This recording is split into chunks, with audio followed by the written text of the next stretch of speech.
The story explodes to life on a dark, storm-lashed night inside a crumbling old Chinese house. A line of men in black robes loomed like a wall of shadows until one sliced the silence and called, "Is anyone here?" Rain slammed into the ground, puddles pooling outside. A filthy child, drenched to the bone, rain plastering grime across his face. His gaze snapped to the men in black robes. They froze like statues, and the silence crawled up my spine. Among them, a red-eyed man zeroed in on the boy. They gaped, disbelief burning. How could he be living in the empty martial academy? He dubbed the boy a young warrior, and polite as a whisper, asked if they could stay the night to ride out the rain. He locked his gaze on them, curiosity burning over who they could be. And when their unexpectedly polite voices spilled out, it slammed into him like a punch, leaving him stunned. He was barely a kid. Terrified, they'd dismiss him as the shuttered academy's young caretaker. Wanting to be polite, he flashed a quick smile, returned their greeting, and told himself they were probably decent people. He confessed he'd been calling the empty academy home for years and waved them in, saying they could stay wherever they wanted. He jabbed a finger at the pavilion where he stayed and begged them not to use it. The men erupt in gratitude, surrounding the young warrior and pouring out thanks for his kindness. Their leader roared for everyone to steer clear of the boy's pavilion and take cover elsewhere. He barked, "Do you understand?" And every one of them shot back, "Yes!" They shot forward, racing to find their spots. The boys' eyes snapped to the stitched word on their robes. Tang. Suspicion flared. Were they from the same clan? Curiosity clawed at him about what sort of people they were. But pressing duties yanked him away. He strode into his pavilion. He scrambled. Dinner time for the kids had arrived. The tense silence snapped the moment the boy's face lit up with joy. He whooped, rallying everyone to eat. A massive pot towered there. Grinning, he flung the lid open, unveiling a... Inside, a small brown cricket-like insect lurked. The boy snapped, "I'm almost late, and those insects must be starving." He yanked another pot open. Inside, a massive, disarmingly charming spider crouched, the black earth tiger. A tarantula native to Hainan, China, that can swell to a fearsome 20 centimeters. Its body slashed by bold, tiger-like black stripes. He pinched an insect with a chopstick and fed it to Black, voice trembling as he thanked him for being there, and confessed he couldn't imagine surviving without creatures like these. Black greedily devoured the insect. Elation exploded through the boy at Black's reaction. His jaw dropped. The spider that had been no bigger than a fingernail had already sloughed off its shell twice and ballooned into something far larger. Exhilaration exploded through him. After Black tore through his meal, the boy yanked open a drawer. Inside, an orange lizard slashed by white stripes snapped into view. It was a Baolang cave gecko, another native species famed for its banded body and tail. The boy blurted that in his past life he could never get one because he was flat broke. Now they crowded every outdoor corner, and watching them flooded his life with pure joy. He leaned in to feed the gecko, and its tiny jaws snapped shut on his finger. He roared and rattled his fingers to pry it loose, but it clung like a vice. This moment yanked him straight back into his past. Before he landed in this body, he dominated live streams with 1 million subscribers, and was a professional biologist who went by Spicy Fabry. Dive headfirst into the lethal world of venomous insects and animals. Chaos exploded during his 1 million subscriber live broadcast, as he unveiled the world's 10 deadliest vipers. It was the most dangerous among them. The black mambo, savage and relentless. And the man who chased it to Africa paid for it with his life. He leaned into the camera and admitted to his viewers he still didn't have it. Tracking it down was a brutal, relentless hunt. He stopped to catch his breath, already plotting how he'd hunt it down again. His viewers roared they'd wait. Exhaustion clawed at him as the thing he hunted stubbornly slipped from sight. The chat exploded. Viewers panicked, convinced a black mamba had slithered into his house and could bite him. He'd hunted that elusive snake relentlessly, only to find it smugly coiled on top of his refrigerator. Mid-broadcast, it lunged and sank its teeth into him in an instant. In a heartbeat, our boy dropped dead. Back in the present, a scowl snapped onto his face as he replayed how it all fell apart after every ounce of hard work he'd poured in. An elderly man in a black robe planted himself at his pavilion door, a living shadow. He pounded the door and bellowed for the young warrior. The boy yanked the door open and asked, "Is something wrong?" Relief flooded him as he thanked them for sheltering him from the rain. Then he beckoned the boy over with a grin and boasted they'd just bagged a deer for dinner. Joy exploded in the boy the moment those words hit his ears. He ached for meat. So far, the only flesh he'd ever devoured came from snakes and lizards. He leapt at the invitation and plunged into the group. They'd piled wood into a towering pyre and ignited a roaring bonfire. They swarmed in, forming a tight ring around the scene. I couldn't tear my eyes away from the deer cook. The elder's gaze snapped to the boy, drool pooling at his lips as he gaped at the sight, and warned them the deer won't be ready for a while. Meanwhile, he leaned in and asked permission to fire off a few questions. Heat flooded his face from staring too long, but he swallowed, forced a nod, and agreed to answer. The elder leaned in, pressing the boy, Did he live alone, and how old was he? Unsure if he was 14 or 15. He spun a story that a childhood blow had scrambled most of his memories. They asked if he stayed there alone, and he shrugged. Yes, no special talent, he admitted. He hunted snakes, skinned them, and sold their skins to scrape by. The elder gasped at the daredevil move. The boy shrugged and said he was used to it. Someone dashed over with a steaming pile of cooked meat, tossing it to them so they could eat first. The old man declared the young warrior must be starving. The boy clasped the elder's hands and thanked him, admitting he'd gone ages without tasting meat. He sank his teeth into it, and his eyes shot up. Pure joy surged through him. In his mind he thought, "This is happiness." The older men watched him, grins igniting across their weathered faces. They urged the boy to listen as he ate. The elder leaned in, declared they were hunting for something, then fixed him with a hard stare and asked if he'd seen anything unusual. The elder froze mid-sentence, swallowing the rest of his words and holding back any more. The white-haired elder urged the patriarch that, because they owed the young warrior, it would be fine to tell him. The boy wouldn't understand, and living alone he'd never spread the news. The patriarch threw his weight behind his father, then launched into a blazing explanation. They hunted the centipede marked by a single blue spot on its body. The boy reeled back, breath stolen. They called it the blue spot centipede. It was massive. They figured the boy had to have stumbled into it, and he barked, "How big was it?" The patriarch boomed that at full size it could swallow someone the boy's size whole, as if they were nothing. At the mere thought of that gigantic centipede, the boy's face drained to bone white. His certainty that he'd only jumped back a few hundred years shattered. A thunderclap of doubt struck him. Maybe he'd landed in an entirely different world. The white-haired man flashed a confident grin and snapped, "Relax! We're right on its tail." A bolt of panic shot through the boy. Were they planning to snatch it up and raise it? The elders froze, baffled by the very thought of raising it. The white-haired elder exploded into laughter at the idea of raising a blue-spotted centipede. The patriarch chuckled at how amusing the young warrior was. Then the elder snapped that raising it was impossible. It was meant for medicine. Confusion knotted the boy's stomach. He'd branded them traitors, but a cold suspicion bit. Were they tangled in something illicit? He shot the question across the room. How can centipedes be medicinal? The white-haired man revealed his granddaughter lay gravely ill, and only the centipede's inner core could pull her back from the brink. They swore they'd hunt it down, relentless and unbowed. The boy scrambled to piece the scattered clues into a single truth. The patriarch's breath hitched as suspicion exploded into certainty. The white-haired elder's granddaughter was his daughter. The boy watched, convinced they'd try anything, grasping at desperate measures to pull her back from the brink. He scoffed that a centipede could be medicine, but he knew how far a parent would go for a child. Pity for the girl and the writhing centipede, and gratitude for the men's meal, pushed him to step forward and help. He launched into a story about the centipede, and the patriarch cut in, snapping, "Did you see it?" He shot back no, then admitted he didn't know exactly what a blue spot centipede is. A lead flickered in his mind. He might know where to find it. Even after a snake's fangs claimed his life, the spicy fabric blazed with fierce flair, utterly exceptional. He could rattle off every venomous creature like a living field guide. From the staggering estimate of 8.7 million species, about a staggering 20,000 species are confirmed to harbor venom. He knew every single one by heart. Centipedes proved no different. They commanded venomous creatures and craved spicy Fabry was a living encyclopedia, firing off facts faster than you could blink. Memory slammed into him. His encyclopedic knowledge of centipedes snapped back into place. Pages snapped through his mind like a furious mental flipbook. In his mind, he ripped through the information and, before long, he laid hands on exactly what he'd been hunting for. Back in the real world, he leaned toward the elders and dropped a bombshell.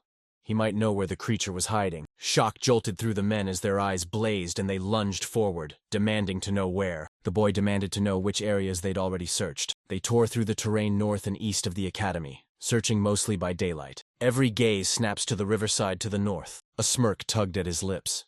He'd expected they'd come up empty, then announced with icy certainty that you couldn't find it. Curiosity flared in the elder's eyes. What did he mean by, "of course"?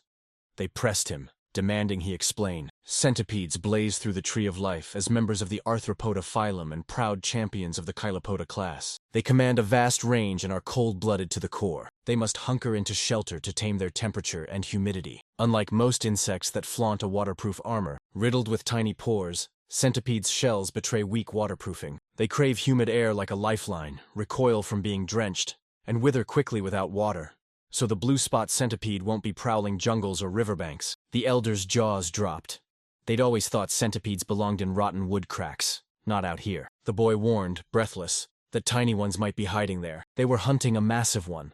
Large centipedes can't lurk in the jungle or by river rocks. They'd have nowhere to hide. The elders' eyes locked. A ripple of soft nods passed between them in wordless agreement. They pressed for the centipede's lair, dangling a hefty reward to the boy if they tracked it down. A grin split the boy's face. He jabbed a finger west, nudging them to head that way. Scour the Rocky Mountains that way. By day, centipedes bask beneath warm rocks.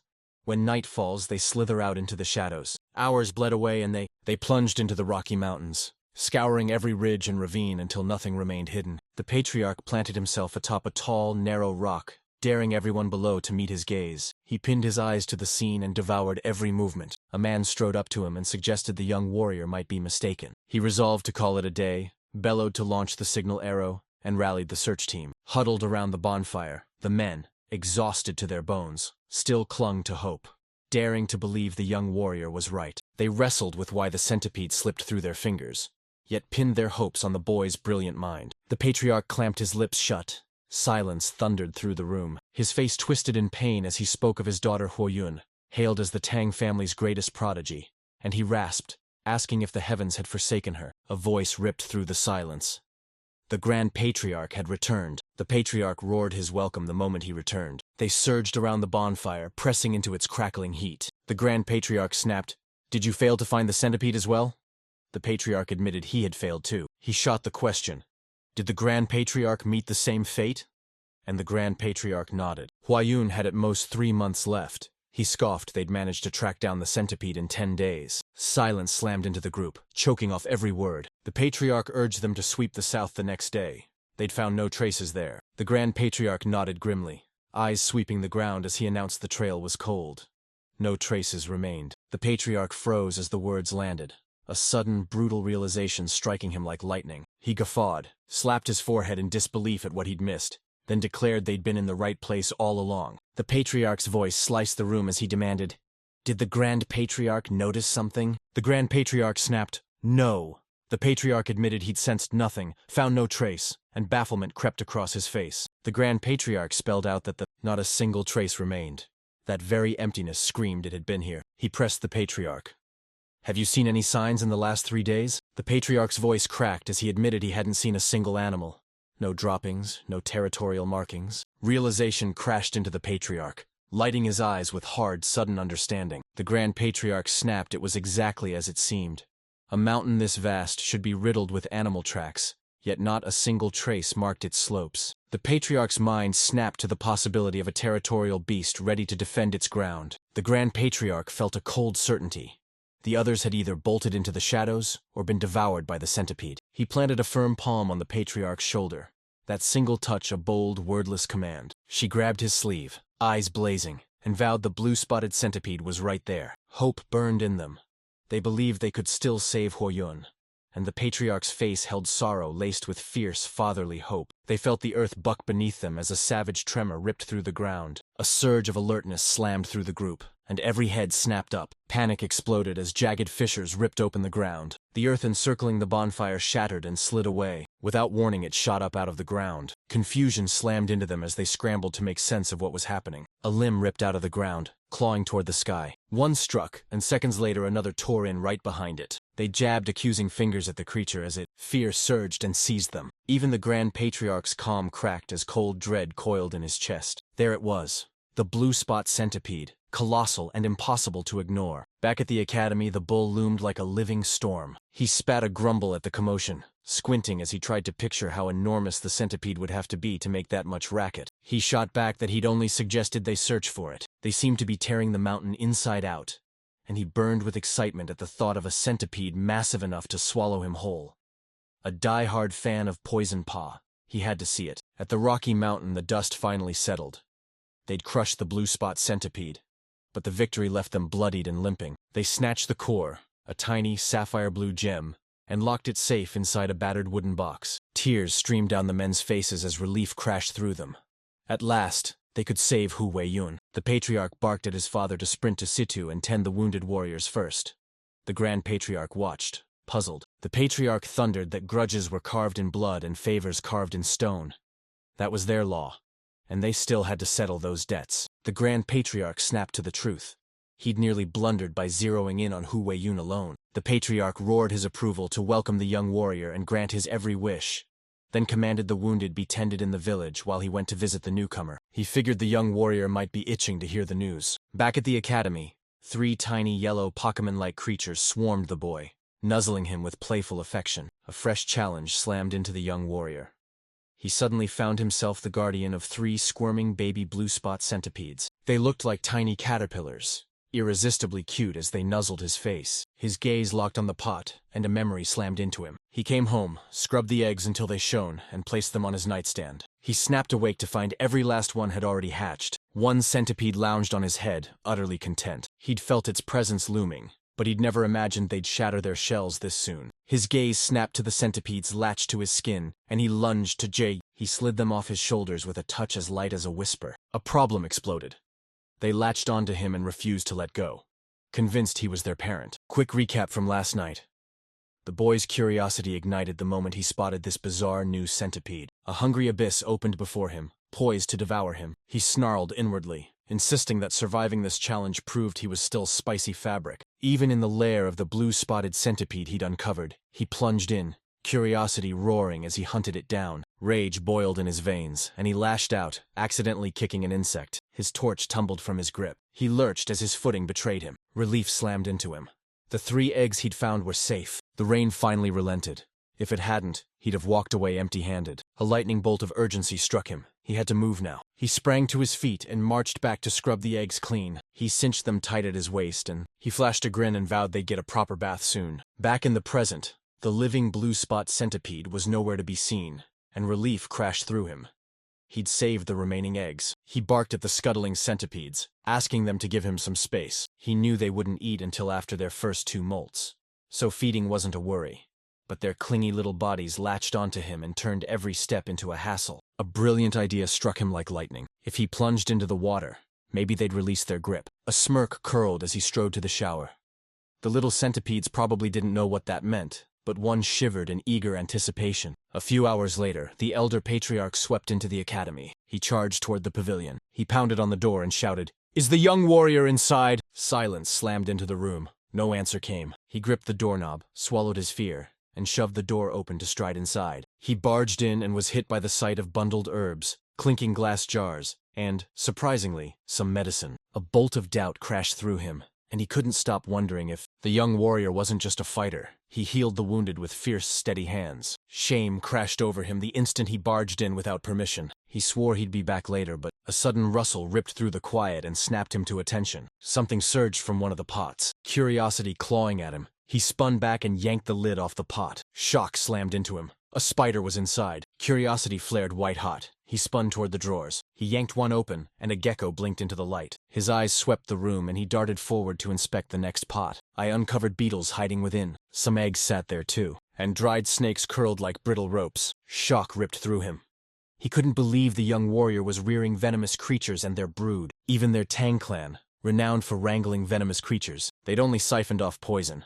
They still hadn't cracked how to make it boost egg production. It hit him like a thunderclap.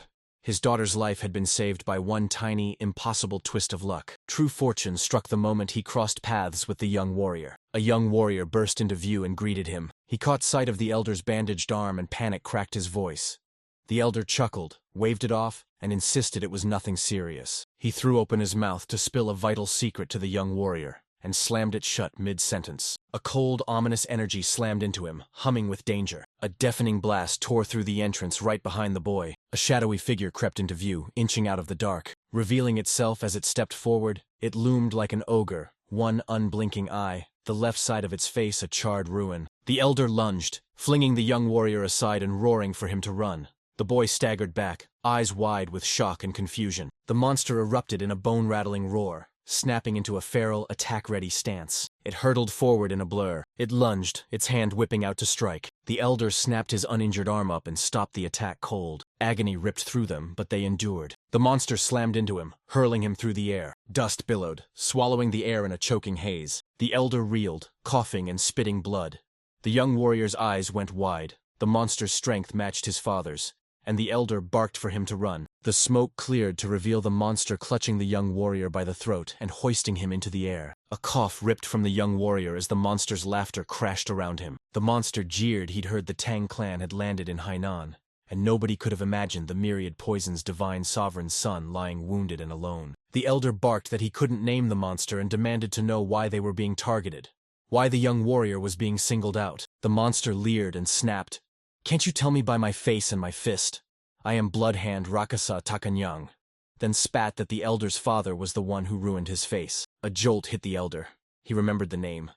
Tak and Yong had been struck by a poison palm and hurled off a cliff, but he survived. The elder fell to his knees, voice cracking as he begged for the young warrior's release and offered his own life in exchange. Rage boiled in Yang as he refused, vowing to hunt down and kill anyone tied to the Tang clan. Seething, the elder spat demon, a term for a powerful martial artist bent on causing harm. Yang gave the young warrior no quarter.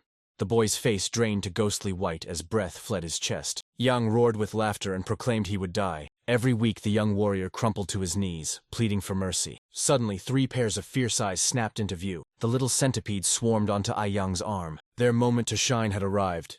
Tiny, ferocious centipedes swarmed Yang, biting him all over. Confusion slammed into Yang the moment the centipede crawled into view, and slammed the young warrior down, rage boiling as he bellowed that not even centipedes could harm him. His neck flared violet, and he hacked up a mouthful of blood. They crumpled to the ground, agony ripping through every bone. The young warrior's knees buckled as disbelief and confusion crashed through him when he saw Yang lying dead. He stepped back, eyes burning, and demanded the elder tell him if Yang was truly a bad person. The elder, eyes burning from what he'd just beheld, astonishment crackled through everything, and his jaw dropped. A grin tore across his face. The young warrior was no mere guest. The elder's eyes burned with certainty. This young warrior had to join the Tang clan. A few days after Yang's collapse, someone let out a ragged sigh that tore through the quiet. The young warrior knelt at the elder's side, pressing a cool, damp cloth to his forehead as he rested. The elder bowed in thanks, and the young warrior snapped, "Don't thank me. Tell me where my companions are so I can check on them." Realization slammed into him. He couldn't abandon the elder, and there was no way to call a doctor. The elder waved it off, calm, promising he'd recover after a few days' rest. The boy gaped at the elder's icy calm after that brutal injury, then snapped, "Quit acting casual. You're in critical condition." The elder shot back, grinning, "I'm fine. I'm a martial artist." "Clueless," the young warrior blurted. "Do martial artists?" They tore through the sky, blasting searing fireballs everywhere. The elder let out a knowing chuckle and said not everyone could pull that off, but it was a perfectly good way to describe it. Spicy Fabry staggered back, jaw unhinged, a brutal reminder he'd been ripped into another world. Only here would a centipede the size of a house make sense. Rasping and grateful, the elder swore he owed his life to the young warrior who pulled him from the brink, then forced out a formal introduction. "I am Tang Kailson of the Sichuan Tang clan." At last the young warrior stepped forward and declared, "I am Soryong." Kailson's grin exploded when he learned So meant small and Ryong meant dragon. It was the perfect name. Kailson's voice crackled with questions. Soryong urged him on, and Kailson snapped the first. "Are the centipedes on your body venomous?" Soryong slid a finger along a centipede's belly and confirmed it. Blue spot centipedes. The revelation snapped Kailson upright, stunned. He demanded whether Soryong had tamed them and how he'd pulled it off, then added that while waiting he'd spotted other venomous creatures and wondered if Soryong was raising those too. Soryong leaned in, voice low. "This is a long story. Are you okay with hearing it, Kailson?" Kailson waved the concern away with a grin and declared he didn't mind. Soryong ripped into his explanation, opening with the egg of the blue spot centipede. Kailson jabbed the question. "You raised it from an egg, right?" And Soryong nodded, eyes steady, saying he could roughly estimate when it would hatch. Kailson's mind reeled. How had the boy pulled off that impossible feat? Yang snapped, "Wait!" then darted to one of the drawers. He scooped up 2 wriggling lizards and, grinning with pride, paraded them triumphantly in front of Kailson. The first lizard flaunted a brown body banded in yellow, its tail streaked with white. An ordinary striped lizard. Then another popped up. By breeding lizards with bigger white tail stripes, he spawned a brown-bodied lizard whose tail was pure white and completely stripe-free. Kailson demanded, "Soryong, did you breed that color?" Yang's face went beet red as he beamed, practically singing, It's so pretty. Kaelson snapped back to himself, steeled his gaze, and asked if Soryong could pair ones with a potent poison, forging an even more venomous breed. Sorry. Yong snorted a sharp mental ha and admitted it was theoretically possible. He growled that if they could pinpoint which one had the stronger poison, they'd probably pull it off. He was still speaking when Kaelson exploded. Really? That's possible! Yang staggered, stunned by the elder's thunderous reaction. Kaelson barked for him to join the family, and Soryong froze, bewilderment washing over him. Kaelson dangled the bait and vowed, "Join us, and we'll teach you every martial art we know, and open the doors to every elixir, herb, and poison you crave." Kaelson roared that someone like Soryong could even snare and raise the 10 legendary venomous creatures of the Central Plains martial world. Kaelson flashed a sly grin and tossed it out. No bragging, just an offer. The chance to meet one of the Central Plains' legendary 3 flowers, his daughter. Soryong snapped, "Hold on!" and demanded Kaelson repeat what he'd just said. Kaelson chuckled, declaring that Soryong might be young, but he was a man through and through, then plunged back into tales of the Central Plains flowers. Soryong cut him off, barking to forget it, then leaned in, hungry to hear about the Central Plains' 10 great venomous beasts. Were they truly as awe-inspiring as the blue spot centipede? Kaelson calmed him with a firm voice, and explained the blue spot centipede might be impressive, but it still ranked below the 10 great venomous creatures. From giant scorpions to golden frogs that glitter like gold, every sight smashed through Soryong's imagination. Reality outstripped his wildest dreams. A grin split Kaelson's face as Soryong's eyes sharpened. He'd hooked him. Soryong fizzed with excitement, his eyes sparkling with curiosity. 2 days later, a Tang clan member recoiled, shock tearing through them. Word hit like a thunderclap. The Bloodhand Rakasa, Yang, had appeared. Kaelson revealed Yang had been hiding out, honing his martial arts in secret until he nearly matched his father's mastery. The Tang clan froze as it hit them. If the patriarch had sent a man like that to his death, he might have ascended into the fearsome 10,000 poisons realm. They erupted into cheers, showering him with loud, proud congratulations. The patriarch cut them off, snapping, "I've never accomplished that." He ripped the truth open. The young warrior had defeated Yang. Shock slammed through the Tang clan. One member lunged forward, gripped Soryong's hand, and thanked him for saving the patriarch of the Sichuan Tang clan. They demanded whether he was an elder reborn through rejuvenation. Yang, sorry and utterly puzzled, stood speechless. The elder seized the moment and barked at Soryong to demonstrate. The Tang clan froze as realization hit them like a cold wave. Soryong wrapped his chest and summoned his little companions. The Tang clan members' gazes locked on Soryong. The clothes rustled, and 3 adorable centipedes popped their heads out. Gasps ripped from everyone as tiny centipedes scuttled into view. The patriarch revealed they were blue spot centipedes, and these little killers had taken Yang down. Clan members pressed frantic questions about the poison, disbelief roaring as they realized Soryong had tamed one. The patriarch thundered his reasons for accepting the young warrior into the clan, and Soryong hesitated, insisting he needed more time to think. A clan member snapped to Soryong that it was a golden opportunity. The patriarch barked that they had to move now. He felt they couldn't afford to delay. Soryong leaned in, eyes fierce. "Are we still searching for something?"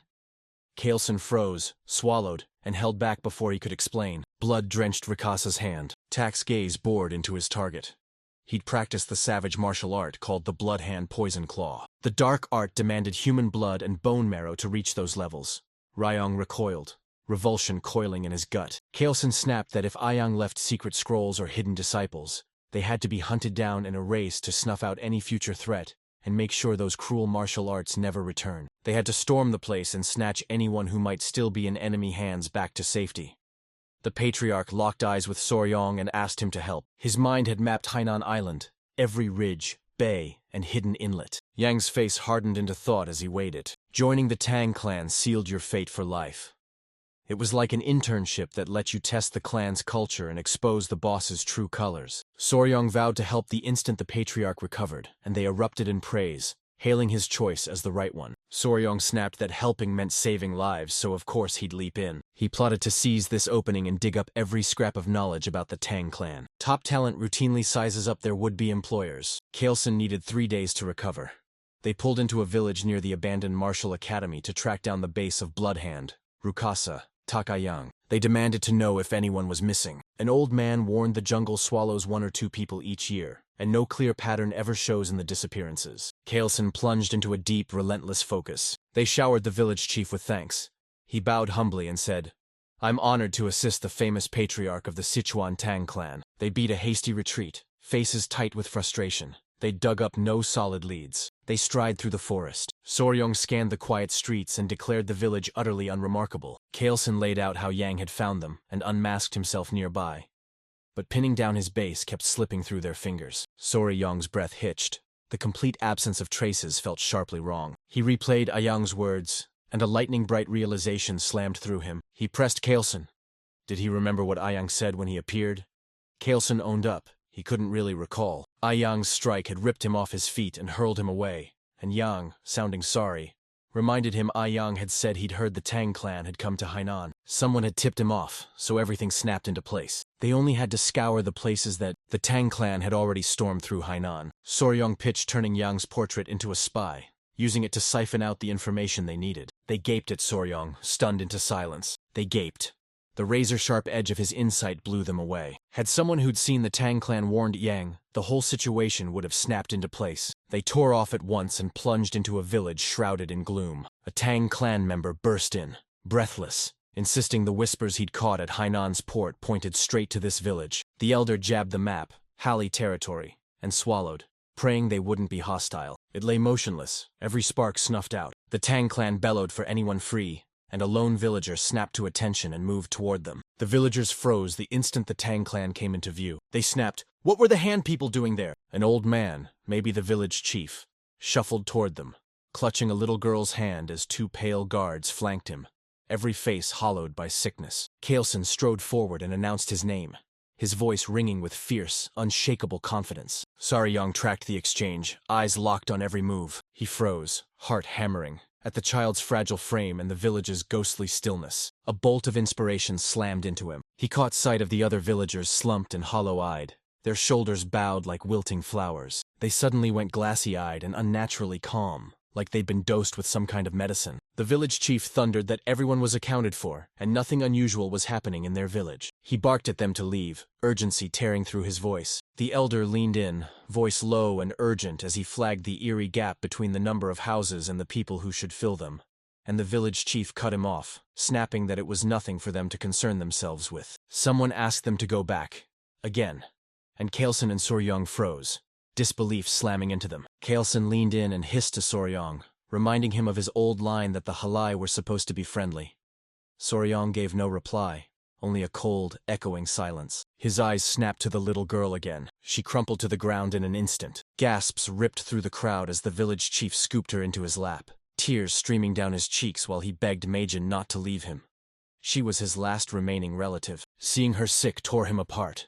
Kaelson stormed straight to the village chief. Clutching his meager medical know-how, he pleaded for permission to help, and the village chief snapped, "Are those medical arts from the Central Plains?" Kaelson confirmed it, admitting he wasn't a physician but was armed with medical know-how, then asked to examine the child. The village chief nodded and granted him passage. The village chief's voice cracked as he announced a plague was ripping through the village, stealing children's lives and leaving even the healthy writhing in pain. Kaelson vowed he'd pour every ounce of effort into helping. Gratitude surged from the village chief as they carried the girl inside. He tore into the idle guards and barked at them to escort the physician and his party into the house. They barreled toward the house as Soryong snapped at a Tang clan member, asking if the elder knew the medical arts too. He confirmed it, revealing the Tang clan's martial art was built on poisons and forged them into skilled medics.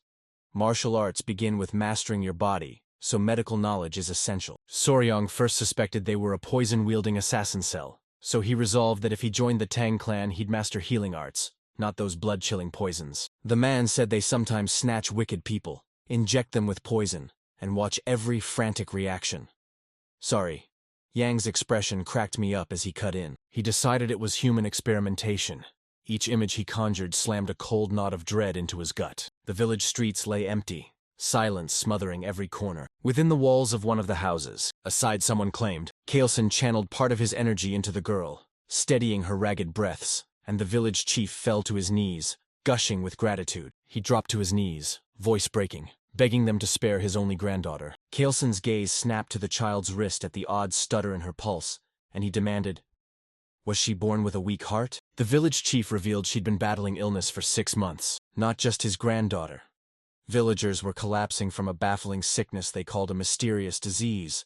so he'd been frantically begging them to flee sooner. Kaelson stepped up and vowed he'd bring a potent, heart-healing medicine, and bellowed for the villagers to assemble so they could try it. Emotion flooded the village chief. He seized his hands, voice cracking as he thanked him from the bottom of his heart. Soryong locked onto Kaelson, eyes razor-sharp as he tracked every twitch. A Tang clan member fell in beside the patriarch, loudly praising the tireless care poured into tending to the patients, and the patriarch turned to thank Guppy. A tense inquiry about the symptoms sliced through the room. Kaelson revealed they were alarmingly unusual. Crushing lethargy dragged him under. His eyes ballooned, a low fever flickered, and his pulse began to stutter and skip. The ones hit hardest were riddled with heart trouble, and Kaelson snapped, "Where's Soryong?" And Pai snapped that Soryong, utterly spent from helping all day, had collapsed into sleep. He'd left him in his room. Kaelson gave a sharp nod, grinning as he pointed out that Soryong had been tailing them with no martial training.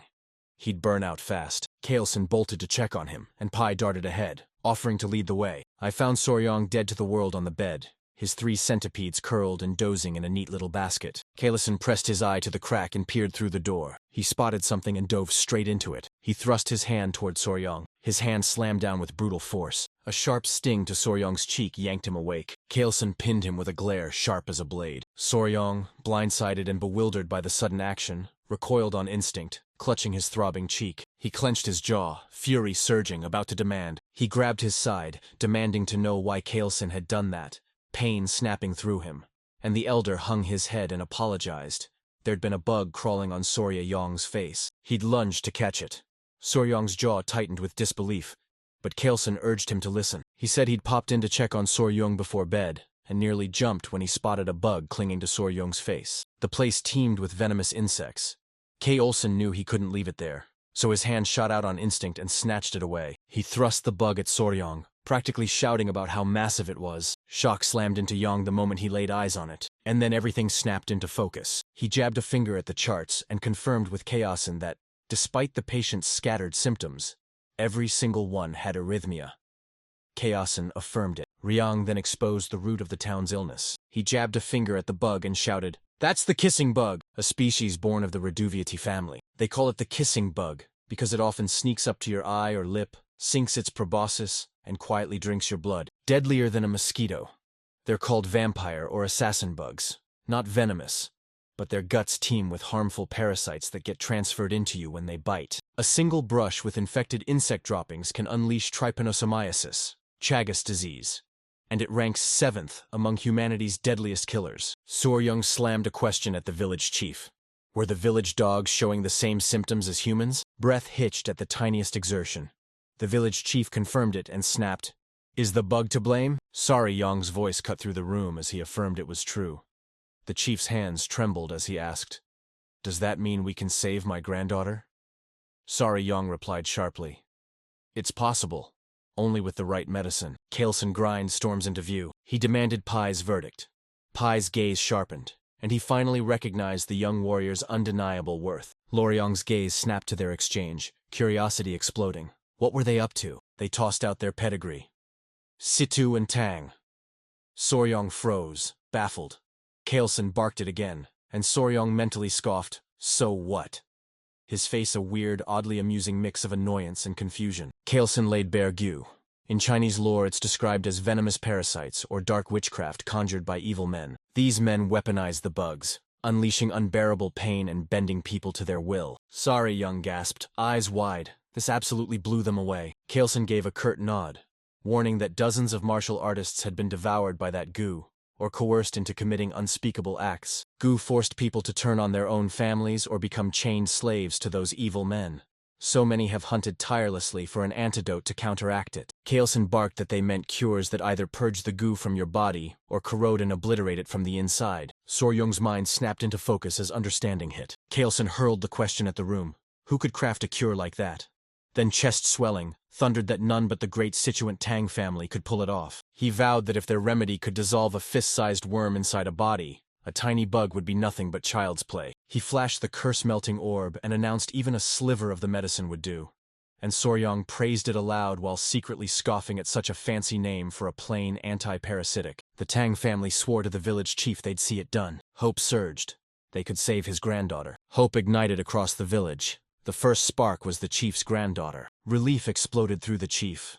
the villagers' warm hospitality landing like an unexpected gift, their bright, cheerful smiles confirming every glowing rumor about them. Kaelson owned it, without Soryong pinpointing the cause they'd have been stuck, and he declared to everyone that the gratitude belonged to Soryong. The villagers surged around the young warrior, chanting his name and hailing him as their savior. The Tang family's medicine saved the villagers, but Kaelson loudly declared Soryong the savior. Soryong accepted the gratitude, and warmth exploded in Kaelson's chest, the praise landing as if it were meant for him. A wave of emotion crashed over Yang, tightening his chest. The villagers erupted, hoisting Soryong and launching him skyward over and over. Later, the village chief leaned in and hissed into Kael's ear. Everything kept snapping back to that earlier conversation at the village entrance. Kaelson leaned in, eyes blazing, and snapped, "What's it about?" The chief singled out the villagers whose loved ones had gone missing. Kaelson snapped back to the memory and pressed for every detail. The old man, eager to repay their kindness, leaned in and spilled a strange story he'd heard. Among the village women, one, visiting from another village, leaned in and told him about a chilling tragedy a few years back when people vanished. A jolt of hope hit them. They were convinced they'd struck a lead. Kaelson demanded the village's location. The chief said it was a small village to the west. They stepped in, and the fetid stench of corpses slammed into them. Certainty surged through them. They'd reached the right place. Kaelson's eyes devoured the scene unfolding before him. Poison choked the air and carpeted the ground. Pai warned Soryong not to look at the gruesome sight, but Soryong's eyes had already swallowed it all. A man jabbed a finger at a bizarre, out-of-place sight. A solid gold chicken foot gleamed like forbidden treasure. It slammed its beak into the snake's corpse, ripping its scales and flesh. Plot twist. A mysterious bird materialized, its tail a streak of molten gold, and its body a wild swirl of purple, pink and black, radiating otherworldly magic. One person snapped, unable to watch the bird desecrate the dead another second, snatched a rock and hurled it at the bird. Kaelson hurled himself forward to stop him, but the moment had already slipped away. The stone haze, they snatched the bird's attention. Rage boiled in the man's veins. Kaelson laid a steady hand on his shoulder and warned him that something felt off. The bird flung its wings wide and unleashed. A choking miasma spewed into the air. Surprise slammed into Soryong, leaving him stunned. He watched the miasma hiss and liquefy the skeletons into dripping heaps. Someone clamped a hand over Soryong's mouth, silencing him to protect him. Kaelson barked for everyone to run, clamping his hand over Soryong's mouth and nose. He revealed the creature was a genial, a poison-feathered bird. After clawing their way to safety, the group descended on the chaos, and he painted the bird in electric detail, zeroing in on its massive 5-foot wingspan. A bronze blade of a beak flashed from its face, its body cloaked in rich purple feathers. When it flung its wings wide in fury, the air blackened and everything nearby withered and died, poisoned by its very presence. A gleaming golden crown perched on its head, declaring it absolute royalty. Kaelson declared it a Gen, or Gen Yao. Soryong's eyes ignited and he blurted, "Is it one of the 10 great venomous creatures?" Kaelson nodded and snarled that the Gen Yao sits at the apex, the undisputed king of all venom. Soryong exploded with excitement. In his mind, even Earth's deadliest snakes and venomous insects looked tame beside this creature. He gaped as living biochemical weapons prowled freely across his new world. Kaelson said the Gen Yao had been lured there by venom-carrying snakes. They say it rips off and devours only the heads of venomous serpents. Yang asked if it was common. Kaelson replied, voice razor-sharp, that it wasn't common at all. So rare you'd only glimpse it once in 100 years. Soryong gaped in amazement. Kaelson snapped, "Why are you suddenly so interested?" And Soryong fired back, "Can we actually catch the genie?" It exploded out, leaving the Tang members wide-eyed and utterly astonished. Carl smirked and dared, "You really gonna try to catch it?" Soryong shot back yes, but his voice bristled with fear of the venom. Kaelson grinned, recognition igniting the moment he locked eyes with Soryong. Song burned with fascination for the 10 great venomous creatures. Kaelson leaned in and revealed there was a way. Soryong's eyes went wide with shock. Kaelson snarled that if he mastered the Tang clan's poison techniques, he'd become immune to every toxin, even the genial's venom. Their clan's martial arts could shut down any poison on the planet. And Kaelson smirked as he dropped the bomb. The clan never taught its techniques to outsiders, and not even a patriarch could break that rule. Soryong lunged forward, voice raw with longing. "If I join the family, will you teach me those techniques?" He asked if becoming immune to poison would actually let him shrug off the general's venom. Kaelson answered, steady and certain, that it would. He vowed that if Soryong agreed on the spot, he'd teach him everything and hone his talents. Stall, and he'd begin to hesitate too. Under crushing pressure, Soryong declared he'd join the clan. craving Kaelson's guidance and starting to call him patriarch instead of elder. He smirked, mischief sparking in his eyes, acting like he hadn't charmed Soryong into agreeing. Kaelson bellowed to Soryong, "From now on, you're part of their family. We're back at the old haunt." Bloodhand Raksasa's sigils scarred the cave walls. Takun Yong stepped into the gloom, his boots sinking into fresh footprints. They summoned the leader and thrust a notebook into his hands. There it was, unearthed in the cave. Kaelson rifled through the pages and confirmed it was the secret Bloodhand poison claw technique. A cold dread clawed at Soryong. Every line had been scrawled in blood. Kaelson moved to leave. Soryong shot up. "Are we heading to Sichuan?" Kaelson snapped back. "That's our best play. We've got the blue spot centipede's core and the manual." Soryong demanded they swing by the academy to free his friends. Kaelson nodded. Soryong still had to gather his belongings. Soryong whipped his head back and his eyes locked onto something. He jabbed a finger toward the spot and cried, "Something's over there." They pried it open and were stunned to find a glossy purple feather from the genial. They all froze, eyes locked on it, minds racing. Kaelson snatched it up and blurted out. Soryong grinned and vowed to keep it as a keepsake for joining their family. Utterly fascinated, he thanked him. Kaelson snapped that everything was fine. What truly seethed inside him was the way Soryong had dared to address him. He proposed changing the title after the ceremony. Soryong's mind snapped.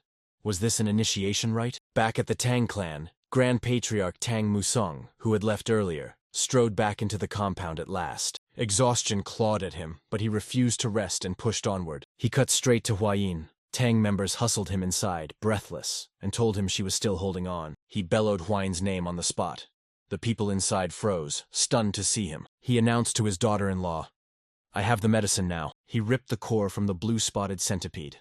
His triumph made the daughter-in-law burst into sobs. They braced, hands trembling, and moved in to give her the medicine. Musong's heart clenched watching her in pain.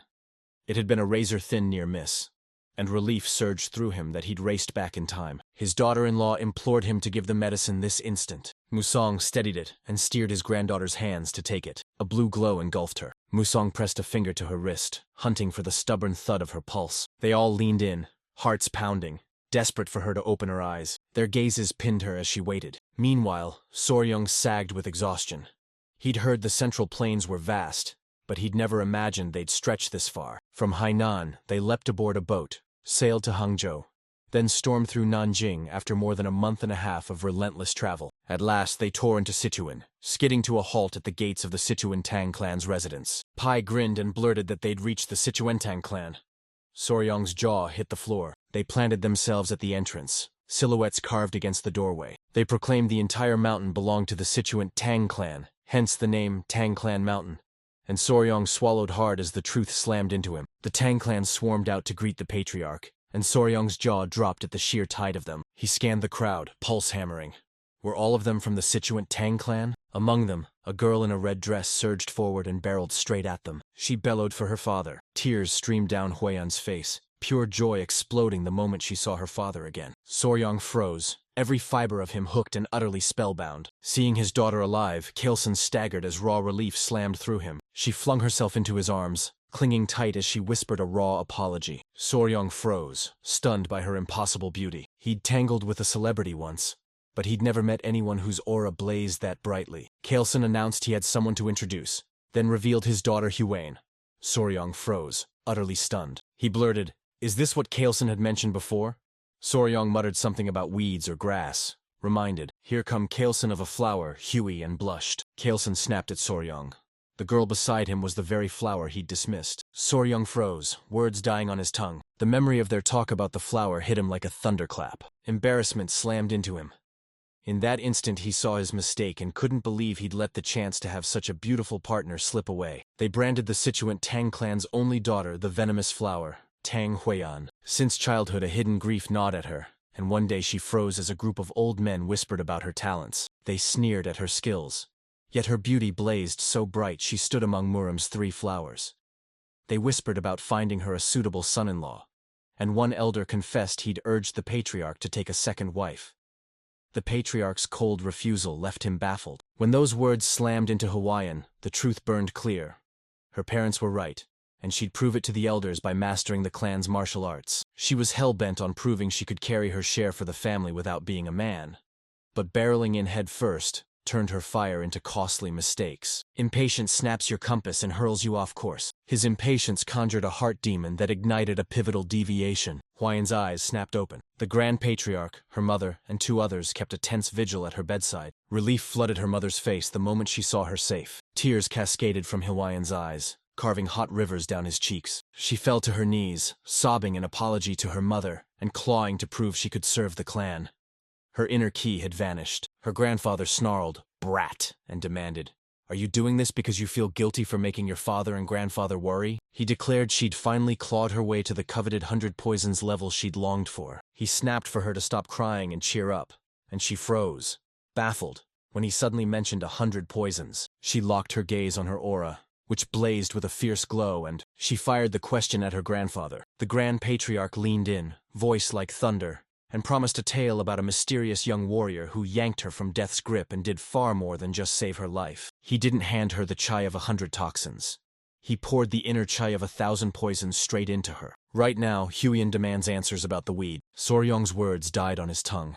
Embarrassment flared through him again. Caught in the grip of the tale of the 10 great venomous creatures, Callison snapped and branded his daughter a weed, then forced himself to reflect on what he'd done. He shrugged it off, calling the Patriarch's joke a step too far, then said, "Nice to meet you," as the clan watched with soft smiles while the 2 young adults met, and Soryong stepped forward, introduced himself, adding he'd heard she'd been sick and was relieved to see her healthy now. Huayan's grin split his face as he shot back. "Great to meet you too," she proclaimed. "I'm Huayan." Dubbed the Venomous Flower, she thanked him for saving her life and vowed she'd never forget his kindness. Soryong's heart hammered. Her beauty left him utterly spellbound. Callison leaned in and demanded Soryong's opinion. Soryong jolted as a voice suddenly spoke inside his head. Convinced it was a sound transmission, Callison shot the question at Soryong. Did he agree his daughter was beautiful? And if he burned to get to know her better? Moments later, Soryong slid into a vast steaming bath and let the heat strip the day's tension from his shoulders. Centipedes slumbered, coiled like living ropes in the basket. Soryong staggered, every breath a battle as he teetered on the brink of collapse. He looked wrecked. Then his gaze snapped to something. He grinned at the centipedes.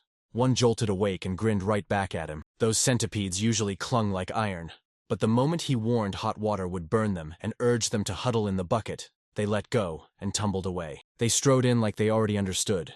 Mystery prickled his spine. It felt like they could actually understand him. Carlson warned they'd snap to killing intent. 2 centipedes had already uncoiled, their gaze locked on him. He joked, feigning embarrassment as they stared at his naked body. The 2 centipedes scrambled into the bucket, and Soryong burst out laughing. A blast of memory hit him. Pai had insisted the centipedes were spiritual beings. Curiosity flared. He swore he'd dig up the truth about spiritual creatures later. He turned the thought over in his head. Callson's words set his pulse racing, and a cold, iron certainty that he had to leave squeezed his chest. At another pavilion, the family crowded the table. The Grand Patriarch, the Patriarch himself, his wife and daughter. Callson declared he'd bestow the East Wing room on the young warrior, a private chamber from a traditional Chinese couple's residence. The Grand Patriarch's gaze bored into him as he demanded, "Is the young warrior truly that talented?" The Patriarch confirmed, voice like iron. They'd thought it was a chance meeting, but it wasn't the encounter. It was the person, and he praised the warrior's extraordinary knowledge of venomous creatures. He'd slain Yang, battled legendary spirit beasts like the poison-feathered bird, and personally hatched the blue spot centipede eggs. The Grand Patriarch boomed that the Patriarch had unearthed a treasure. All eyes snapped to Huayan. Callson locked eyes with his daughter, declared he wanted the young warrior as his son-in-law, and asked what she thought. Huayan's brow tightened as he chewed on what that meant. Understanding hit her like a punch to the gut, and she snapped shut into silence. She burned to prove she could do even more for them. The clan shifted the moment she possessed the 1,000 Poisons constitution. She snapped that she belonged to the Tang clan, and understood exactly what her father meant. But she told him flat out whether the young warrior deserved it. Only she could unmask who she truly was. Then she bolted from the room, leaving everyone frozen in an awkward silence. Alarm jolted Callson. The young warrior needed to tread with care. Stunning and dangerous, she's beauty wrapped in razor-sharp thorns. Huey and Ran sprinted. Now the 1,000 Poison constitution thrummed in her veins, and she knew if she stopped there the elders would never recognize her. So she plunged into a ruthless assessment of the young warrior. From every qualification on his record, to every flicker of his personality. Meanwhile, Soryong's mind raced as he wrestled with which move to make. He braced himself. She could be nursing a grudge against him. He whipped his head toward his kid and asked. The kids raced straight to the centipedes, desperate for advice. Huey burst into view, and the shock of seeing him hit like a lightning strike. He burst into view. She was breathtaking. She locked eyes with him and asked him to excuse her for a moment. She bolted over, breathless, and cried, "Take my hand!" He thrust it into her palm with the eager, obedient certainty of a dog offering its paw. Heat flooded his cheeks as he admitted he couldn't tell why she was in such a hurry, and suggested they wait on that until they'd gotten to know each other better. He stammered, cheeks burning, that there's an order to such things. Huey snapped, "What are you even talking about?" Then realization slammed into her, and her face, her cheeks exploded tomato red as she snapped, "That wasn't my intention." The truth hit Soryong like ice, and bitter disappointment surged through him when he realized it wasn't what he'd expected. Silence hit like a punch, sudden, heavy, and painfully awkward. "Huey's inside!" She insisted again that it wasn't what he thought. She'd only wanted to check his pulse, guessed he'd misread her sudden request, and Soryong's cheeks burned with embarrassment. She planted herself beside him, words tumbling out as she apologized for crashing in without warning and for her rude behavior. She snapped that he was still too young, not yet of age. His face went thoughtful, and she steeled herself to explain exactly what was happening. She dove into the explanation, and Soryong leaned in, drinking in every detail. From the whispers he caught, it unfolded like a medieval drama. Alone as the only direct descendant, Huyen constantly fought off the branch family's relentless schemes, while the elders hunted for a capable son-in-law to secure the family line. They clamored about how Soryong's status would shift if he joined the family. Huyen blurted an apology. She needed to confirm one thing. She swore that even if everything went south, she'd never turn on him. She acknowledged him as her benefactor and would treat him like an honored guest or a sworn sibling. Soryong thrust his hand forward. He locked eyes with her, shot out, "I understand," and gave her the green light to confirm whatever she needed. She seized his hand and pressed her fingertips to his pulse. A blue aura ignited around her, coiling and crackling as it wrapped her in light. She declared the Tang clan's martial arts weren't for just anyone. Some rare people could take poison into their bodies and forge it into mastery while others couldn't. So their poison arts demanded a slow, brutal conditioning of the body as internal energy grew. Mastery demanded you embrace every last one. The poisons had tiers, first 5, then 10, 100, 1,000, and finally 10,000. A sliver of luck. Soryong's body could absorb the poison techniques, but it capped out at the 10 poison level. His body could withstand only 10 poisons. A 10 poison body shattered expectations. And the wild part? It belonged to someone not even born into the Tang clan. Shock slammed into Soryong, stealing his breath. Dwayne leaned in, eyes fierce. Mastering it would catapult him to the level of a first-rate martial artist, the highest peak any fighter without innate talent could reach. She squared her shoulders, made up her mind, and strode away. Soryong imagined his veins coursing with 10 deadly poisons. Color fled his face as he realized this could stop him from catching the genial, and Soryong felt how utterly serious it was. A few hours later, steam curling behind them, someone emerged from the bath like a shadow come alive. Huyen burst into view, a jaw-dropping spectacle. She realized that ever since she snatched the blue-spotted centipede's inner core, her body exhaled a strange scent. She scrubbed herself clean several times a day, and as she pulled on her clothes, a cold thought crept in. Was this punishment for mouthing off to the person who'd saved her life? Elsewhere, Soryong, in his dreams, he spoke with someone who poured out thanks for his kindness. It was Huyen, his voice cracking as he blurted, "Am I dreaming?" Huyen's voice sliced through the haze. "This isn't a dream." And she revealed she'd borrowed the appearance of the girl who consumed her inner core so he wouldn't panic. She proclaimed herself the mother of every one of those creatures, the blue spot centipede. And Soryong's mind scrambled to make sense of it. 3 little girls barreled toward him. He assumed they were her babies. He demanded to know how she kept invading his dreams. She howled that they'd slaughtered her without mercy, ripped her from her children, and her grudge shot up to the heavens, chaining her spirit to the inner core. Trapped inside the girl who swallowed her core, she spat venomous curses through her host, and when a sliver of revenge opened, she slipped into his dreams. He'd dragged every one of her children along, and Soryong's heart slammed as he realized he'd unwittingly doomed the blue spot centipede. He never meant for it, but he found himself dragged into her death. She leaned in and made one plea. Could he grant her a single request? He clenched his jaw and vowed he'd do whatever she asked. She grabbed his sleeve and begged, "Please, take care of my children until they reach their full size." Confusion coiled in Soryong. Centipedes should strike out on their own after molting twice from their mother's body. The mother centipede hissed that her young drew Kai from her inner core until they molted twice, and once they did, they had to siphon the true Kai from other beings to grow. Soryong shot back. So the babies have to stay with Huayun now that she consumed the inner core? The mother centipede revealed the circumstances. She smirked and confessed she'd cast a curse that made the girl's body reek with a foul, choking odor. She guaranteed not a single man would dare come near her. The curse ripped away her chance at motherhood, leaving her childless. In exchange for lifting the curse, the mother centipede urged her children to siphon the Kai straight from Huayun's inner core, slyly suggesting Soryong could even win Huayun's heart that way. Sorry. Yang mulled it for a beat. Then a grin split his face and he shook his head and replied that it felt wrong to him. He refused to exploit Huayun's challenging situation. Awed by his honor, the mother centipede leaned in, eyes glittering, and asked how he planned to conquer the challenge. She realized Huyan was hunting for a powerhouse, and she couldn't give him the inner core of the 10 great venomous beasts. An idea exploded in Soryong's mind. He cried, "Trust me!" pleading with the centipede. He locked eyes with her and vowed he'd handle it, promising they'd make it through. The next day, Soryong and Huayun planted themselves shoulder to shoulder. It slammed into Huey. The smell clinging to her came from the blue spot centipede's inner core. Soryong confirmed it, saying if she lashed centipedes to her skin every few days so they could siphon off her Kai, the smell would naturally fade. Huey didn't hesitate. He stepped forward and asked if he could help her, swearing he'd accept nothing in return. She realized he could ask for compensation in a heartbeat. Yang flashed an apologetic smile and admitted he couldn't bring himself to prey on a woman's misfortune. He flat out refused to stoop that low. Huayun's jaw dropped at his response. She snapped that she wouldn't keep taking his kindness unless she could give something back. She swallowed her pride and took her father's words to heart. Seeing Sori as a child ripped the blinders off. Some things outshine raw talent and fighting might. Soryong cut in, admitting he'd been wrestling with the same thought too. A chill seized him as her words cut through his mind. He had 10 poison bodies and could absorb only 10 types of toxins. Sorry. Yang's mind snapped to one wild idea.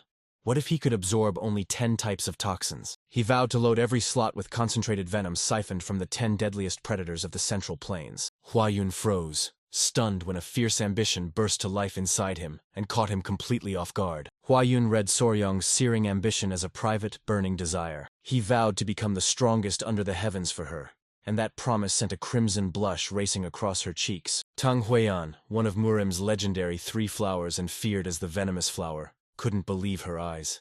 Never before had any man dared such a brazen gesture toward her. Heat flared across her cheeks as she snapped at Soryong. "Do you even realize what you just implied?" Soryong snapped he didn't. Huey, without a word of explanation, warned the path he was eyeing would be the road ahead was brutal. 10 years, 20 years, maybe even a lifetime to pull it off. And Soryong's face went stone cold as dread coiled while he pictured that endless grind. Heat still burned Huayun's cheeks as he revealed Soryong was only 15.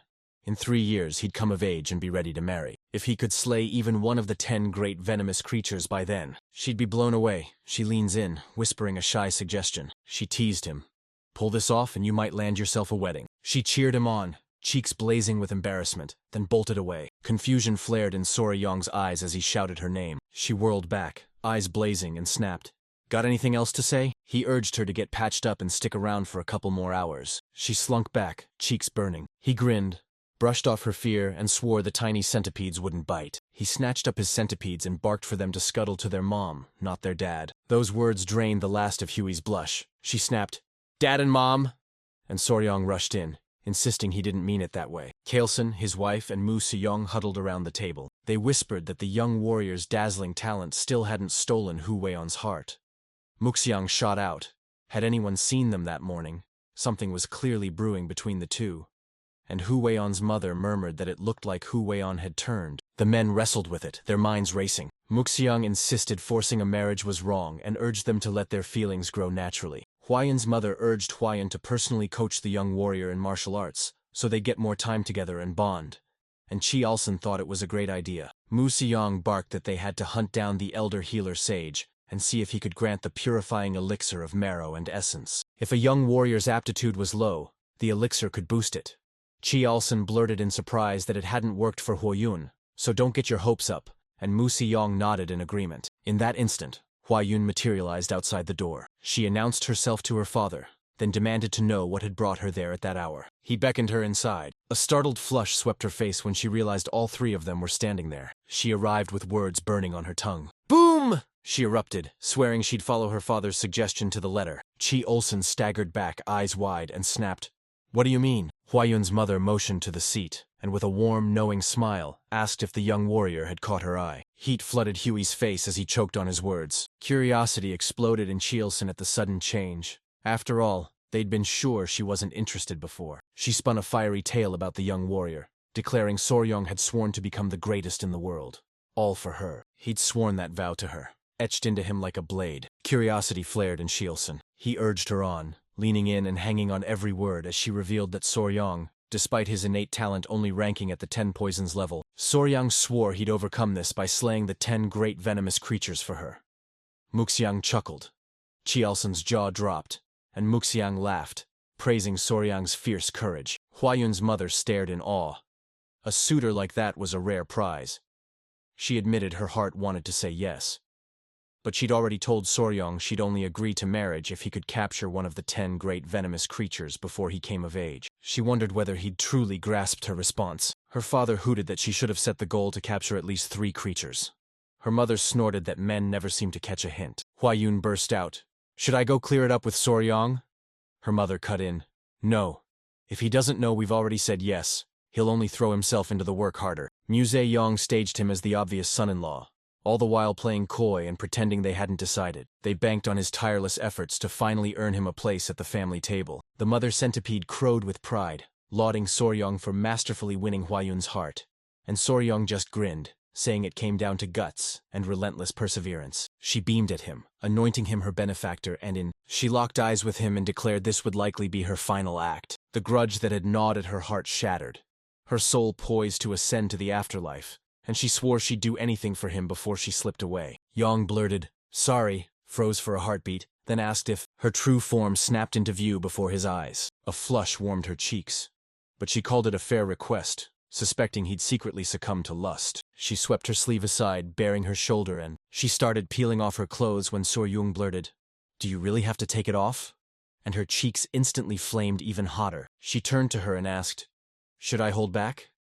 Yang blurted, "Sorry," and rushed to clarify he hadn't meant that, while the kids giggled and hid their eyes. He declared he wanted to witness a blue-spotted centipede materialize. The instant she grasped her mistake, horror slammed into her. A choking wall of smoke surged forward and swallowed the area. Then she dropped the act. Her true form exploded into view. Soryong's breath hitched at the sight, elation roaring through him to see her so natural. Her size blew him away, and he blurted, "May I touch you?" He'd already started, eyes locked on her waterproof body as he pictured her gliding movements.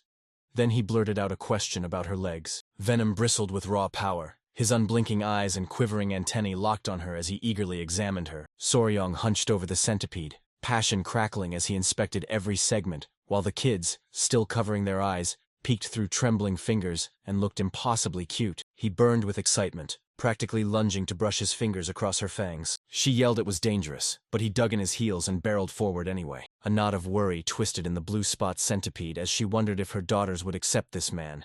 His touch felt anything but ordinary, and watching Soryong drool while he caressed her was oddly hilarious. Later, Chielson slid into the chair across from Soryong and shared a single steaming cup of tea. He told Soryong he'd heard every word from Huiyan, and proclaimed Soryong would be treated as their son-in-law. Soryong blurted he thought he had to wait 3 years.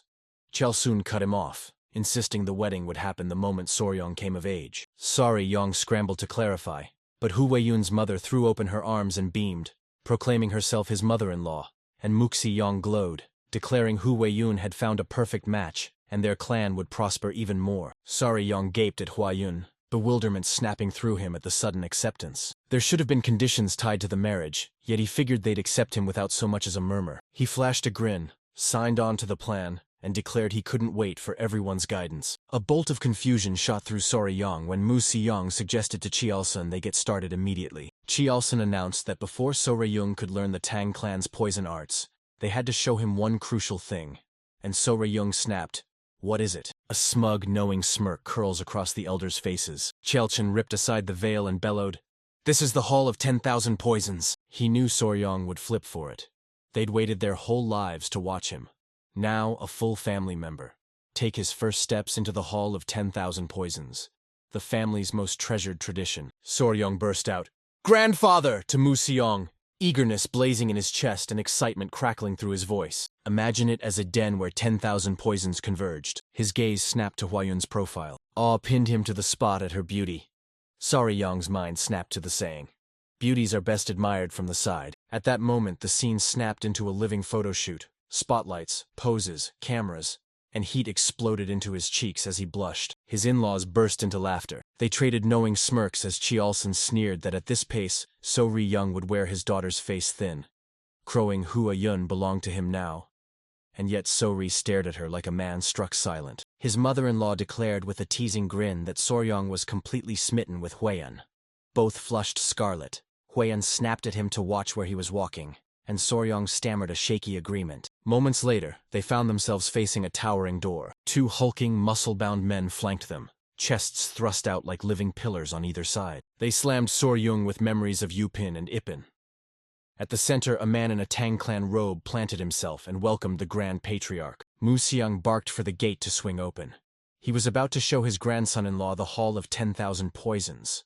The men obeyed instantly, and Soryong thought the security absurdly tight for something ripped straight out of the Middle Ages. The man in the black robe roared that the gates had opened, two hulking men flanking him. They heaved and shoved with every ounce of strength, throwing their weight against the heavy door to push it open. The man in black barked that the gate had opened quicker that day, and Soryong froze, eyes wide in stunned disbelief. When the gate swung wide, the two hulking men staggered, breathless and spent, and the man in black beckoned them inside. Chiolson's eyes snapped to Soryong for a heartbeat. As they pressed through, Soryong's gaze snapped to the weary, muscle-bound men. Chiolson stepped forward, voice steady and fierce, reassuring them that the iron gate had been forged from Kunyu steel. Forged in the savage southern wilds, even opening the gate became a sacred honor. They swept into the Hall of 10,000 Poisons, the Tang clan of Sichuan's treasure vault packed with exactly 10,000 deadly toxins.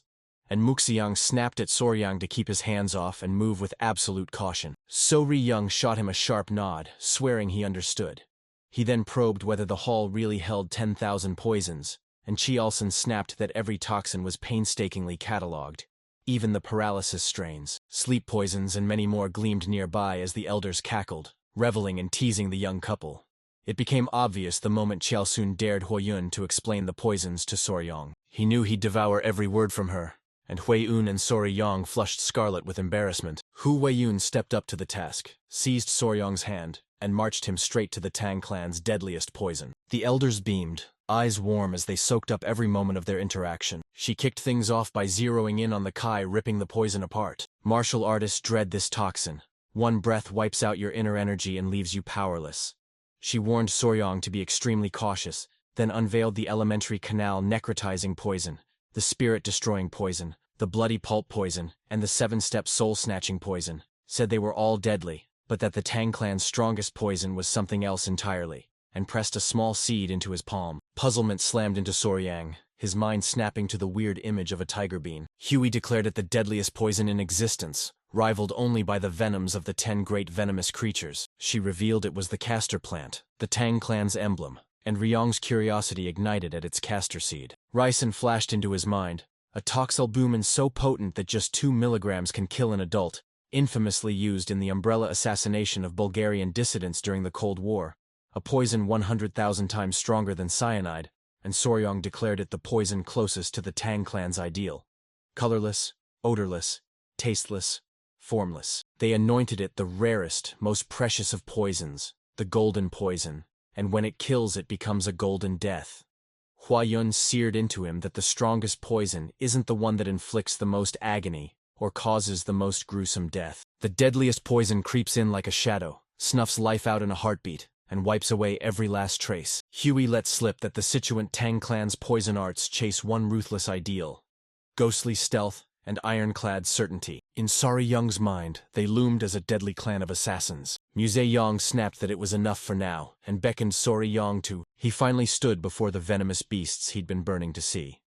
And Museong even pledged that if Soryong wanted it, he'd take charge of their care while the clan supplied anything he needed. To Soryong, their cheering on his hobby ignited his grin. He practically buzzed with excitement. Right as they were stepping out, a frantic shout yanked the patriarch back, freezing him in his tracks. Tai barreled in, gasping from a brutal sprint, and they demanded, "What's wrong?" Pai snapped, "The patriarch must sprint to the Black Tortoise Pavilion right now." The patriarch barked, "Why?" Pai opened his mouth to explain the clan elder, but Muxiang roared him down, demanding what those bastards were up to now. Riang's heart jumped, wondering if they meant the long-unmentioned branch family. Pai barked that there were 2 issues. The medicine we sent to the Sichuan city lord flopped, and he slammed a furious, complaint-stuffed letter back at us. Right before Pai could reveal the second issue, he locked eyes with Soryong, tension crackling between them. Pai ripped the lid off the secret. It was about the Hall of 10,000 Poisons, and Mu Xiang braced. He could feel rumors already slithering through the city. They pulled back for now, but Muxiang planted his feet and refused to leave without Soryong at his side. Shadow pooled beneath the black tortoise pavilion. The elders zeroed in on the patriarch and erupted, railing that he'd made that critical decision on his own. They exploded in outrage when he moved to pair Huayun with an orphan of unknown origins. That set Chilson off. He bristled at them, referring. They spat that Soryong was an orphan of unknown origins. Chilson erupted in a green aura, seething. Were they insulting his son-in-law? The elders pressed that their concerns were valid. Muxiang, visibly agitated, snapped that he alone had made the decision and demanded, "Any problem with that?" The elders reeled and turned to the Grand Patriarch, begging him to reason with the Patriarch. They erupted, calling it lunacy to hand the 10,000 poisons to an outsider with unproven skill.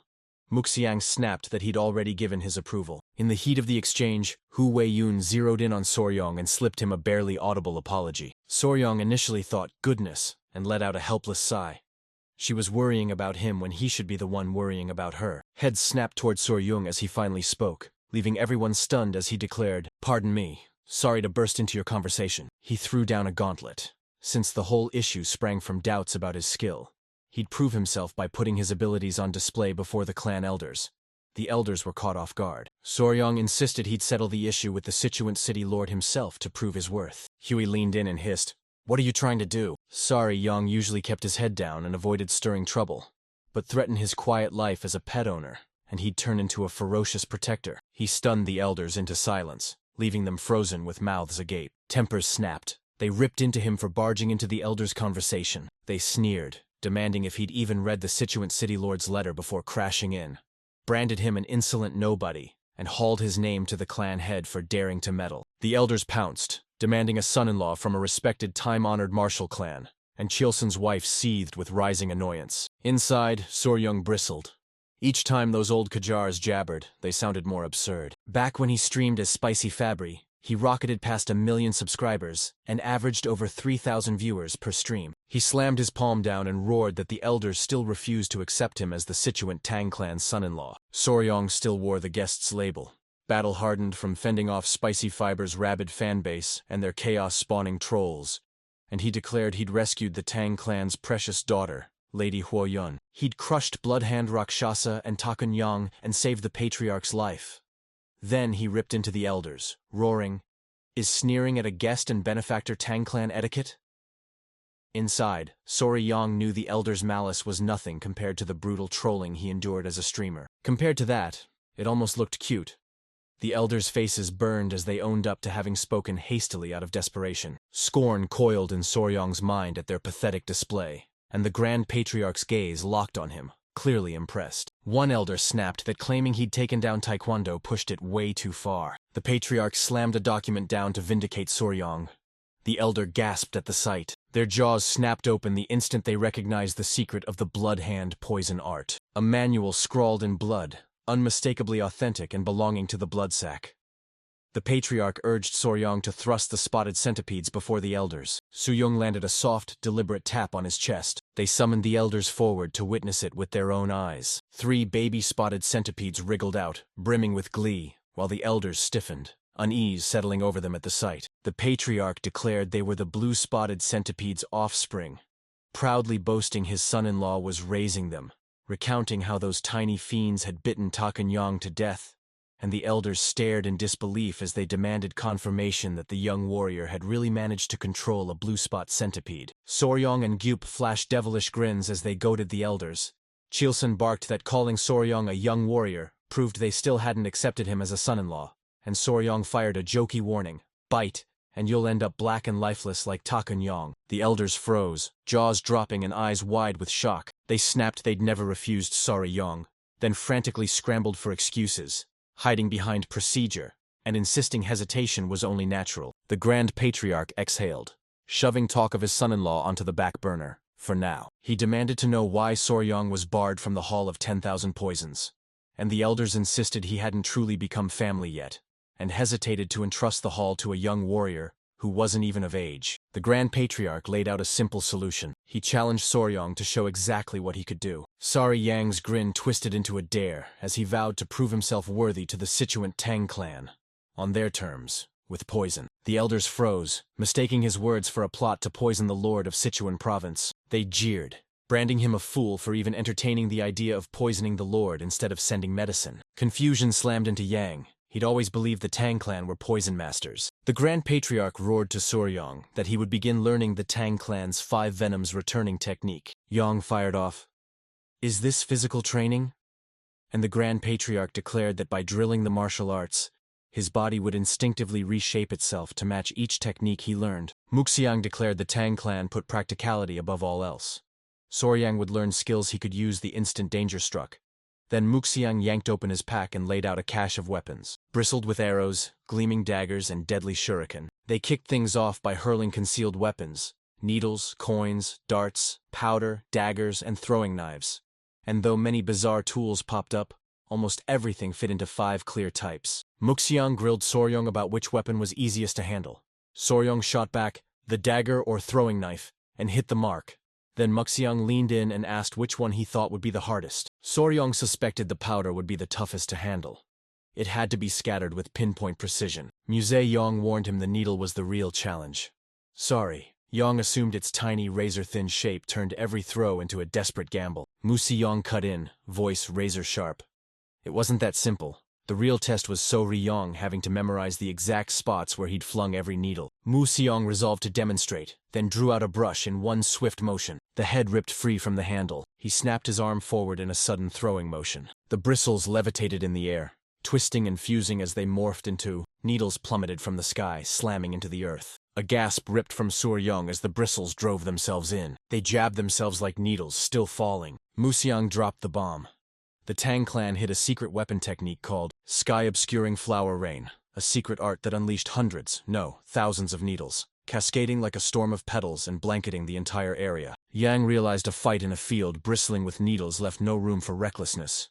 He had to move with razor-sharp caution. He pointed out, politely but alarmed, that if needles filled the whole area there'd be nowhere to move. Muxiang laughed, saying that's exactly the point. Soryong had to memorize every needle's position, or he'd fall to his own technique. And Soryong could hardly believe it. Sweat beaded on Soryong's brow as he fired the question at Muxiang. Must he memorize the positions of the needles that deflected opponents, or the ones that fell out of place? Muxiang snapped a sharp yes, and then dropped the bomb. With the 5 poisons body, Soryong would have to memorize at least 100 positions to even start, a thought that drained Soryong's color. And after the demonstration he crumpled face first onto the ground. Lady Huayun burst in, clad head to toe in a beekeeping suit, and shot him a grin as she asked if she looked prepared. She'd heard he was going to catch a hornet. She hesitated, wondering if it was unnecessary. Sorry, Yang shot back that it wasn't. He'd planned to wait for a hornet, but with their gear they'd snare it themselves. Huey leaned in and double-checked if Yang really planned to wait for the hornet to arrive. Yang flashed an apologetic, sorry, and said she'd understand once they got there. He pressed on. Did she actually know where the hornet's nest was? Totally unverified that she'd spotted one nearby. They tore off toward it immediately. Soryong yanked on a beekeeping suit, armor against the swarm. While they prepped, Huayun thrust the letter they'd sent to the city lord of Sichuan province into the conversation and demanded to know if he'd seen it. Soryong confirmed he'd got it. Huey held a silent worry that Soryong's youth might let the letter's meaning slip past him. Cheeks burning, Soryong insisted Yongkai and men were crucial. Crimson flooded Huayun's face as she snapped, "Enough!" when she realized he already knew. The city lord of Sichuan was tormented by a crippling erectile dysfunction that gnawed at his pride and haunted his nights. His rod lay limp, flat out refusing to stiffen. Huayun's suspicion flared. Soryong knew far too much for someone his age, and Soryong shrugged it off, saying he'd lived alone for years. Blood rushed to her cheeks, and Huey stalled into a shy, stumbling pace. A few hours later, they plunged into the forest. The creatures there swallowed Soryong's attention whole, and Huion had to keep. He locked his focus like a vice, not loosening until they reached their destination. It gaped like a tiny cave, the perfect lair for hornets. Huey bit back his question about the significance of finding a bee with no hive. Snapping on their head protectors, Soryong declared they were there to find hornets, not to net a single one. Uncertainty clawed at Huayun as they edged closer to the hole. Soryong leaned in, voice like a blade. The venomous insect they were after lurked in the smallest, most fragile hives. Huayun remained blissfully oblivious to it, but the hive held the prize they needed. An insect crawled free, and Soryong snapped it up with his chopsticks. They hadn't come to catch a hornet. They'd come to take down this tiny insect. This small creature would rip the Sichuan city lord's troubles to shreds. Huayun leaned in, squinting at the bug, and blurted, "Is that a ground beetle?" Her hunch was spot on. Soryong realized the bug they'd snared came straight from the giant hornet nest. In that world they called it the ground beetle. Out on the central plains the name stuck like iron. But in the modern era people rechristened it the blister beetle. Cue a shot a question. Was it normal to find ground beetles living in a hornet nest?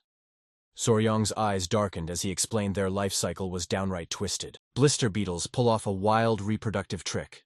They skip guarding their egg-laying spot and refuse to build the safe nurseries most insects rely on. The blister beetle plants her eggs wherever she pleases. In a hilarious skit, she tells the boss to wait, plops down a batch, then sachets off like it's nothing. It drops them anywhere with ruthless efficiency. It lays them and moves on. It just shoves them all into one spot. That's the only move it makes. When the miracle hits and blister beetle larvae hatch, they surge toward the nearest high spot, scrambling upward. Once the larvae reach the top, they pull off a jaw-dropping, bizarre stunt that freezes everyone in their tracks. They huddle tight, folding into a single living bloom that mimics a flower. Tricked by the fake flower the bee dove in. Wrong move. Dive for the real thing the moment a bee buzzes within striking distance. Every member of the swarm hurtles onto the carpenter bee's body. End of the road. Game over. The carpenter bee's home lay gutted. Yang couldn't say why the beetles targeted giant hornet nests. Only that those hulking hives made the perfect nursery for ground beetle larvae. Huayun's heart stung with pity for the giant hornet. But Soryong shrugged and replied that there wasn't much that could be done about it. Huey knew the bug would scorch skin, leaving angry, blistering burns. Words slammed into it. Devouring too much of it could even be fatal. Soryong confirmed it. The blister beetle's orange drip packs the toxin cantharidin, and the moment it hits skin, it erupts into burn-like blisters. Heat flooded Huayun's cheeks as he stammered, "Does it really do that?" Soryong nodded grimly. "It'll make any man's rod spring to life on the spot." And Huayun's face scorched as he shut up. She urged him to sprint back to the Hall of 10,000 Poisons. Soryong wanted to snare a few more beetles, but they'd already secured the ground beetle, the blister beetle. They barreled back into the hall and drilled the warriors, step by step, in preparing the medicine. Ryang snapped, "Listen carefully," then ordered them to dry the ground beetle and grind it into powder, warning that 1/10 of that powder is toxic. At 3 mo the poison turns lethal. He warned that ingesting 3/10 of a mo per guan of body weight gives about a 50-50 chance of death. Soryong demanded the medicine be mixed with 1/10 of a mo of poison, about 10 drops. 1 mo equals 3.75 milligrams, and 1 guan equals 3.75 kilograms. He asked if that made sense. Soryong's mind teetered on the brink of explosion under a furious avalanche of calculations. One warrior ripped off his mask and declared Soryong's explanations razor-sharp in detail. Who'd ever expect him to be a math ace? He swore to Soryong they'd see this through and win. Soryong bared how desperately he depended on them. Musyong spun to Hu Weiyun, disbelief raw in his voice, saying it was surreal that ground beetles could cause such effects. Musyong admitted it made him want to reassess the Tang clan's poisons. Hu Weiyun agreed. Musyong then brought up Soryong's math prowess, and Hu Weiyun revealed how Soryong calculated the solution's concentration and pegged it at the weight of 10 drops. A jaw-dropping feat. Musyong admitted he prided himself on mastering poisons. But with every new thing he learned about Soryong, it hit him that Soryong was on a whole other level. With every new detail, it slammed into him. The young man was a rare, dazzling gem. He nudged Huayun with a wicked grin. "You like Soryong even more now, don't you?" Huayun's cheeks flamed crimson, and she winced and admitted she'd rushed at the start. Musyong put her at ease, saying making up for it from now on was what truly mattered. Then leaned in and asked how they planned to test the medicine once it was finished. Huey's face drained of color as the blush faded even more, flushed full-on tomato red. She said the branch elders were grumbling that Soryong had been too insolent. Soryong laughed and dared to test the medicine by hauling the clan elders upright. Then he froze in shock, but he doubled over and howled with laughter. Everyone crowded into the hall. The clan elders loomed at the front, cold skepticism cutting at their faces. A warrior thrust a wooden box into Soryong's hands, grinning as he announced he'd blended licorice. They whipped powder into honey until it turned sweet and easy to swallow, and Yang's jaw dropped at the attention to detail. Soryong leaned in and pressed. "Did you prepare it exactly as I instructed?" The warrior met his gaze and replied, steady as steel. "I followed every instruction to the letter." The rest of the clan sneered, laughing coldly as they dismissed the idea that anything could be that amazing. The patriarch bellowed for silence, then swallowed his pride and apologized. Yang swore he'd prove the medicine worked, then slapped on a perfectly timed look of surprise when they asked. The clan elders thundered for a trial.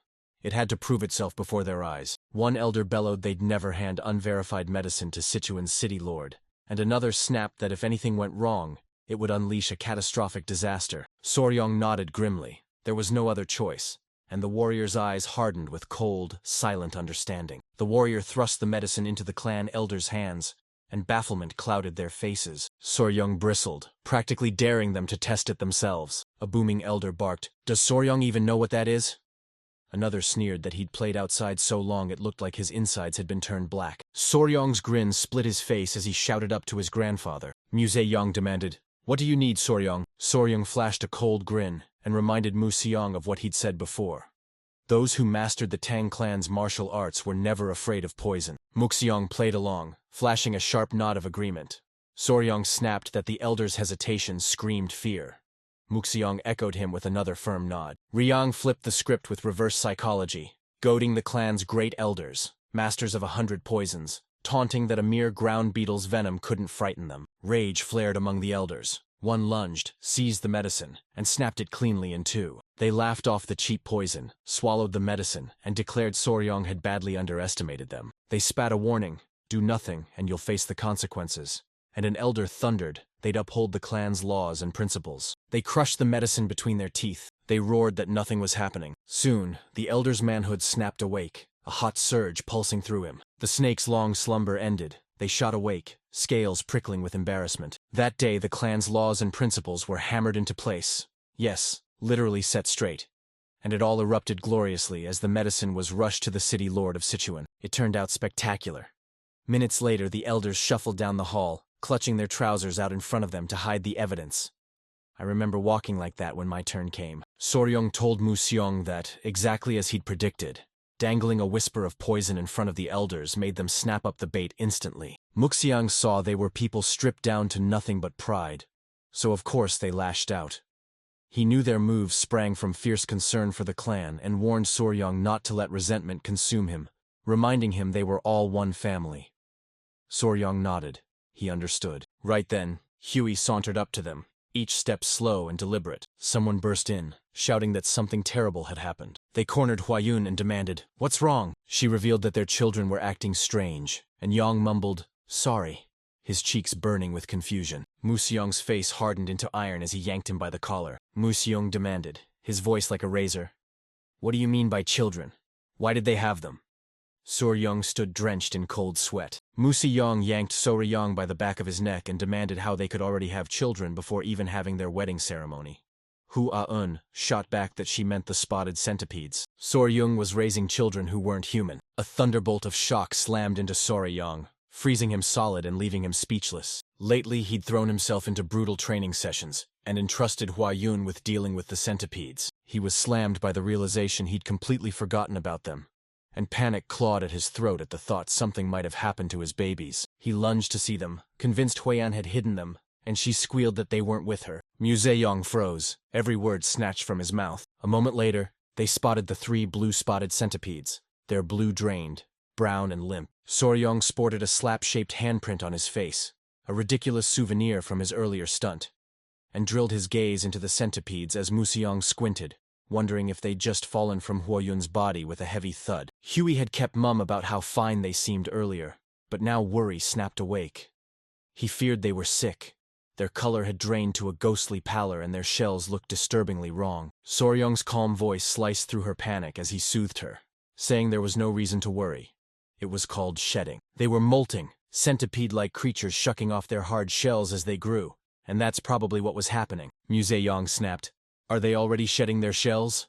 Yang murmured, "Sorry, It's going to happen soon. Suddenly, one of the little ones jerked with a sharp, unsettling twitch. Its head shot into view. They gaped, every one of them dazzled by the sight before them. My jaw dropped and my heart thundered as the other two centipedes tore through their shells too, shredding the husks until they slipped free, fully emerged at last. To the unobservant eye, they loomed almost twice as large as before. She snapped, eyes blazing. Do the little ones have names? Realization slammed into Soryong. He realized they didn't, and his thinking face twisted into such a ridiculous stare everyone burst out laughing. He slapped on the ridiculous names, number 1, number 2, and number 3. Hua-Yun burst into laughter and flat out refused to accept them. She declared that, since spotted centipedes are said to turn into dragons after living for 1,000 years, they deserved dignified, dragon-worthy names. Ryong scoffed and playfully insisted no spotted centipede would turn into a dragon, not even after 1,000 years. Museong burst out laughing and declared 1,000-year-old spotted centipede a dragon, and Soryong's eyes flashed as he realized Museong must have taught Huey that. He fell silent, then zeroed in, weighing each of their names with grim, razor-sharp focus. He christened them Nova, Myra, and Grace. Nova blazed a new beginning. Myra breathed sweet fragrance, and Grace embodied gentle, effortless elegance. Hua-Yun beamed and offered no protest. Tradition placed the task of naming the children squarely on the father's shoulders. The spotted centipedes now wore their names like battle badges. A full day later they surged back to Kling, racing straight to Soryong. Damp still clung to his skin, but he could move. An awkward, off-balance feeling nagged him. The centipedes packed en masse. They ballooned from thick sausage to forearm-sized, writhing as his embrace squeezed them far too tight. They snaked around his arms and cinched tight at his waist. He lay there, curled up and snuggling into a tangle of writhing centipedes. He froze as secret words crashed into his ears. Two men swaggered past. One, clutching a bulging, jingling pouch, sneered that the Sichuan Tang clan was always so extravagant, and they burst into laughter as they strode for the brothel, thrilled at how easy money came. Soryong leaned in, curiosity snapping to life with every word of their conversation. Chi Halson announced incredible news. The medicine they sent to the city lord of Sichuan worked spectacularly. The city lord shot over a grateful missive and a hefty reward, and Sari, Yong, and Hua-Yun exploded with delight. Chi Halson swelled with pride as benefits poured in the moment he welcomed Soryong as his son-in-law. Soryong had pulled off a remarkable feat and beamed, glad he could help. Cheolson stepped forward and offered Soryong one of his elixirs. He knew calling it a reward would make Soryong shove it aside, modesty forcing her to refuse. The memory hit Soryong like a punch. Grandpa said the elixir enhances internal energy. Hua-Yun snapped, "What kind of elixir is that?" And Cheolson shrugged, smirking as he called it nothing more than ordinary. Only the honey of the golden-haired king bee. Liquid treasure fit for a monarch. Soryong scoffed at the scent, plain honey. But the brutal truth that internal energy forges a martial master drove him to accept it. He opened his mouth to thank his father-in-law when Hua-Yun cut him off. Hua-Yun snapped that if Cheolson was rewarding Soryong, why was the reward only honey? Cheolson froze, nerves prickling under her steely, assertive stare. She snapped that Soryong's feat was huge. Even if the golden-haired king bee is only a mid-level venomous creature, and honey counts as the lowest-grade elixir, Cheolson mustn't skimp on the reward, she demanded. And Soryong flushed with shy embarrassment. She scolded her father, demanding he grant something that supplies a whole year's internal energy instead of handing over an elixir that barely covers 2 months. Cheolson's heart sank as she tried to reason. It was still an elixir, one they'd paid a fortune for. And Hua-Yun snapped, roaring that next to Soryong's contributions the reward was nothing but pocket change, leaving Cheolson cornered and desperate. Soryong demanded to know about the golden-haired king bee. Cheolson snapped that it was a lethal, venomous nightmare that sometimes slinks through jungle shadows, poised to strike. It was the size of a small dog, and a single taste of its honey would bestow as much internal energy as 2 full months of meditation. Imagining that giant bee had Soryong buzzing with excitement and amusement. Huey drowned in his thoughts.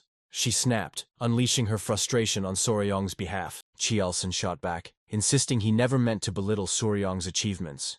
He figured Soryong would light up at meeting the golden-haired king bee in person. Soryong's heart leapt and he blurted, "You mean I can see the bee with my own eyes?" Cheolsun's slow nod and smile said it all. That was exactly his plan. Soryong's eyes sharpened. He took that as a green light to raid the honey himself. The exact kind of stunt he'd pulled back in his YouTuber days. Buzzing with excitement, they sprinted to the door. Soryong boasted he was practically a bee expert. Chilson smiled. Sure, he'd love the idea. And when Soryong demanded what the golden-haired king bee looked like, Chilson shrugged and said, "It looks like a bee." Huayun could only exhale a single, resigned sigh. They plunged headfirst into the hunt for honey. Chilson had handed them premium intel, so they rolled in expecting no rivals. Instead, rival crews were already staking their claim. "We stumbled on two clans tearing into each other. Both had paid for the same intel." One demanded, "Was the seller scruffy with a big mole?" The other snapped, "That's him," and swore they wouldn't yield an inch. The description slammed into Soryong. He pictured the two guys he'd overheard and knew they'd been hawking the information everywhere. A lone man, burning with fury at the scammers, bellowed, "How dare you insult the Sichuan Tang clan in Sichuan?" His voice boomed, and the moment he named the Tang clan, tension slammed into the group. The peaceful honey harvest had curdled into raw unease. On the doorstep of his first journey outside, Chilson gripped Soryong's shoulder and warned him to be cautious, reminding him that as a member of their family and the Tang clan, he must never forget who he was. And Soryong replied with a calm, polite nod. Chilson's gaze sliced to the side, and Soryong's head whipped over to match. Men stood in a line before them, and Chilson announced Soryong would lead them. Time for him to learn to manage others. Soryong froze, panic fluttering in his chest as the responsibility slammed onto him. He insisted Hu Weiyun should lead. Chilson scoffed, called him silly, and snapped that since Hu Weiyun was his partner, Soryong automatically held the group's top authority. The moment someone said partner, Soryong's cheeks flamed scarlet, and Huiyun, certain Soryong would shine, swore he'd guide him every step of the way. He vowed he'd do his best, but with chaos ripping everything apart, he froze, scrambling for his next move. He pressed Wolfgang, leader of the Venom Blood unit, for a decision, wrestling with the thought that sharing the information might be the smarter move, and Wolfgang bristled at anyone daring to share the Tang clan's information. Huiyun shot a grin and agreed. Whoever pulled that stunt had nerve to burn. Rage boiled in her veins. Her aura sharpened into a razor-edged menace. She tore into them, demanding why anyone would peddle the intel the Sichuan Tang clan had bought, and clansmen across the room froze. They knew her as the poisonous flower, one of Murim's 3 deadly blooms. One man's jaw hit the floor when he locked eyes with a direct descendant of the Tang clan. The poisonous flower stood before him in person. He forced a greeting, spoke as the Central Windsect's envoy, and swore they had no intention of meddling in the Tang clan's affairs. He barked that they'd withdraw. The noble origin sect echoed the retreat. Pain clawed at the Jade Ghost Slayer, but he fell into step. One of them swore he'd catch the rat responsible and skin him alive. They all bolted, scattering in a frantic retreat. Soryong felt a cold clarity. The Tang clan's influence ran deeper than he'd imagined. He pressed Wolfgang. "Is the situation resolved?" Wolfgang shot back, "No, it isn't." He steeled himself, suspecting those unorthodox groups would fight tooth and nail and refuse to back down. Wolfgang urged them to pitch a camp just out of sight and rotate watches. Certain the men lurked in the shadows, waiting for the perfect moment, then told Gupa to find exactly where they'd set up camp. Worry shadowed Yong's face, but Huey cut in, steady and sure, promising it would be okay. Fear for his honeybee flared higher than anything else. They hunkered behind a boulder, eyes glued to the buzzing bees. The bees, shockingly adorable like tiny buzzing plush toys, cloaked in faux fur, several of them launched themselves into the trunk. Soryong's heart leapt the moment he laid eyes on the golden-maned king bees. Hu Weiyun blurted she was seeing them for the first time too, eyes widening at their huge size and gasping at their cloud-soft fur. Soryong swooned at how adorable they were, and Wolfgang beamed with delight. Soryong clocked the colony's tiny scale. Only a few hundred of them, which made sense given how massive each was.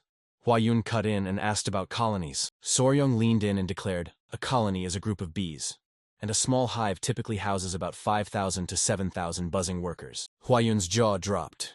He couldn't believe Soryong knew that without stepping into the hive. Soryong shot back that he'd simply gauged it by counting the steady tide of bees streaming in and out of the entrance. Out of nowhere, a figure loomed behind them. Pai stepped into view. He announced they'd pinpointed the unorthodox groups. Wolfgang snapped, "Where are they?" Pai froze, breath snagging as doubt clawed at him. Just as Wolfgang expected, the groups had pitched camp on the opposite side. Calm on the surface, coiled to pounce the instant anything happened. Wolfgang bided his time until nightfall, then moved to harvest the honey with the Tang clan's method, and Soryong pressed him, eager to know how that technique worked. Wolfgang explained that burning mugwort leaves would billow calming smoke over the hives, lulling the bees so they could harvest the honey, and Soryong thought it was an excellent method. Alarm flared in Pai. Worry gnawed at him because a savage wind barreled straight at them, hurling their plan into chaos. Soryong's mind snapped. An idea struck him in an instant. Pai shot back. Is that something clever? Soryong warned. The wind blowing toward us will drown out our scent. Seizing the chance, he bolted for the hive. He was already heading off when Huiyan snatched his shirt to stop him, warning it was dangerous because the golden-haired king bee was a mid-level venomous creature. Soryong couldn't wait. He ripped at Huayun's grip, insisting he'd just touch it once and come back. A lone pebble plummeted and it barreled toward the hive. Their blood ran cold. They knew instantly it was bad news. In an instant the hive erupted, the colony pouring out like a living storm. Huey fumbled a clumsy grab on Soryong and they bolted, only to catch a merciless scolding later for that reckless stunt. Dusk fell, and Soryong still wrestled with another approach. Ignite a fire into the wind and they'd be pinned, sandwiched between the rogue factions and the hive. The golden-haired king bee stood apart from every bee he knew. Its kind could pick up ground vibrations from over 30 kilometers away, a reach even ground bees couldn't match. Huey came up empty-handed tracking him. She mentioned that the kids they'd just finished their meal and were trying to slip away, but she ushered them straight to him. Soryong thanked her. He coaxed the little ones to behave with a soft, steady voice. Huey slid in beside him, her sudden nearness setting his heart pounding and leaving him utterly flustered. She leaned in and asked if he'd made any progress. He admitted he still needed to observe a little longer, and she swallowed, owned up to pressuring him, apologized, and urged him to take his time and not carry the weight. Huayun cheered, and the pressure on Yong slammed down even harder. Huayun's gaze snapped to a noisy mob of monkeys on the opposite side of the old tree. Their shrieks shredded the air, and one jittered with fierce agitation. Yang blurted sorry at Huayan, then burst out, "Do you smell something sweet?" QA's sensors flared. It locked onto the scent. A jolt of clarity slammed into Soryong. It might be pheromones. Soryong yelled, "We have to get out now, the bees are about to swarm." Huey flung his grip aside and bolted. They vaulted skyward, tearing a wide gap between them and the hive. She grabbed Soryong by the armpits and held him there, both of them riveted to it. The hive erupted as a black tide of bees poured out, homing in on the fallen monkeys and ravenously feasting on their corpses. They dodged disaster by the skin of their teeth. Huiyan's curiosity exploded. How had Soryong already sensed the golden-haired king bee's ambush and warned her before a single buzz ever pierced the air? He declared it was the scent. Huey finally sniffed out a faint trace of magnolia. Yong's jaw dropped as she zeroed in on the pheromone scent. He was completely floored. He leaned in, voice razor-sharp. "Did you recognize the earlier scent?" She inhaled sharply, eyes lighting up, and declared it smelled exactly like a magnolia bloom. The moment Soryong found the answer, a wild, maniacal cackle ripped from him. His hands landed on her shoulders, and a fierce blush flamed across Huayun's cheeks. Soryong grinned devilishly and announced he'd hatched a plan to crush those unorthodox groups circling his honeybees. Men from different clans clustered around a roaring bonfire, letting their guards drop and bursting into raucous laughter as embers shot into the night. They slammed back liquor and tore into slabs of meat. One shot. "When will the Tang clan swoop in to gather the honey?" The other shrugged. "Hard to say. 3 days ago the Tang clan had scoured every corner, and now an eerie hush had fallen. Someone hissed they'd strike any moment, while another just shrugged and said, 'Could be.' Another man scoffed, incredulous that beehives could bring in that much money. He scoffed, snapped that the asker must have been living under a rock, and explained candles made from the golden-haired king bee's beeswax were imperial-only treasures.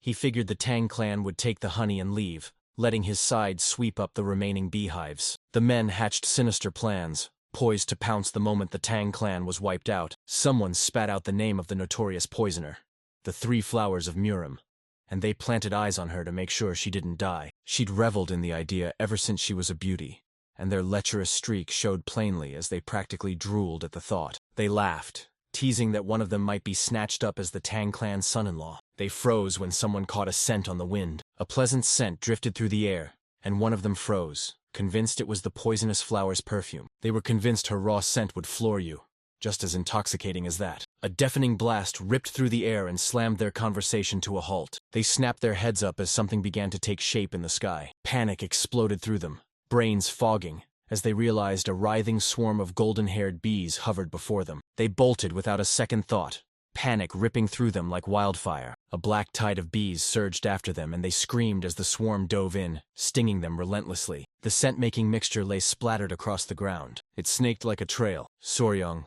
Huayun, and Wolfgang crouched behind the bushes, peering through the leaves and tracking every move. Huayun and Wolfgang froze at work, jaws dropping as shock slammed into them. The bees surged in one direction. Huayun snapped, "What did you do?" He hadn't expected a flower's scent to rile them, and Soryong grinned, admitting he'd ordered a full-scale attack with one simple trick. Huayun gaped, stunned. Soryong had only crushed a few flowers and fruits, splattering their juices everywhere. Soryong snapped that the scent was the hair trigger, the signal that unleashed the attack order. He boomed that pheromones are chemical signals, animals of the same species unleashed to talk to one another, most famous in social insects like ants and wasps. Their entire operation hangs on those signals. Soryong unleashed the bee's attack alarm itself.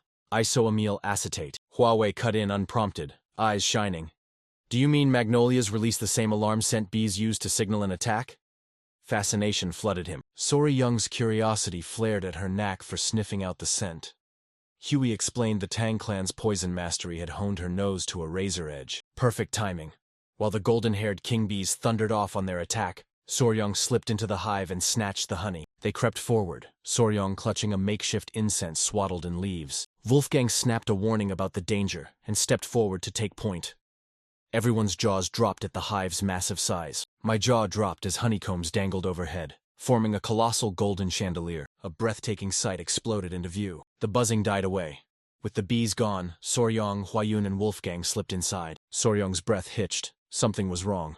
Not a drop of honey remained. A burst of surprise hit Wolfgang as he peered at the honeycomb, inspected it, and realized it matched Soryong's prediction to the letter. It stood shockingly empty. A silence that screamed wrong. Soryong's stomach dropped as he discovered the hive contained no eggs either. Wolfgang shot out, "Is this why the hive's empty of honey?"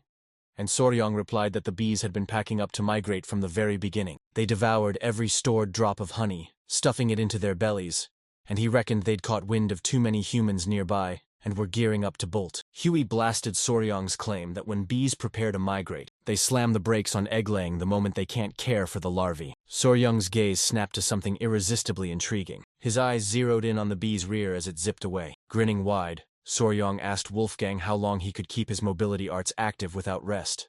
Wolfgang replied that by pacing himself and running steadily, he could last about half a day, then tilted his head and asked why Soryong wanted to know. Pai exploded into view, breathless, yelling that the golden-haired bees were swarming back. They barked, "Soryong, get out now!" They bolted, Wolfgang urging Soryong to give up as Huey sauntered calmly to his side. She yanked his shirt and barked for him to hurry. A Pai panic erupted as someone screamed for everyone to scramble out fast. Something forced its way out of Soryong's chest. Time slipped away, and it was a hair's breadth near miss. Relief flooded Yuayun that they'd slipped away before the bees came back.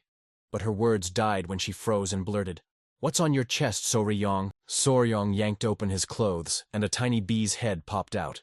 He proclaimed it the queen bee of the golden-haired king bees. No honey left. He raced to fetch the only person who could make more. The moment those words landed, the room snapped with fear. Faces went ghost white, sweat beading along their brows. The queen bee trilled an irresistibly cute buzz. Soryong's devilish grin split his face as he told Wolfgang the bees would soon notice their queen was missing and swarm after them.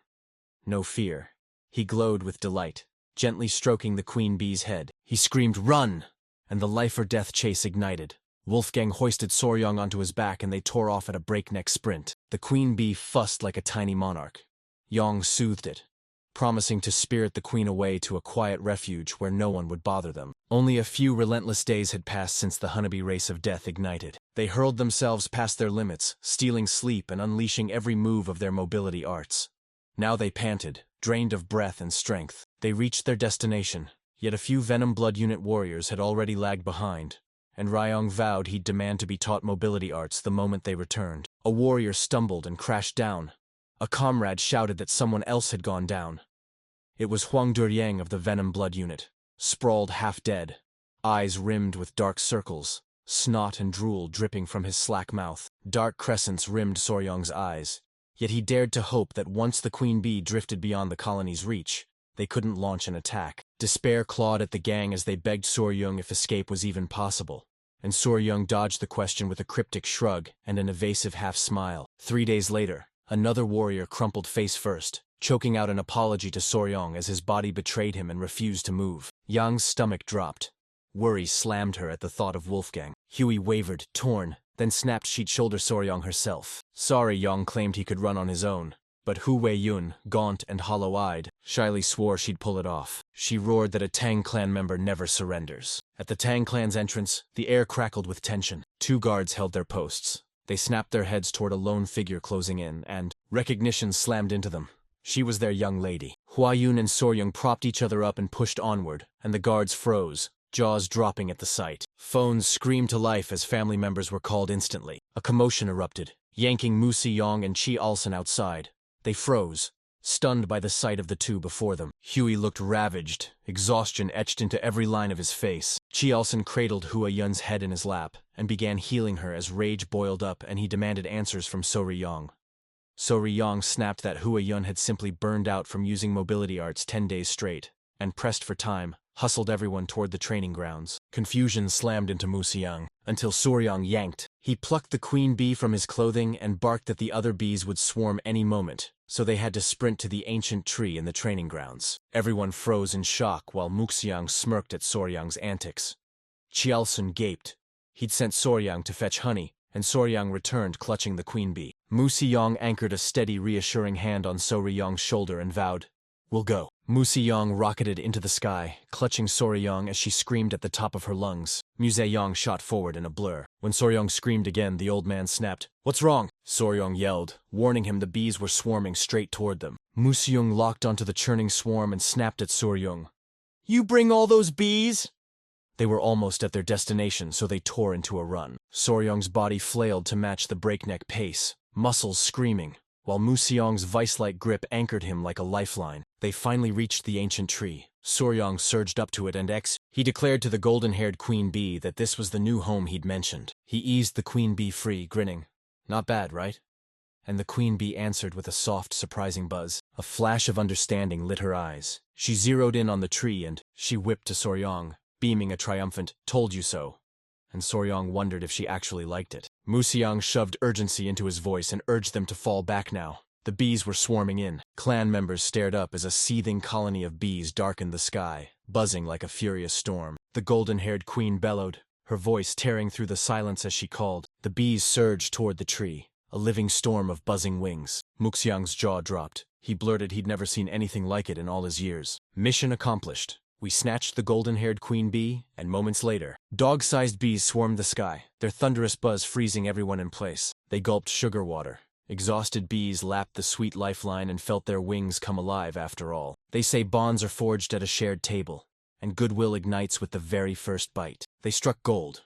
This world actually had a refined sugar equivalent, and that discovery saved the day. Soryong pinned his hopes on the little feast to melt the bees' wariness, and maybe even make them see him as their master. Then he suddenly yelled he'd forgotten something, and Chielson and Mucheong narrowed their eyes, suspicion crackling as they demanded what. Soryong's voice trembled as he asked about Huiyan, every word soaked in nerves. Chielson bristled, annoyed that he had only thought of her now. He shot back that he'd sent others to carry Huayun to her mother's house to rest. Chielson demanded whether they'd really used mobility arts all the way from the forest to the house with bees trailing them. And Soryong's voice trembled as he admitted it and apologized. They clawed out just 4 hours of sleep each day, then tore through the rest of the day running. Realization slammed into Muxiong. He snapped at Soryong, demanding the names of the Venom Blood Unit's members. Soryong, sweat beading on his brow, choked out that the members had crumpled somewhere along the roadside. He swore he'd go fetch them, and finally the Venom Blood Unit made it back home safe, collapsing into the arms of their families. Huayan snapped awake in her room, electric with energy, bolted upright as Soryong stayed rooted at her side. Huey growled, misery cutting his voice, that the golden-haired bees had recovered their strength. Ryong warned they were now siphoning venom-laced nectar from the poisonous flowers on Tang Clan Mountain. Huey was inexplicably adorable. Then the door slammed open and someone barreled in, shrieking Soryong in a panic. Pai barked, "Get outside right now." He told Soryong, voice tight, that something was wrong with the golden-haired bees. They scoured the air like hunters, as if searching for something. Sorry, Yong and Huayun bolted outside. They strained to see what was happening. Bees exploded outward in every direction. Then they choked out sorry Yong and latched onto him. Suddenly they surged forward, yanking at his shirt. Soryong's head spun, watching their behavior. A sudden savage tug yanked him clean off his feet. Huayun's jaw dropped as a swarm of bees yanked Soryong into the air. Up there he hung like a hilarious ragdoll, legs locked straight and arms spread in a perfect T. At last the swarm shook him loose. Sorry, Yong snapped at them, demanding to know why they were meddling with their hive. His stomach dropped. He suspected something was wrong. The bees jabbed him like tiny heralds, and the message clicked into place. They urged him inside. He swept his gaze and saw they'd already raised part of the hive and were feverishly hauling in honey. His gaze snapped to a bee streaking straight at him. Not just any bee, the queen herself. Soryong shot his hands forward, inviting the queen bee to hop on for a lift.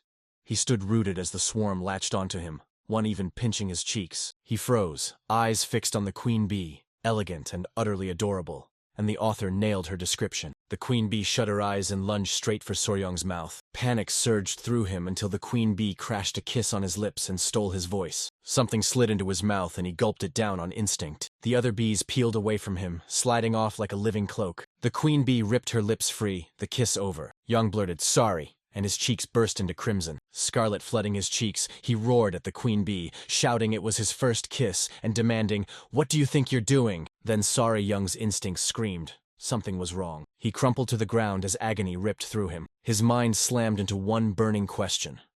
What had the queen bee fed him?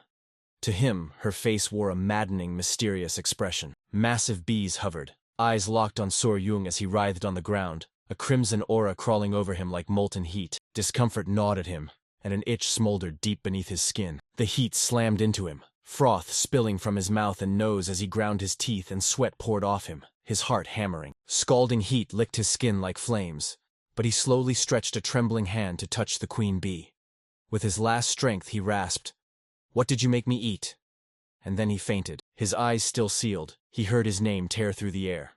Hu Weiyun snapped at her grandfather, worry sharp in her voice, and Mu Xiang, fingers on his beard and decades in his gaze, declared he'd swallowed a dangerously potent elixir. On hearing that, Sorry Yang collapsed again, and Mu Xiang began guiding his Kai into him to help. Seconds later, Huey dove in with a warm towel, wiping his face clean. He sat on the bed, hair a wild mess, and demanded, "Where am I?" She replied, "You're in the clan's medical wing." She shoved a hand through her hair and said that when they saw him, golden-maned king bees were dragging him.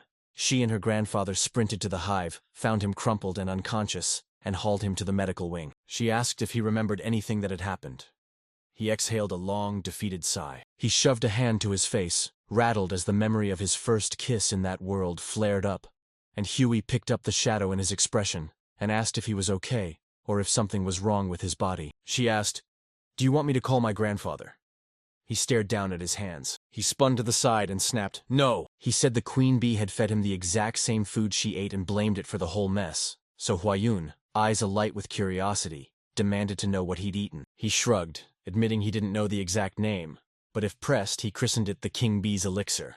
Huayun's jaw dropped. Flashing a grin, he announced that worker bees sprint out to gather nectar and pollen to feed themselves, and only the workers devoted to that labor actually eat it. She snapped, "If that's true, what does the queen bee eat?" He shrugged and dropped the truth.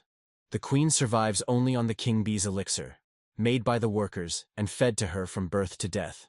So the jelly she forced him to eat was royal jelly. Huey completely blew it. This is the queen bee's exclusive food for her whole life. Soryong gasped, revealing the king bee's elixir hides a shocking effect that left her reeling. He exploded with the fact that worker bees live only a month and a half while the queen, consuming the king bee's elixir, can live up to 60 times longer. He blurted, "Isn't that incredible?" And she, buried in facts, snapped, "Calm down." It hit her like a tidal wave. She exhaled, admitted she understood. The mystery snapped into place, and she explained the internal cultivation method he practiced. This is the 5 Venoms return technique, a starter move, so he can't siphon the elixir's full power. But the golden-haired king bee's honey packs 2 months' worth of internal energy. He devoured 60 times that power. 10 years' worth of internal energy. Then she grinned and congratulated him on his lucky encounter. Drilling 10 years' worth of internal energy, Soryong felt a faint surge of power ripple awake inside him. Huayun's fingers fidgeted through her hair, voice trembling as she suggested he inspect the silver mirror afterward. Her cheeks flamed as she snapped her eyes away and murmured that the queen bee's elixir might have other effects. Curiosity burning, he blurted, "What other effects are there?" He scraped a hand across his face, doubt flickering in his eyes, and asked about the silver mirror. He snatched up the mirror, locked his gaze on his reflection and froze. His skin was eerily smooth, so flawless even Sean. Still examining himself, he wondered if royal jelly always packed a punch like this. His hand shot to his face. Surprise slammed into him as he tried to fight. Her fingers slid across his skin and stopped. Silk soft, shockingly smooth like a woman's. Fingers pressed to his face, he realized the royal jelly, the queen bee's food, had triggered brutal side effects, and cold panic flooded him at the thought he might have turned into a girl. He scanned the room, hunting for any sign that would crush the doubt gnawing at him. Then he shoved his head between his pants and he crashed to the ground, releasing a long, ragged sigh as pure relief surged through him. He hadn't lost his most precious possession. Lying on the ground, he replayed Huiyun's warning that if her grandfather hadn't guided his Kai, disaster would have struck, and realized he owed her grandfather his life, because he'd been on the brink of death until that guidance saved him. He bursts out of the medical wing and he cut through the clan, feeling 100 eyes pin him down with strange looks, and he wondered, had his internal energy just spiked? The stares and whispers gnaw at him, so he decides to escape. He bolts, sprinting away as others laugh. He bursts through the doors of the clan's restaurant. A figure sneaks a furtive peek through the door. He freezes. There sit his father-in-law, his future wife, his mother-in-law, and the old man, sharing a meal. His mother-in-law zeroes in on him, a delighted smile blooming as she gushes about how handsome her son-in-law is. She leans in and asks how he's feeling. He forces a smile, greets them, insists he's fine, and apologizes for making them worry. His mother-in-law, eyes gleaming, proclaims it's fine. A lucky encounter like that calls for a celebration. She needles her daughter, teasing that she's jealous of Soryong's skin, and the daughter, crimson with embarrassment, hurriedly invites him to sit. Soryong's cheeks burn as he forces out an embarrassed nod. He slides into his seat at the massive banquet table as laughter roars, goblets clash, and everyone revels in the raucous feast. His father-in-law asks if he's feeling well after everything that happened. He insists he's fine and apologizes again for causing concern. He pours out his thanks to his grandfather for looking after him. Muxiang beams and congratulates him on such a lucky encounter. Curiosity crackling on every face, his father-in-law leaned in and asked, "Can you explain what happened?" He admits he only caught a whisper about the queen bee's elixir from wine, and now he's demanding the whole story. He falters, raking his fingers across his face, but it finally reveals the golden-haired queen bee fell for her new home and repaid his kindness. Gesturing wildly, he claims she dragged him into the hive and forced the king bee's elixir down his throat, which he swears unleashed all the chaos. His mother-in-law's eyes flash with delight, marveling that even mid-level venomous creatures can show gratitude. Muxiang, equally stunned, bursts out asking if there's any way to get the king bee's elixir again. He insists that if they could pull it off, the clan would gain immeasurably. Kaelson points out that even honey from the golden-haired bees would be a priceless prize, but the queen bee's elixir would be a blessing beyond measure. His mother-in-law, practically buzzing with excitement, agrees and spins to her son-in-law. "Can you fetch more of the elixir?" She exploded into ecstatic energy, leaving everyone at the table frozen and baffled. Quan leans in and asks if he can fetch more of that elixir.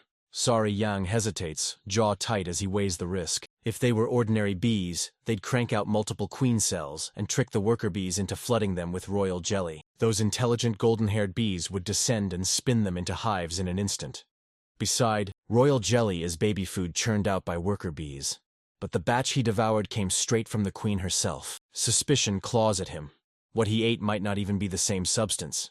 He hesitates, torn over whether to be honest, then finally blurts that he thinks getting any more of the elixir would be impossible. Muxiang and his mother-in-law burst out, demanding to know why it couldn't be done. Soryong admits that even if someone could swallow it, he can't imagine anyone wanting it.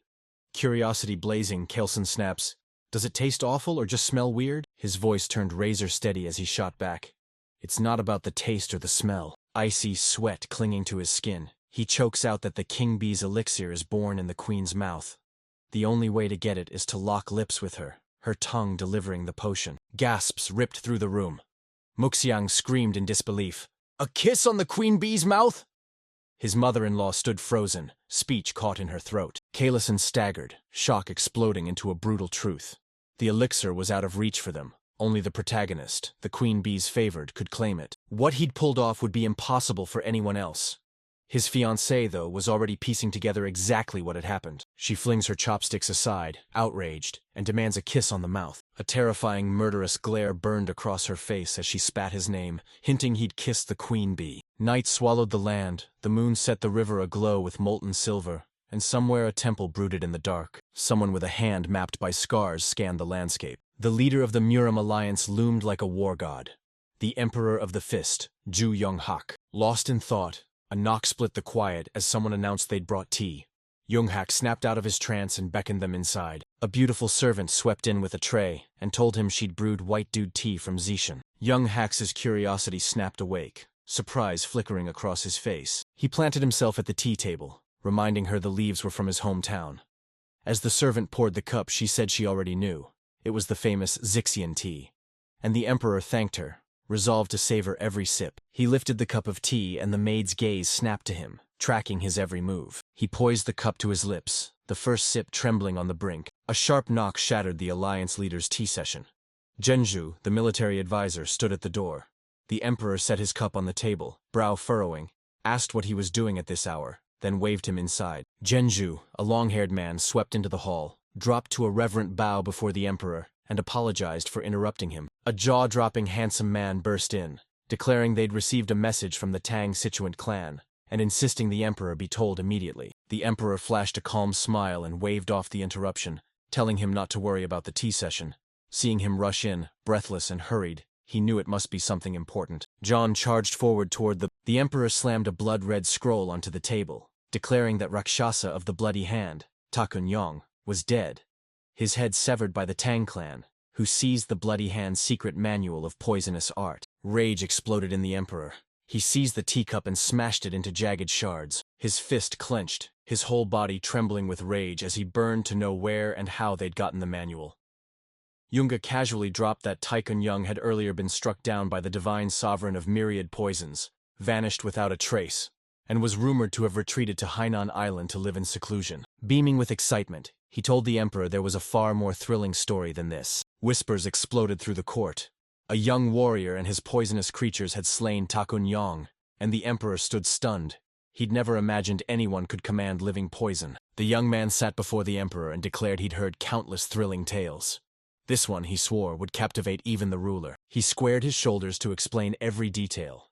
But the servant pinned him with an intense, suffocating stare that seemed to squeeze the breath from the room. In the Tang clan's patriarchal hall in Sichuan, everyone jammed around the table. Soryong, Huoyun, her mother, and the great patriarch. One elder slammed the question.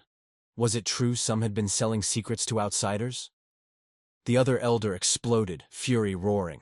He couldn't accept anyone tarnishing the climb. Riang leaned in and whispered, confusion flickering through him as everyone recoiled from uttering a harsh word to his father-in-law. And Huiyan only smiled, saying it was normal. The patriarch's eyes flashed. He knew they'd dared to tarnish the clan's honor. The collateral branch elders seethed too. They were family. He'd already demanded an investigation, and he swore he'd go to Yingshu himself. An elder shoved his hand forward, demanding to know which poison the patriarch would unleash. The patriarch smirked and coldly listed the sequence. Soul-destroying first, blood-burning next, and intestine-necrotizing last. Poison. His eyes glittered with malice. When they writhed in agony until their blood burned, their organs melted, and as their souls began to dissolve, he finished them with the 7-step soul-snatching poison, leaving Riyong stunned, because this was an assassin's signature, a cocktail of poisons. The patriarch decided to bolt on the spot, pointed at one of his aides and ordered the poison annihilation unit summoned, and the aide snapped to attention and nodded. Moments later, the poison annihilation unit swept into formation in front of the temple. Hooded men in masks closed in while the patriarch urged his son-in-law to take care of himself and vowed he'd return soon. Sorry. Yang dropped into a respectful bow and urged his father-in-law to stay sharp. The patriarch blinked, puzzled, then insisted it was their enemies who needed to be on guard. Kaelson and the poison annihilation unit charged out, hell-bent on punishing those bastards. Soryong jabbed a finger at the men and snapped, "Are they the poison annihilation unit?" He hadn't seen them since he'd arrived, and Huey offered a reluctant, clipped yes. She grinned and said their job was mostly erasing people, hence the poison annihilation unit, leaving our boys stunned, questioning if killing could really count as hard work. Their guard down, a sudden cough ripped through the silence. The Tang clan elders materialized. Soryong and Huayun dropped into reverent bows, and the elders leaned in, asking if the boy had stumbled into a fortuitous encounter. Sorry. Yang dipped his head in a sharp nod as a burning question struck him. He couldn't tell if these people were hunting the royal jelly of the golden-haired queen bees. Reality hit us from a slightly different angle. The elders fidgeted, taut with nerves. They'd come to ask him for a favor. Sorry, Yang, curiosity flaring, asked what they wanted. He fired off, "Is the favor about the royal bees?" And the elders froze, panic lighting their faces as they flatly refused. There was no reason they'd covet such a thing. Curiosity ignited in Soryong, and the elders' faces burned with shame. One of them closed in on our boy and hissed for him to lean his ear closer. Whispering, the elder asked if Soryong remembered the ground beetle medicine. Our boy had forged it and wielded authority over it. A grin blossomed on Soryong's face. He ripped the medicine from the ground beetle and flung it into a flashy juggling trick, struggling to find his place in the clan, but ready to repay any help the elders offered. They burst into laughter and vowed to help their son-in-law from now on, while Hu Weiyun felt a quiet sting of disappointment. The great patriarch burst from the temple and stopped dead to see the elders doubled over, roaring with laughter. Our boy was poised to hand over the ground beetle medicine when the great patriarch chirped cheerfully, "What are you all talking about?" Panic slammed into them, and then they exploded into a flashy dance to bury the lie, calling it a friendly get-together, and it stuck. The great patriarch fell for it, certain they'd finally recognized Soryong's true worth. A sting of disappointment hit Quan, and fury simmered beneath the surface, ready to explode. One of the men hurled the door open and bellowed about a dire problem. Curiosity crackled through the room, and the great patriarch demanded, "What happened?" Pai dropped the bomb. Lord Situin teetered on death's doorstep. The room erupted into shocked panic, and Soryong snapped, asking if he'd been using the medicine correctly. Pai's confirmation slammed down like a verdict. Seeing the medicine take hold, Situin snatched a new concubine and downed more than twice the dose Soryong had suggested. Our boy broke into a cold sweat at the thought of the fallout. A prick of disappointment hit the great patriarch, and he marched off to see with his own eyes. Soryong stood as the only man left in the house, so they shoved the duty of guarding the women into his hands. Our boy gripped his arm, whispered goodbye, and stepped up to shoulder the responsibility. The great patriarch strode off, and Soryong held his calm, convinced nothing could happen while they were away. Hours later, night rolled in as Soryong and Huiyan sat on a bench. She asked how the dual origin art of the 10 poisons he'd been learning was going, and he shot back that it wasn't nearly as hard to grasp now as when he'd first started. If the 5 poison return moved like one massive orb inside him, the 10 poison dual origin art roared like a twin-cylinder engine. Huiyun snapped to it. The boy must have built up a tolerance to common poisons. He revealed he could unleash his internal energy directly, or infuse it into objects. Yang stood speechless, intrigue igniting like wildfire in his chest. A wildfire of impatience ravaged him. He had to unleash his new technique now. They lashed a straw effigy. Soryong hissed through clenched teeth, yanked a dagger from its sheath, and he snapped his eyes shut and plunged into razor-sharp focus. An emerald surge of energy erupted from his body, crackling with raw, unstoppable power. Step 1. Channel the internal energy from left to right, then whip both orbs to rotate in the same direction. Kai energy roared through his veins, his eyes snapped open, and he hurled the dagger at the straw dummy. The dagger darted forward, a silver bolt ripping through the air. It pierced the straw dummy like tissue paper, with laughable ease. Soryong beamed as his fiancée praised him for pouring his Kai into the dagger. The blade crackled with power and buried itself in the wall inches from 2 masked men, who froze, convinced they'd been exposed, and lunged to eliminate the pair. They caught sight of the straw dummy and it slammed into them. It had all been a coincidence. One of them clutched a book, the Bloodhand Poison Art Secret Manual, a copy.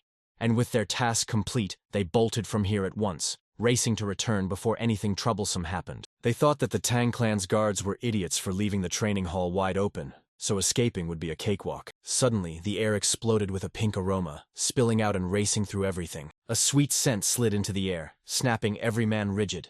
None of them could tell where it came from. The queen bee loomed overhead, pinning them with an icy stare that instantly marked them as intruders. Rain hammered down as screams suddenly ripped across the area. Soryong froze, shock pinning him silent as the world tilted. And across the way, Huiyun snapped his head toward the screams, and realized someone was here. They turned toward the bushes and spotted 3 men in ninja garb. 2 crouched in shadow while 1 stood exposed. Then the queen bee lunged at the standing man, who gaped in confusion because he had no idea why a bee was in the training wing. And Sari, Yang, and Huiyun watched, and instantly knew they were intruders. Rage burned in Huiyan's eyes as she launched herself at the intruders, shouting for Soryong to fire the arrow. She moved so fast she kicked up a trail of dust, and Soryong slammed his arms over his face in surprise. He had no idea what she was planning. The queen bee latched onto an intruder's ear. He clutched her, tears streaming, pleading with the others to pry her off him. One of the ninjas spun toward Soryong, saw Huiyun approaching, panicked, and barked the order for his companions to retreat. The queen bee latched onto the intruder, the other two leapt free and scattered, and Quan sprinted after them, yelling for them to stop. Spying the two intruders trying to bolt, determination surged through her and she drew a whip. She slammed the ground with every ounce of strength, ripping a small explosion from the earth as the intruders vaulted aside and dodged the blast. Her eyes snapped wide with shock as she realized they'd evaded her lash. The man, under attack by the queen bee, ripped his sword free and charged at her. She clung to his head, and yes, it was hopelessly adorable. Panic ripped through Yang. He erupted into a desperate shout, begging Lady Huan to be careful. As the queen sucked his head dry, he detonated a devastating counterattack. His jaw dropped as Huey casually snapped the attack aside with her whip, then fixed the man with a piercing knife-edge stare. He didn't even have time to react. She struck back so fast the whip was hissing inches from his face before he could register it. A burst of energy detonated against the man's body, hurling the queen bee away, and after she felled her opponent she flowed forward with lethal grace and materialized right behind him. The man crumpled and crashed to the ground. Soryong gaped, worry flickering for her. She turned to him with a calm expression and told him not to worry. She was fine. Evil energy spewed from the man's body, racking him with brutal pain. The queen sat on Soryong's shoulder as Soryong's gaze locked on the writhing figure and panic flooded him. He had no idea who the man was or if he was even alive. Huyan tucked her whip into her clothes, and the strange energy pulsing from the man snagged her attention. She fell silent, a curious spark igniting in her eyes as she watched. In seconds he dropped dead, and she revealed he'd bitten down on poison to kill himself, obviously to bury whatever secret he was hiding. Nearby, someone caught wind of the intruders and bellowed a warning that roused the guards. Huayun spun around, rallied a pursuit team and unleashed the hunt. Our boy broke into a sweat, stunned by her attitude, and she told him to follow her with Goopy, leader of the Venom blood unit. Night swallowed the sky as torches speared the darkness, turning the forest into a sea of trembling firelight. Soryong, P, and several other clan members tore through the forest after the intruders, P charging at the front with a hard-set jaw, sure they hadn't gone far and barking one command: capture them at all costs. The others moved like they had endless energy, but Soryong was running on fumes. Sweat beaded on his brow as he wrung every ounce of power from his two-cylinder engine. He slammed his foot into the ground. He smashed it to pieces, his body plunging into the ground as he howled like a madman, tiny centipedes spilling from his clothes. Then he spun around, confusion written on his face, and asked if he was okay. Soryong ripped a massive hole in the ground, and Pai and the others broke off chasing the intruders to rush to the pit and haul him out. He scrambled free, breathless, and thanked them, convinced he was done for. He snapped his head back as something snagged his attention. Beneath him, a writhing mass of green snakes fixed him with unblinking stares. Sweat poured down Soryong's face, and fear exploded inside him as he realized it was a snake nest. He zeroed in on the snakes, warning they swarm wherever Yinkai runs strongest, especially this season. And seeing them unusually aggressive, he barked at Soryong to stay razor alert. Sweat drenched Young as fear slammed into him. One of the snakes flung its jaws wide, poised to strike. To him this was baffling. Tiger-striped water snakes almost never got this hostile. Black clouds choked the sky.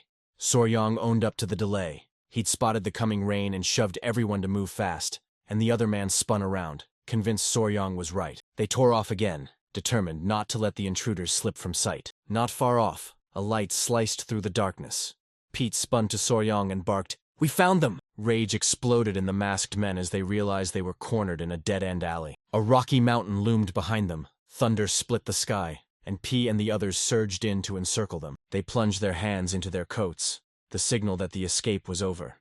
Soryong stood silent as a man across the way locked his stare on the intruders and barked for the ring to close. Unit Venom Blood yanked their blades free, and the masked men mirrored them in a heartbeat, steel flashing as weapons slid from their sheaths. Unit Venom Blood charged at them, poised to strike. As the sword-wielding man closed in, two men hurled kunai and a ninja's dagger flashed up, deflecting them mid-flight. He erupted forward with brutal force. Steel screamed as his sword slammed into the ninja's daggers, and they snarled, furious at how impossibly strong he was. One of the ninjas lunged and smashed a savage kick into the man's face, sending his weapon clattering free as they barked for him to get out of their way, and the Venom Blood unit member froze, panic surging through him. While the ninjas were distracted, something streaked toward them at breakneck speed. It was P. He lunged for a surprise strike, but the ninja dropped into a low crouch and slipped the blow. He stilled himself, eyes razor-focused as the ninja hopped backward in quick measured jumps. But P unleashed his triple mirage kill, and hurled his kanai straight at the ninja. A kanai hurtled at the ninja, detonated mid-air, and burst into 3 razor kanais that shot outward. The sight punched the wind from him. Words died in his throat. Then he shot his arms up like lightning and blocked 2 daggers. One of them skewered his shoulder, lodging deep as agony ripped through him. He clamped his hand over the wound, stalked closer, and sneered, "Lucky bastard." 2 ninjas lay crumpled and only one remained standing, wounded and wavering as P and the others closed in. He should count himself lucky the rain had diluted the poison on P's kunai. He locked onto the ninja, his eyes igniting with white-hot fury. A laugh ripped through the air at the sight of so many pitiful insects gathered together. P and the others froze in their tracks, confusion flickering across their faces. He snapped to attention, gaze hard as steel, and demanded, "Who are you?" A figure plummeted from the top of the rocky mountain, slamming down before the ninja and smashing the earth into jagged shards. An old bearded man twisted his lips into an evil grin and locked a murderous stare on Soryong and the others. The instant he felt that surge of energy, he snapped to attention, revealing himself as a martial arts master and barking for his men to fall back. A poisonous aura poured off the old man's body. He hauled himself upright, a crooked grin splitting his face as he stalked straight toward them. He barked, "Did you recover it?" And the ninja shut his eyes, slid a book from under his clothes, and admitted it wasn't the original, but a copy recorded by the Tang clan. Soryong's gaze snapped to it, a flicker of surprise crossing his features. His eyes snapped wide as the great patriarch's warning, that only wicked people dared touch that book, hit him. He locked onto the volume and, in a heartbeat, knew it was the same forbidden copy his grandfather had been reading. They'd trussed up one of the ninja's bodies. Soryong, sitting beside P, hissed that the book was a copy of the Bloodhand Poison Art's secret manual, and P's face tightened with surprise. Rage flared in his eyes. He ground his teeth shut. The ninja thrust the book into the old man's hands. The old man cracked it open and read with a sinister smile. The ninja's fist tightened with burning anger because he couldn't imagine who would dare covet something so sinister, and he wanted the old man to reveal his identity. A grin split the old man's face as he flicked through the pages. Just like he'd suspected. The copy showed only the technique's forms, stripped of the critical formulas, yet it was more than enough. He snapped the book shut, a touch premature, but nothing screamed their return louder. He authorized the ninja called Bloody Glory to unleash the martial arts of cultivation, and ordered him to leave no one alive. Blood-slick knuckles popped as he flexed them, eyes blazing with iron resolve as he swore to carry out the order. A companion's corpse lay at his side. He shot his hand toward it and funneled every ounce of focus into it. Red energy detonated from his palm. Within heartbeats, the corpse spat a geyser of blood straight at his hand. His eyes bulged with terror when he recognized the man's technique.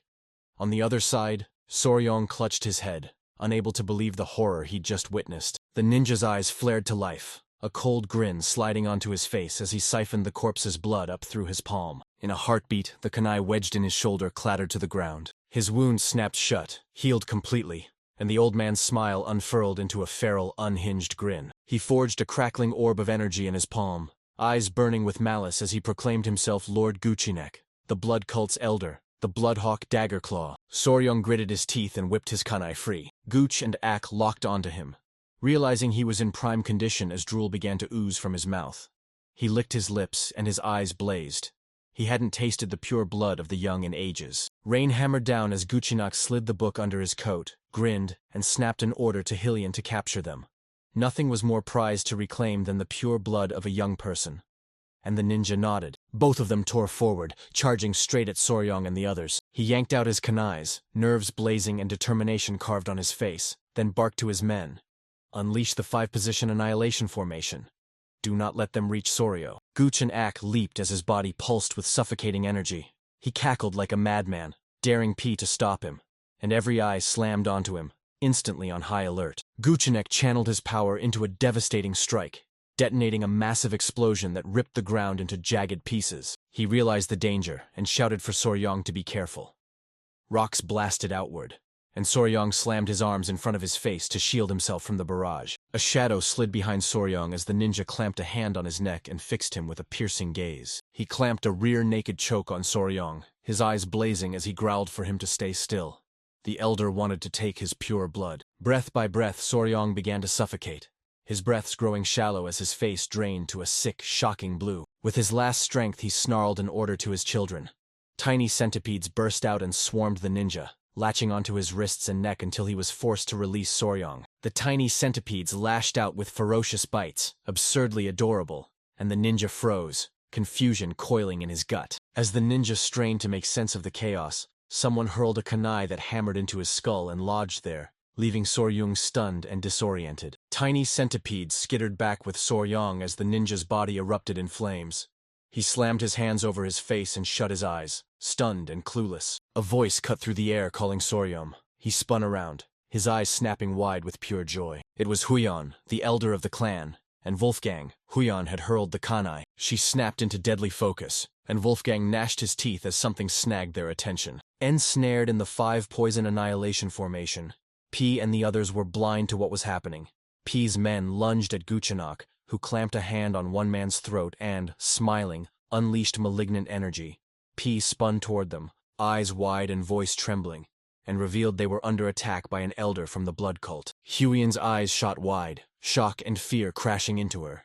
She couldn't believe the words she just heard. Panic seized her. She sprinted toward them and barked for everyone to assist Deputy Leader Goopy.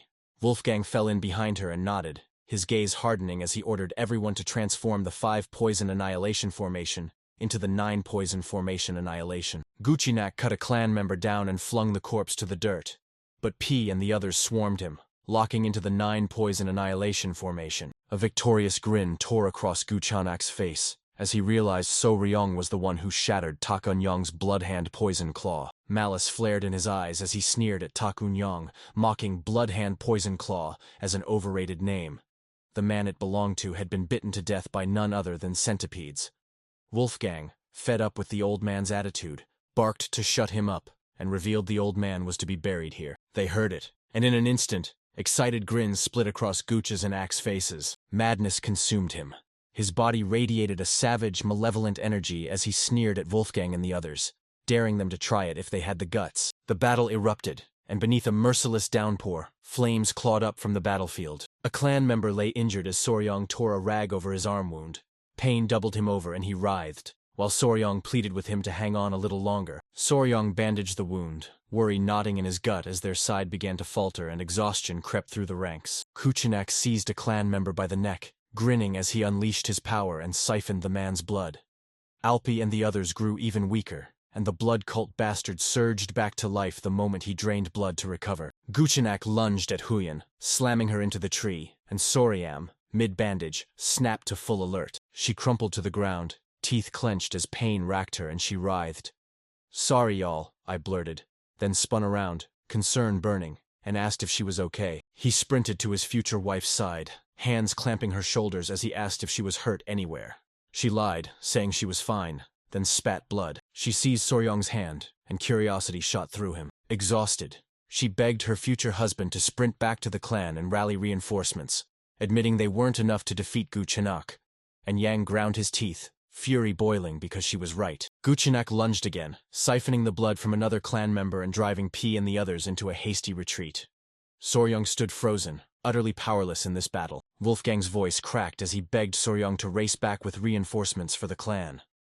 The elder vowed he'd somehow hold back Guchenak and shouted for Soryong to hurry. Soryong fixed them with a silent, piercing stare for a heartbeat, and desperation twisted his face as he agreed, swearing he'd be back as soon as possible, then admitted his mobility arts were weak, so he couldn't be sure he'd pull it off. A heartbeat before he could finish the sentence, Huyan slammed into him, crushing him in a hug with tears sparkled in her eyes, and a kind smile warmed her face as she said she trusted Soryong.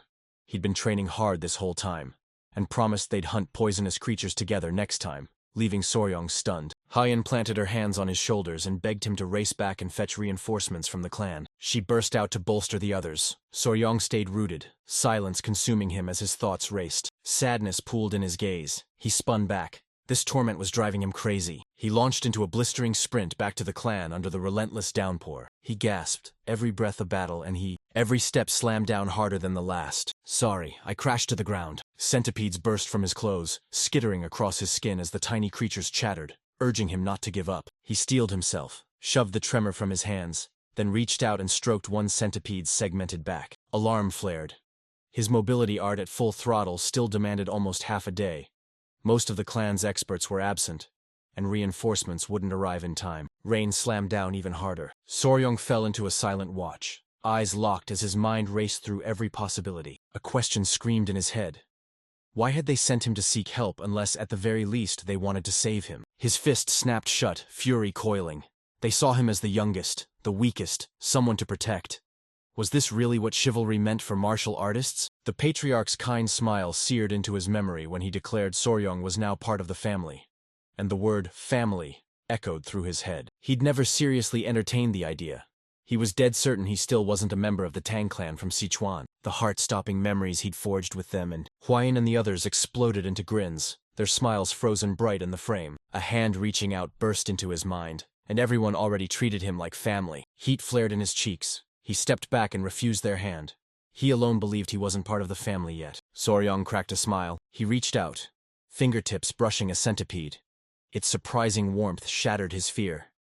They were too warm-hearted to be a clan of assassins. He rocketed to his feet, his eyes, determination ignited in them. Time to save Mom. The centipedes trilled a tiny, adorable chorus, their happiness bursting out. Soryong exploded into a full-speed sprint, steel hardened in his gut. He'd storm hell itself to save them. He had to scramble for a plan. Those blood cult members could regenerate their energy. The forest pulsed with poison. Snakes coiled in the underbrush, frogs oozed toxin, and poisonous plants lurked with deadly sap. Soryong surged ahead, sprinting without pause, until he slammed to a halt. Before him, a writhing nest of snakes coiled and hissed. He went silent, carving a plan in his mind as the nest before him writhed with venomous snakes, each gaze a razor. A single centipede snapped awake at the creature's approach, rage erupting through its armored coils. Locking eyes with the centipede, Soryong flashed a confident grin and told it not to worry.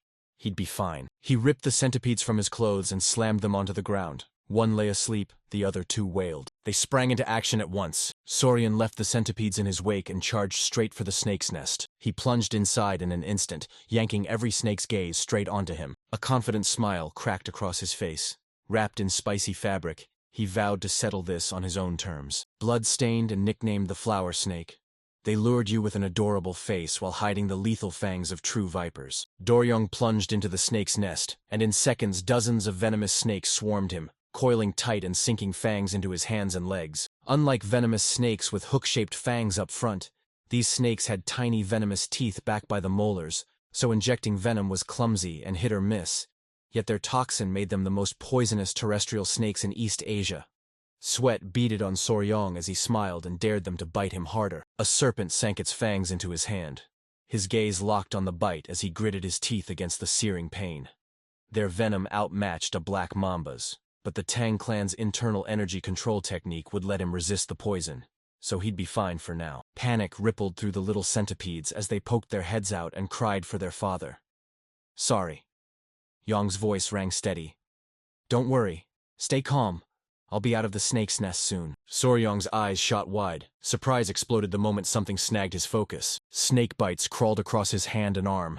Staring at them, he told himself this had to be enough. He pivoted his head, a cool, unreadable calm settling on his face, and chose to walk away from this place. Suddenly his limbs locked. His eyes snapped wide in stunned confusion. Soryong looked down and froze. Snakes had coiled around his legs, shock slamming through him. He hadn't expected it. He ground his teeth as panic exploded through him. This wasn't part of the plan. To his surprise, tiny centipedes cascaded into the snake's nest and blanketed his head and shoulders, leaving him oddly stunned that it was adorable. A tiny centipede snapped into fury and unleashed a savage roar, and Soryong's gaze pinned it as bewilderment flooded his eyes. One snake locked eyes with the centipede and spat a razor hiss, fanning the tiny centipede's blazing fury. Patience wearing thin, the tiny creature leapt off Soryong's head, sank its teeth into the snake, and, eyes blazing, slammed its body into the ground, leaving Soryong reeling in shock. The little centipede lunged, clamped down on the other snake, and the two erupted into a savage clash.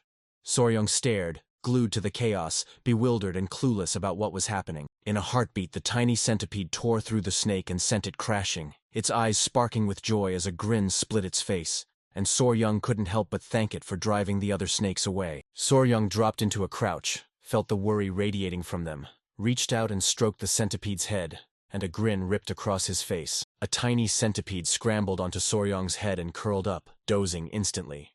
Soryong beamed and headed straight for Mom. Back in the battle, Huayan staggered from exhaustion, yet her eyes blazed with fierce, unyielding determination. Many of the clan already lay fallen, and with several closing on Guchinak, he grabbed another by the neck, and using his power, siphoned off his blood to restore himself. Huey knew better than anyone that at this rate, everyone was going to die. Foam bubbled from the man's mouth as Guchinak latched onto his neck and began siphoning his blood. His eyes ignited into a fierce gleam and a wicked grin split his face as he declared, "This is child's play!" Drained and slick with sweat, he ground his teeth as Guchinak sneered, "Is there no one left who can stand against me?" Huyen snapped her whip free, refusing to run. She steeled herself to fight, praying Soryong had escaped unharmed. She planted her feet like bedrock and barked, "Don't lose sight of Guchinak. Keep as much distance as you can." Then, with the rain about to stop, ordered another signal sent to the nearby warriors. A man nodded, and Guchinak couldn't stop a smile from tugging at his lips. An elder stepped forward, fixing Huan with a sincere, unblinking stare, and told him to fall back with Soryong. Her eyes snapped wide in shock, and without a second's hesitation she flatly refused. The clan's men burst into a furious argument. No one would let a direct descendant of the Tang clan slip away alone, abandoning her clanmates while they fought. If they couldn't save her, they'd never face the patriarch. Buchanek folded his arms and stayed stone silent. They ordered Huan to flee at once, but she stood her ground, refusing to abandon the clan, and Guchinak's patience began to snap. He snapped enough, locked his gaze on Huyan and the elder, and warned that if his toys escaped he'd be left drowning in boredom. A wicked grin tore across his face, impossible to hide. He pressed a hand to his chin and delivered the ultimatum. If Huan fled, he'd forge the Tang clan into Helsons, and he demanded a thunderous greeting to announce the blood cult's return. The elder's jaw snapped shut when he heard it, realization erupting. That bastard wasn't going to let a single one of them go. Qian snapped her whip free. Steel in her eyes, she vowed to wrench an arm from Gucci or Ak, even if it meant everyone's death, and the others nodded. She locked her gaze on Guchinek, and a slow grin split his face. Suddenly someone materialized behind them and snapped, "She was right. A clan member never leaves their own behind." Every head snapped toward it, and Huyan's jaw dropped as her eyes shot wide in stunned disbelief. It was Soryong, a confident smile curling at his lips as he strode toward them. The elder froze, words choking in his throat, and Huyan's gut clenched with a nameless dread at Soryong's return. Soryong ripped the tiny centipedes from his skin, shut his eyes, told them to wait here, and vowed again. The Tang clan never surrendered and never left its members behind. He ripped his shirt off in one explosive motion. His eyes blazed with fierce resolve, shouting that he too belonged to the Tang clan. He slammed down the lines of his kunais and a challenger lunged at Guchinak, and the man watching cracked into an excited grin. A surge of panic gripped Huyang as he pleaded with Soryong not to do it. Guchinak coiled to strike. He'd spared Soryong once, and now Soryong had stumbled back unaided. Gu thought him an idiot. Sorry, Yang launched himself at him, poised to strike. Huan's jaw dropped as Guchinek, with terrifying ease, wrapped his hand around Soryong's throat. Joy flared in his eyes as he shot out his hand, grinning when he saw Soryong willing to give him his blood. He pressed his palm to Soryong's abdomen, leaned in to taste the blood, and Soryong's jaw snapped shut. Soryong yanked his arm up and shoved the strike aside, and Guchinak plunged his power in, starting to siphon Soryong's blood. Guchinak's evil grin curled as he sneered, "Idiot, Soryong," then snarled that blood also coursed through the arms. He thrust his arm out and began siphoning Soryong's blood through it. White-hot agony ripped through him. Huan and Pi erupted into panic. Fear clenched her chest and concern flashed across her face as she barked, "Everyone, help Soryong!" While Guchinak methodically drained Soryong's blood, Pi and Huan sprinted toward them. Rapture surged through Guchinak as he savored a young man's blood again after so long. Just before Pi and the others could reach him, he slammed his foot into the ground. They ripped Soryong's body free and unleashed the blood-filled wave, ripping the ground apart and blasting everyone backward. Pi and the others were blasted backward, slamming into the ground. But Huyan reacted in time and caught Soryong. Power surged through Guchinak, and a chilling grin cracked across his face. They swarmed like flies, flinging hidden blades. But Soryong tore through them in one brutal sweep. Then he collapsed, and Fuyan rushed over, panic carved on his face, shaking him and begging him to wake. Guchinak, seized by gratitude, vowed to grant Soryong a painless death, then drew her into a tight hug and snapped that it wasn't going to happen. A ragged cough ripped from him. His eyelids clawed open as consciousness crawled back, and Huyan's gaze snapped to him. Throol erupted from Guchinak's mouth, eyes blazing as he roared for every last detail of what Soryong had done. His hair tumbled like autumn leaves as age crept over him, terror flaring in his eyes when he realized this was the effect of an energy-dissipating poison. Bit by bit his strength was siphoned away and his body trembled, This couldn't be.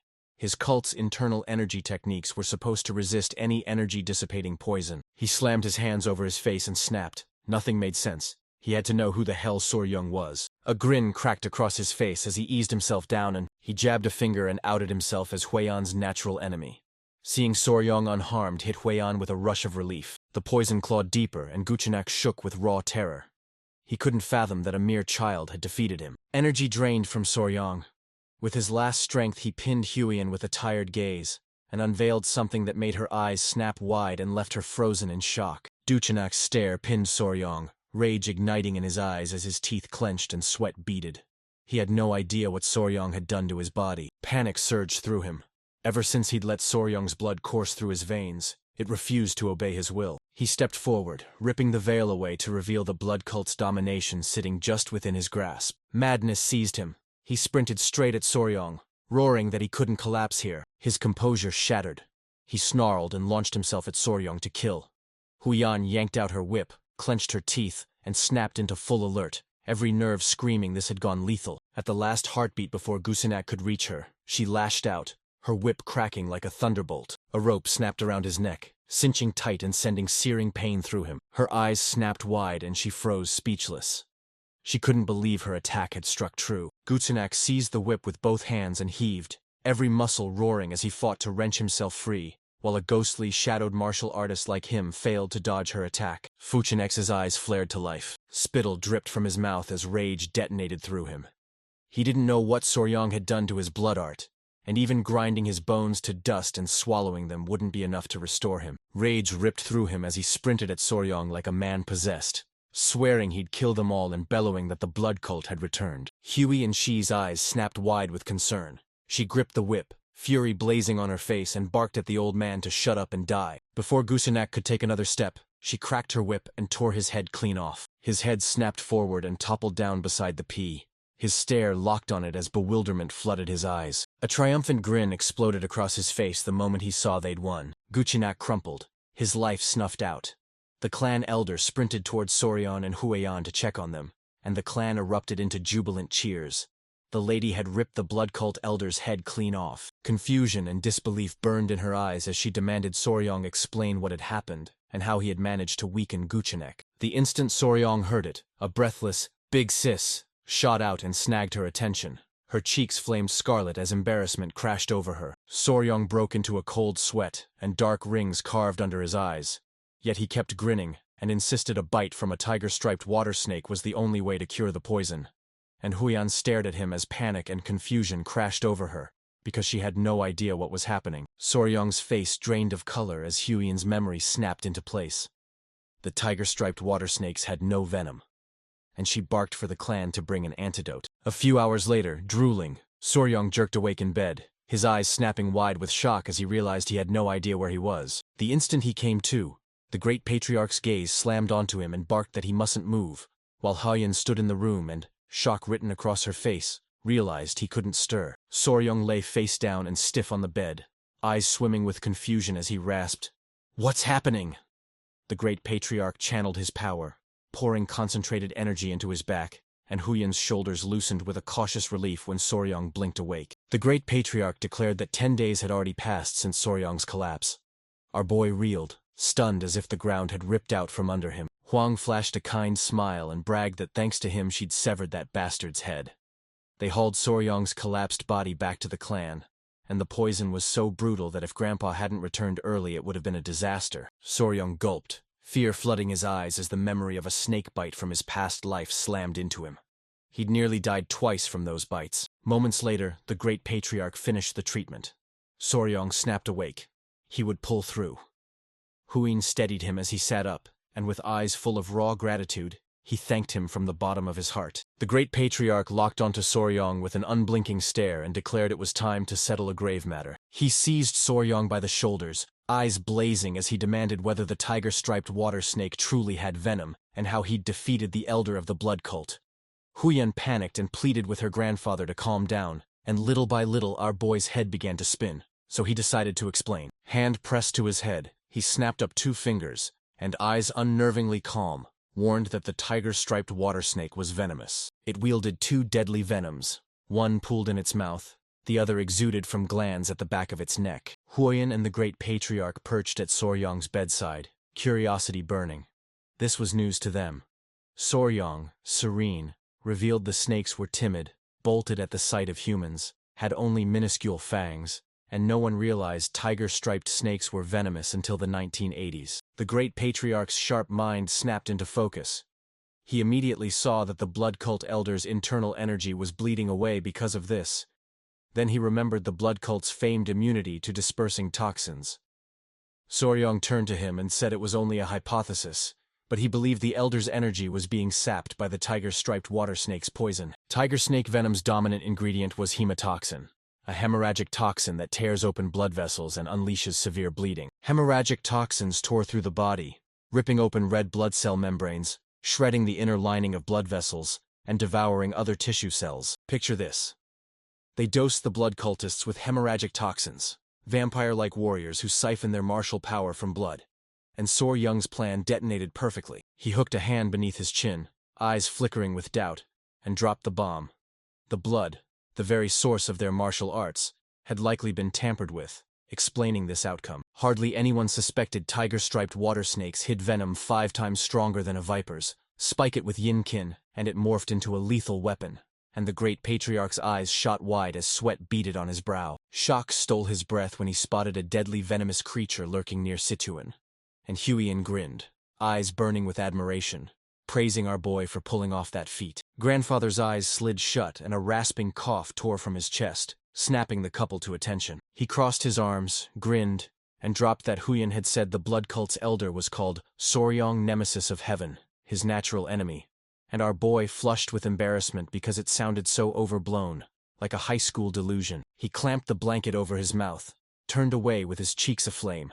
And Huoyan and her grandfather laid their hands on his shoulders. He had perfectly sealed the elder's martial arts and been called natural enemy fit. The great patriarch's face split into a rare, grateful smile as he thanked him for protecting his family. His fist curled into iron as fury burned. How dare they strike his family while he was away? He ground his teeth and vowed to uproot them once and for all. Soryong and Huoyan fell silent. He fixed them with a steely gaze and sided with grandfather.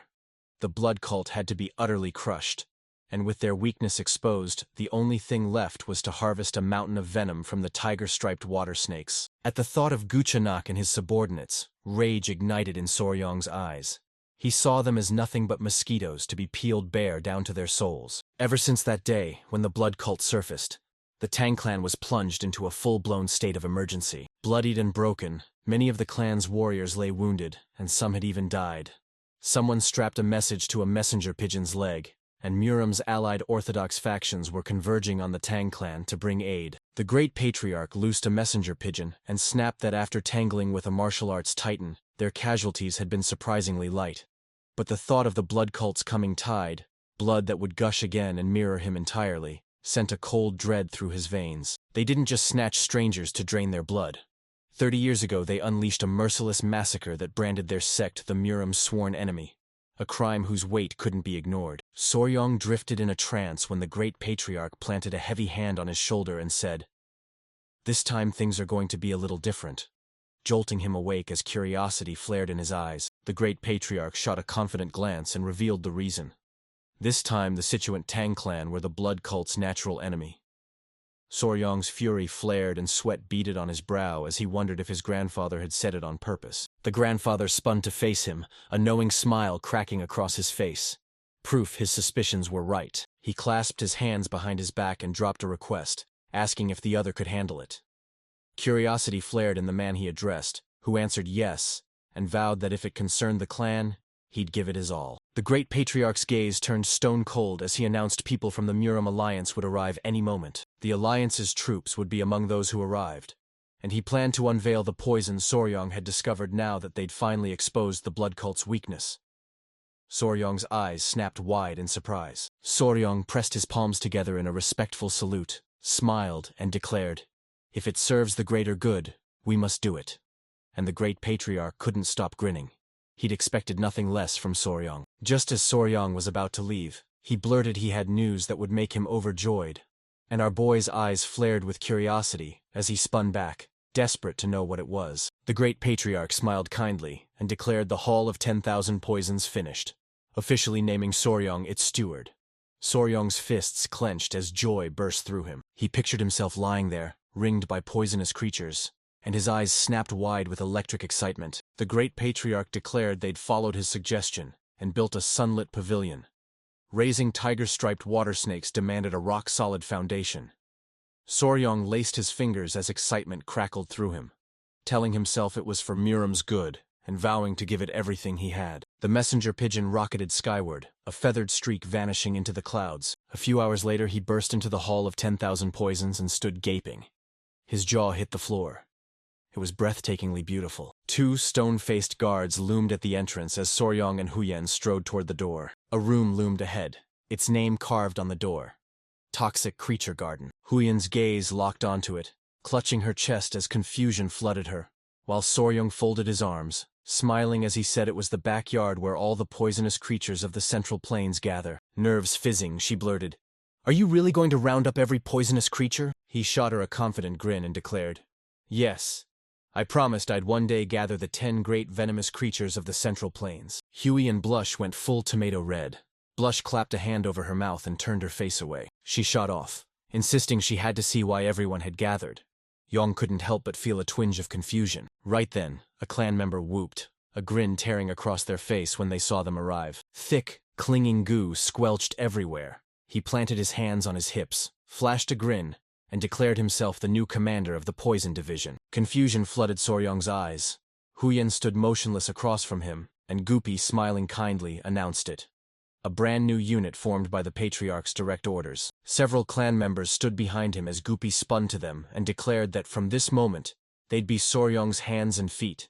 Sent to track down poisonous creatures or rear them, he'd have them at his command. At the sight, drool lurched out of Soryong's mouth and tumbled down, while across the way Huyen burned with envy. Our boy's eyes flared with joy as he pictured it, like the whole pet store staff at his back, actually pouring their support into him. And in that heartbeat, Soryong's dream took one more step toward reality. The messenger pigeon swooped down and landed at its destination. The black-haired woman snatched the message and she read every word until realization slammed into her. The blood cult had returned. She lifted her eyes to the sky, knowing the once peaceful Central Plains were about to be torn apart by a bloody storm once more. At dawn, Juju and his men burst forth, charging straight for the Tang clan. An elder spun around grinning and announced they'd be arriving soon, figuring they'd finally have to stay the night at the Tang clan mansion. Yuji's face lit up and relief flooded him at the thought of escaping another night outdoors. He pictured the Muram Alliance's leader, the Emperor of the Fist, Ju Yonghak, fists clenched and eyes blazing with rage. Nervous, Juju knew he had to bring at least one good piece of news and hunted desperately for even the tiniest trace of the blood cult. Minutes later, they reached the Tang clan entrance, flanked by 2 armed guards, and the elder's chest swelled with joy as the mansion loomed into view. One guard's gaze locked onto them, his eyes snapping wide with surprise as he assumed they must be guests from the Muram Alliance. Juge strode forward, snapped his fan shut, met them with a calm, cutting gaze, and announced he was the Muram Alliance's military advisor. One guard flung the door open as the other bowed deeply, thanking them for their valuable visit and asking them to wait a moment. Fear flickered in the guard's eyes as he shot a quick glance to the side and warned them to watch for a few things before they stepped into the Tang clan mansion. The moment the words hit, Jude's eyes shot wide with baffled curiosity, and the elder snapped, "Do we have to surrender our weapons before entering?" The guard jabbed a finger at his chin, cheeks flushing, and, with an embarrassed look, admitted this might sound embarrassing. Then explained that no matter how small or insignificant a creature might seem, the Tang clan vowed never to spill a drop of blood. Shuchu envisioned a gleaming golden Buddha, eyes widening as he wondered if the entire clan had embraced Buddhism. The guard's voice quivered as he warned they'd only learn the truth once they stepped into the Tang clan, and pleaded with them to remember.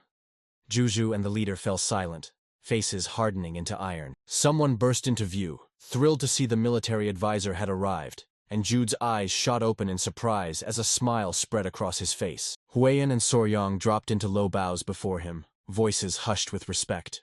Huge bowed his head back, returned the greeting, and said it had been a long time since he'd seen Huyen. She pressed her hands to her abdomen and declared it had been exactly 1 year since they'd last seen each other. Then flashed a grin and asked where the myriad poison's divine sovereign was. Huyen shut her eyes and murmured that her grandfather had gone to seek traces of the blood cult, begging forgiveness for the trouble. Yuga locked his gaze on her, serene, and asked how being received by one of Muram's 3 flowers could ever be an inconvenience. His eyes snapped wide with curiosity and locked onto Soryong as he leaned in and asked, "Who is this young warrior?"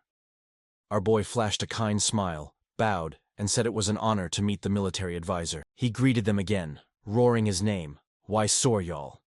And everyone who'd had the elder's eye snapped to him, stunned to see he wasn't from the Tang clan. Huey clutched a hand to her chest, averted her gaze, and, voice trembling, confessed Soryong was her fiancé. The revelation hit Jude, the elder, like a thunderclap. He froze as the men with them lost their minds, envy flaring when they realized one of Muram's 3 flowers was already claimed by a lover. Fists clenched and tears burning their cheeks, they raged at the world's cruelty and wondered where Soryong had come from.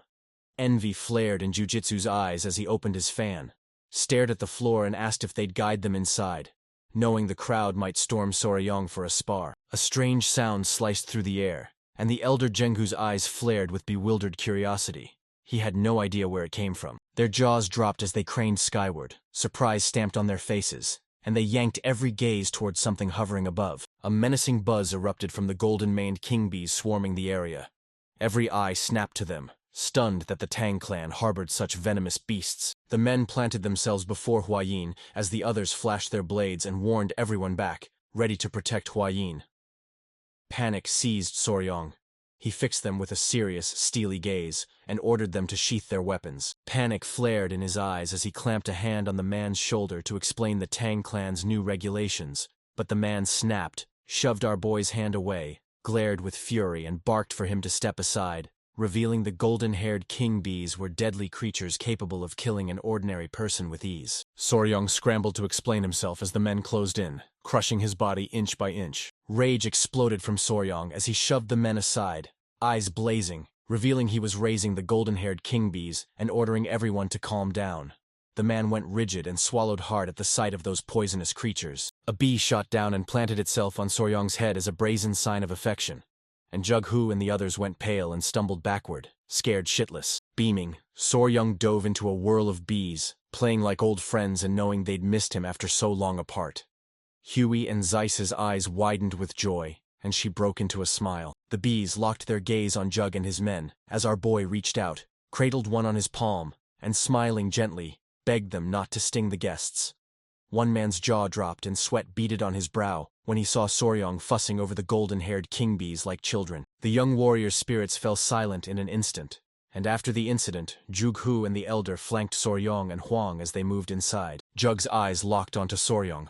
He'd never imagined the young warrior from Hainan Island could be the poisonous flower's fiancé, and shock slammed into him to see this outsider had somehow become Clantang's son-in-law. They strolled along when Jug's eyes zeroed in on something just a stone's throw away. 2 men sat locked in a heated argument as the black-haired man yanked out a tiny vase, jabbed it with his finger and, eyes blazing, snarled that a venomous scorpion would suit the Tang clan better. The orange-haired boy whipped out a small chameleon, fury burning in his gaze, demanded, "What are you talking about?" and shoved the creature forward, daring everyone to stare at the shape of its radiant crest. Jug's eyes bulged with fear as he pressed a trembling hand to Soryong's shoulder, sweat trickling down his face, and demanded to know why all those warriors were tending to insects and animals. Soryong snapped out of his trance, curiosity igniting in his gaze. While the men argued, our boy dropped the bomb. They'd been sentenced to the venomous creature companionship punishment, and sweat beaded on Zug's brow as he demanded to know what they'd done to deserve it. Soryong braced his chin with one hand and plunged into thought as the nighttime incident from a few days ago surged back into his mind. Soryong and Huyan stormed into the training hall. Our boy dove into training, Huyan's nerves snapping as she told him he had to feel like he was expelling his internal energy. And though he forced his concentration, it still looked like dancing instead of training. Suddenly, someone burst into view, snatched their attention, and ignited a surge of curiosity. Commander Gu and his men snapped their eyes shut, nerves fraying, as Gupea's sad gaze sank and he apologized, voice cracking as he admitted over half the rat pups they'd captured to feed the tiger-striped water snakes had died. At that, Soryong spun to face them, sorrow drowning his eyes, and Huyan blinked, stunned and clueless about what was happening. Soryong crossed his arms, shut his eyes, and exhaled a long, resigned sigh. Rats were painfully skittish, and one loud stir could push the mother to kill them. Goopy blurted that the warriors had devoured the rats. Soryong's eyes shot wide with confusion. Goopy explained they'd been snacking on the rats while swigging alcohol. His eyes popped wide. Words died in his throat as the warriors devoured the young ones like a side dish to wash down with alcohol. Goopy froze, clueless about what was happening. Huyan crossed her arms, stared him down, and revealed that 3 screeches was a dish of live baby rats dunked in sauce and eaten, shame flooding Goopy as he bowed his head before Soryong and apologized again. Soryong froze, mind scrambling to catch up. Thuyan stormed over and tore into them, while Goopy yanked Soryong's ears and spat that some of the poison handlers were from Henan. They'd said it reminded them of home, and one thing led to another until this blew up. Soryong glared at them with contempt as the truth crashed down. The baby rats captured as food for the tiger-striped water snakes had been devoured by the warriors, and rage boiled in him. He had to act to make them learn to value the creatures they raised. That's how the Tang clan of Sichuan forged the venomous creature companionship punishment, and a ruthless code. Back in the present, Soryong crossed his arms, drilled his gaze into them and declared every warrior must raise a venomous creature, triggering a heated argument while Jug broke into a cold sweat, finally understanding why each of them had been given one. Curiosity flared in his eyes as he zeroed in on Soryong. He found the man utterly fascinating. Rage roared in Soryong's eyes as he locked his stare on the warriors, and Jug's breath caught when he finally realized Soryong was no ordinary man. Night fell. The great patriarch strode in. The 3 gathered at the table to talk, and with a grave expression, he laid out every detail of what had happened. Jug shut his eyes, smiled, and declared Soryong must be the enigmatic young warrior the Tang patriarch met on Hainan Island. Then, the great patriarch fixed him with a piercing gaze, smiled, and asked what he thought about the Tang clan's treasure. Jug praised our boy, snapping that enigmatic didn't begin to cover him, and marveling that the golden-haired king bees were truly astonishing. While Soryong's heart stuttered and nerves flared as the praise landed on him. Jug's eyes flared with grim focus, dread coiling in his gut. He still hadn't uncovered a single clue about the blood cult. Grinning, the great patriarch spun to Soryong and vowed they would never stand by while the blood cult's influence kept spreading. Soryong's eyes shot wide with curiosity as he turned toward him. The great patriarch fixed him with a solemn stare and asked our boy to bring that. Our boy's eyes shot wide, confusion and curiosity sparking across his face. The great patriarch lifted a single finger. He wove his power into a tight barrier around them, closed his eyes with a smile and warned that not a single sound could leak out. He had invoked a Kai barrier.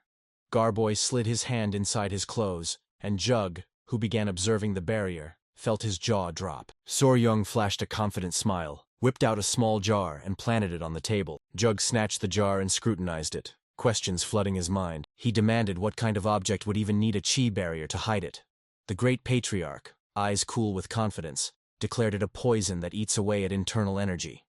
Jug scoffed that energy-draining poisons were everywhere and hardly deserved a chi barrier. Soryong and the great patriarch locked eyes, smiles blossomed, and they nodded in perfect sync. He declared the poison devours internal energy and strikes only members of the blood cult. Jug's gaze snapped to it, and his eyes shot wide in stunned disbelief. Panic ripped through him. He slammed his palm on the table and demanded, "Is this true?" The great patriarch closed his eyes and, wearing a steady, confident expression, said bluntly that no matter how hard it was to believe, it was true. Hatred burned in Jug's gaze as he pictured the blood cult members, heart racing at the jaw-dropping discovery.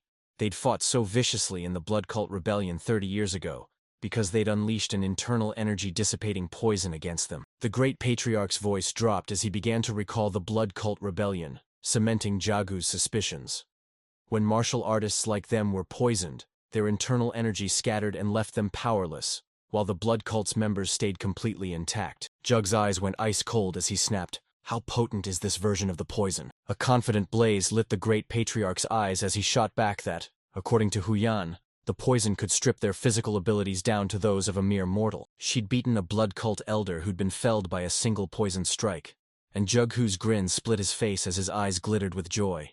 He realized it acted exactly like that old internal energy-draining poison. He bowed to the great patriarch and thanked him. A gift like this would let even the alliance leader breathe easy. Then swung to Soryong and declared that any thanks from Zhuge should go to Soryong, the man who'd made the discovery. He explained Soryong had poisoned himself to bait the blood cult elder into absorbing his blood, and for 10 days he'd teetered on the brink of death. Jug's eyes went wide with admiration, certain he'd shown brilliant cunning and courage by sacrificing his body, while our boy touched his neck and flushed scarlet. Jug clapped a hand onto Soryong's shoulder, and a bewildered smile cracked across Soryong's face. Jug flashed a grateful look and vowed, "If you have any wish, Soryong, tell me. I'll personally carry it straight to the Alliance leader." Jug cracked a grin and waited for a reply.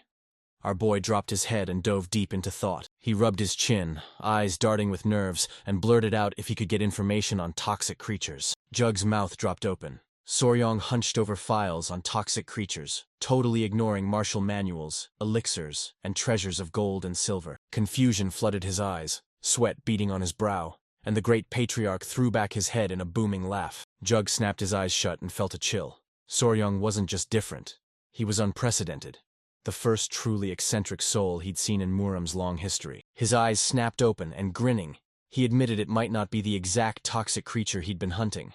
Then he asked if our boy would be interested in a mystical stone lizard. Sunlight poured across the island, and somewhere a breathtaking waterfall thundered down. Several men stormed into the area. The long-haired man whipped around and shouted to his uncle that they'd arrived at the place. His uncle was Jacques Wu. On Mount Ganga in Situin, the nephew smiled and declared it matched every tale their ancestors told. The waterfall thundered, the turtle-shaped rock stood like a guardian, and far off the summit of Mount Ganga pierced the sky. Jug edged to the water, skimmed the surface with a fingertip, stared at it intently, then admitted with a sincere look that it was freezing. Meltwater from the perennial snow. He sprang to his feet, beaming, told his men to stay put and urged his nephew Chin to stick close and follow him step by step. The men nodded, and Chin's eyes widened with joy as an excited smile split his face. Jaku gathered momentum and launched himself skyward. He bounded in short, choppy leaps over the water toward the waterfall, and Chin stayed glued to his heels, mirroring every move as he slipped in right behind him. Moments later they found themselves face to face with the roaring waterfall. Jug pressed his hand to the stone and peered out. Confidence flared in his eyes as he remembered that past the turtle-shaped rock, if they scaled the cliffside waterfall, an entrance should lie beside the fist-shaped rock, and Chin's face lit with surprise as he said it matched the records perfectly. Their eyes locked, smiles ignited, and they nodded. They found an entrance, and Jug strode forward to go first, asking Chin to follow him, while Chin planted his hands on his hips, barely able to contain his excitement. They stormed into the cave, herbs draping every wall like a wild green tapestry. Jug's gaze hardened as he crept forward, each step measured. Chin's jaw dropped. He'd never seen a place like this. Jug shoved the Leonas aside with one hard sweep of his hand. His eyes shot wide in shock, leaving him speechless. They barreled into the cave's heart where a hole in the ceiling spilled a shaft of sunlight across everything. Jug slid his hands behind his back and announced they'd arrived, and Chen's eyes locked onto the glittering precious rocks. He'd never imagined the cave hid a sight this grand. To him it was pure mystical wonder. Herbs blanketed the cave. Jug zeroed in, breath caught as he realized this was the perfect environment for spiritual herbs to burst into life, and Chin's jaw dropped at how precious the cave was. Jug's eyes snapped wide with surprise as he zeroed in on a flower-shaped herb. The century-old Snowdon Sang, a spiritual herb, had devoured a blinding, overwhelmingly potent surge of energy. They lunged at the herb and declared they'd have to trade this snodge and sang to the Namgoon clan for the dark wolf flower. Jug leaned in, eyes glued to the precious plant, nodded, and explained that with it, the Namgoon clan's daughter's severe meridians should also improve, and then the 200-year-old dark wolf flower would be theirs. Jug crept up to the herb, slammed his eyes shut, and made his move to pluck it. He shot his hand toward the herb as it pulsed with a fierce, overpowering aura. A sharp whistle tore through the air. Jug's face snapped taut and his eyes flew wide with alert. Something hidden behind the rocks lunged at Jug, and he couldn't help but grit his teeth. He knew this was trouble. The creature lunged with blinding speed, and Jug shot to his feet, whipping his fan up to block the strike at the last heartbeat. The creature slammed into the rocks, ricocheting wildly as panic ripped through Chin, and he shouted, "Uncle, are you okay?" The creatures hurled themselves against the rocks, bouncing like living cannonballs. Jug's eyes wide with terror as panic ripped through him, and he begged his nephew to be careful. It was moving extremely fast. The creatures lunged at Jug from behind, trying to ambush him. He snapped around at the last second, spun, and slammed his guard up to stop the blow again. The fan's tip stilled, his eyes pinned to it, and confusion ripped through him the moment he saw Frozen Kai. Panic flashing in his eyes, Chin surged forward and demanded, "What's happening? What creature is attacking?" Jug said nothing. With a serene gaze, they dropped the bomb. A lizard was attacking them. Chen's eyes snapped wide, surprise and confusion crashing over him. He couldn't believe it. The blue-scaled lizard burst forth, fangs bared and primed to strike again. Jug blasted the tail to Soryong. Our boy's jaw dropped and his eyes shot wide. Blue lizards are that rare, and the great patriarch grinned, convinced Soryong had a taste for venomous creatures. With a stone-faced stare, he declared the lizards harmless and demanded proof it was safe. Our boy's mouth watered and his eyes sparked with glee as he grinned, said it was fine, then dropped the bomb that the lizards had poisonous kai in their eyes.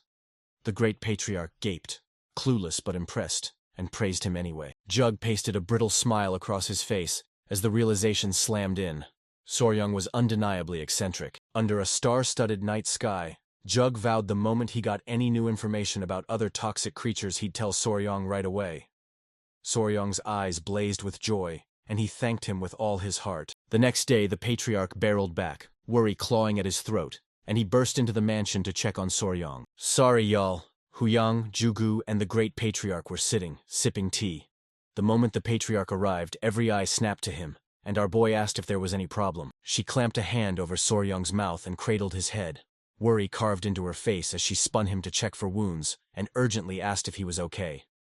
Hyoyeon sprang up, baffled, and Soryong, just as confused, told the patriarch he was fine. He grinned, rolled up his sleeves to show the snakebites streaking his arms, and said he'd woken after 10 days scarred but alive.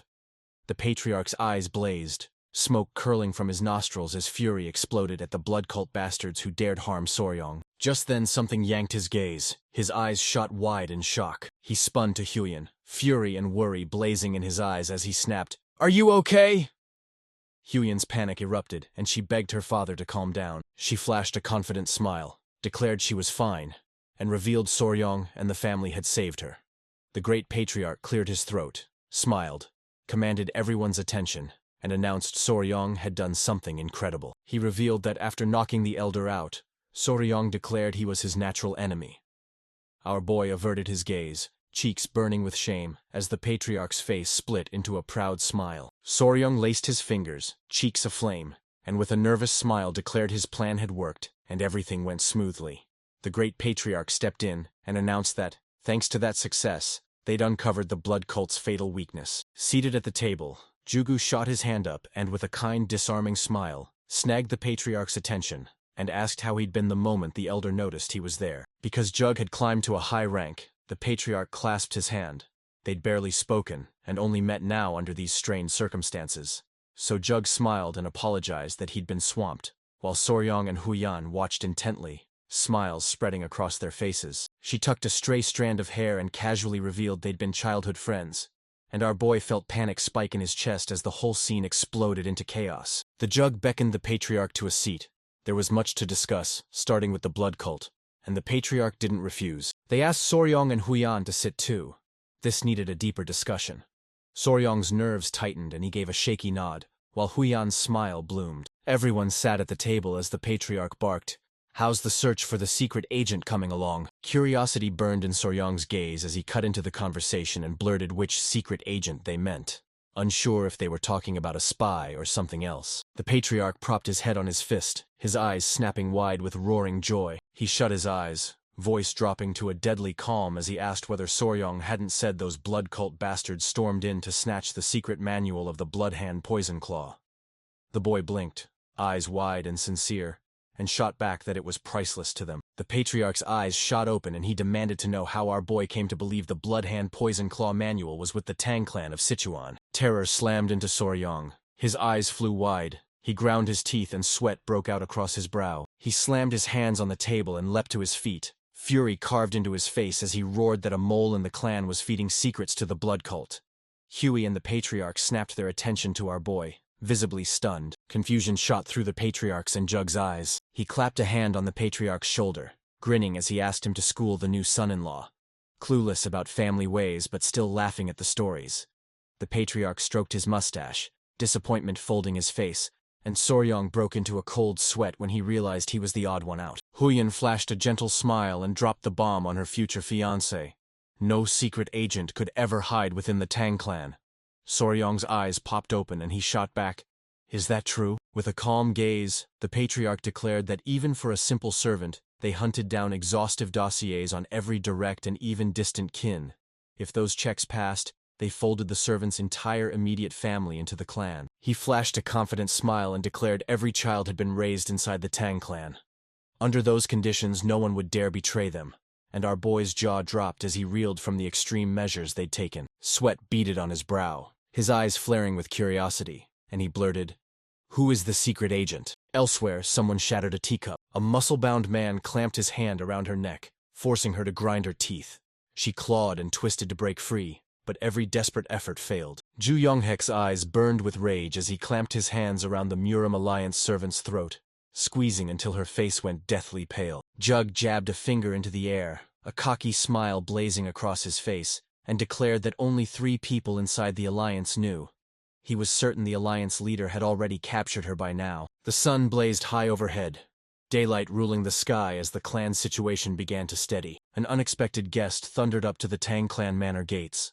The guard trembled with fear as the stranger grinned, declared he'd finally arrived, and bragged that running all the way from Hebei to Chengdu without using mobility arts had been a blast. He slammed his fist against his chest and, grinning with electric excitement, he sent the guard to inform his patriarch that Peng Muwen, head of Clan Peng, had arrived. Someone launched an arrow into the sky, and upon laying eyes on it, Soryong and Huyan bolted for the clan's entrance as every eye snapped to them, faces frozen in stunned confusion, none of them knowing what was unfolding. Curiosity sparking in his eyes, Soryong asked Huyan if they could rush outside to welcome them.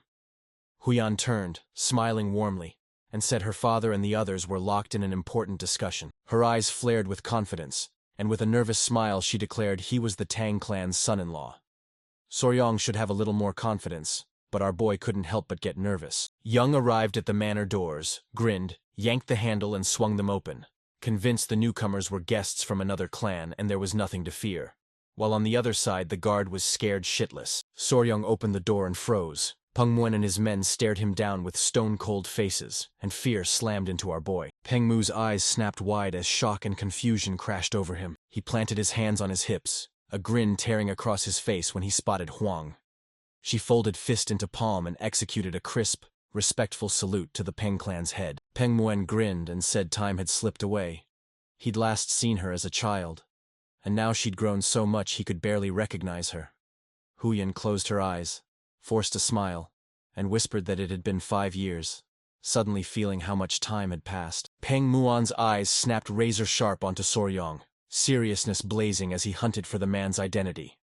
Under that piercing gaze, Soryong broke into a cold sweat, and Huyan watched, bafflement creasing his face. Sweat plastered to his face. He barreled a greeting at Peng Muwen and declared, "I'm Soryong, the Tang clan's son-in-law." Peng Muwen locked his gaze on our boy, fingers pressing to his chin as a storm of thought rolled through him. He seized Soryong's cheek, curiosity blazing in his eyes as he shot out, "Are you Huyan's fiancé?"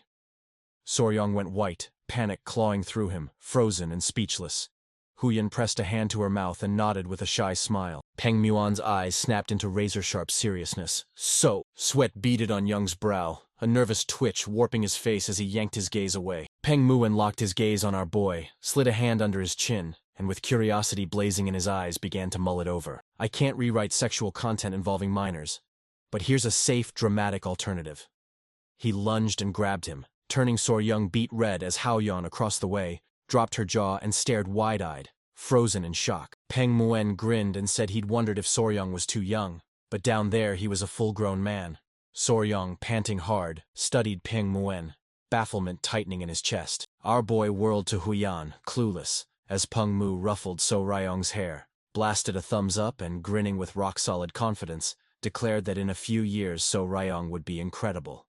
Huyan flushed crimson, hid her face in her hands, remembering the Peng clan hated rigid formalities, and that their head judged by his own rules. Bang Mu settled his hand on Soryong's shoulder and grinned as every man snapped their gaze to him, eyes widening in awe at how incredible he looked. One even propped his chin, leaned down, and began curiously inspecting the boy's intimate parts. Confusion clouded Soryong's eyes. He looked away, a hollow gloom settling in, then forced himself to accept it as their style, telling himself a man admiring another was to be expected. He swept up to Peng Muwen, eyes blazing with joy, flashed a grateful grin, and thanked the Peng family head for the compliments, and Peng Muwen burst out laughing, sure Soryong wasn't like the useless brats of the other noble clans. Peng Muwen smacked our boy on the back and introduced himself as head of the Peng family. The blow stung him a little. Then Peng Muan boomed a welcome to the Tang clan. And as they talked, Huyan watched closely and began to sweat. Huyan dropped that she had a doubt, snagging Peng Muan's attention. Curiosity flaring, he spun toward her and asked what doubt she had. Her eyes flared with curiosity. Convinced they'd descended from distant heavens to help her family, she demanded to know how they'd arrived so quickly. Feng Muan's eyes flared with grim seriousness. Seeing they hadn't come to help, he snapped, "Is the Tang clan in trouble?" Surprise flared in his eyes as he lunged forward to inspect Soryong's hair, demanding if something had happened. Huyan broke into a sweat, utterly bewildered because she had no idea why Peng Muan had come. And Soryong, seeing her face, froze in confusion. A short while later they arrived at the family mansion, and Peng Muan froze in mild shock when he spotted the blood cult already assembled. They sat around the table, tea in hand and faces calm, when Huyan coolly revealed they'd already been eradicated. Feng Muan, head propped on his fist, fixed her with a sharp stare, sighed in annoyance and cursed that he'd arrived too late, while Zhugu at his side stayed silent. The patriarch smiled and asked what had brought him here. Feng Mu's eyes shot wide. He spun to the patriarch and explained that Huyan's tale of the blood cult had distracted him, and that he'd actually come seeking help from the Tang clan. Huayun and Soryong snapped their gazes to him as the patriarch's eyes blazed with shocked curiosity, and he thundered, "Peng Muan, explain yourself." He pressed a hand to his head, shut his eyes, and let a long, weary sigh escape. He raised a hand to his mouth, spun toward the door, face stern, and asked his men to bring her to greet her elders. Jug, slightly intrigued, pinned his gaze on him. Someone flung the hall door wide open. He was one of Peng Muan's men, eyes gleaming as he strode into the hall with a stare that sliced through the air. Huyan clapped a hand to her mouth, her jaw dropping when she realized it was a kid. Soryong broke into a cold sweat, his eyes locked on the man. He strode to the table, slid his hand behind his cape, and summoned the young lady to step down and pay her respects to the elders of the Sichuan Tang clan. A sleepy weight on his back shifted and a groggy voice mumbled, "I'm still sleepy." Soryong's eyes shot wide, his jaw slammed open. Shock rooted him to the spot. A figure in white vaulted off the man's back and unleashed a jaw-shattering cleave. Tiny and adorable, she attacked her lollipop, licking it with fierce, giddy joy. Silence swallowed the room as every eye locked onto the little one. A honeyed smile curled on her lips as she swept before the elders of the Sichuan Tang clan and proclaimed, "I'm Peng Ying." She bit into a cookie when Peng Muan snatched her up, paraded her before everyone with a sunny grin, and announced she was his daughter, leaving Soryong and Huiyin somewhat confused. Her eyes popped wide as she realized the girl was a genetic miracle. Our boy's jaw hit the floor, and Feng Muan burst out laughing, saying that because they looked so identical, people always ended up giving them that look. He cradled the girl's head and declared she was the reason he'd come to the Tang clan, while the little one chomped on a cookie. He rested a firm hand on her shoulder, revealed his daughter was feeling unwell, and asked the patriarch to take a look at her. The patriarch's stare cut through the room as he demanded whether Peng Muan was claiming his daughter was sick. Our boy stayed glued to the girl, his eyes popping wide at the thought she might be ill. She munched on cookies as he locked his gaze, watching a strange, crackling energy rise and spill from her body. That night, Soryong lay on his bed as tiny centipedes skittered over his skin. He'd listened to Peng Yingying's symptoms and pored over every detail, but the cause still slipped through his fingers. He squeezed his eyes shut and traced the tiny centipede's segmented back with a single fingertip. A few hours ago, they seated the girl in a chair as every eye locked onto her. Peng Muan, face grave, explained she sometimes struggled to breathe, erupted in huge red blotches, and in severe cases lost consciousness, only to regain her senses after a while, and he had no idea why.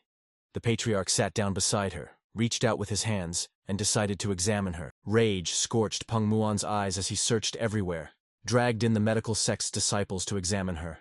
They all declared her perfectly healthy, madness gnawing at him. When one disciple muttered something strange, Peng nearly beat him to the brink of death before he stopped, and the patriarch demanded what he'd meant by strange. Peng Muan declared the symptoms pointed to deliberate poisoning, but insisted there was no way someone like that could exist in the Peng clan.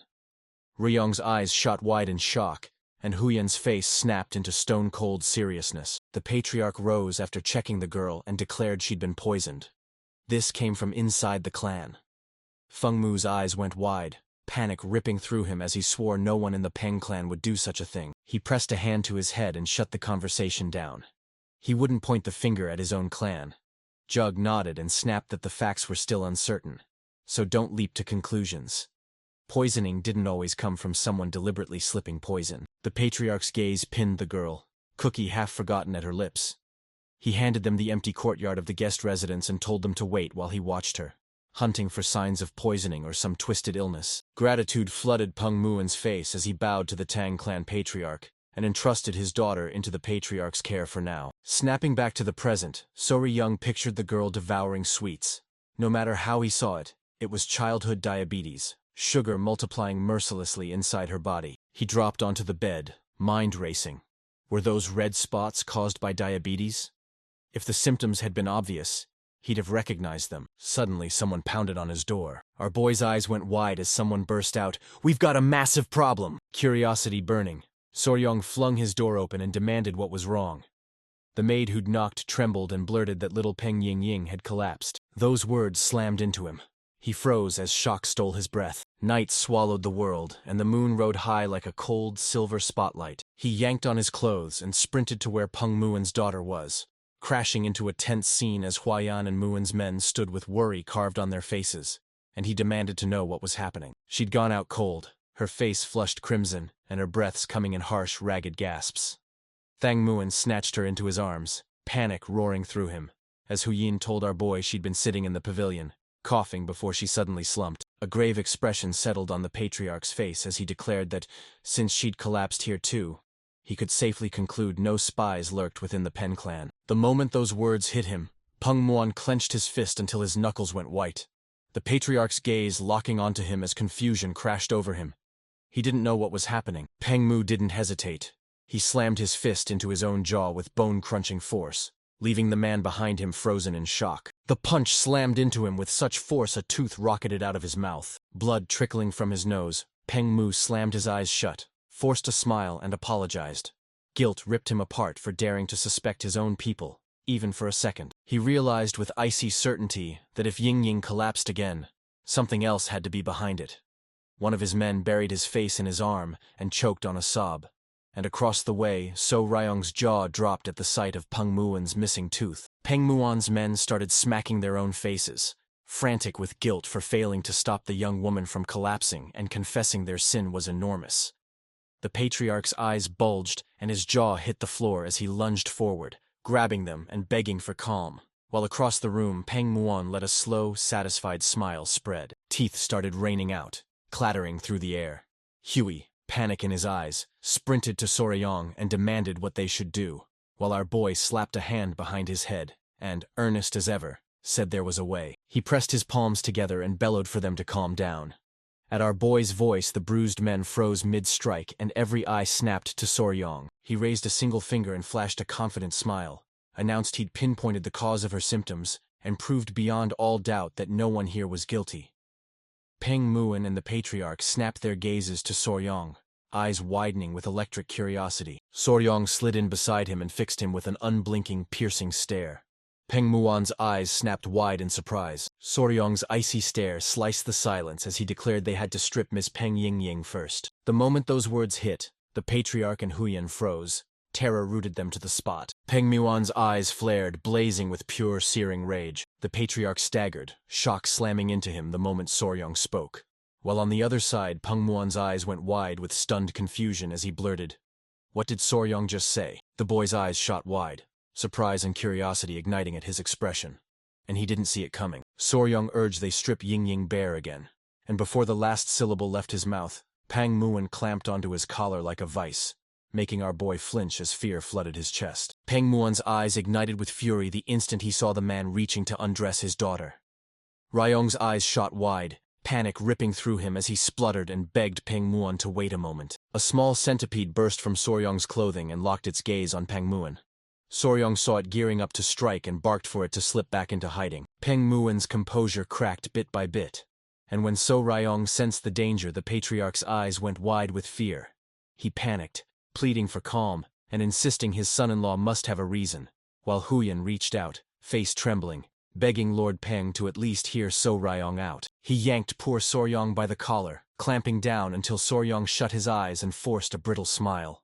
Peng Mu glared, rage burning in his gaze and utterly frozen, while a panicked Huyan pasted on a smile and insisted Soryong was a good person. After circling the issue, Peng Mu finally let Soryong go. Our boy had dared to suggest stripping his daughter. She hadn't yet reached her prime, so Peng Mu braced himself to hear any justification Soryong could offer, and the boy ripped a breath, gasping heavily with a strange relief. He dropped to the floor before Peng Muen, voice like iron as he implored him to steady himself and listen to the end, and Peng Muen folded his arms, shut his eyes, and chose to trust him. Soryong jabbed a finger into the air, sincerity blazing on his face, and insisted on stripping Lady Peng down and dressing her in fresh clothes.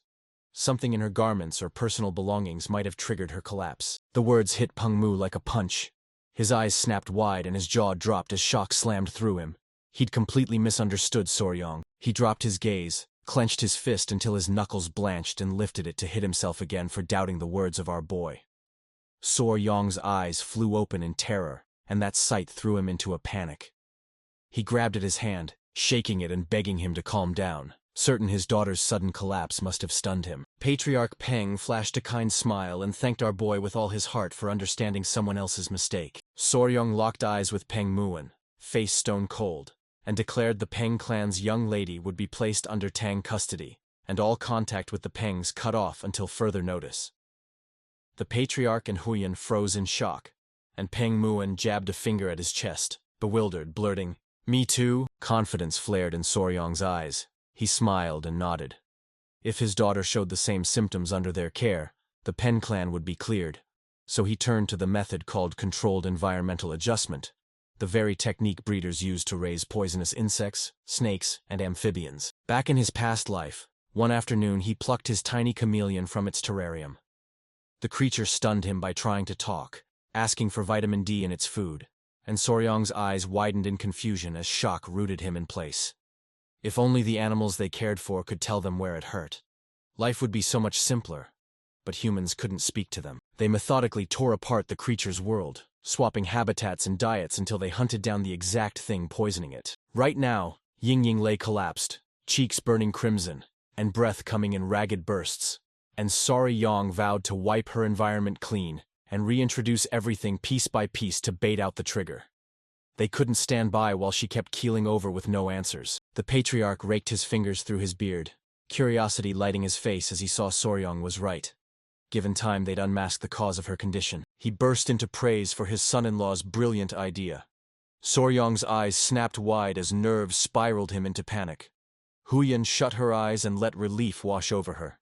Kang Moin realized Soryong's plan and his whole body began to tremble. He clutched his daughter to his chest, tears carving tracks down his cheeks as he begged Soryong to take good care of her. His eyes blazed with confident fire. He pressed a hand to his chest, smiled, and asked him to trust him.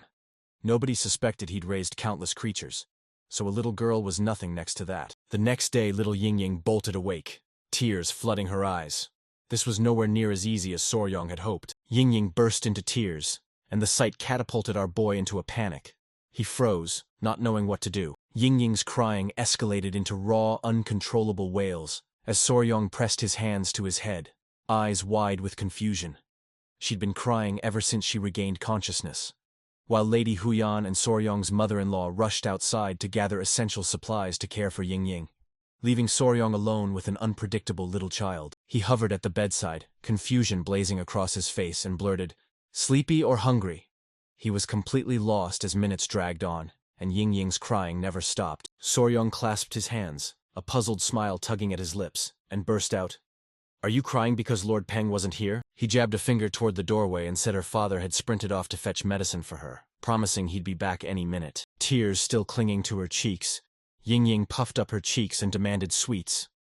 Our boy broke into a sweat, stunned that her tears were for sweets, not because her father wasn't there. Ying's sobs surged, every sweet gone, and she stood utterly alone, while Soryong's memory snapped to Huyan changing clothes and discovering a bunch of hidden pockets meant just for sweets, leaving Huyan stunned. He flashed a kind, reassuring smile and urged her to calm down, reminding her she'd only just woken after collapsing, so sweets were off limits, insisting she start with rice porridge for now, and promising he'd make sweets for her later. Her sobs choked off as she stared, wide-eyed and breathless, and blurted, "You're really going to make sweets for me?" Soryong jabbed up one finger and promised that if Lady Peng ate her porridge and stayed obedient, he'd make candied fruit skewers just for her, and the little girl's eyes shot wide in surprise. She shut her eyes, a tender smile blooming, and sealed a promise with him. She balled her fist, grinning as she declared the Peng clan never broke its promises. If she broke hers, he could hit her in the face. Soryong dropped his gaze, disappointment sinking in as he wondered why the damn Peng clan drilled this into children. Sunlight poured down, the sky a flawless sheet of blue. Somewhere in the manor, Pengmoan crouched in the bushes like a coiled predator, his eyes razor-sharp with grim focus. Lately worry had grown into a heavy weight on his shoulders. Ying toyed with a bee as Huyan cut in front of him, and Pengmoan's eyes flooded with tears. He could only watch his daughter from afar, barred by the Peng clan's no-contact rule. Soryong's gaze slammed onto him. He clapped a hand over his mouth, confusion twisting his face as he demanded, "What are you doing here?" And Peng Mu snapped to attention at our boy's voice. Without a second to lose, he snatched Soryong and dragged him into the bushes. He shot a worried look and asked how Ying was doing. "Sorry." Yang gasped from the ground as his eyes flew open in stunned confusion. He planted himself before the patriarch and announced she was obedient and eating well. The patriarch's jaw slammed open when our boy revealed she'd demolished a whole plate of fried pork. Peng Muwen reeled, baffled how Soryong had gotten her to eat, and the boy snapped that she'd done it all by herself. Peng Mu's eyes flew open as surprise and confusion slammed into him. Suddenly, someone in a red dress burst into view, fixating on it as their eyes flared wide in shock. Huyan flashed a warm, kind smile and bowed respectfully to the lord of the Peng clan, and Peng Mu's face lit with gratitude as he thanked her for taking care of his daughter. Her gaze razor calm, she told them Ying wanted to know where older brother Soryong had gone. The words, older brother, hit Peng Muon like a blow, fury erupting in him, while Soryong just blinked, half bewildered. Peng Muon's eyes flared with white-hot fury. He'd never even had a proper conversation with her, and had no idea when they'd gotten so close. And when our boys saw that look, their jaws dropped in fear. Peng Muon erupted, fury blazing as she demanded to know since when she had started calling him older brother. And Soryong ground his teeth before bolting out of the place without a second to spare. Peng Muon slammed his hands atop his head and lost his mind. Huyan spun toward him with a cheerful grin, and asked if he was heading to the training grounds again. And he explained that after roughhousing a bit with the golden-haired king bees, Ying had become more obedient. Soryong tore toward the training grounds, struck by the sudden truth. The golden-haired king bees were smitten with Ying too. Minutes later he barreled into the training grounds, and found little Ying grinning wildly as she twirled with one of the bees. She cradled the bee in her arms, grinning ear to ear as she greeted our boy. Ying drew a lone bee into a playful dance. Soon dozens more swarmed in, the air alive with buzzing. One scrambled onto her head while another licked her cheek, a ticklish grin bursting across her face as Soryong, arms crossed and eyes locked on her, smiled. Those little creatures had forged a quick bond between him and Ying. A bee shot onto his head, and our boy's eyes flared with hard seriousness as he realized the adorable golden-haired king bees were drawn to Ying because she'd spilled sugar syrup on herself while eating sweets, and he couldn't tell if they were mistaking her for food. Ying knew the bees adored her, so she pitched daily tantrums demanding to see them. Suddenly the queen bee burst from the tree, and while she played with the buzzing swarm she spun to Soryong, jabbed at the trunk, grinned and announced, "The queen bee is here." Soryong dropped onto the bench and begged Ying not to ask the queen to play. She was busy. Ying shut her eyes and nodded. Warmth flooded Soryong at the thought of a little sister. Caring for kids suddenly didn't seem like a chore. Ying shot her hand up and yelled to grab his attention. "Another bee!" Our boy's eyes popped wide in stunned surprise. He clapped a hand over his mouth, worry sharp in his eyes, and urged her to be careful. Some bees had just stung. The sting ripped a scream from her, and Soryong panicked, bolting to her side and shouting, "Are you okay?" A small sting pricked her arm. Our boy shot a worried glance, warned her to be careful, then shoved the matter aside and darted off to the medicine hall, while little Ying peered at the sting and said it didn't look so bad. Soryong seized her hand and pressed medicine into her skin. Venom could leave people gravely ill, so he refused to risk it. Ying shut her eyes and nodded, sorrow carved across her face. Soryong's eyes snapped wide as shock slammed into him. Little by little, Ying's chest heaved as ragged gasps ripped from her, and her face burned crimson. A cold clawed into her bones. Moments later, she crumpled to the ground. Soryong lunged and snatched her from the air a heartbeat before her body slammed into the ground. Terror snapped his eyes open as Peng Muon's warning slammed back. She'd start gasping for air. Crimson welts would erupt across her skin, and in the worst cases she'd black out. He finally knew exactly what the reaction was. Rage flared in his eyes, and he ground his teeth as the truth slammed into him. Ying had been collapsing all this time from anaphylactic shock. More precisely, anaphylaxis. Anaphylaxis strikes when the immune system goes berserk. unleashing a sudden, life-threatening allergic storm. The moment invading toxins breach your body, the immune system explodes into action to obliterate them. Those toxins smash in like burglars, forcing cells to flee as their membranes get ripped apart. The immune system lashes out at invaders. This fierce counterattack is inflammation. The body unleashes histamine, widening blood vessels so white blood cells and antibodies surge in like an assault force and neutralize the invader. Chaos erupts when the body overreacts to harmless substances, yanking blood vessels open even wider. When histamine floods the body from a hyperactive immune response, blood vessels dilate instantly, blood pressure crashes, and the brain and vital organs, starved of oxygen, begin to shut down. In extreme cases, anaphylaxis can turn deadly. Soryong hoisted little Yingying onto his back, his face hard with determination, and sprinted full tilt with no time to lose. He tore through the area, pleading with Yingying to hang on a little longer. Minutes later, Soryong rocketed to the Patriarch's residence entrance, his incredible mobility arts turning him into a blur. Panic seared his eyes as he burst into a desperate shout to his father-in-law. Yingying's passed out. The Patriarch flung the door open the instant he heard it. Yingying's face flared tomato red as she panted for air. Soryong scooped her into his arms, teeth clenched with gnawing worry, unsure if she'd make it. The Patriarch and Peng Mu tore out of the residence, and seeing her limp and unconscious, they panicked, shouting what had happened. Soryong gasped that she was having serious trouble breathing.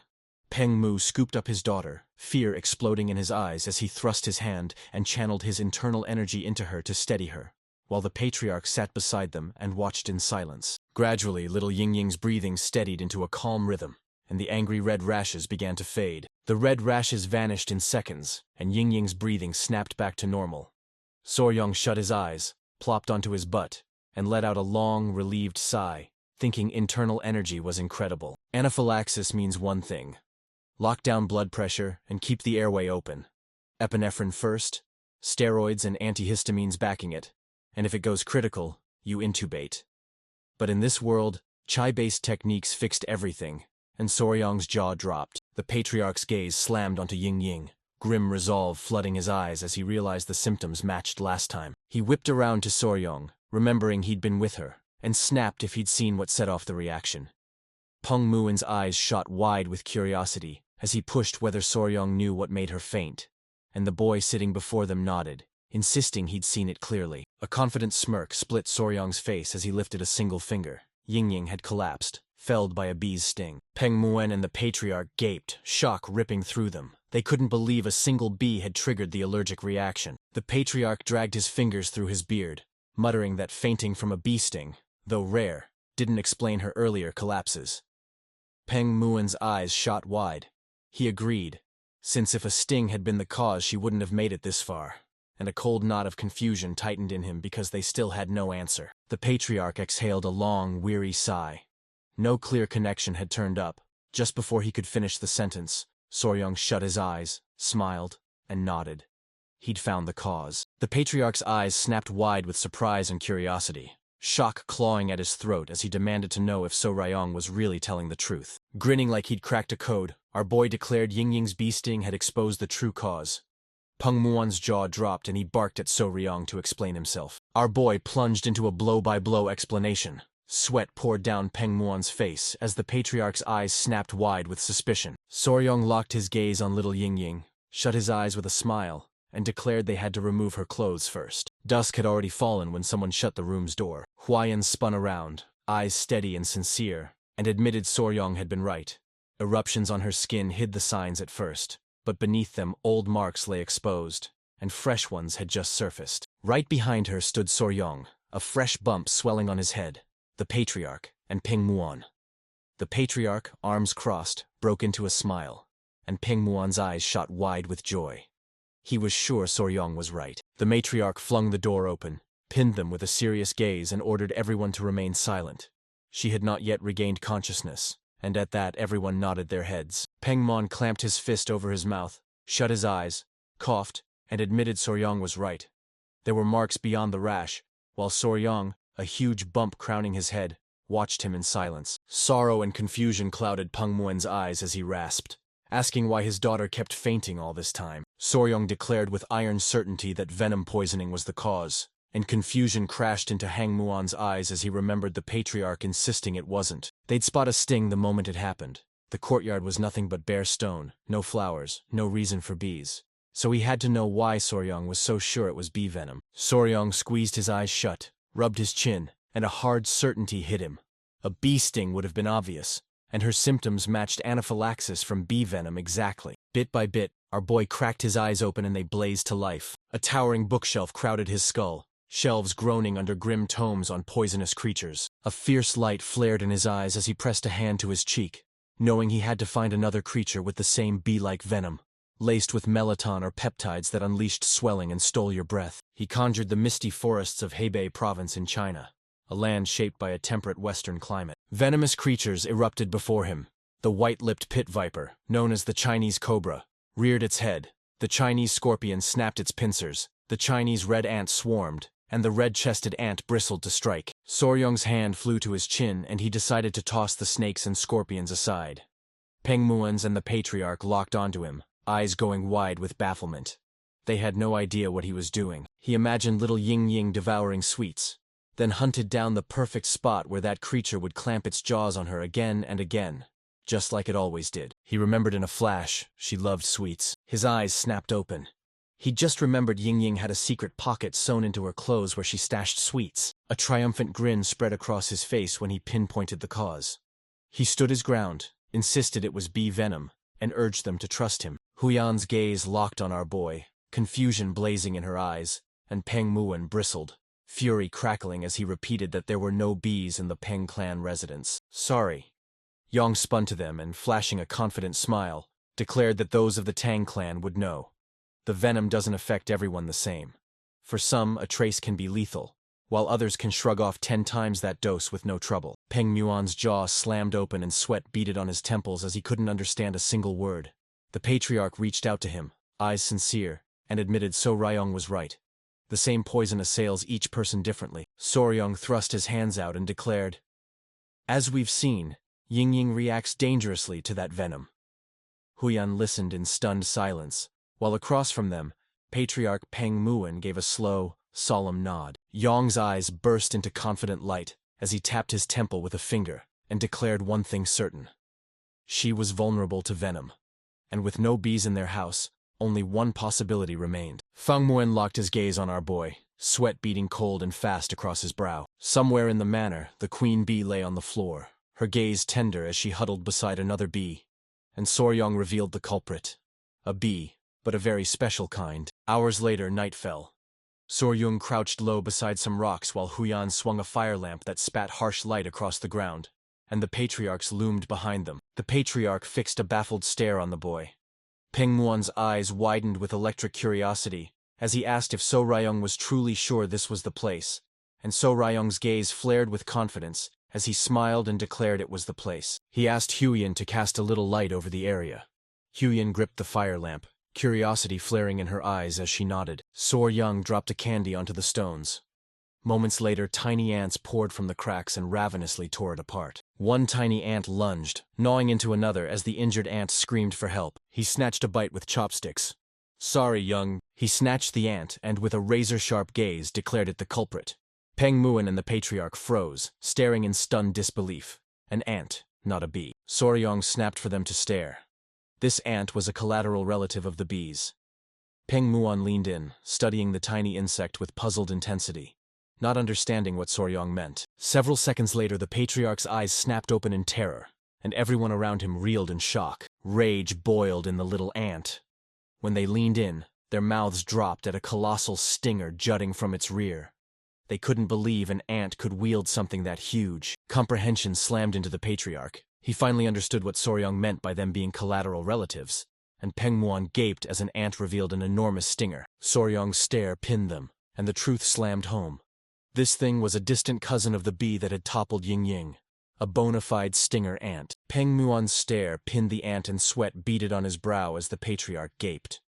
This tiny assassin behind Ying's plight was the Asian needle ant, an insect of order Hymenoptera, family Formicidae. The king's stinger ant, Pachycondyla chinensis, hailed from the warrior order Hymenoptera, belonged to the ant family Formicidae, and prowled the ranks of the Punarinae subfamily. Hold up.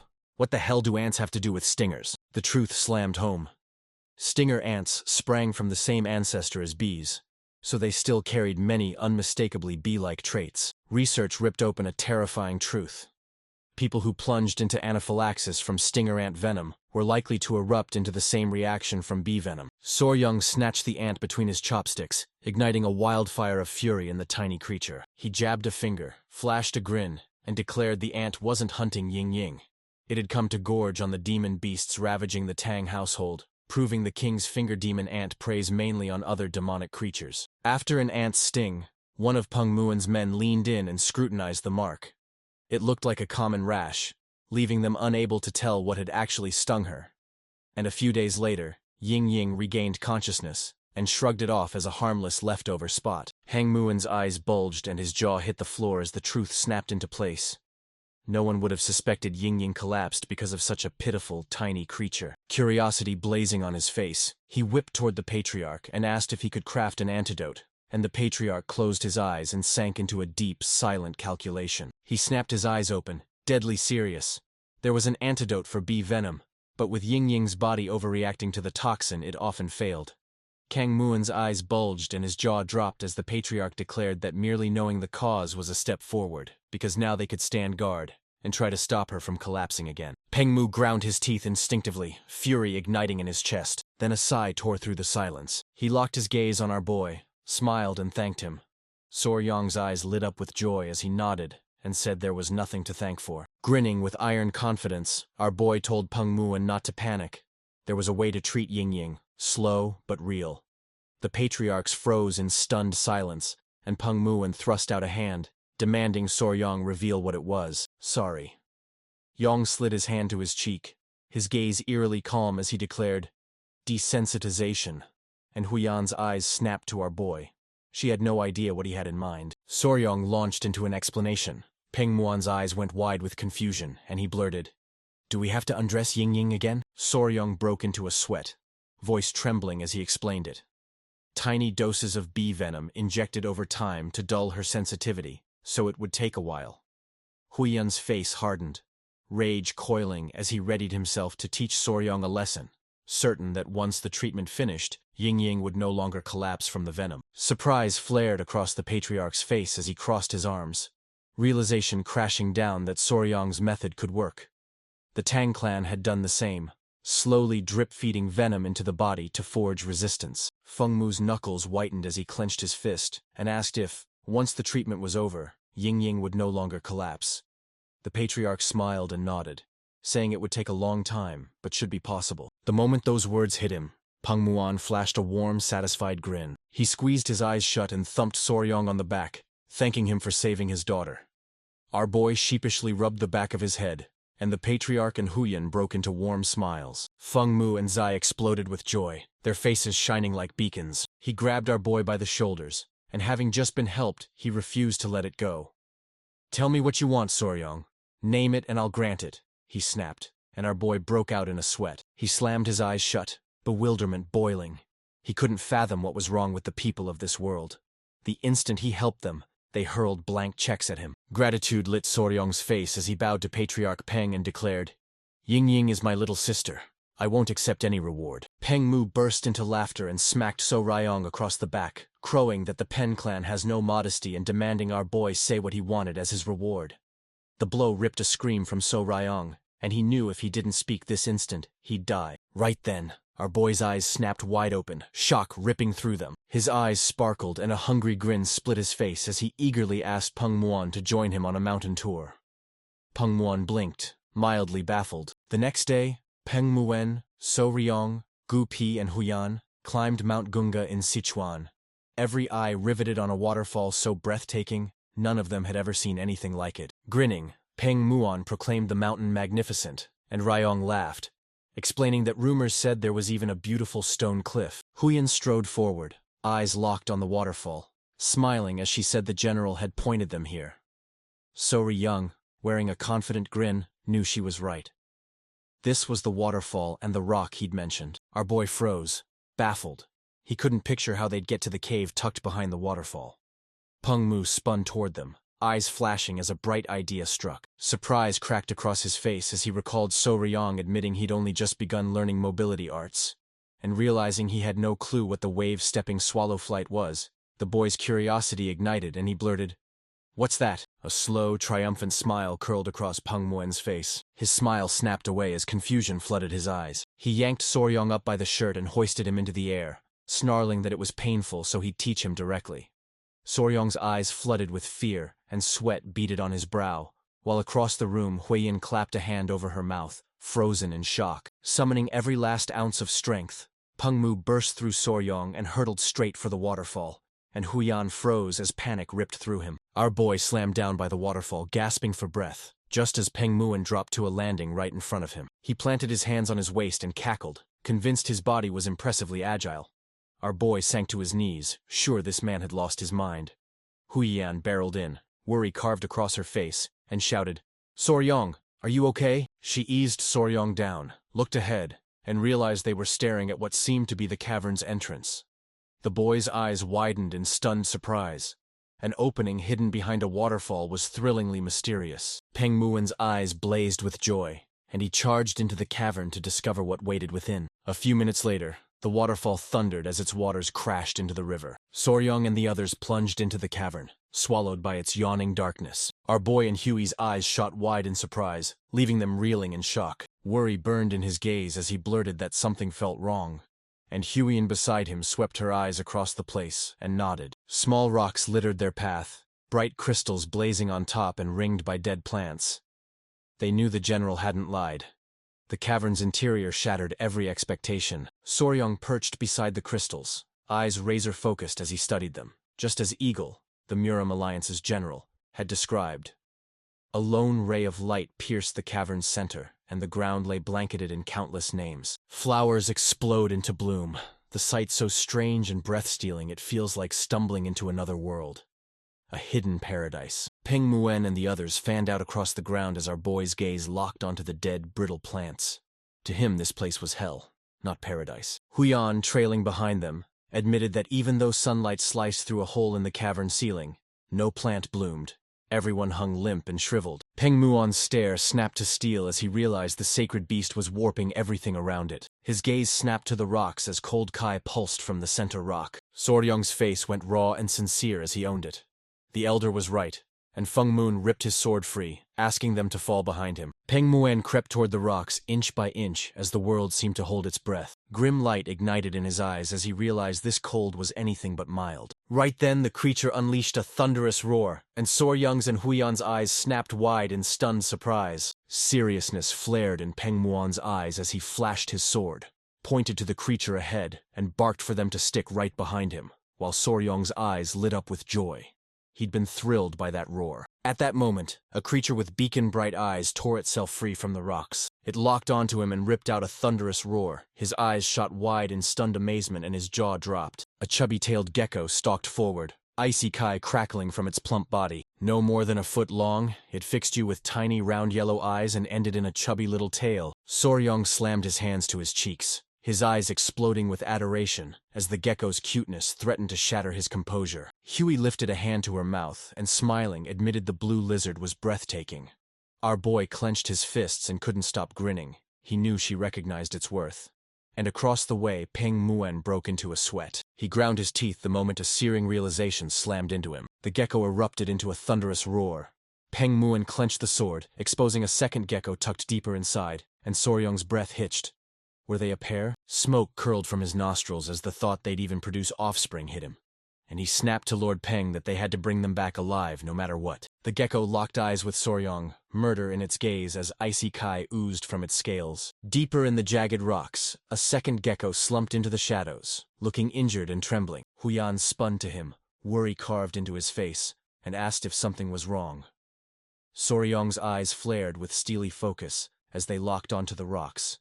He'd caught a faint glimmer, and one truth slammed into him with absolute certainty. Alarm flared in his eyes as he zeroed in on the gecko. He feared it wasn't breathing. Then the other gecko threw back its head and unleashed a savage roar. Soryong pinned the responsibility on Commander Goopy and vowed to alert him the instant anything happened. Rage boiled in the gecko as it fixed its stare on the entrance. From his hiding spot, Goopy forced a crooked smile and pleaded with Soryong to trust him. swearing he'd alert Soryong the instant the gecko even twitched. Soryong burst from the cavern and pulled back, deciding to retreat for now. That night, a bonfire roared by the waterfall while Huyan and Pengmuen fixed their gaze on our boy standing at the cavern's entrance, knowing nothing about its habits and fearing any reckless move could further harm the already injured creature. Centipedes cavorted around Huyan as she flicked her hair into place and, eyes warm with love, called our boy down to eat. Soryong squeezed his eyes shut, envisioned Huyan as his wife bustling at the stove to cook for him, and his cheeks erupted into a warm, helpless blush. He found it impossibly sweet. They stoked the campfire and set the food sizzling over the flames. Pengmoon perched on the log, curiosity burning in his eyes, and asked if there'd been any progress. Soryong, sitting beside Huyan, fell silent to mull it over before admitting the creature hadn't moved an inch. Pengmuen's gaze turned cold. He checked it himself and it hadn't twitched once. He snapped, "Wouldn't a living thing at least be eating?" Soryong's gaze was riveted on the campfire, strange to him, because geckos and common lizards normally refuse food for days when stress hits. Fat-tailed geckos hoard energy in their thick tails. If one hadn't eaten, it was running only on that stored fuel. They stood at the brink of a decision, faces carved into hard resolve. Soryong urged them to check the gecko that lay unnervingly still. Pengmuen grinned, sure they'd finally nabbed the gecko, but Soryong shot back. No catching. First we check where it's injured, and if it gets hungry, it might even eat something. The moment he heard it, he urged Pengmu inside to flush out the gecko that had been staring at the entrance, and surprise flashed across his face. He flashed a grin and flexed his bicep, and Pengmu snapped, "Why not finish it with one crushing blow?" That would take out both the healthy and the wounded, and our boy broke into a cold sweat, certain the gecko would die the instant those muscles struck. Forcing a grin, our boy declared that if Pengmuam smacked it, even that rock thing that had repelled General Jiggle, whose men could drop dead on the spot, would stand no chance. And Lord Peng burst out laughing, convinced the kid was right. He cuffed Soryong hard on the back, sneering that no wonder a desk-bound scholar like him had been sidelined by that rock thing, and figured one strike would kill the gecko. Peng Muen locked a deadly serious stare, lifted one finger, and asked if the plan was to gently subdue the gecko. Soryong shot back that it was the best move. Soryong carved the dirt with a stick, declaring Peng Muen would first bait the spry gecko out, while he and Huyan raced to check the one that seemed injured. Huyan slammed stones onto the earth, saying the poison division would block the path to Soryong in the meantime. The Lord nodded, certain it was the best move. Peng Mu flashed a grin and asked if there was anything else to watch for. Our boy snapped that Peng Mu had to make sure it never reached the wall. It could scale the barrier and crawl right onto his side. Peng Mu slammed his fist against his chest. Excitement lit his eyes and every muscle demanded motion. He sprang into action. He tore toward the cavern. Soryong's panic erupted as he pleaded, "Please, go slowly!" Smiles cracked across Huyan and Soryong's faces, and our boy's chest went cold. He knew a sick gecko might not have much time left. With his sword slung over his shoulder, Peng Muon spotted Yong and the others returned to the cavern, and the gecko's eyes erupted into a blazing, furious glow. Soryong pressed his hand to his mouth and whispered a sharp go-ahead to Peng Mu, and Peng Mu's grin ignited with pure excitement. Peng Muen snatched his sword free, eyes blazing as he poured mana into the blade. He and his men snatched up their weapons and charged toward the rocks the moment they saw the enemy preparing to strike. Blazing fury ignited in the gecko's eyes as it unleashed a thunderous, earth-shaking roar. It hurled itself forward and struck with every ounce of its power. Just in time, Peng Muen's instincts snapped alive. He thrust his sword up and met the attack with a ringing clash, stopping it dead. The gecko whipped its tail and slammed into the sword, and he grinned, stunned that something so tiny could be a first-rate warrior of the Peng family. The creature recoiled, coiled like a loaded spring, and blasted forward in a savage second assault. The moment he saw it, Peng Muon's face split into an excited grin, his eyes suddenly blazing with light. He lashed his blade across the gecko's attack, snapping its strike off course. The moment it grasped the truth, a sudden flicker of bafflement washed over it. Peng Muon leveled a steely gaze at his men and barked, "This is our chance!" In a heartbeat, Peng Muen's men swarmed in, hemming the tiny creature in from every side. It burst into a furious roar. Terror flooded Soryong's eyes, and Huey seized his shoulders, whispering, "Move, now, while we still can." Moments later, they slipped away from the spot and burst onto the rocky outcrop. Soryong's eyes shot open, surprise hitting him like lightning. Worry carved into his face, Huan pressed, "Is the creature really injured?" The other man admitted, "It looks wounded." He peered closer and saw the tail's tip blackened and necrotic from an unfinished shed. It hadn't been able to complete shedding, and its eyes oozed pus. Huyan planted his hand on the rock, curiosity sharp in his eyes as he asked what to do now. Soryong snapped that they had to treat the gecko immediately. But there was nothing here. No medicine, no supplies. Grinning like he owned the moment, he made the call and stripped it all off. Hearing that, Huiyan's brow furrowed and confusion surged through him. Her eyes blazed as she snapped that lately he'd been trying to strip everything bare. Yang went tomato red, but he knew this was the right method. He stepped forward. The wounded gecko snapped awake. He shot his hand toward it, voice urgent as he vowed to treat it and pleaded for it to stay still. The gecko snapped its eyes shut. Soryong snatched it and his eyes popped wide. Like the queen bee, the creature seemed to grasp speech, at least a little. Soryong yanked at the gecko's loose skin and shouted that, like snakes, these creatures shed their skin. Wild, fat-tailed geckos wolfed down their shed skins, wiping away every trace, and Huiyan's eyes shot wide in stunned amazement. He left the gecko on top of the rock, drew his kunai, and grimly realized its skin was armor thick. Bare hands weren't going to work. With the Koni's help, he plunged headfirst into the work. Huiyan's eyes widened. She swore it looked like a precious gem.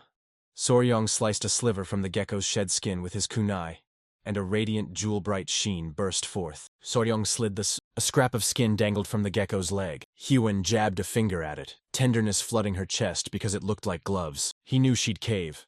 Back in his YouTuber days, videos of peeling off shed skin detonated into instant viral hits. All that remained now, the head and the tail. Soryong inched forward with surgical precision, every movement measured, and his hands staying far from the creature's eyes so he wouldn't hurt it. Pus pooled in the gecko's eyes.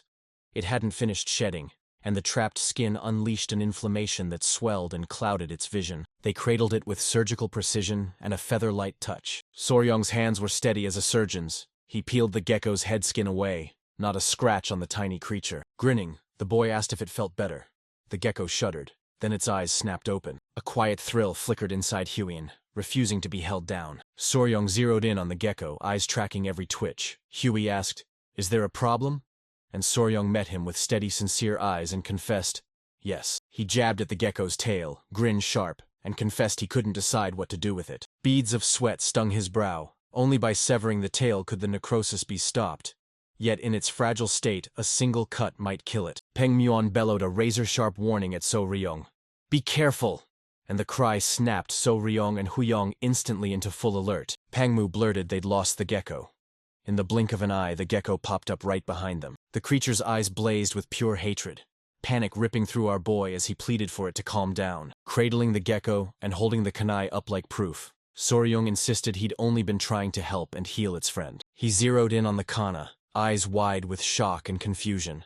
The moment the gecko saw the weapon, it erupted in rage and bellowed. A savage, frozen kai erupted from the gecko, an icy blast that hurled Soryong backward. Panic slammed into him as he realized it was seething with fury. The gecko leapt, and the moment Huiyan saw it, he hurled himself in front of our boy, eyes wide with worry as he begged him to be careful. She didn't hesitate. She shoved Soryong. The fierce gecko slammed into the earth in a thunderous crash, and Huiyan and Soryong barely escaped with their lives. Soryong clutched the injured gecko to his chest and crashed backward onto the ground, while the other gecko locked its gaze on them and roared again. The gecko's eyes ignited with fury as Soryong shot his hand forward and, fear twisting his face, begged it to wait a moment. Soryong's gaze sharpened like a blade as he admitted it wasn't what it seemed, and urged the creature to calm down. Soryong's eyes snapped wide as bewilderment crashed over her. The female gecko that Soryong was holding in his arms erupted into frantic chirps, leaving our boy utterly baffled. Fury ignited in its eyes as the gecko crouched like a coiled spring,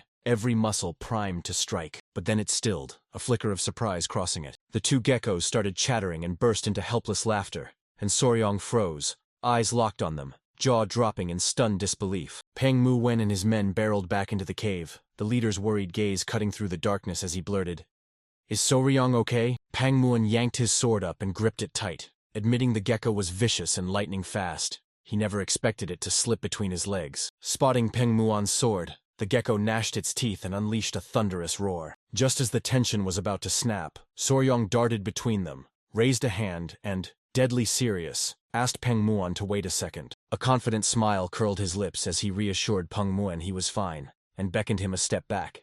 He was about to try talking to him for a moment. Confusion flooded Peng Mu's eyes. Clueless if Soryong wanted to try talking to the gecko, he asked whether our boy even thought the gecko could understand words. He locked eyes with the gecko, flashed a confident grin, and declared it could grasp speech to a point, so it probably wouldn't attack them again. He shot a quick request at Huane, bring some dry grass, and she blinked, confusion clouding her eyes before she nodded her head. Flashing a cheerful smile, she and the centipede dove in, scooping up the dry grass piled beside the rocks. Moments later, she wove a pillowy nest of dry grass, tucking it into a snug cradle for the female gecko. Soryong and Huyan crouched beside the female gecko, and our boy told the male gecko not to worry. He wasn't trying to hurt her. He'd pried off the stubborn shell and cleared the gunk from her eyes, begging him to keep licking them for a while. The gecko crept up, locked onto her with a curious stare, and began licking her eyes with its tiny, probing tongue. Soryong crossed his arms and dropped the bomb. Only one problem remained, and the gecko and Hein instantly snapped their gazes to him. Hand pressed to his head, Soryong scrutinized her tail and announced her eyes should heal well. But the real problem was the tail. Half of it was already rotting, and he scoffed that licking it wouldn't help. The gecko locked its gaze on her tail and confusion slammed into him. Then he whipped to Soryong, gave a slow, reluctant nod, and admitted out loud that Soryong was right. Soryong snapped his fingers into razor scissors and declared they'd have to cut the tail. Cold sweat slicked the gecko's face and terror surged through him as he pictured Soryong slicing off her tail. The creature unleashed another bone-rattling roar. Our boy froze as bewilderment ripped through him. The gecko rocketed into the air, eyes blazing with ghostly light as it coiled to strike. Soryong slammed his arms over his chest, eyes drowning in fear, and tore a raw, piercing scream from his throat. A few hours later, Peng Muen's men ignited a crackling campfire inside the cave, while Soryong and Huyan perched on the rocks. Huyan jabbed her fingertip and began to plant a special bomb onto Soryong's cheek. He exhaled, fury blazing. He'd only tried to help and a gecko had bitten him. Huyan pressed the bomb to the wound and snapped for him to stay still. One twitch, and he'd be left with a scar. Arms folded, Peng Muen roared with laughter and crowed that Soryong finally acted like a real man. He'd earned that glorious scar in battle. Hearing that, Huyan's eyes snapped onto Peng Muen, cold and sinister, and the patriarch felt raw fear flood through him. A hand landed on his cheek. Relief ripped through Soryong as the misunderstanding was somehow cleared up. Tiny centipedes swarmed onto Huyan, skittering across his skin and erupting into a wild, playful dance. The centipedes didn't even flinch at the murderous intent hanging in the air. Then it slammed into him. Little gecko never meant to hurt him. They were distracted when Goopy burst into view and hollered, and the instant his voice cut through, Soryong and Huyan snapped to face him. Goopy shot up beside the gecko, and the creature opened its mouth like it had a secret to spill. Soryong painted on a brittle smile, reached up to cup his cheek and asked, "Are you ready?" Soryong sprang to his feet and vowed he'd give it his all, but first he had to ask the gecko one question. He fixed his gaze on our boy, curiosity flaring. Soryong jabbed a finger and demanded to know what gecko ate. If he was going to cut off her tail, she'd need something nutritious to recover. With tiny staccato hops, the gecko turned his back on them and darted away. Panic seized Soryong, and he bolted after him as the little gecko skittered a few meters and froze beside a small plant. Curiosity ignited in Soryong's eyes as he locked his gaze on the plant, utterly transfixed. The gecko clamped the plant in its jaws, yanked it free, and brandished it at Soryong like a victor flaunting a trophy. Our boy cradled the tiny sprout in his palm as Peng Muen and Huyan leaned in, eyes sharp with scrutiny. Huyan's curiosity flared, and she asked for a quick look, and our boy didn't hesitate. He passed the plant into her hands. Huyan snatched up the plant, his gaze razor-sharp as he scoured every leaf and root. She brandished the plantosaurian, declaring it weak, yet a whisper of chi seeped from it, and she swore it was a seed of the spirit herb that once grew in this cavern. Soryong's eyes shot wide with confusion. He snatched the seed and his jaw dropped in stunned disbelief. Peng Muon's eyes went grave as he admitted he'd known it for ages. Spirit herbs always sprang up where spiritual beasts made their lairs. Centipedes lay draped across the rocks, dozing, and Huyan hunched closer, saying if that's the case then maybe these little ones, like the centipedes, survive by siphoning the spirit herb's chai. Soryong balled his fist, and his jaw slackened as the truth slammed into him. If they unearthed the spirit herb, they'd be in serious trouble. Panic ripped through him and he frantically clawed at the soil to replant the herb, only for Peng Muen to bluntly declare it useless now. Soryong planted the herb again, but Peng Muen clapped a heavy hand on his shoulder and declared that a spirit herb, once touched by human hands, would never grow again. He was certain the gecko had dug it up to show them. He could replant it 100 times and it still wouldn't grow past this point. Our boy's jaw dropped as shock crashed over him. Soryong began to imagine Jug yanking the spirit herbs from the cave as the little geckos wailed. Soryong's eyes flooded with tears as the cold cruelty of humans slammed home. Pengmu's eyes flared with curiosity as he leaned in and asked Gupi, "What's the name of the spirit herb that used to grow here?" Gupi fell silent and began to study him. The truth slammed down. That thing was frost ginseng. Pengmu's brow tightened as he sank into sharp, relentless thought. A grin cracked across his face. Now all they had to do was find something that emitted the same type of kai as the frost ginseng. Our boy burst to his feet, eyes shining with joy, and asked if there really was something like that. Pengmu cracked a grin and gave a sharp nod. It was revealed as ice jade, the same name as the frost ginseng, and it thrummed with the essence of cold kai. He rubbed his chin and snarled that the real problem was getting the ice jade. Money couldn't buy it. It wasn't something you could get easily. With their focus elsewhere, Huyan surged forward and seized every eye. Her gaze pinned them as she said, "If you mean the ice jade, I know who has it." Hearing that, curious smiles cracked across Soryong and Pangmuen's faces. This was good news to them. Soryong strode up, curiosity blazing in his eyes as he demanded, "Who has the ice jade?" She panicked, voice scrambling as she begged him to calm down. Cold sweat slicked her skin, words stuck in her throat, and Soryong and Pangmuan stared at each other, visibly puzzled. Huey forced the saliva down his throat. Then he hooked a finger under her chin, locked eyes with brutal sincerity, and declared they were some other weed. The moment those words landed, the boy's jaws hit the floor. Pengmuan sank even deeper into confusion. Her gaze sharpened to steel. She released a long, charged sigh. The young man's eyes snapped wide with terror. He had no idea what was happening. Pengmuan and Soryong zeroed in on Huiyan, with no clue what she had in mind. And even Pengmuen's composure snapped into confusion. Huiyan flashed a confident smile. Terror flooded Soryong's eyes, and sweat burst out on his brow. He slapped a palm to his face and sighed. Baffled his father-in-law would blurt that out now. And then his memory snapped into place. In this world, girls were called weed. Kangmuan folded his arms and demanded, "Who's that other weed who supposedly has the ice jade?" Soryong snapped out of his trance, his jaw slamming open as shock rooted him to the spot. Huiyan's gaze ignited into razor-sharp confidence. She flicked a finger and dropped the bomb. One of Muram's 3 flowers was the Flame Queen Peony, Namgung Seol, daughter of the Namgung clan. Word came that she already owned the ice jade and didn't even need it. Pengmuen's smile exploded across his face, while Soryong's jaw hit the floor. They were mid-conversation when a tiny gecko popped up and chirped to snag Soryong's attention.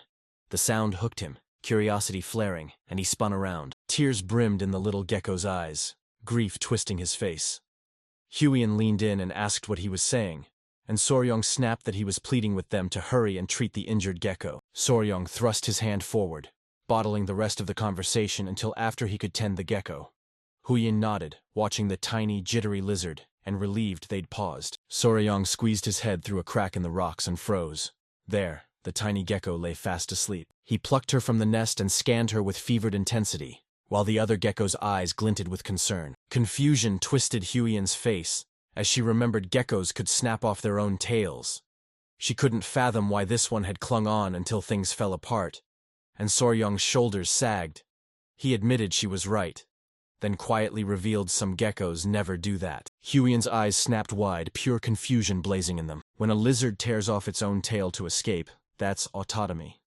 And each species pulls off the trick with its own unique twist. Soryong leaned in, eyes locked on the gecko, recalling that some could drop their tails but not regrow them. Some could both shed and regrow, and some couldn't do either. He couldn't assume a thing and had to examine it properly. Soryong edged a hand onto the gecko's tail. Once they confirmed the spot, they jabbed the detachment segment with a finger, and the tail split away, while Huey and she froze, baffled because she didn't know what that was. Grinning, he dropped the truth. The gecko's tail didn't come off just anywhere. It always snapped at a predetermined spot, the detachment segment. Huiyan staggered, stunned. She'd never paid attention to geckos, assuming they were harmless, and she couldn't fathom how Soryong knew so much. To her, it was astonishing. The gecko dozed in Soryong's palms. He'd sounded confident when he said it, but the tail was already eaten hollow by decay, and doubt gnawed at him over whether the surgery could save it. Soryong seized its tail, determination blazing in his eyes. He had to try. He was spicy fabric. A few minutes later, Soryong and Huiyan plunged into the surgery. Pengmuan, perched on a rock, watched with a hard, unblinking gaze as it dragged on far longer than he'd expected. He locked his gaze on Soryong, and the little gecko erupted into frantic, high-pitched chirps. A few minutes later, Soryong strode in with the gecko sleeping in his arms. Lord Pang Muan snapped, "What happened?" Huyan's smile slowly broke free, and Soryong, eyes bright with joy, announced the surgery had gone well.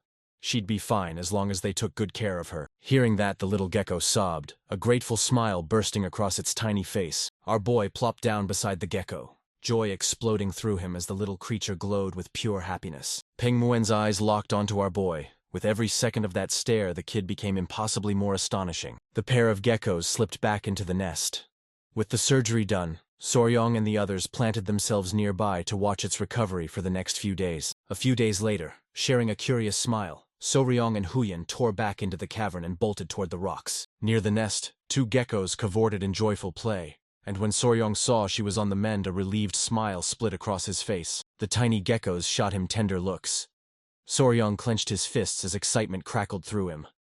They'd shifted from kittens into lizard puppies, and he knew in his past life this would have gone viral. Soryong locked his gaze on the female gecko, watching the injured girl stir as strength surged back into her. Her health finally steadied. Soryong chose to depart. And when the gecko heard, its eyes snapped wide, flooding with aching sorrow. Soryong flashed a grin and said they weren't leaving forever, just slipping out to grab food for them and coming right back. He pressed the gecko to guard the seed's chi. The two geckos bobbed their heads in crisp, synchronized nods. Soryong whirled, his gaze blazing with certainty, and told Huyan it was time to return to the Tang clan. Eyes blazing with excitement, he balled his fist and resolved it was time to seize the Ice Jade. A few hours later, they swept back into the Tong clan manor and sat across from the patriarch, ready to talk. Back at the Tang clan, leaving the geckos behind, a flood of news crashed in. And the biggest shock was the blood cult.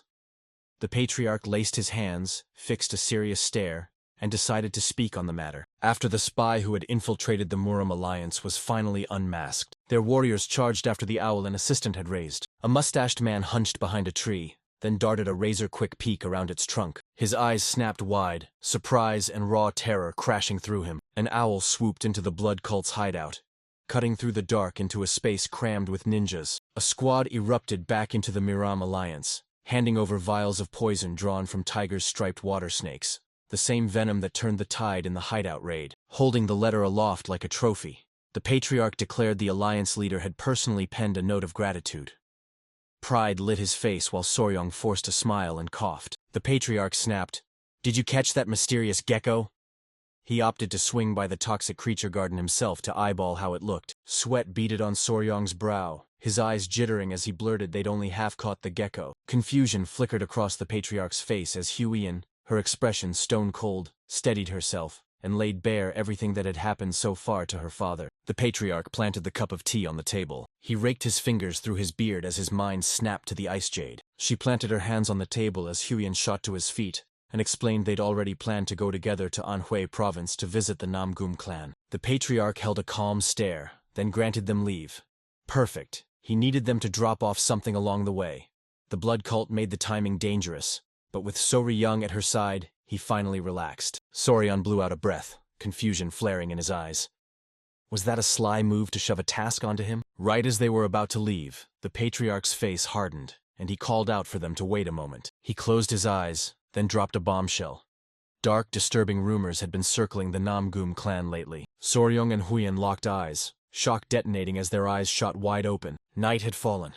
Yellow Mountain loomed over the Namgum clan, and two men prowled the nearby grounds. Surprise slammed into the bald man's eyes, sweat prickling his brow as he choked out, "Are you joking?" His friend locked eyes with a confident stare and swore he was telling the truth, repeating that the young lady from the Namgum clan was far from normal. The bald man shot him an angry glare and snapped for him to stop spouting nonsense and inventing filthy, scandalous rumors. His friend's eyes locked onto something. A man lay crumpled just a few steps away. Their eyes widened with raw terror. They barreled toward the man, adrenaline ripping through them.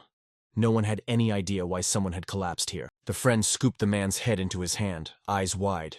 He couldn't tell if the man was dead. Right then the man broke into a smile, every eye snapping to him as confusion swelled and tightened in their chests. He hadn't collapsed. Blood streamed from his nose, his face blazed tomato red, and he gasped like a man struck by love. They locked eyes as bewilderment exploded across every face. They slung the man onto their backs and strode for the village, certain he'd been drinking.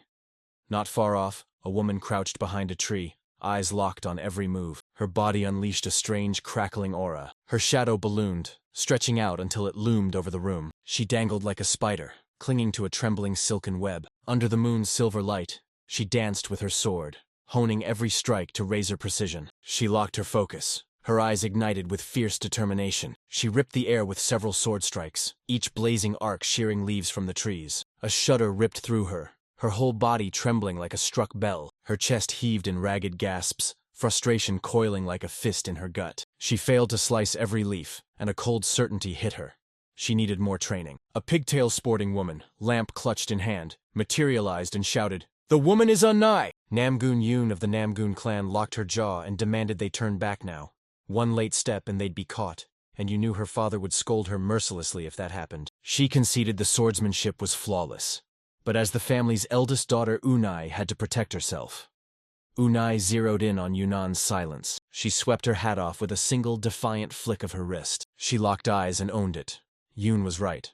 She was the Namgoon clan's eldest daughter, the Flame Queen Peony, known simply as Soul. She broke into a harsh coughing fit.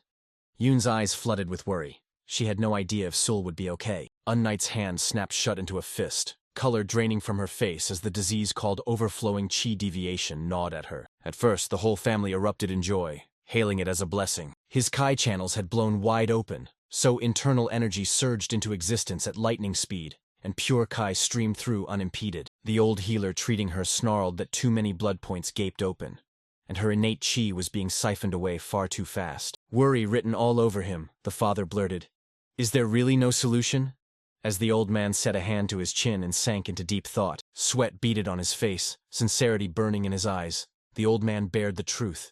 She needed pure, potent yin energy, used before her innate Kai, or her life would be cut short. Back in the present, Uni was gasping, her energy bleeding away. Yoon darted over, worry blazing in her eyes, and asked if she was okay. Uni forced a smile, told her not to worry, and suggested they go back. Yoon blinked, confused, and asked if she was sure. Unai's eyes snapped to the lamp. Recognition struck. He saw her as the oil flame burning inside this lamp. She locked her gaze on the lamp, every heartbeat a countdown. She would cease to exist the instant the last drop of oil burned. Her eyes snapped skyward as adrenaline roared. She had to seize and master at least the Emperor's sword style, and she had to do it now. Her eyes were riveted to the moon as the wind whipped around her. She raced to master the style before the flames devoured her and she vanished. Under the blazing noon, a lone boat sliced through the wide, rolling waters of the Yangtze, tossed by the waves on the boat with Soryong, Hyun, and Guppy. Guppy jabbed at the water and shouted for Soryong to look. The Beiji dolphin had surfaced, and Soryong's eyes shot open as he realized it was the Yangtze River dolphin. A dolphin burst from the waves and launched into a joyful flurry of flips and splashes. Soryong froze, heart racing. He couldn't believe his eyes as a species declared extinct glided before him. He liked insects and reptiles, but dolphins hit him on a whole different level. Huyan flashed a smile and declared that following the Yangtze would take them to Wuhan, where the Muram Alliance waited. Yang's attention zeroed in on her. He flashed a grin and announced that, under his father-in-law's orders, they'd have to stop in Wuhan to hand over the red-necked keelback's poison. Then they'd step ashore at Angyang, the safe zone. A grin cracked across Huyan's face as he declared they'd reach their destination hours earlier at this pace. Soryong slid in beside her, worry creasing his face as he confessed a nagging concern. Tuyen scooted in next to him and, curiosity blazing in her eyes, asked what it was. Our boy felt it in his bones. If the ice jade was truly that priceless, the Namgoon clan would never give it up without a fight. He thrust his hand forward, voice raw, confessing that the fact gnawed at him no matter how he turned it over in his head, and she burst into laughter and asked him to trust her. Her thoughts snapped to Hanai as she revealed the ice jade held a special purpose for the young lady of Mgung Seol. The girl had to eat it, but the ice jade refused to be eaten. She jabbed a finger at our boy, convinced they'd trade him for the ice jade, because it could be eaten. Soryong plunged his hand into his clothes, pressed it to his chest, and conceded she wasn't entirely wrong. Worry knotted his gut. He couldn't tell if the ice jade was safe, and lizards were cold-blooded, so they loathed anything freezing. Cold dread crawled up his spine at the thought of feeding them something he couldn't trust. He pinned Huan with a dead-serious stare, called his name, and he snapped back to her, warning that the ice jade pulsed with cold yin energy. And having only heard of yin and yang, he blurted out what it meant. He still couldn't wrap his head around it. Huyan turned to him, her eyes sparkling with delight. She snapped up one finger and grinned. Then, knowing this was vital for martial arts cultivation, she plunged into an explanation and urged our boy to listen closely and lock it into his memory. Yin Kai unleashed the yin fire, and among the kids, between heaven and earth, the term named Kai that plunged downward and pooled. And with a stone-cold expression she warned that yin normally crushes living activity. Darkness, chill, and dread are all kinds of yin, so cold yin is just one of them. Soryong's eyes snapped wide in shock. He smiled, convinced the inner energy was bad. Huyan snapped no. Unlike yin, yang spawns fierce yang fire, and too much of it hurls life into overdrive, speeding up aging and bleeding your energy dry. Soryong imagined lizards playing with ice, and a jolt of understanding hit him. The two kids needed cold energy because their bodies were cold energy themselves, so they grew by absorbing yin energy. He assumed it was just recharging, like batteries. Soryong raked a hand through his hair and demanded, "Aren't yin and yang supposed to be balanced, like male and female?" He couldn't fathom how they'd pulled off that balance while fueled by pure energy. Soryong rubbed his head in bafflement. Huyan's eyes locked onto him and her cheeks flared crimson. Nerves twisted her face as she tore her eyes away and choked out, "I don't know." She bellowed they'd crack the balance between yin and yang later. And the moment those words hit the air, our boy, heat flooded his cheeks as confusion slammed into his thoughts. She hid her face in her hands, mortified, when Goopy popped into view and barked that they'd arrived, ordering everyone to get ready to disembark. Their ship roared into Wuhan's port and slammed against the dock. The moment the ship slammed to a halt, Soryong and Huing hopped off. She stepped forward, introduced herself, and announced they'd brought the object he'd requested, and the ponytailed man reached out with a grin and said the general was already waiting. They stepped onto the bridge, and Soryong's breath hitched as awe washed over him. He froze, jaw dropping at the Murim Alliance's awe-inspiring colossal grandeur. Right nearby, she yanked him by the ear and he erupted into a piercing scream. Sweat plastered to his face. The man begged the woman named Sword Phoenix to stop. He insisted he was about to teach that guy a lesson. Her glare scorched him as she snapped that he couldn't duel his own allies. With raw sincerity, the other man admitted she was right. He'd rushed in recklessly without checking the facts, and Xianghu snapped that he'd only been defending the young lady's honor. Right then, Xianghu's head snapped up as something snagged his gaze. His eyes locked onto Huiyan and shock ripped through him. She was the poisonous flower. Huiyan spun around, recognition blazing in her eyes. The man with a white bandana lunged, tore into the dragon and slayed it. With a flash of steel and ember, the woman reveals herself as the Sword Phoenix. Yang stands as the spear dragon. She flashed a smile. This was their first meeting since the Dragon Phoenix Summit. She asked how everyone had been, and Xiong burst into a grin. Seeing Huyan after so long made his heart leap. They whispered among themselves, and Soryong's memory snapped to Nurem. Titles like Dragon or Phoenix were only given to the extraordinary, and he realized he was surrounded by elite martial artists. Sword Phoenix snapped, "I have a question for you," then dropped the bomb that a strange rumor was circling about her. Confusion flared in Huyan when the woman revealed a rumor was circling that she had a lover, and her eyes snapped wide in shock. Our boy broke into a cold sweat as confusion scrambled his mind. Confusion flared across her face as she blurted, "Is that rumor about me actually spreading?" Xiang forced out a nervous yes as the camp buzzed with gossip. One comrade snarled a challenge at the rumor monger, ready to duel him in her honor for spreading nonsense because they'd bled together, and he would defend her name. And our boy suddenly noticed he had a crush on her. Quan shot a sidelong glance and ripped that rumor apart with a sharp, unmistakable denial. Xiong erupted with fury. He vowed to track down the warrior who'd spread that lie and beat him senseless. Huyan stepped forward and determined to crush the rumor. She lunged and grabbed Soryong's arm, leaving him blinking, confused. She flaunted Soryong like a trophy, beaming as she proclaimed she wasn't someone's lover but a fiancé, then proudly introduced Soryong as that fiancé. They saw it, and the whole room froze. Jaws hit the floor as stunned silence slammed down. Sword Phoenix gaped. Soryong was shockingly young. Huiyan forced a tight smile, apologized, and chastised herself for not introducing him to them sooner. Soryong grinned, and the others erupted into raucous greetings. Right as he snapped his head up, he froze as Cyan pinned him with a stare that wanted him dead. He closed in on our boy and demanded, "Are you Soryong?" Panic carved across Soryong's face as he choked out a trembling, "Yes." See who dropped to their knees before our boy. sending the crowd into stunned silence. He thundered his name, Yang Xianghu, the Yang family's spear dragon of Xincheng, and our boy instantly started sweating bullets. Fury burned in his eyes as Xianghu snarled and dared Soryong to a duel. Xiong throws down a gauntlet, demanding Soryong accept the duel and leaving everyone reeling. Sword Phoenix and Slaying Dragon exhaled a long, cutting sigh, disappointment igniting the moment they saw Xiangwu's attitude. Sweat plastering his face, Soryong rasped, "Do you really want to challenge me to a duel?" Xiong's eyes blazed with fury as he shot back, "I want to face you man-to-man." Sword Phoenix snatched Xianho by the collar and hauled him forward, leaving him blinking in mild confusion. Huyan's glare burned as he demanded why Xianghu had suddenly asked for a duel, and Sword Phoenix, eyes blazing with rage, locked onto Xianghu and snarled that he better not treat this lightly. Soryong's eyes lit with bewilderment. He couldn't believe Xiang had challenged him to a duel the moment they met, and he had no idea why strange people kept turning up in his life. A figure in white stormed over and demanded to know why they were making such a fuss. There he stood, Jun Chu, the military advisor. Soryong shut his eyes and bowed to the military advisor, respect blazing from his posture. Xianggu's eyes went wide with terror, panic ripping through him. Jun slammed his fan into Young's face, eyes burning with fury, and demanded to know what he was doing to the guests. The blow slammed into poor Xiang and panic seized him. With a kind smile, Jun suggested they go together to the Heavenly Martial Pavilion where the Alliance leader stood. Soryong's eyes shot wide in surprise, and he nodded. Junju, Soryong, and Huane barreled toward the Martial Pavilion. Sion's fist snapped shut, his eyes blazing with rage as a burning need to duel Soryong seized him, and his friends, stunned by that wild look, traded puzzled glances and urged everyone to leave. Sunlight flooded the sky as a dazzling river snaked beside the Heavenly Martial Pavilion. Hoyan planted herself in the guest hall to wait. "Sorry, y'all." Who was walking beside Junj? He didn't refuse.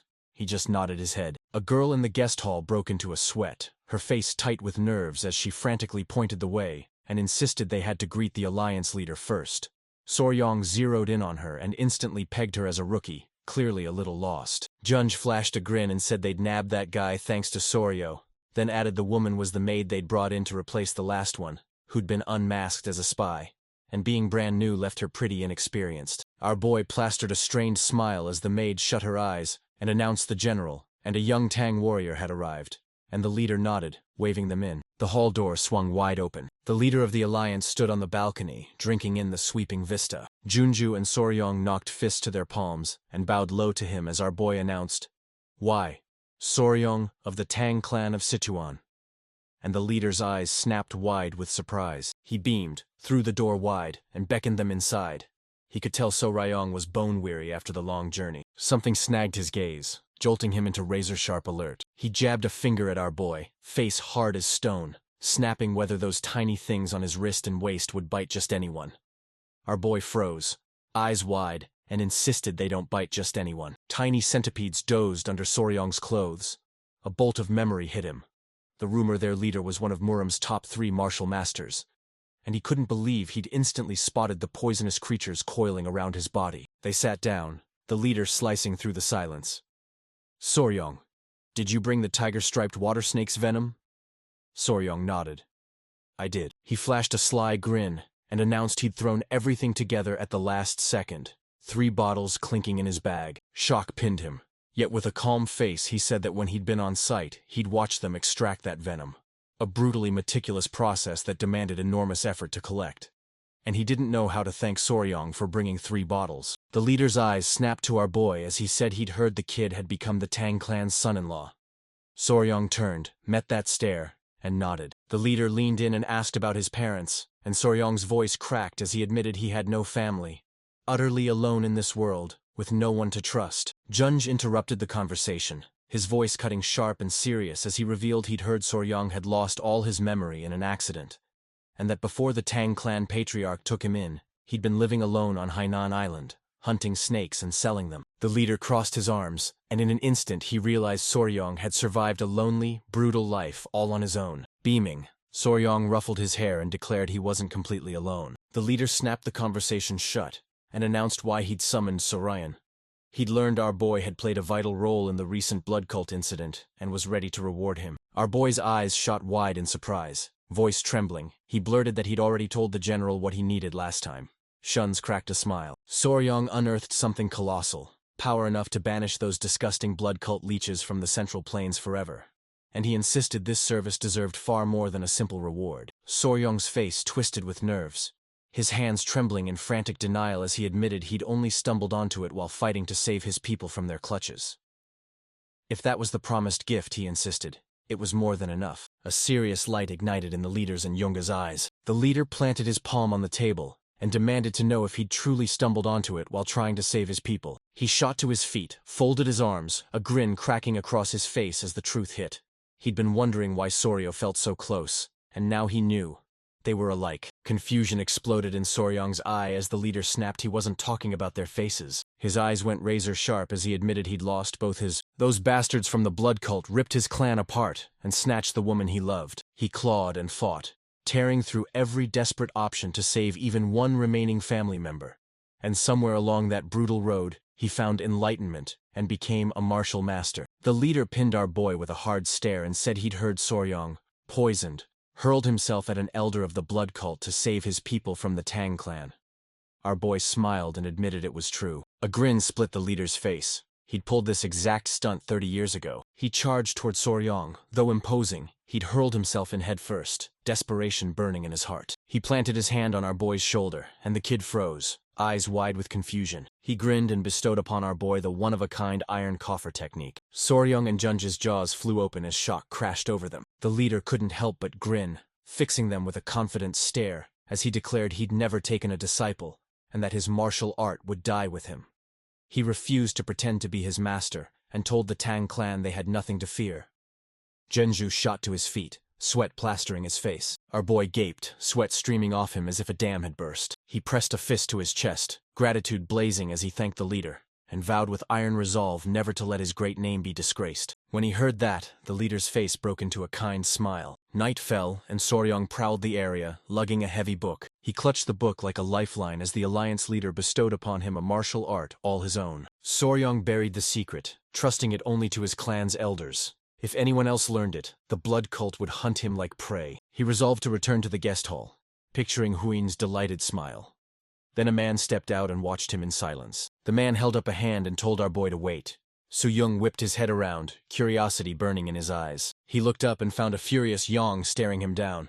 Yang couldn't stop trembling. Cyan strode forward, his eyes burning with grim resolve, and declared that word hit him that Soryong had passed through the heavenly martial pavilion, so he rushed over. He still hadn't received an answer about their duel. Our boy's jaw dropped at how relentless this guy was. Xiang, eyes sincere, confessed he needed to know if Soryong was truly worthy of marrying Huayin, and demanded Soryong prove it. Soryong's eyes darted with fear as he warned, "A duel is extremely dangerous." Xionghu jabbed a finger at the spear and snapped that there was nothing to worry about.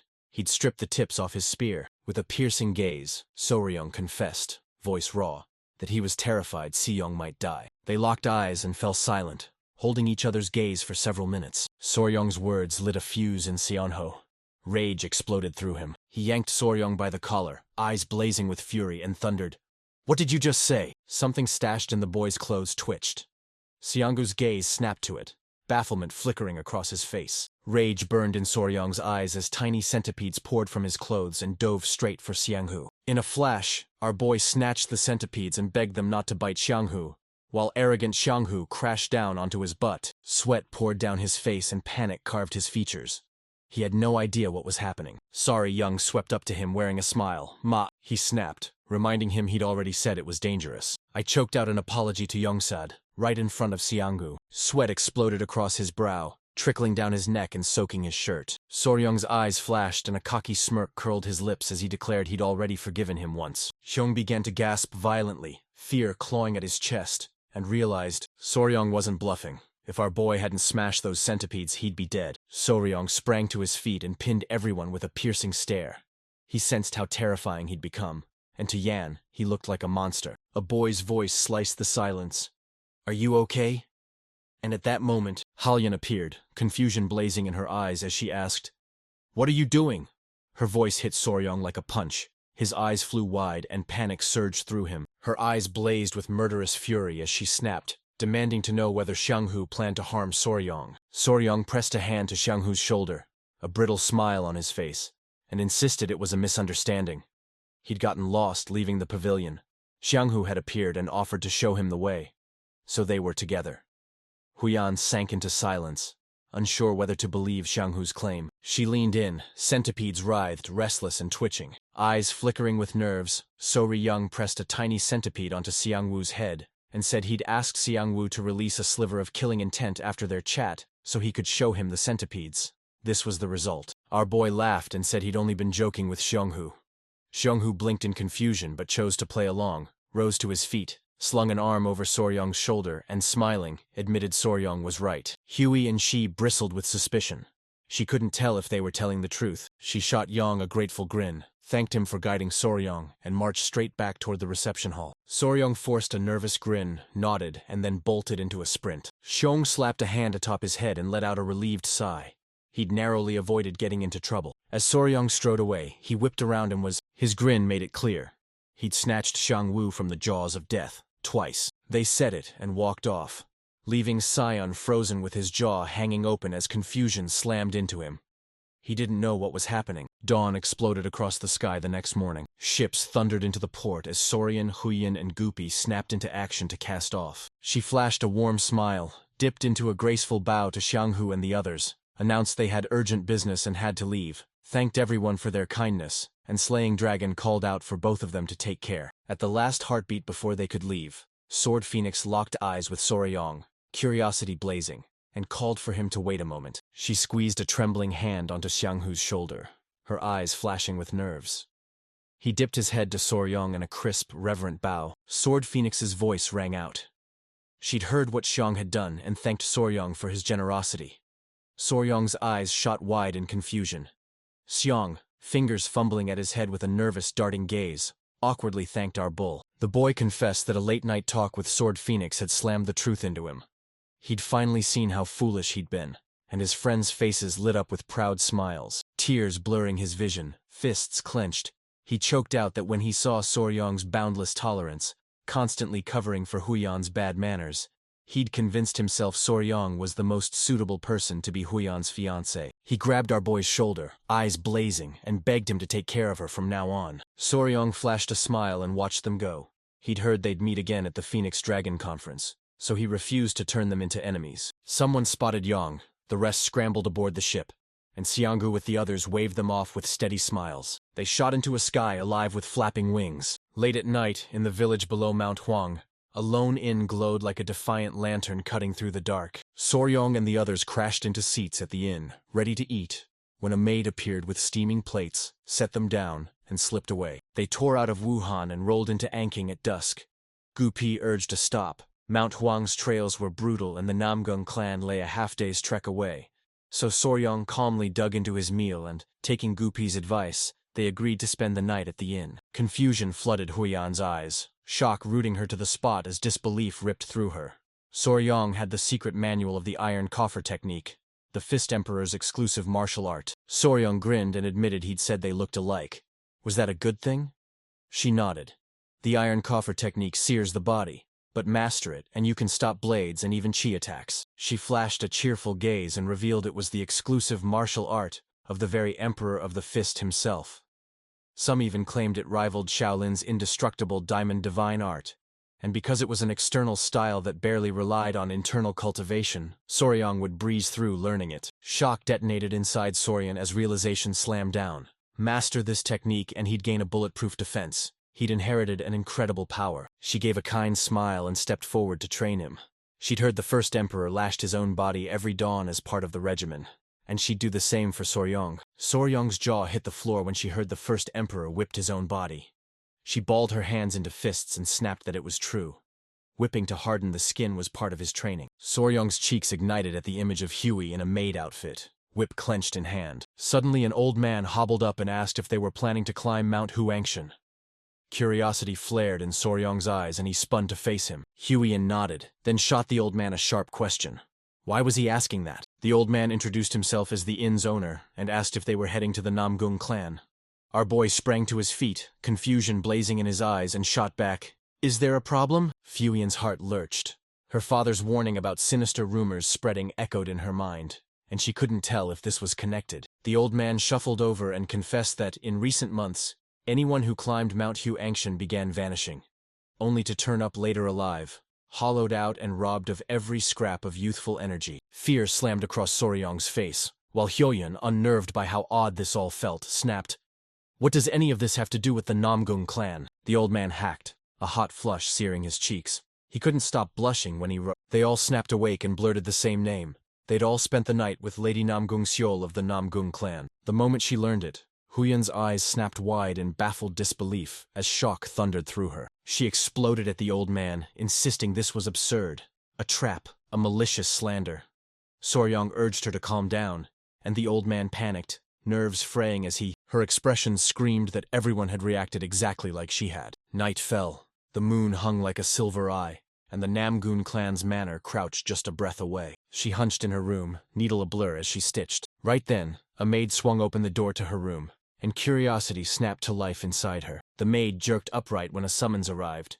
The patriarch wanted her in his hall this instant, and surprise slammed through her. She tore out of her room and charged for the patriarch's hall, not knowing whether her father had discovered her secret midnight fencing practice. She burst into the patriarch's hall, her eyes snapping wide with surprise. In front of the patriarch, several men knelt as his eyes snapped to her the moment she arrived. His eyes flared with iron-cold seriousness as he barked an order for every man to snap their heads up. He spun to the crowd and demanded they declare whether the girl they'd seen was really his daughter. Fear twisted his face, and he trembled as one man snapped his head up, and the others immediately began begging for mercy. The father's furious glare struck like lightning as he barked for them to spill the truth this instant, leaving Seol frozen, bewilderment written across his face. His face turned stone serious as he demanded whether Seol had been sneaking off to Mount Huangshun at night, then dropped the bomb.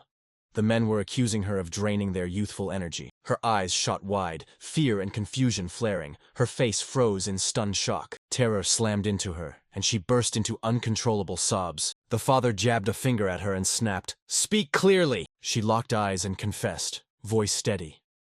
It was true. She'd spent the last few days honing her blade in the valleys of Mount Huangshun, and she swore she'd done nothing else. The father spun to the man, voice like thunder. His daughter swore she was innocent. "Produce ironclad proof of what you claim to have seen." Tears welled in his eyes as the fat man swore, voice cracking, that they'd only said what they'd seen with their own eyes and hadn't meant to insult the young lady, while the other man broke down, panic clawing at him as he wept, unsure if the world had gone mad or if everyone had been possessed by spirits. The moment he heard it, the fat man's eyes shot open, surprise exploding across his face. He sprang to his feet and declared there was a mole, and the patriarch's curiosity flared as he demanded which mole he meant. He jabbed a finger at his chest and dropped the bomb. The woman they'd seen had a mole right there. Curiosity flashed in his eyes. The father scoffed at the idea, spun on his heel and barked to see everything if it was true. She clamped a hand over her mouth as panic ignited in her eyes, leaving her frozen in shock. Her expression hit him like a slap. Rage surged through the father. He froze, disbelief exploding in his chest. He couldn't accept that this was true. Huayan and Soryong stepped out of the inn and strode into the forest, their footsteps pulling them deeper into the shadowed trees. Rage contorted Huyan's face into a snarl. He closed the distance, curiosity lighting his face as he asked if the innkeeper's words still stung her. Inside she burned, but she shrugged and denied it. Goopy stood before them, shouldering every piece of luggage in his backpack, when Huyan spun around, rage burning in his eyes as he blasted the ridiculous idea that Namgung Seol was absorbing men's masculine energy every night. Soryong's eyes flew wide with fear as she realized she was upset. Huey sighed, sincerity carved into his features. She forced out an apology to choke back her anger, blasted the rumors as nonsense, then dropped the bomb. Namgungsi can't have any contact with men. Shock slammed into Soryong, pinning her to the spot. Huyan's voice cracked as she revealed Seol's curse. Without a steady drip of yin energy, her life would shrink, and any burst of youthful energy burned her like poison. So she kept men at arm's length, and nights with lovers were impossible. Soryong blinked, confusion sparking in his eyes as it hit him.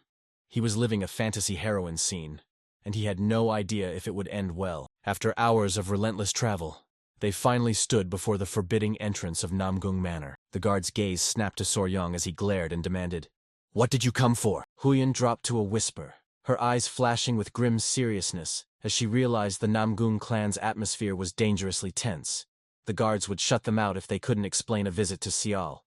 She urged our boy to invent a story, and Soryong, curiosity sparking across his face, decided to listen. Our boy strode up to the guards and let out a sharp cough. Eyes blazing with confidence, he announced they'd come to strike a deal. The guards fell silent, and Huey froze in panic.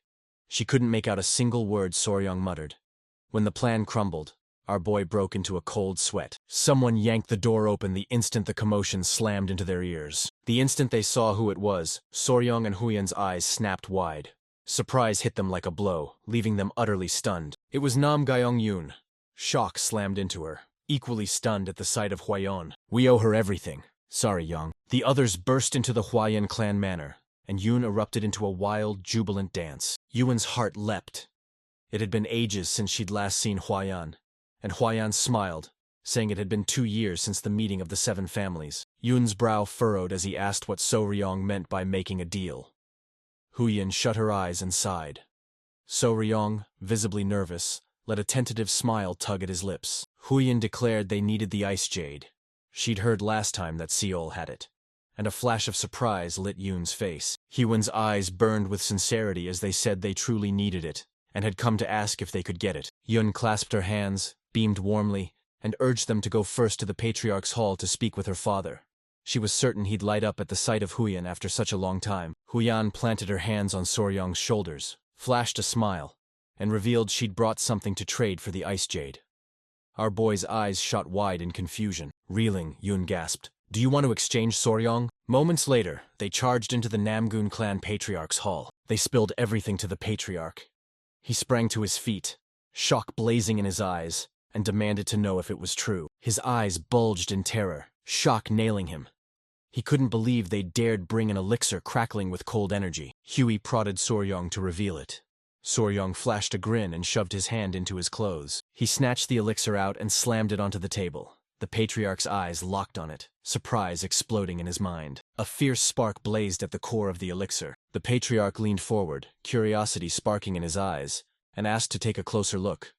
Soryong smiled and beckoned him nearer. Sweat slicked Soryong's brow as he cradled the elixir he'd carried with painstaking care in his arms, praying they'd accept the exchange. The Patriarch leaned in and scrutinized the elixir, declaring the cold Kai's purity off the charts.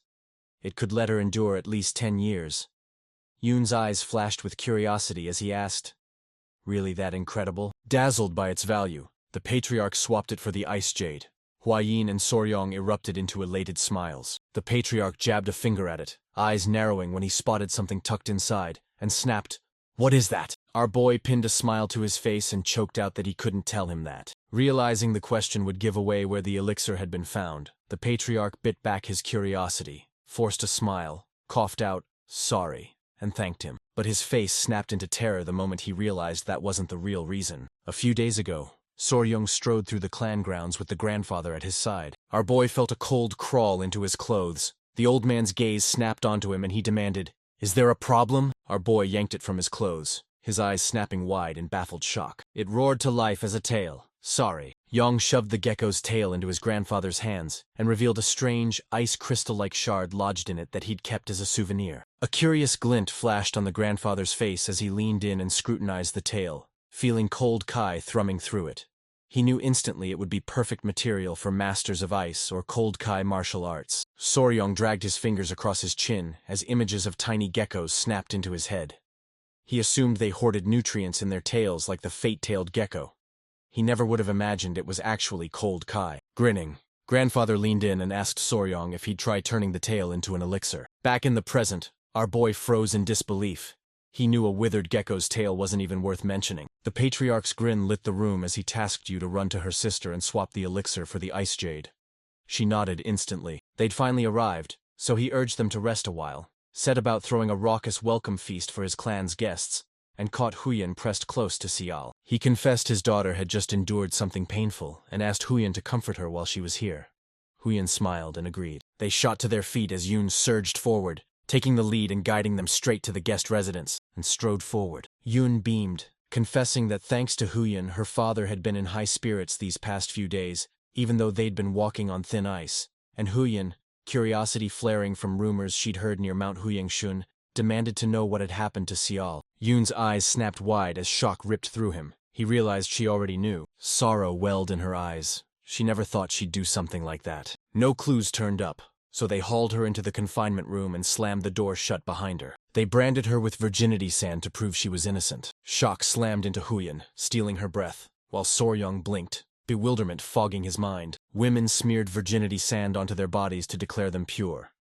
Raise a gecko in a jar and feed it cinnabar, and its body will blaze bright red. Huyan spat that they crushed it into powder and smeared it across the woman's skin. If her body was pure, that bloody mark wouldn't wash off even with water. And Soryong's eyes shot open in stunned confusion. Soryong burned with fury. Only a unicorn should identify a maiden, not some gecko.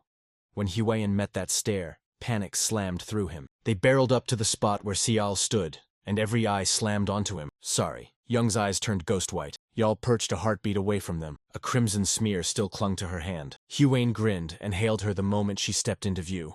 The crowd froze, jaws dropping. Yun slammed a vial on the table, its liquid humming with cold kai. Their father demanded she trade it for the ice jade, so she thrust the elixir into Sial's hand. Her eyes flared with fierce curiosity and her jaw dropped the instant she sensed the monstrous ice-cold chi pouring off it. She flashed a grateful nod and sealed the exchange, sending Huyan and Soryong bursting into delighted smiles. She yanked the ice out. Jake, they handed it to Soryong.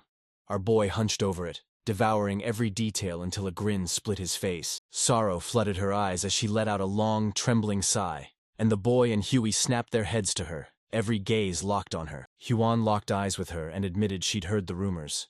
She flat out couldn't believe Sial would do that, and pleaded with her not to give in to despair. Sorrow carved her features as she whispered that many witnesses knew exactly where her mole was. Soryong's eyes flooded with raw emotion the moment realization struck. This was a mysterious case. He slapped a hand over his face as a grin burst across his lips. Our boy was unmatched at this. In his previous life they called him Sherlock Faber whenever the crew dove into escape deduction rooms. He flashed a smile and asked if Xiao had ever bathed alone in a pond or river at night. She began watching our boy, confusion blooming across her face. Serene as a still lake, Huayan leaned in and asked if he wanted to know whether someone had been spying on her. Soryong's jaw dropped the instant he realized she was right. Sweat plastered to her face. Sial blurted she'd never bathed outside, and even if anyone had seen her, nobody had reason to defame her. The people in the reception hall were like family, neighbors who all lived together in the village at the foot of the mountain. Yun sneered, crowing that Soryong was wrong. Sweat flooded Soryong's face as disbelief slammed into him. He couldn't believe he'd failed. He crumpled to his knees, his voice cracking as he begged for forgiveness. Just then, Huey's eyes snapped to something. She clasped her hands, flashed a smile, and declared she'd cracked the mystery. There was only one likely explanation, and every eye snapped too. They whirled to face her, and a surge of confusion and curiosity hit everyone. Her eyes went steel cold, and she dropped the most likely explanation for the situation. Huan's serene face betrayed nothing as he stepped forward and vowed to unmask the possible culprit. All eyes snapped to her as curious expressions rippled across every face. Huan goes silent, letting several tense seconds crawl by. Confidence burned in her eyes as she dropped the bomb. The culprit was a ghost. Sweat drenched Yun and Seol's faces. Their eyes shot wide in stunned surprise, shock pinning them motionless. Huyan nodded, and Soryong's eyes flooded with confusion. He'd been bracing for something profound, so he couldn't fathom why she'd suddenly launched into talking about ghosts, curiosity flickering in his eyes. Soryong traced his chin with a fingertip and plunged into thought. She'd already stared down the blue-spotted centipede's ghost after it died, so this sight barely fazed her. Soryong thrust his hand out and demanded whether Saul had by any chance touched or done anything strange lately.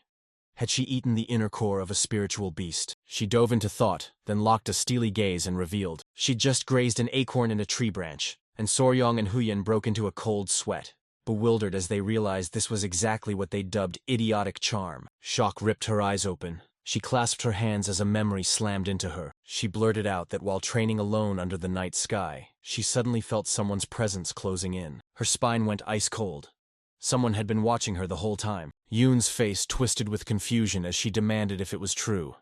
Her sister just nodded, certainty burning in her eyes. She'd felt it for sure, first blaming Yoon and rushing to check, only to find no one. She pressed a hand to her chin, doubt prowling through her. Was she being too sensitive?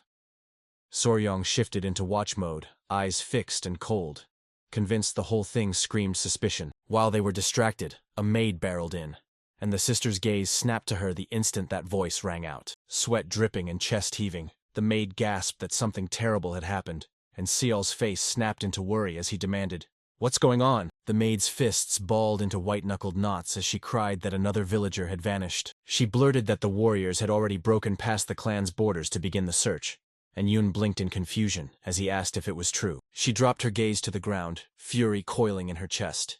Yong's eyes locked onto her, and with a calm expression he asked if she was okay. Determination blazed in every eye. Whatever the cost, she'd hunt that ghost down herself and make it pay for stealing her chastity. Yun balled her fists, fixed her sister with a hard stare and begged her not to go.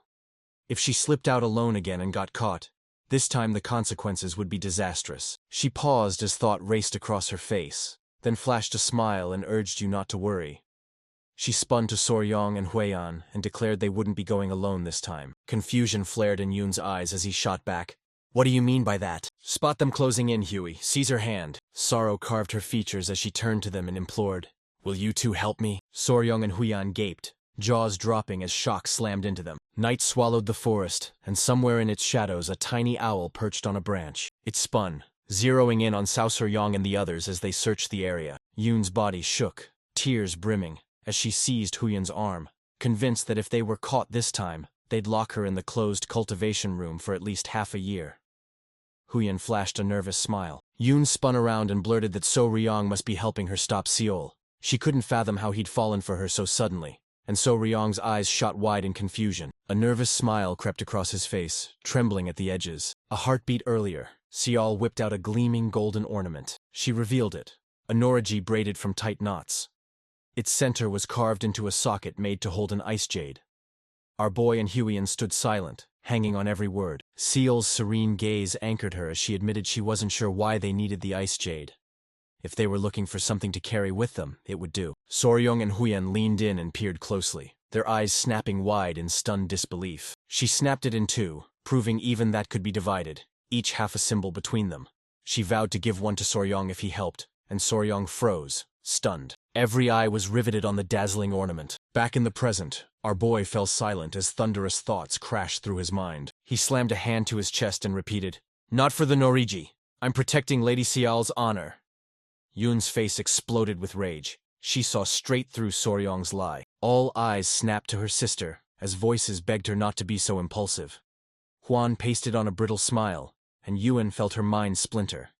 She didn't know what to do. Minutes later they ground to a halt. This was the spot where she'd felt someone's presence. Certain a trace remained, she swept the area with ruthless precision. Huiyan rushed up, worry carved into their face, asking what they'd do if the culprit really was a ghost.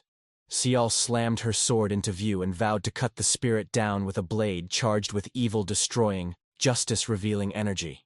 Soryong leaned in, watching closely, realizing just how intense this had become. His eyes snapped wide, curiosity and astonishment exploding as something suddenly snagged his gaze. Suddenly, fog erupted across the area, swallowing everything until no one could see a thing. Soryong's eyes snapped left and right, confusion flooding him as he realized he had no idea what was happening. He bellowed Seol's name, ripping through the crowd as he scanned the others for her. He swept through the area, eyes snapping to every shadow, desperate to know if they'd been separated. Soryong's foot slammed into something and confusion surged through him. He had no idea what was happening. He leaned in, squinted, and the glinting thread snapped into focus. A spiderweb. He snatched it into his palm, felt the strand, thicker than rope, and a cold certainty hit him. The creature that spun this web had to be colossal. Screams ripped through the air, terror blazing in his eyes. Our boy spun around. Panic ripped through him the moment Yun's voice reached his ears. He had no idea what had happened to her. Our boy summoned the tiny centipedes, Grace and Myra, and asked if they'd track down their mother. The little creatures broke into smiles. They launched themselves from Soryong's clothes and tore off as Soryong charged them with a single mission: rush to Huiyan and protect it. Our boy burst into a sprint, tearing through the forest. They were yanked deeper and deeper into the forest. He couldn't fathom why spiderwebs clung to every branch. He panted, the memory snapping into place. Spiders split into two kinds: sedentary web builders that stay put, and wandering ones that roam like vagabonds. Spider silk smothered the forest. He knew there was no way. Not one of them wove flat, ground-level webs. That alone screamed this wasn't an ordinary spider. Red fog swallowed the forest, and as it thinned, Soryong's expression hardened.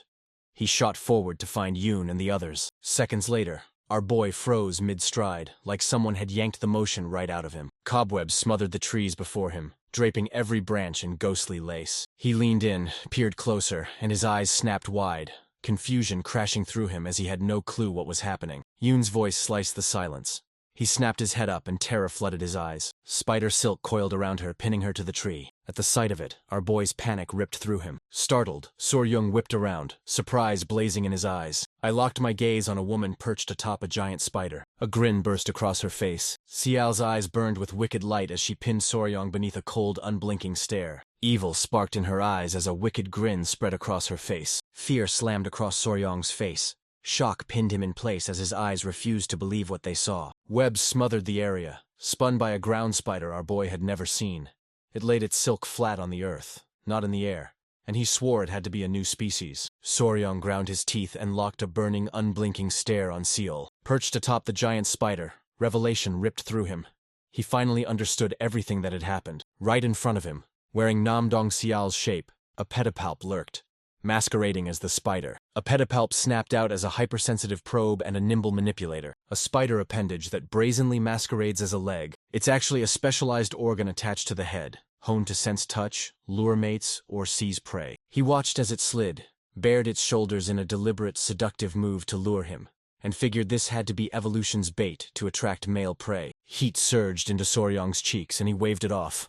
No need. He'd already been utterly captivated. Voon snapped awake and ripped at the silk cocooning her, desperate to wrench herself free. Her gaze slammed onto Soryong. Rage exploded as she realized even he had fallen into the trap. Our boy strode straight toward her, and the spider's face split into a grin. Soryong's face flooded with love as he murmured that she was breathtakingly beautiful. He launched himself at the spider and swept her into a fierce embrace, leaving her frozen, eyes wide in shock. A wicked light ignited in her eyes as a smile curled on her lips. She coiled like a spring, every muscle taut as she readied to strike Soryong. In a flash, the boy snapped a command and one of the centipedes lunged to bite. In a heartbeat, a tiny centipede burst from Soryong's clothes and sank its fangs into the spider's neck. She flung her mouth open and unleashed a raw, agonized scream. Soryong stepped back as the tiny centipede leapt and reappeared with our boy in tow. Tears welling in her eyes, the spider reached out to Soryong and implored him, her face so heartbreakingly lifelike that our boy instantly understood why people fell into her trap. She clutched her neck as a dizzy wave crashed over her. Her knees buckled and she crashed to the ground. Soryong panted like a man drowning for air, his eyes blown wide with confusion. He couldn't tell if the poison had paralyzed her. Soryong jabbed the spider's body with a stick, eyes fixed on every twitch. Centipede venom is a neurotoxin that paralyzes insects, and although centipede-type bugs pack a nasty bite, he figured this tiny creature's size meant its poison would be weak enough to be fine. He crouched, cupped the spider, and begged it not to be upset. He'd saved it from the villagers who would have captured and killed it. Soryong's eyes ignited into a blaze, and he didn't pause for a single heartbeat. He launched himself into a hug with the spider, elated by its bright red body and the 4 large spots blazing across its back. Its fur lay thick and velvet soft under his fingers. He dove his hand back in and stroked it again, insisting it was like a scarlet spider. Curiosity lit his face as he leaned in to see how pretty the spider's face was. Desperate to know its shape, and half-suspecting tarantula-sized fangs, Soryong flung her skirt up, and in that instant, Huiyan burst into view, eyes blazing with fury, and slammed a brutal kick straight into his face. Confusion flooded his eyes, and shock slammed into him, pinning him to the spot. Soryong rocketed into a tree, his body slamming against the trunk. Huiyan's eyes burned with grim resolve as he declared the spider a monster. She urged him to try to breathe while circulating his internal energy, coaxing each inhale to come long and deliberate. She slammed a hand over her face, terror flooding her eyes as she realized she'd lost control and unleashed far more strength in the attack than she'd meant. Soryong's gaze snapped skyward, then his body went slack. It looked like he'd lost consciousness. Minutes later, he pushed himself to his feet, worry carved into his face. He blurted, "Are you okay?"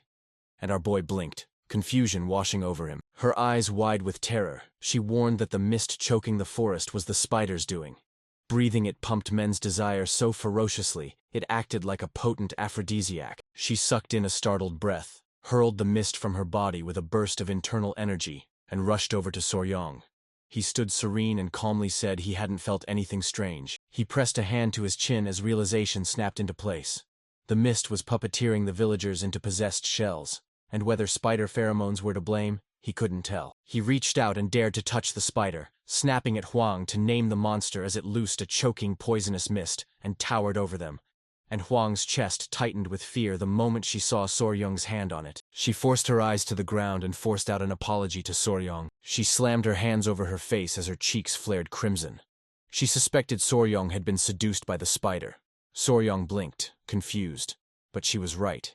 He'd been seduced, just in a different way. Soryong dove into petting the spider's leg, insisting he was only studying its shape and gushing that the limb was absurdly fluffy and cute, while she, sweat streaking down her face, begged him to stop. Heat flooded her cheeks, and a startled look snapped onto her face as a memory surged back.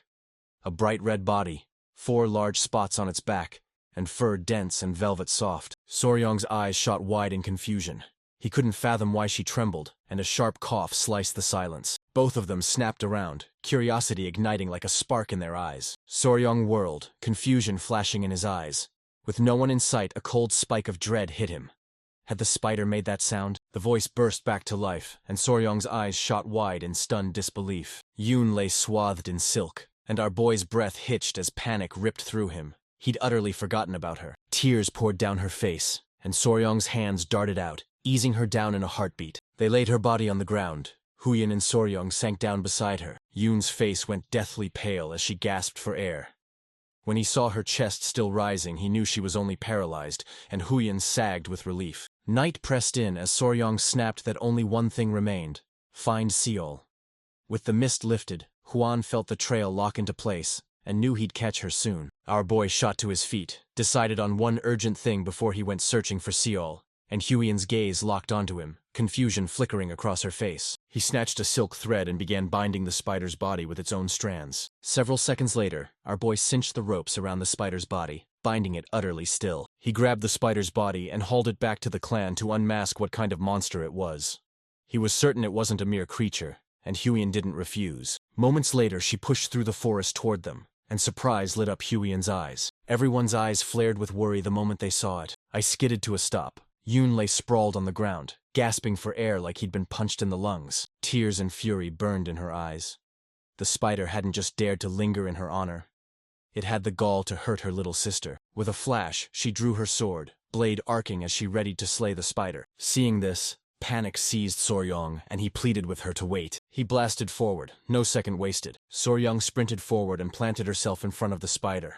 Everyone froze at the sight. She leveled her sword at the spider, her gaze hardening to steel, and snapped at our boy to get out of the way. Determination blazed across Soryong's face as he planted his feet and flat-out refused to step aside.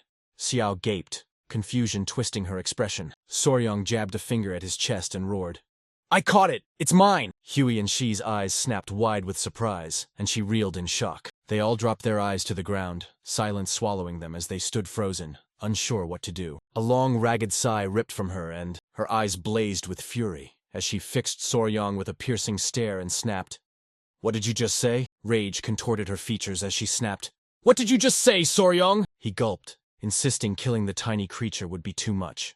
He remembered she had first killed a salamander with a poisonous chant, and now she wanted the spider dead. Fuan swept Yoon into her arms and shouted at Xiao to wait. Yoon was still alive, only paralyzed. Relief and astonishment lit her eyes and she blurted, "Is that true?" Huyen confirmed it and told her to calm down. Huyen read Lady Namgung Xiao's pain, but he snarled a warning. "Slaughter the hosts and shatter the mimicry, and it will twist into another form.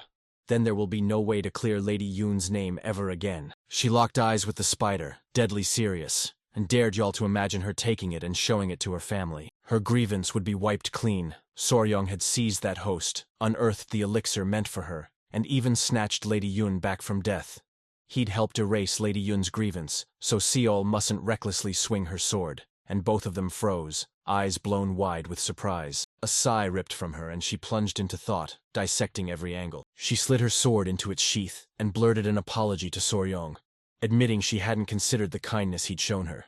And Soryong blinked in confusion, waving his hands and insisting it wasn't important. He flashed a grin, shot Huey a thumbs up, and couldn't stop praising her razor-sharp logic in the heat of the moment. Xiao zeroed in on the spider and fired off a question about its fate. Our boy grinned and said he'd forgive it for now and bring it back to the Tang clan. Soryong launched into stroking y'all's heads, her face blazing with feeling as she breathed that she was incredibly cute. The moment those words hit, her eyes snapped wide with surprise and a tomato-red blush bloomed across her cheeks. She misread the whole scene, her fingers twisting in panic as she choked out that Soryong was already with Lady Huyan. Huey exhaled a ragged sigh, exhaustion hollowing his gaze, and insisted to her that Soryong hadn't meant it that way. He'd only been talking about the host spider, cute, red, soft-furred and bristling with strange abilities. So Soryong gushed it was adorable, and the moment he said it, Sial's eyes flooded with fear. Soryong, fingers still tracing the spider's back, snapped his attention to her, bewilderment flashing across his face. Night had fallen, and when he demanded to know what the two were whispering about, they snapped the topic shut and steered the conversation away. Dawn flared. The spider and Lady Nam Gung Yu stepped into the light. The Namdong family swept them to safety, and everyone's jaws dropped. No one had ever seen a spider that massive. Panic seized the patriarch, and he yanked his sword free, rage boiling when he learned the creature had stolen his daughter's appearance and insulted her. Our boy begged him to stand down, insisting the truth would clear the lady's name and put the rumor to rest. The patriarch's anger drained away, and Soryong's breath hitched as he saw Seal's face in his own. They were father and daughter. The patriarch thrust his hand forward, eyes aflame with gratitude, and boomed that it was as if the young warrior had saved his two daughters' lives and honor, swearing the Namgung clan would never forget such kindness, and vowing they would honor his wishes. He jabbed a finger at the spider and flashed a grin.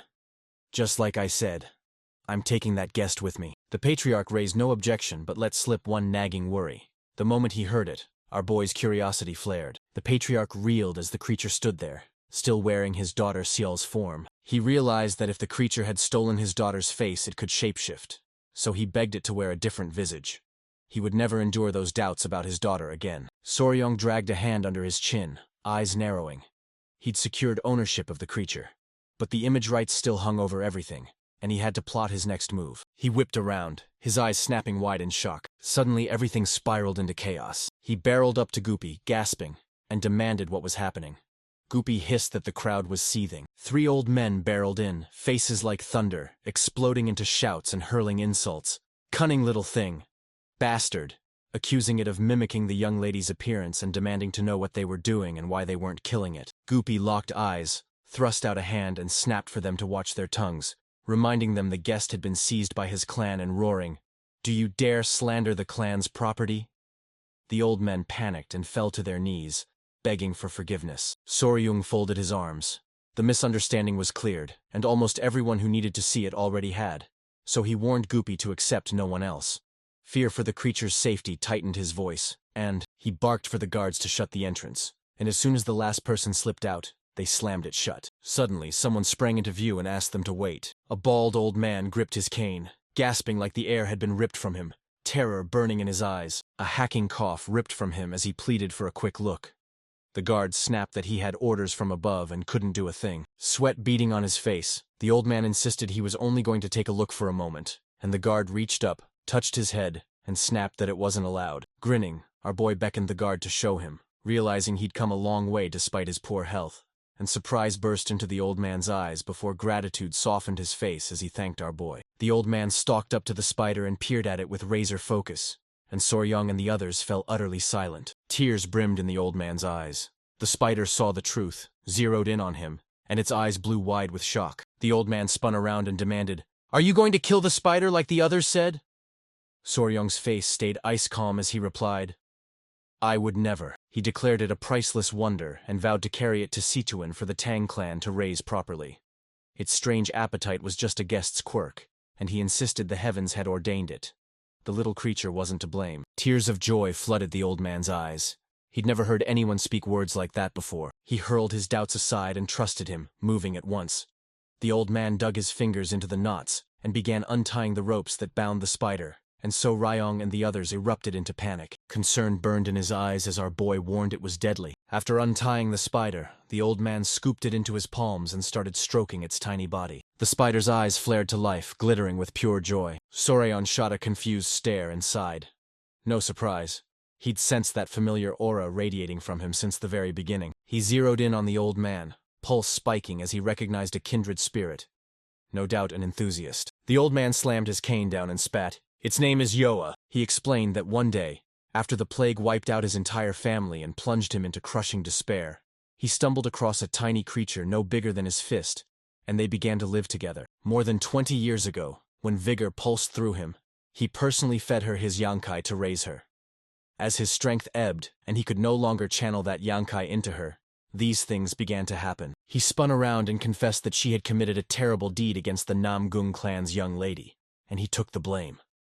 Soryong's eyes widened in shock. Tears racked the old man as he sobbed that he had no idea what to do. He'd been wandering, torn by anguish, but now a gentleman as kind as he was had taken her in, and at last he could rest. He begged him, please, take good care of his yoga. Soryong dropped into a deep bow before the old man and swore he'd raise her well. Tears carved tracks down his cheeks as the old man choked out to Yoha that age had worn him down, and he could no longer care for her, begging her to follow Soryong and live a long life. Yo-1 and the old man slammed into a fierce embrace, and the creature's eyes brimmed with tears. Tears flooded Soryong's face as he watched, stunned that a pet could grasp human words and answer with feeling. He pictured countless hours together, and knew the old man had raised and cherished her like a daughter. He thrust his hand out and implored the old man to stop, begging him to follow them to Sichuan because they'd be stronger together than if they split up. The old man shook his head, tears in his eyes, thanked him, and choked out that he couldn't endure such a long journey anymore. His family's graves were here, so leaving was impossible. Soryong ran a hand over his head, flashed a grin, and urged the old man to spill everything he'd learned raising Yoa, admitting it was his first time facing a creature like that, and the old man vowed to answer any question to the best of his knowledge. Heat surged into his cheeks, and jittering, he confessed that nothing intrigued him more than young Kai, then stammered, voice trembling, to ask how it had been provided. The old man thrust his finger forward and Yoha hungrily latched on. He decided to demonstrate, guiding the motion and saying the finger just slides in like that, then warned that even sleeping together could spread young Kai. Her form warped, and every eye snapped to her. The old man announced that when young Kai was transmitted this way, the creature would reshape itself into whatever its owner considered most beautiful. Yo morphed into a breathtaking young woman, the exact face of the old man's late wife in her youth.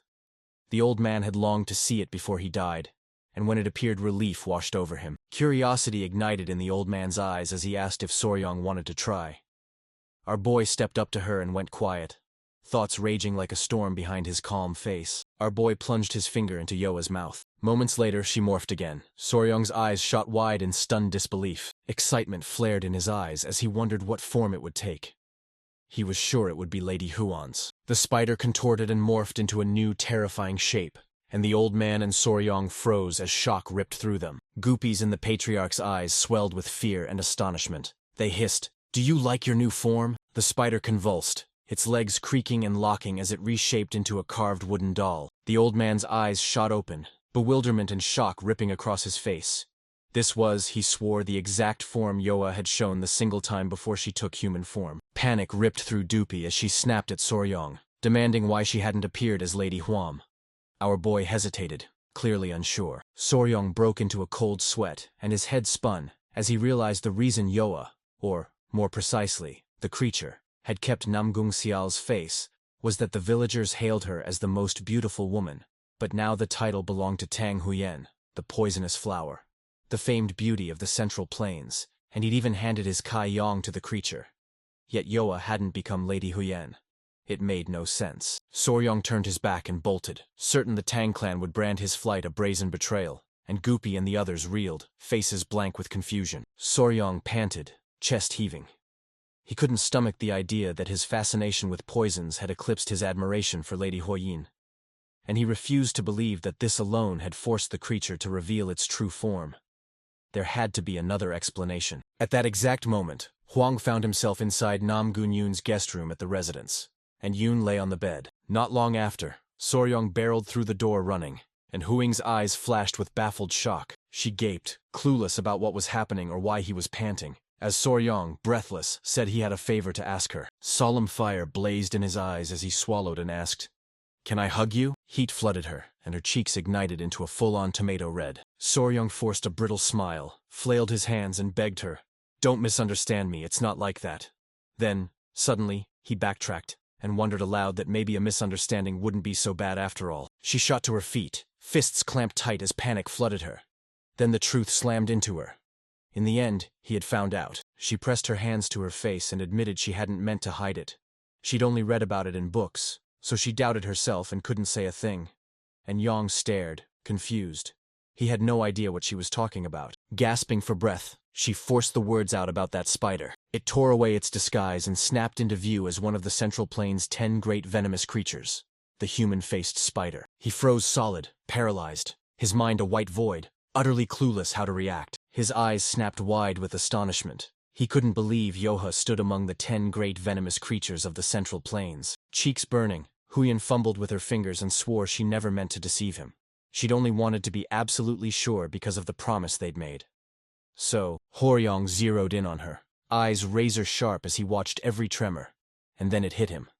This was the reason she'd been hesitating. She advanced toward Soryong, every step fired by the promise she refused to break. He snapped into motion, no hesitation, not a single second. She swept our boy into a fierce, all-consuming hug. Crimson surged into Young's cheeks. The blush refused to budge. Someone's sudden cough sliced the silence, and his eyes snapped wide in stunned surprise. Yoon snapped awake, cheeks burning, and blurted, "Do you want me to give you two some space?" Seeing she was awake, our boy's panic erupted. When she caught his terrified expression, nerves surged through her and her eyes slid to the side. Day had already arrived. The sun hung high in the sky, pouring down relentless light. 2 days later, Soryong stepped forward and began saying goodbye to Seol and the others. She flung a grateful wave, voice trembling as she thanked them and swore she'd carry that debt of gratitude forever.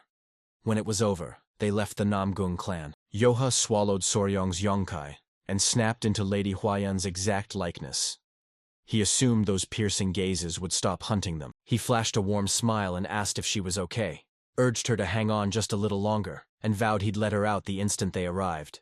Yoha's face lit up with pure happiness. Gol crouched behind bars as Thupi thrust out his hand and pressed Soryong for any idea about the next part of the journey. Soryong explained that originally. After reclaiming the ice jade, he was set to bolt straight to Mount Gunga, the home of the fat-tailed geckos. But with Yoa in tow, he wrestled with whether to detour to the Tang clan first, unsure if Yoa could survive the longer trek. Yo shook her head, no. And Soryong froze, bewildered. Soryong had no idea if Yoa was okay. Worry flared in her eyes, lighting them with a frantic, searching sheen. Soryong stepped up to the cage, a tear springing to his eye. He couldn't believe it. The idea that she truly worried for him, that she was such a kind, gentle soul, slammed into him. So he grabbed Yoa's hand, thanked her, and vowed he'd get them there as fast as he could. Confidence blazing in his eyes, Soryong turned on his heel and decided to go straight to Mount Gunga as planned. They'd grab the fat-tailed geckos and the Yoe and head back to the Tang clan together, and Thupi nodded. They shoved off and tore down the river as the sky swarmed with screaming seagulls. Our boy drank in the views, eyes alight and grinning as the world unfolded before him. 2 figures on the ship leaned in and whispered. One shot, "Did you hear the Alliance leader himself led the Blue Dragon unit on this expedition?" And the other answered, "Yeah, the men seized in the recent raid on the Blood Cult base cracked and spilled the locations of the other fortresses." Worry carved across his face. The boy with a ponytail blurted he'd heard the battle left barely any casualties. He could hardly believe it. Rumor said someone had conjured a poisonous mist that only struck members of the Blood Cult. Shock slammed into Soryong when he realized they were talking about him. Curiosity blazing in his eyes, the ponytailed boy demanded who had pulled off that incredible feat. And his friends said the Alliance, fearing cult retaliation, had kept the man's identity secret. Whoever he was a hero. And from that moment, the boy swore to admire him. Excitement exploded through Soryong as memories of his past life as a YouTuber flooded back. An avalanche of compliments engulfed him, stealing his focus. Before they even realized it, they burst ashore at Mount Gunga, leapt off the ship, and charged straight into the thunderous spray of the waterfall. Soryong's gaze cut through the air as he confessed he couldn't pull off Lightfoot techniques, so he couldn't cross alone and implored Lady Huan and Commander Goopy to fetch the little ones, knowing there was no one this time to throw him across to the other side. Goopy jabbed a hand to his head, doubting the geckos would follow them without Soryong, and Huang, gaze sincere, admitted he was right.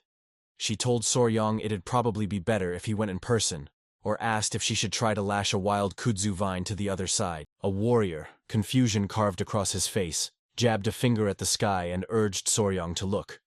Our boy blinked, puzzled, and spun around. Yoa scrambled up the mountain as Soryong's panic exploded and he screamed for her to come down. Right then, the spider shot a gleaming thread of silk and exploded into a breathtaking leap, clearing Soryong in one smooth, soaring arc. She slammed down right in front of them. Surprise snapped Soryong's eyes wide and echoed in the other's eyes. Yoa unfurled her arms, and Soryong's gaze snapped to her. He wondered if that was ballooning. Was she telling him she could fly too, since she was a spider? Ballooning. Most people had no idea. Wingless spiders could launch themselves on silk and ride the wind, drifting dozens or even hundreds of kilometers. That wild trick was called ballooning. You're walking down the street and suddenly slam into an invisible web suspended in midair. That's the trace ballooning leaves behind. His eyes shot wide open when he discovered Yoha could do ballooning too. A lightning bolt idea struck him, and moments later, Yohua dove into Soryong's arms in a fierce, grateful hug. They launch into the air, ballooning upward and rocketing straight for the waterfall. A grin ripped across our boy's face the moment he saw it had worked. He swept Yoha into a fierce hug, awestruck. She was incredible, and he couldn't fathom how she was so impossibly versatile. Yoha cracked a smile. Huiying, eyes narrowed with annoyance, strode up and told Soryong the hug made her uncomfortable. Because Yoha looked exactly like her. It felt like she herself was being cradled, and it freaked her out. Soryong grew nervous, and he tore himself from Yoha's embrace, shouted for them to wait a moment, then darted off to fetch the geckos. Our boy barreled into the car. Sunlight stabbed through the hole in the roof, spotlighting the geckos right in front of Soryong. A grin split his face and snagged their gaze. The geckos snapped their heads around, eyes flashing with surprise when they saw Soryong. They leaped, and Soryong tore toward them, panic clawing at his chest as he demanded to know if they were okay, and if they were hurt anywhere. Tiny geckos plastered his face with eager licks. A grin split his face as he realized they'd gotten even cuddlier while he'd been away, and seeing them so healthy made his heart soar. He flashed the ice jade and vowed he'd keep them safe if they came with him, and the geckos locked their gaze on the gleam. A smile split their face wide. Soryong grabbed the chance and named them. He bellowed for the woman called Snow, and the ice, the male. Cradling the geckos in his arms, Soryong steeled himself and marched toward their new home. Snow and Ice barged through the door and took their seats at the family table. Night fell like a curtain as a lone figure strode up to the Tang clan manor. The instant they saw who stood there, a flicker of surprise crossed the guards' faces. Soryong, Goopy, Lady Huang, and Yoa, who'd taken Huang's form, stepped forward, and the guards froze, stunned to see two Huangs. They leaned in and the truth hit them.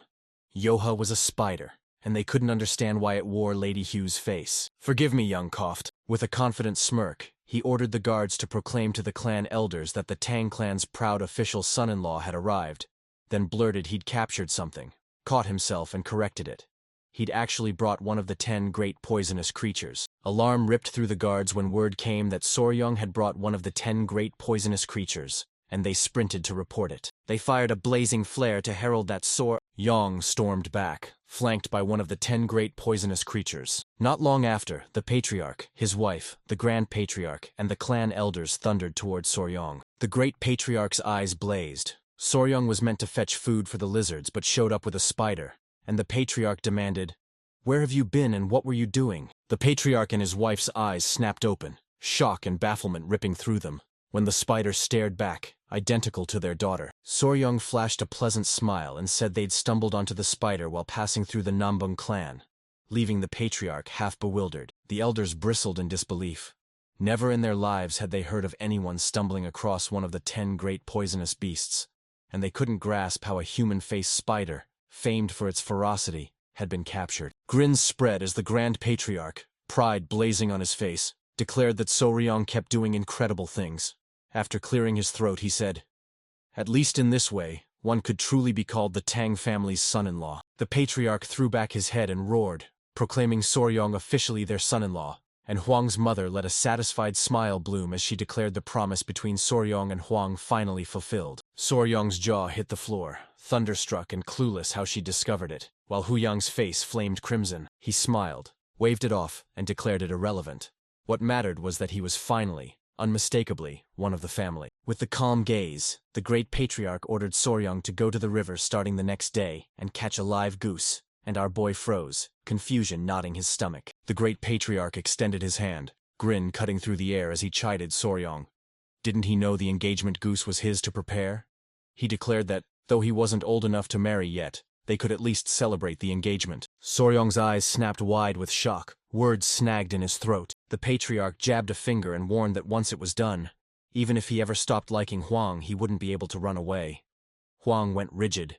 heat flooding her cheeks with nervous embarrassment, and she begged her father to stop talking about it. They exploded into animated chatter, voices overlapping in a lively exchange. A grin burst across Soryong's face. He stormed in and every head whipped around to stare. Soryong dropped into a deep bow, reverence blazing in his eyes. They noticed it, and proud smiles exploded across their faces. Huing's hand snapped into a fist as a thrill crackled through her. Soryong shot a confident grin and declared that, as a member of the Tang clan of Sichuan, and as the official son-in-law of the Tang clan, he hoped to get along well with everyone from now on. They'd barely reached the Tang clan when Soryong snapped into action, carving out rooms and assigning quarters for the children. Yahello staked her claim on a towering tree beside the Tang clan village well and made it her home.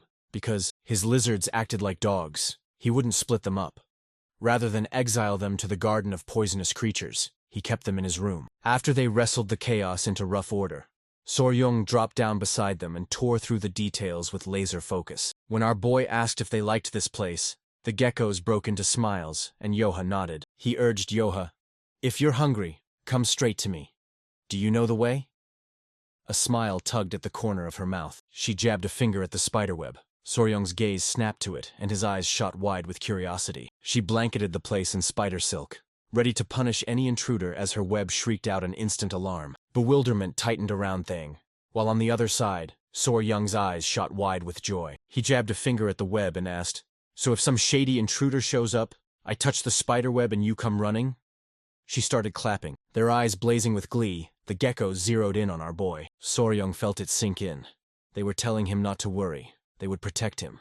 And he clamped a hand over his mouth as tears of joy burst free. He braced to sweep them into a hug, trust blazing in his chest, and joy bursting through him once the new home for the new family members was prepared. The engagement ceremony unfolded as the clan elders assembled, and in a humble rite, they laid down engagement gifts as a binding oath to wed. A tiny misunderstanding blew up during the gift prep.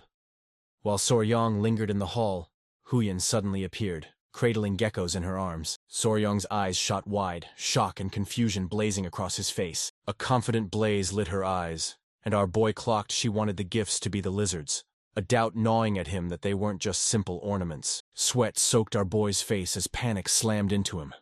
He cursed that it had to be exactly this, and couldn't fathom how to offer the geckos as an engagement gift. Memories of Huang slammed back into him. He'd always known she loved the geckos, but never figured she'd actually say it out loud. A confident smirk curled his lips. He apologized and warned it would be complicated, and she blinked, puzzled because she had no idea why. Soryong snatched her arm. He locked eyes with her and declared engagement gifts were born to promise eternal love, then insisted that, cute as lizards are, the gift must be an unchanging thing, ice jade, to truly seal that vow, and Huey couldn't help but blush like a tomato. With a kind smile, Soryong declared that both geese, symbols of 100 years together, and the oath letters brimmed with deep meaning, and he vowed that celebrating the engagement would make everything he owned hers. Hearing that, her eyes snapped wide, flooding with love. She spun around, convinced it was true, and resolved to follow Soryong's will. Our boy beamed with triumph and praised himself aloud. She snatched our boy's attention, igniting a fierce curiosity inside him. With a confident gaze, she locked eyes with our boy and declared he must call her Huang from now on, not Lady Huang. They were engaged, so no titles between them. Sweat plastered Soryong's face as his cheeks flamed tomato red. The geckos skittered and played, faces pinched with nerves, and he gave a single, decisive nod. The next morning the sun blasted into the sky. It was time to meet the patriarch. He asked if Soryong and Huying had rested well, and our boy's curiosity flared. Why had he summoned them, and was he about to dish out advice? The patriarch's face went stone cold as he declared they'd been summoned to speak about Soryong's mighty technique, and Soryong's eyes snapped to him, confusion roaring in his head. Huyang declared to our boy that the great technique demanded mastering the Tang clan's internal art and accepting the poison. Soryong's throat tightened as she realized Huyang meant the 10 poisons. The great patriarch's grin split his face as he declared this time Soryong had chosen perfectly. The spider with a human face, weakest of the 10 great poisonous creatures, was the ideal one to accept first. The youth blurted, "Am I going to train the great technique now?" The patriarch shook his head. "No, not yet." Soryong vowed to unleash the 10 great poisonous creatures for the ultimate technique, though he'd originally proposed a different plan. Our boy's eyes shot wide in shock and confusion. Calm as a still lake, the patriarch announced that while inspecting the poisons Soryong was bringing, A long-forgotten clan secret slammed back into his memory. Smiling, he asked Soryong if he knew what the 5 poisons meant. Soryong's eyes shot wide with uncertainty. Doubt gnawed at him. Was he talking about the 5 poisons return technique he'd learned? The patriarch nodded, then lifted each finger in turn, intoning centipede, lizard, scorpion, snake, toad, before declaring those 5 poisons the very foundation of the 5 poisons return technique. He locked Soryong with a stone-cold stare and suggested they train the divine 5 poison return technique. Soryong broke into a cold sweat, utterly speechless. The patriarch locked his fingers and proclaimed that the Tang clan splits poisonous creatures into 2 fierce ranks: common beasts and spiritual beasts. His eyes flashed with confidence as he declared common beasts were nothing but ordinary poisonous creatures you could find anywhere. But spiritual beasts wielded mystical powers, sharp intelligence, and even an internal core. Soryong's brow knotted as he blurted, "Do the golden-haired king you brought, the fat-tailed gecko snow and ice, the blue-spotted centipedes, and that human-faced spider actually count as spiritual beasts?" The patriarch nodded, and that single nod fired him up to propose a totally different plan. The great patriarch burst into laughter, exposing that the 5 venoms returning technique was limited, only able to siphon venom from ordinary poisonous creatures, while its origin, the 5 venoms true returning technique, this one was different. It could siphon the venoms of spiritual beasts, and he declared that with the blue-spotted centipedes and fat-tailed geckos already lined up as 2 required creatures, securing the snake, scorpion, and a spiritual-level toad's venoms would complete the set to master the 5 venoms returning divine art. So he urged them to begin training. Soryong's eyes snapped wide as the memory slammed in. Fat-tailed geckos weren't venomous. The great patriarch dragged a hand through his beard and announced he'd examined them. Their venom didn't burn. It froze, plunging people into bone-deep cold because the icy air they exhaled was the poison, leaving Soryong somewhat surprised. Now he stood at a crossroads with 2 deadly paths. One demanded he siphon the blue-spotted centipede's venom, and the fat-tailed gecko's poison to ascend into the 5 venoms returning divine art. The other forced him to seize the human-faced spider's toxin, one of the 10 great venomous creatures, and start harvesting all 10 poisons to forge a dual-core 10 poisons body. Soryong's eyes flashed with curiosity as he shot, "Can't I just use the 10 great venomous creatures to complete the 5 poisons body?" The patriarch shook his head. The fat-tailed gecko wasn't one of them. Soryong pressed his hand to his chin, eyes sharpening as he realized siphoning venom from low-tier beasts, blue-spotted centipedes and fat-tailed geckos, would wreck any chance of completing the 10 poisons body path using only the 10 great venomous creatures. It boiled down to a razor-edged choice: swallow the children's poison and follow the spiritual beast class 5 poisons body, or hunt down the 10 great venomous creatures and commit fully to the 10 poisons body path. And Puing watched the boy like a hawk, blind to the scheme forming behind those narrowed eyes. A jolt of clarity ripped through Soryong. This was exactly like choosing a skill tree in a game. Memories from his past life playing RPGs slammed into him. The skill tree decided everything. One choice turned you into a useless character or a god-level powerhouse. The patriarch urged the boy to think it over, warning that the 5 venoms returning divine art was a legendary martial technique so rare that without true heavenly luck, not even he would chance upon the 10 great venomous creatures, let alone tame them. And Ryan snapped out of his reverie. Panic surged through him, rooting him to the spot as he had no idea what to do. He wrestled with the choice: the easy, lightning-fast 5 poisons body, or the brutal, punishing climb of the 10 poisons body that could catapult him to even greater heights. Our boy snapped, tumbling headfirst into a dizzying, paralyzing spiral of indecision. Hours later, Soryong still wrestled with what to do. Huang's gaze snapped to him, and confusion flickered across her face. She snapped him to attention and snarled that if he was holding on to that promise, he didn't have to bind himself to the 10 poisons body. The 5 venoms returning divine art alone was more than enough. A breathtaking martial art in its own right. Her eyes blazed with worry as she pleaded with our boy not to let panic force a hasty choice, vowing that no matter which path he walked, he'd still be Soryong. And the moment she said it, Soryong spun around. Sincerity blazed in his eyes as he admitted the patriarch had even mentioned the preparation was identical in both cases. Only the final poison changed, so he chose to take his time and think it through. A few days later, Soryong lay in bed, 2 of those days devoured by the grand technique's preparation, and indecision gnawed at him. As the geckos skittered and tumbled, our boy, paralyzed by indecision, implored them to tell him which choice to make. Huang flung open Soryong's door, surprise etched across his face, and our boy's curiosity sparked. He leaned in and blurted, "What's going on?" Her face glistening with sweat, she blurted that the blue-spotted centipedes were about to shed their skin again. Soryong catapulted out of bed, his eyes snapping wide in pure shock. He wasted no time. He sprinted to the pavilion where centipedes swarmed. Upon seeing them, tenderness surged through both him and Huying. In an instant, the creature's skin petrified into solid stone. Soryong's mind snapped. They'd been bulking up so fast he never expected the second molt to hit already. Huang flashed a curious smile and asked if the blue-spotted centipede's markings would shift again. Soryong flashed a confident smile, nodded, and announced that this time blue spots would start to bloom across their bodies. Our boy's eyes ignited with electric excitement. The thought that they were becoming like their mother sent his heart into a reckless sprint. Huang's face blossomed into a kind smile as she practically quivered with excitement to see how the centipedes would transform. And Soryong was certain they'd turn out even cuter than before. His eyes snapped open, shock jolting through him as his gaze locked onto them. Dread slammed into him. This was no reason to celebrate. What if they couldn't finish drying their bodies before the day the grand technique took place? Soryong slammed his hands to his head, dread coiling in his gut. Centipedes normally needed a whole day to dry, and the last mold screamed this would take even longer. Huang couldn't tear her eyes from the boy, confusion plain on her face. Soryong knew the fat-tailed gecko's venom wasn't ordinary. It demanded meticulous preparation before he could extract a single drop. He'd wrestled between blue-spotted centipede venom and Yoas for the first dose. But if this happened, he'd lose the centipede venom as an option. Our boy's brain kicked into overdrive. He knew yanking the venom now would ruin everything, but he couldn't just stand there and watch their bodies harden. A vision exploded in his head. Yoha, the gecko and the centipede squaring off in a ring, Yoha cocking her fist.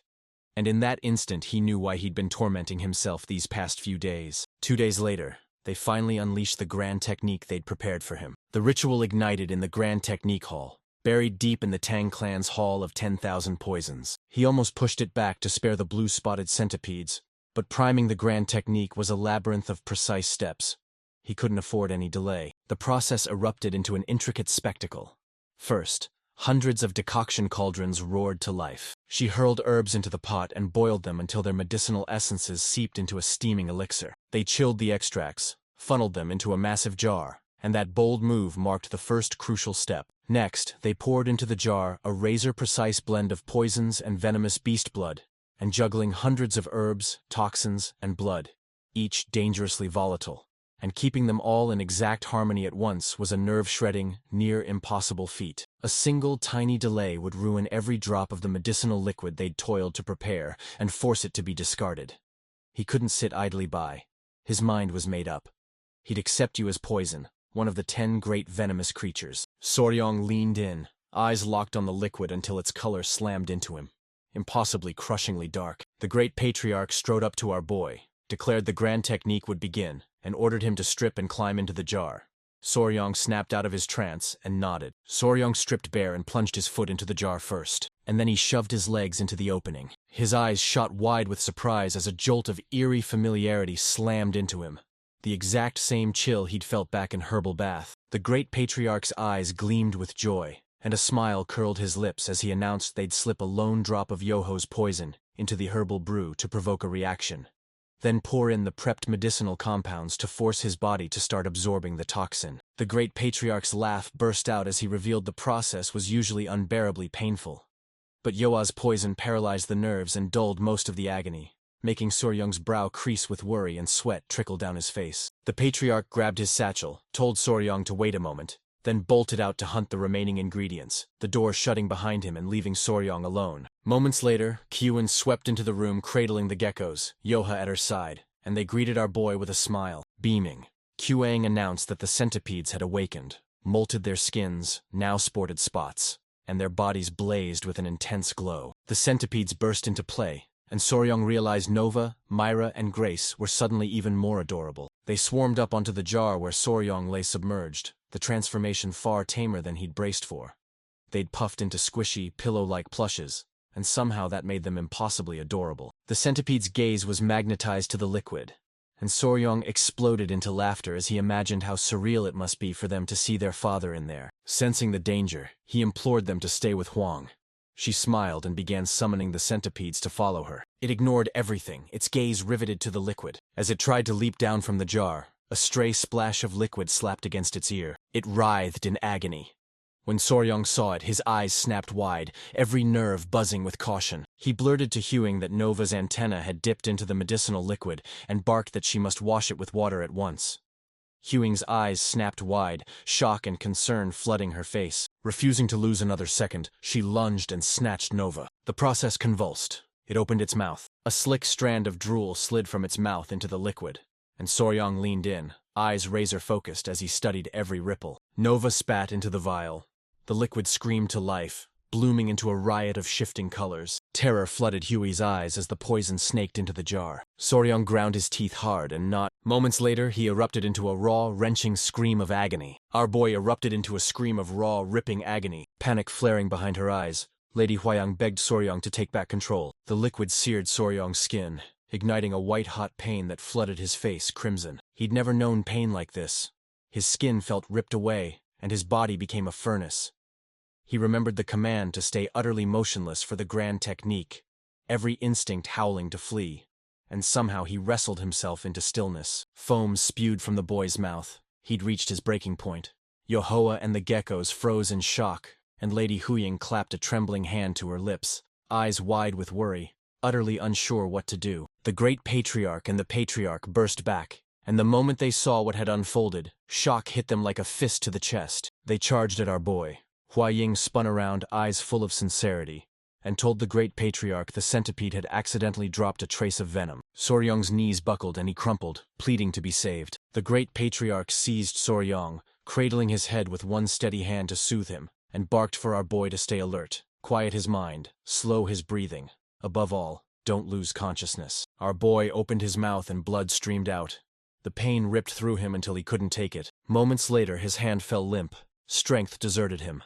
The patriarch's gaze pinned him, surprise roaring through his mind. Panic exploded through the crowd. People gasped, hearts pounding. Nobody knew if Soryong was okay. Slowly, our boy's eyes slid shut. Soryong's world went muffled and slow, like he was sinking beneath cold, heavy water. He pried his eyes open, inch by inch. Every fiber of his focus snapped to Nova, asleep. When she touched Soryong, a strange energy roared out of her and flooded into his body. Several hours later, our boy's eyelids flickered open. Relief surged through Lady Huying, and with astonishment on her face, she hurried to the great patriarch to announce that Soryong was regaining consciousness. The instant Soryong's eyes snapped wide open, tears burst from Huyang as relief crashed through him when he saw that he was okay, and the grandfather's face softened into a kind smile. Soryong slammed a hand to his head and realized he was still in the same place.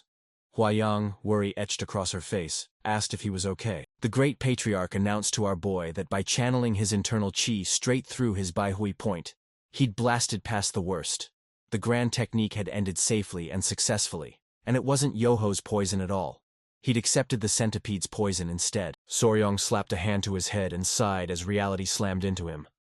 Nova wanted her father to learn the 5 poisons body. Worry snapped through him as he blurted, "Nova, are you okay?" The image of that substance drenching her antenna slammed back into his mind. Surprise flickered across Huaying and the great patriarch as she declared she'd washed Nova's antenna at once. She lunged forward, heart hammering, not knowing whether Soryong would live or die, and his gaze locked onto her as his eyes widened with raw concern. She snapped her gaze aside, fury flaring, and our boy panicked. He knew that right after the engagement ceremony he should have rushed to Huaying, his fiancée, but he'd instinctively sprinted straight for the centipedes. Pain slammed into Soryong's head again. Huaying noticed immediately and asked if the pain was returning. Our boy's eyes flared with fierce resolve. The only thing that mattered was finding out if Nova was okay. The great patriarch and Huaying froze, disbelief cracking their faces as he trembled for Nova while shrugging off his own survival. She realized our boy still hadn't fully woken. The great patriarch barked and summoned the physicians. The boy exhaled in relief, heart racing because the patriarch had moved with lightning speed. After 2 brutal days, the grand technique finally collapsed the instant the last drop of medicine in the jar dried up. Soryong stepped into the great patriarch's presence and locked eyes with him. Someone leaned in, eyes sharp, asking if our boy was really okay and demanding they check him over properly. Soryong promised he was fine. The great patriarch's serene gaze sliced the air as he declared that, whether he liked it or not, he'd already embarked on the path of the 5 venoms returning divine art, and would hand him the corresponding martial arts manual. Soryong listened in stunned silence, and his shock exploded in their eyes when the great patriarch dropped the bombshell. There were 5 martial techniques in all. The centipede lunged, its venom-laced fang claw driving straight into its foe. A venomous snake for a hand lunges to snatch life. A scorpion tail flicks forward like a lightning-fast leg. The lizard blasted up the wall, snapped into a body step, and the toad unleashed an explosive palm. He stroked his beard and declared every move belonged to one of 6 categories: claw technique, hand technique, leg technique, step technique, body technique, and palm technique. This martial art ripped open a doorway into a realm where you became poison, and poison became you. A total fusion of being and toxin. Soryong's eyes snapped wide with ecstatic joy. Seeing our boy's expression, the great patriarch grinned. He liked it. Soryong nodded and confessed surprise. These weren't the poison arts or assassination techniques he'd expected. The great patriarch coughed, then conceded Soryong's sharp eye. The truth was, this martial art hadn't originally come from the Tang clan. He closed his eyes and dropped a bombshell.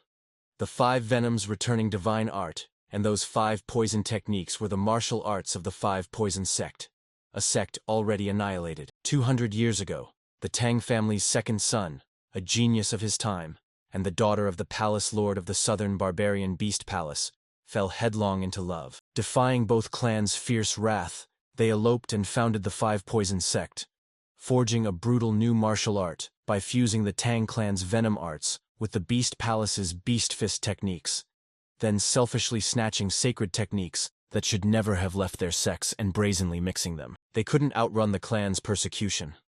About 100 years ago, the 2 forces cornered them in the jungles of Yunnan and wiped them out. With a single raised finger, the great patriarch slammed the pact into place. Both sides would reclaim their martial arts, and what returned were the 5 venoms returning divine art and the 5 poison techniques. Tranquil light danced in his eyes as he revealed the 2 clans' martial essences were braided together, sparking fierce battles over who owned it. Because only those who swallowed the poison could master it, the art ultimately fell to his Tang clan. They said the 5 poison sect's sect master had stood his ground against a combined assault by the Beast Palace and the Tang clan, proof the technique was truly extraordinary. He'd believed that style was tailor-made for a poison adept like him. Soryong froze, stunned to learn the great patriarch had engineered it from the start. Our boy thanked him, swearing to train with burning intensity. The great patriarch smiled, sure that so long as that iron dedication held, he was destined for greatness. Soryong hurled himself into the 5 venoms returning divine art, planting his first defiant step. Soryong stormed out of the poison hall. He shot his arms up, wondering how long it had been since he'd last seen sunlight, and only now did he feel truly alive again. Just then, a tiny centipede scuttled straight for our boy, his gaze locking on it as his eyes shot wide in surprise. It was Nova. Tears of pure joy ripped from her the moment she saw he was all right. A choking sorry ripped from Yang when he realized she'd been waiting for him there the whole time. He cracked a grin and flexed his bicep, seeing the emotional wounds she'd been carrying, soothed her, insisted she wasn't to blame and shouldn't be heartbroken, and proved it by showing Dad was already fine. Nova launched herself in, slipped into our boy's clothes, and exploded into gleeful, mischievous play. He guessed the recent molt left her bristling, and he'd much rather she clambered over his clothes than scrape across his bare skin. She pinned her gaze on our boy, and when Soryong noticed, a flicker of surprise crossed his face. She burst out of Soryong's clothes and scampered along his arm. Our boy's eyes bulged and he froze. His heart lurched. Had Nova just read his mind?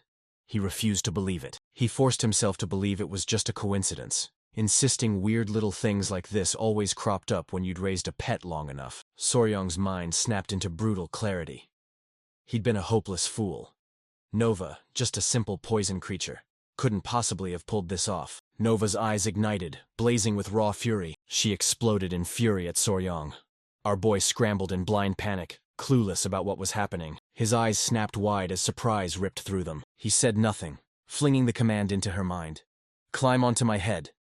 And Nova obeyed, vaulting up and perching on his head. Soryong darted behind a tree and dared her to find him, and she tracked him down in a heartbeat. Panic tore through Soryong. This wasn't a one-off. It had struck him 3 times running. Nova exhaled, then unleashed a fierce, confident grin. It felt like a strange energy braided her heartbeat to Soryong's. Soryong froze, eyes wide, utterly unable to grasp what was happening. The 2 centipedes played obliviously as worry gnawed at Lady Huying. She burst into a frantic search for Nova, with no clue where she was. She marched up to the centipedes and asked if they'd seen where Nova had gone, breathlessly explaining that ever since she shed her skin, she'd been roaming so much she was nearly impossible to find. Gasping for breath with Nova on his back, Soryong bolted toward Huaying. Our boy burst with surprises. Soryong hunched over with his hands on his knees, gasping for breath, while Huaying asked if he was okay, then snapped at Nova, scolding her, reminding her she'd told her not to go far because it worried her, and demanding she tell her mother before going anywhere. Soryong's eyes shot wide as he thrust Nova into view, snapping that none of that mattered. Nova understood human speech. Huaying's eyes brimmed with a steady, unshakable calm. She remembered Nova had always understood human speech. Nothing new. But Soryong broke into a sweat, confusion knotting his gut. Panic clawed at him, and he blurted that she could read his thoughts even when he kept them inside, leaving Huaying visibly taken aback. Hoisting Nova onto his back, Soryong set his jaw and strode to the great patriarch to uncover what was happening. And Huang, worry carved into his face, urged them to go together. With the sun high overhead, several minutes later, they reached the patriarch hall. He placed Nova on the table like a dare and begged them to examine her, saying she understood him even when he spoke only in his mind. And since no other child could, he suggested the grand art's influence. While the great patriarch stroked his beard, his gaze riveted on her. With a stone-cold stare, he shot it down. The Tang clan had more than a few who'd accepted poison from spiritual creatures, and if any had gained powers, there'd be records. He'd never seen or heard of a single one. And Soryong's eyes snapped wide with curiosity. Huayan's face stayed serene as he asked what could be behind this. The great patriarch's brow furrowed, thought churned, and finally he snapped. It was the 5 Venoms' divine art returning. The patriarch snapped out of his thoughts and thundered that the grand art was forged to absorb poison, and only Soryong had absorbed the venom of spiritual creatures using the 5 Venoms' returning divine art. The great patriarch snapped from his trance, and a grin split his face. He knew this had to be the southern barbarian beast palace's influence, since they treated beasts like living limbs, and their secret had to be buried in the 5 Venoms' returning divine art. The patriarch raked his fingers through his beard, and flatly declared it impossible to discover why this was happening. And confusion flooded Soryong's eyes. He had no idea why. The great patriarch barked that exposing their most precious secret was out of the question, warning that if anyone learned they'd mastered a martial art twisted by that influence, no one could predict how they'd react. A cold knot of worry tightened in Huaying. He couldn't tell if there was any way to avoid this. And the great patriarch shut his eyes, plunged into thought, and realized it wouldn't be easy. Not unless a colossal favor shackled them. After a while, Soryong strode out of the patriarch hall. A dull, sinking depression swallowed him after that small but stinging disappointment. He envisioned himself at the head of his pets. Nova, Myra, Grace, Snow, Ice, golden-haired queen bees, and Yohoa, rallying them into a wild ragtag troupe like the Bremen town musicians. Our boy zoned out. Then a sudden figure snapped into view, snagging his gaze and igniting fierce curiosity. He spun around and found Commander Gu Pei, who greeted Soryong with a broad grin, joy bursting from him at the sight of how much better he looked. Gu Pei jabbed at his head, claiming it was lucky they'd run into each other, then revealed a minor snag in the venomous creature garden, and asked Soryong to come with him, leaving Soryong blinking in surprise. Soryong stopped cold, resolve snapping into place. He'd clear the venomous creature garden first, then move on to the southern barbarian beast palace. He scolded himself for completely forgetting the garden after dashing straight to the engagement ceremony the moment he returned. His eyes lit up with joy, a smile carving across his face as he decided they'd go together. A shadow loomed behind Gu Pei. He, too, planned to hand that person straight over to Soryong. Curiosity flared in Soryong's widened eyes as Ying stood directly behind Gu Pei. Grinning, they sprinted toward our boy and swept him into a tight hug. Soryong seized little Ying's hand and they strode off with Gu Pei trailing behind, Soryong setting his sights on the venomous creature garden as she clung to him and refused to let go. He whirled around and demanded why Ying was here. Gu Pei's smile bloomed as she said Ying had come for treatment, and would be staying with the Tang clan for a while at Patriarch Peng's request. Ying's eyes sparkled with pure joy as she beamed and demanded, "You've been back for days. Why didn't you come see me?" She said she'd been waiting today for that exact reason, and Soryong blinked, stunned to find her front teeth gone. He forced a brittle smile, apologized to Ying, admitted he'd assumed she'd already gone back, and asked if she'd been unbearably bored on her own. She whipped a bag into view, proof she hadn't been bored since she'd been playing with Clicky. Soryong ripped the bag open, his eyes snapping wide with curiosity, and Gu Pei surged forward to peer inside. The bag cradled a spring beetle. The spring beetle, out west it's dubbed the click beetle. It snapped like a tiny alarm when flipped onto its back, drilled into potatoes and sweet potatoes wrecking their roots. Yet kids adored this familiar, adorable bug. Confusion flooded Gu Pei. Was that a snapping beetle?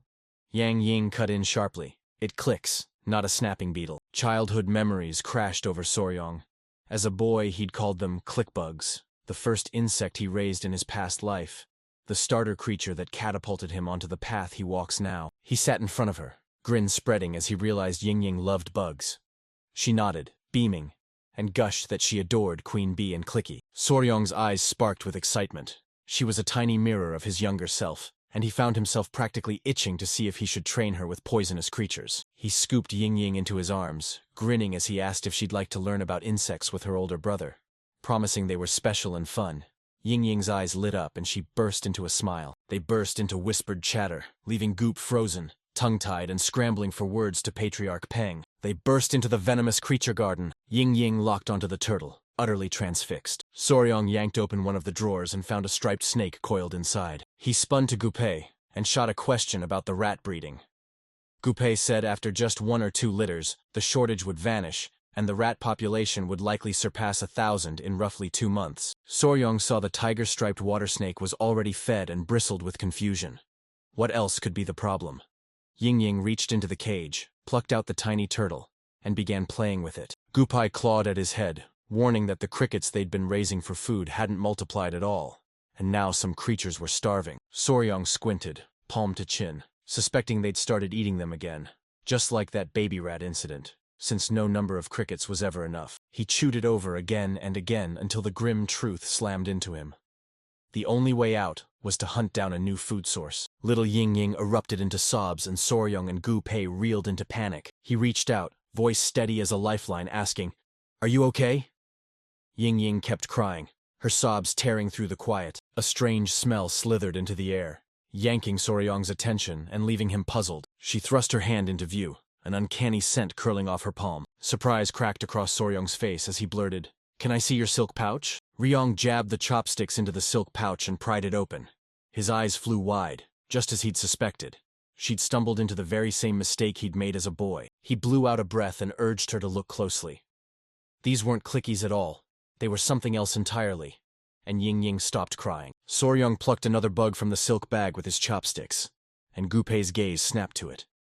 It's a flower weevil. Meet the mealworm beetle. Once it matures, a single touch sets its odoriferous glands off, blasting a sickening, foul stench. It mimicked a click beetle's silhouette so perfectly that it kept tricking people. With a single finger raised, Soryong jabbed and explained that click beetles snap their abdomens to make that clicking sound.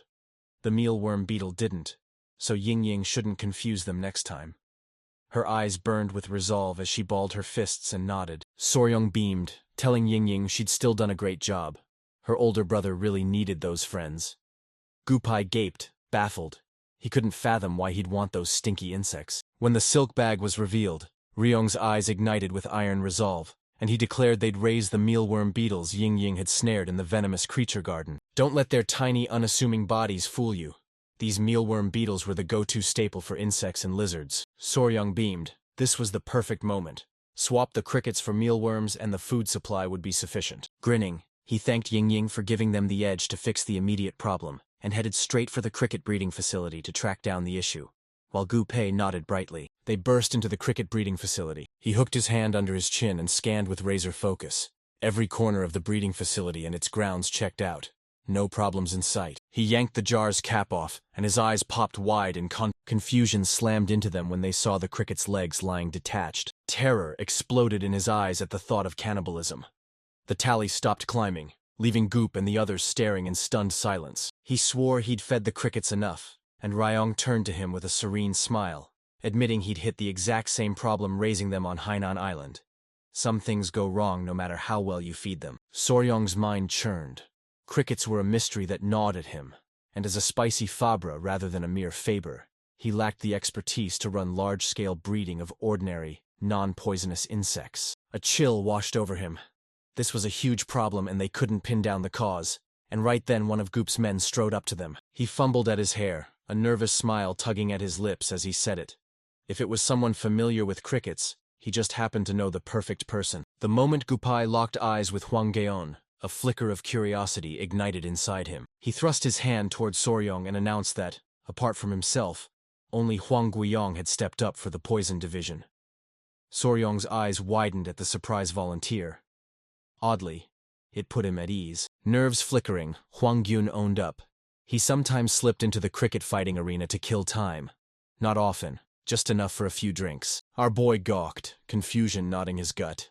As Huang Gaon explained, it was a game of chance where crickets brawled and wagers were slapped down. The biggest, strongest crickets fetched sky-high prices, so they were usually bred and raised in facilities inside the gambling den. A cricket caretaker stood watch. Shrouded in a place the light barely dared to reach, someone leaned down and began petting a tiny cricket, fingertips gliding over its fragile back. A woman with long hair staggered into view, bandages wrapped all over her body and her hair a wild, messy tangle. Huang Guin caught wind. She knew every secret the crickets hid. Night crashed down on the Tang clan and red lanterns exploded to life, flooding the streets with a blazing crimson. Everyone poured into the night to have fun. The women had gilded their faces with makeup and the men slammed back their drinks. Moments later, Soryong, Gupei, Lady Huaying, and Huang Gaon stormed onto the scene. They sprinted toward the capital's gambling den to track down the cricket caretaker Huang Gaon had told them about. Soryong and Gupei stepped out in flawless suits. Our boy expected they'd slip away using the Lightfoot technique for a long trek, but they'd been told to dress sharp and take a carriage. They were headed for a gambling den. His thoughts drifted. Then a sharp voice cut the haze. They'd already reached the capital's gambling den, and the news ripped him from his trance. A man loomed before them, flanked by two hulking guards. Gupai strode up, thrust out his hand, and told the man that Lady Huaying, the Tang family's direct descendant, and her fiancé Soryong had arrived, and asked him to show them the way. The man's eyes snapped wide with terror at the Tang name. He and his men dropped into formal bows. The man announced he owned the Golden Phoenix gambling house, rolled out a lavish welcome, and proclaimed their visit a great honor, and Soryong's brow creased. He was left baffled by the show. Huang Guion flashed a grin and asked the owner to show him the fighter crickets. The owner nodded and announced that today the battle between the cricket generals was underway. He beckoned them forward and urged them inside. Soryong and the others slipped through the curtains into the betting den. Our boy's gaze snapped to several pumped-up warriors standing around a table. The crowd fell silent as two crickets readied to duke it out, and one man slammed every coin he'd won last time onto the table, betting it all. The crickets turned, beady eyes locked in. Their eyes locked, then they lunged and attacked each other. As the two creatures tore into each other, the crowd exploded into roaring cheers. Soryong's jaw dropped. So this is what a cricket fight looks like. Huang Guion flashed a smile, asked, "Isn't this exciting?" and explained that whichever cricket turned its back on the other would lose. One cricket lunged and clamped its jaws down hard on the other's abdomen. It bolted from the fight like a shot, and the owner of the winning cricket couldn't hide a grin as the duel of the cricket generals finally ended. Several men hauled out bulging sacks of coin, and Wang Yun declared they'd immediately auctioned off the winning cricket general. Rumor had it the price hit about 30 silver taels. Soryong staggered back, jaw dropping at the mountain of money. His eyes ignited with excitement and a grin split his face. He decided he might one day dedicate himself to selling crickets. Then Lady Huayin's serious gaze cut through the moment. She called for our boy's attention and told him he'd seen enough, that it was time to meet the caretaker. A few minutes later, they hurtled down the stairs. The owner flung open the basement door, incredulous they'd come for the cricket caretaker, and he shrugged off their awe. Other guests sometimes wanted a look, but she was nothing special, just feeding the crickets and scrubbing, because nobody cared who would win. The owner jabbed a finger at the woman, declaring her the caretaker, sneered that the girl was useless, and left the cricket's care to the brat. He snapped, railing about how crushingly gloomy she was. She turned her back. The owner saw and erupted, shouting for her to get to her feet this instant. Soryong and Huaying were important guests, and he couldn't believe she hadn't even greeted them. Fear blazed in her eyes as she sprang to her feet and blurted an apology. Soryong's eyes shot wide as shock and confusion crashed over him. He leaned in, squinted, and the truth slammed into him. The caretaker was a woman. Rage blazed in her eyes as she pinned them under a silent, searing stare. Soryong clamps his jaw shut and goes utterly silent. He reached forward, serenity in his gaze, declared they came from the Sichuan Tang family, and asked to consult her about a question on caring for crickets. She snapped her head into a nod. He jabbed one finger into the air, and our boy admitted he'd been keeping several crickets in the same box, but they'd started devouring one another. He asked if she knew why. She plunged into thought, then snapped herself back to They blurted the truth. They wanted meat. She realized Soryong had probably stuffed them with nothing but grass. Crickets are omnivores. They needed meat or they'd start devouring each other. And Soryong's eyes shot wide with shock. A brutal realization slammed into him. He'd never even considered it. The cannibalism was purely driven by a lack of protein. Her body erupted with a strange aura. Soryong's breath hitched. This had to be the mark of a true master of crickets, and he knew he had to recruit her then and there. A grin split his face as he swung to Lady Huaying, and the flicker in his eyes hit her. She knew exactly what he meant. She whipped a bag out, shot her hand forward, and asked the owner if she could buy the woman. The owner froze, baffled. He couldn't fathom why they'd want to buy the girl. He smirked, slapped her on the back, and sneered they could take her right then. The woman stormed up to Lady Huaying and slapped her so hard the gold coin shot into the air, leaving Soryong and the others frozen in shock. Rage twisted the owner's face as he yanked her by the hair and snarled, "How dare you? Do you even know who they are?" He started pummeling the girl, demanding she come with them.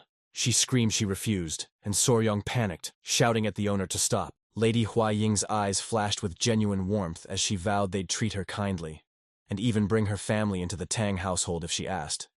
So the girl shook her head and refused again, voice cold and steady.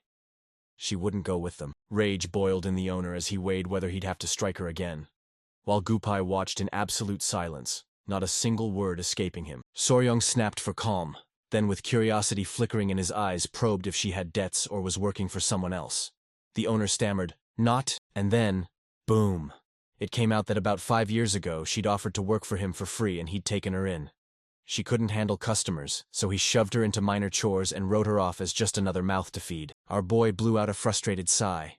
Baffled, she refused to leave with them.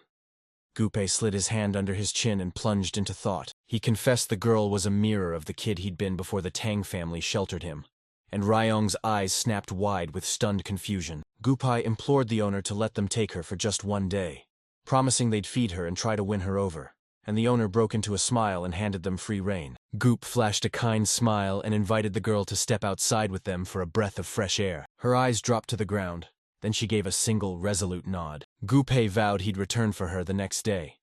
Ryong exhaled as relief flooded him, and a smile slowly crept across Lady Huyang's face. Moments later, they hauled the woman to the tank. Relatives from the capital, visiting as guests, crowded around and pressed plates of food into her hands. Soryong's jaw dropped. He'd never known the Tang family had a building in the capital, and Gupai revealed it was basically the Sichuan Tang clan's branch here. The Tang family owned both ends of the alley, all 8 pharmacies and 5 restaurants, and he promised he'd show Soryong their trading company, basically a merchant's guild, and their escort agency, which ran paid deliveries, and Soryong's jaw hit the floor. His grandfather and father-in-law trained relentlessly in martial arts from dawn till dusk, so he'd always wondered how the family managed to survive, and he never expected this. Curiosity sparking in his eyes, Goop leaned in and pressed the woman to finally tell them why she refused to leave, promising that if she was in trouble they'd help her. Soryong leaned in and hissed to Lady Huaying that the woman hadn't uttered a single word, and Lady Huaying shot back that she hadn't even touched her food or tea. Gupai spotted the grudge coiled in her gaze and barked at her to stop worrying and spill it to them.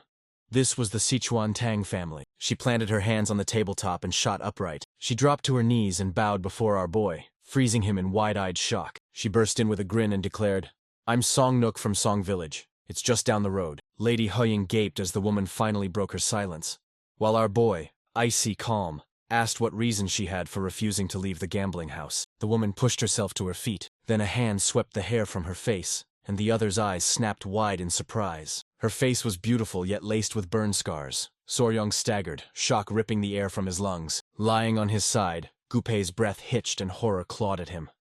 How could someone have burned a woman's face like that? She squared her shoulders, steeled herself, and finally spoke the truth. Rage boiled in her veins as she vowed to take revenge no matter what it cost. Her jaw snapped shut as hot tears carved tracks down her cheeks. Tears and fury poured from her eyes as she roared she wouldn't leave that spot for anything until her grudge was resolved. Songnake ripped the lid off her past, plunging into a tale that began on a quiet day near the Sichuan Song village. Orphaned young, Song Naosi shouldered the world for her little sister Nyan in the Song family's hometown, and their stunning, pearl-white beauty turned them into village legends known as the Jade Sisters. Nayun's voice broke as she pleaded with her older sister to let her skip work that day. Nok flashed a smile, waved away the worry, said the neighboring village was just down the road, vowed to dive into the festival work and sprint back at once, and asked her to wait a moment. Nyan exploded into a shout, refusing to be alone that day and insisting she come along. It was her birthday. Caressing little Nyan's head, Neki whispered an apology. She wouldn't let Nyan suffer too. She'd already vowed that to their parents. A jar of crickets chirped on the ground, and Nyack realized her sister might ache with loneliness. So her sister had to stay and play with them until Nyack returned. Nan's sobs eased into shaky breaths, tears still glinting as she admitted that even cricket fights were more fun with two people. Nake plunged her hand into her bag and exhaled a weary sigh. Nian noticed and felt a prick of curiosity. Nake whipped out an incense pouch she'd been hiding as a birthday gift and reminded her sister it was exactly what she'd wanted last time. A small bag stuffed with aromatic herbs for perfume. Little Nayun's breath caught. She recognized the embroidered pouch as an incense sachet and knew it must be worth a fortune. Naok said she'd gotten it as a reward for helping last time, and pressed it into her hands early, pleading with her to wait patiently until that day. Nyack snatched the incense pouch, thanked her older sister with a bowed head and vowed to treasure it. Calm settling in her bones, she rose and decided to leave. Nayan's eyes gleamed with joy as she began to bid her sister farewell, begging her to come back at once and promising she'd be waiting. Her sister's joy slammed into Nyack, igniting a grin that lit up her whole face. More guests crashed in than we'd planned. Everything bogged down, and the promised time slipped away before we knew it. Night fell, and the workers flung lanterns to life, slicing the darkness. They urged Nyack to watch her step in the dark. She could get hurt. She excused herself and bolted, because Nyan must be starving and she had to hurry. Determined to celebrate her sister's birthday with the festival's mouth-watering food, she bolted into the night, lantern forgotten. In the dead of night, a lone man slipped into her village. The man rounded the corner and a careless stranger barreled straight into him. She blurted out an apology, and the man snapped that she should watch where she was going. Her eyes snapped open as shock blasted through her. He spun and bolted, ripping a wake of incense scent behind him. Neki locked onto him, her senses snapping to the man's incense pouch. A knot of worry tightened in her gut. Outsiders hardly ever showed up here, but she shoved it aside and made for home. A few minutes later, she burst through her front door and shouted, "I'm home!" Confusion gnawed at her as the silence stretched on. She wondered if her sister had finally gotten tired of waiting and drifted off to sleep. She lit a tiny candle, and a fierce little flame snapped to life. Seized the handle and flinged the door open. She froze on the house's shattered furniture, then on her sister, slumped on the floor, her clothes ripped and drenched in blood. Nick's fingers betrayed him. The candle slipped from his grasp and clattered to the floor. Tears stung her eyes as she sprinted to her little sister's side, desperate to know she was okay. Fear and sorrow drenched her eyes as she whispered, "What the hell happened?" It couldn't be happening. One lone candle's spark exploded into a ravenous blaze that swallowed the whole house. One of the men locked onto the blaze, jabbed a finger at the house, and bellowed that Nayok's home was burning. Not long after, someone barreled out of the blazing house. Nayok clutched her little sister to her chest. Ragged breaths tore from her, and just as she was about to spill what had happened, she blacked out and crumpled to the ground as chaos ripped through the room. People screaming for someone to call the physician. Grief flooded Nayak's eyes, and all she could see was her house swallowed by flames. Back in the present, Soryong's mind snapped into place. She finally understood why that scar branded her face. Nyack, eyes raw and steady, confessed what happened the instant she regained consciousness. More than 2 weeks had already raced past. An elderly couple nursed her at the bedside. Nyack lay wrapped in bandages, her body still covered in burns. Tears streaked his face as he choked out that he'd hired an escort agency to find that bastard. But they came up empty. Finding him wouldn't be easy. The old woman bowed her head, apologized, confessing she had no idea how she'd face Hyungnim after this. Nate could only drown in silent tears. As late autumn stilled every living thing, her heart slowly withered away. The only things she gave the world were tiny whimpers that tore out of her every time they peeled away the dressings to treat her burn wounds. Time swept on, winter bowed out, spring burst in, and the crickets sprang awake. A vision of her little sister inside the burning house seared into her mind. Her little sister begged her big sis to hunt down that bastard and let her finally settle the score. In the middle of the night, Nak jolted awake, her eyes snapping wide as terror flooded through her. She stumbled into the garden and sank onto the bench as the crickets' chirps, eerily mirroring Neon's voice, yanked her back to her senses. Nate balled her hand into an unforgiving, rock-solid fist. Her eyes flared with rage. She knew she had to find and kill that bastard. A grudge rooted deep in her bones. The next day, she blurted it out. Panic ripped through the old man. He furrowed his brow, confused, and demanded where she was going. reminding her she wasn't fully healed. Nyak's voice went raw and sincere. Every night Nyan screamed in pain, and she couldn't stand still. As her sister, she had to avenge her. The old man's face crumpled in stunned confusion. How could a woman like her chase revenge when she didn't even know who that bastard was? The old woman sighed, admitted her husband had been right, and urged Nyak to take better care of herself. The old man and woman slammed the bolt shut, sealing the door and trapping her inside. Night after night the cricket's chorus stoked the blaze of her resolve.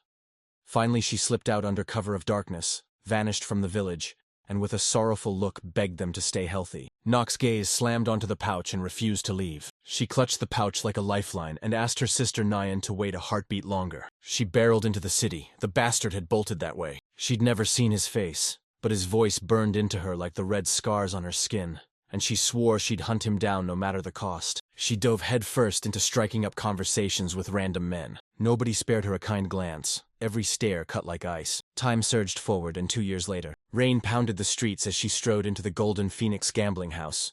Just as the crickets returned to their seasonal chorus, shivering in the rain, she begged the owner for a moment's shelter.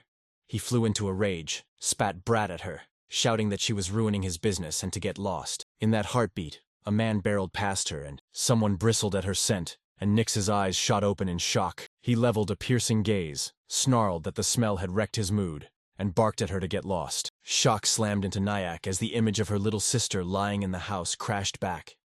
She'd never been able to forget, and now she'd finally found the owner of that voice. Soryong and Huaying leaned forward, curiosity sparking in their eyes as they hungered to find out what would happen next. Nock said she roamed the city and sidled up to a beggar who hissed that the bastard kept turning up at a gambling house. Ryong's eyes went wide as the truth slammed home. Now she knew why she'd worked at the gambling house. With a sad gaze, she admitted she'd at first planned to tail him in the shadows and plunge a dagger into him.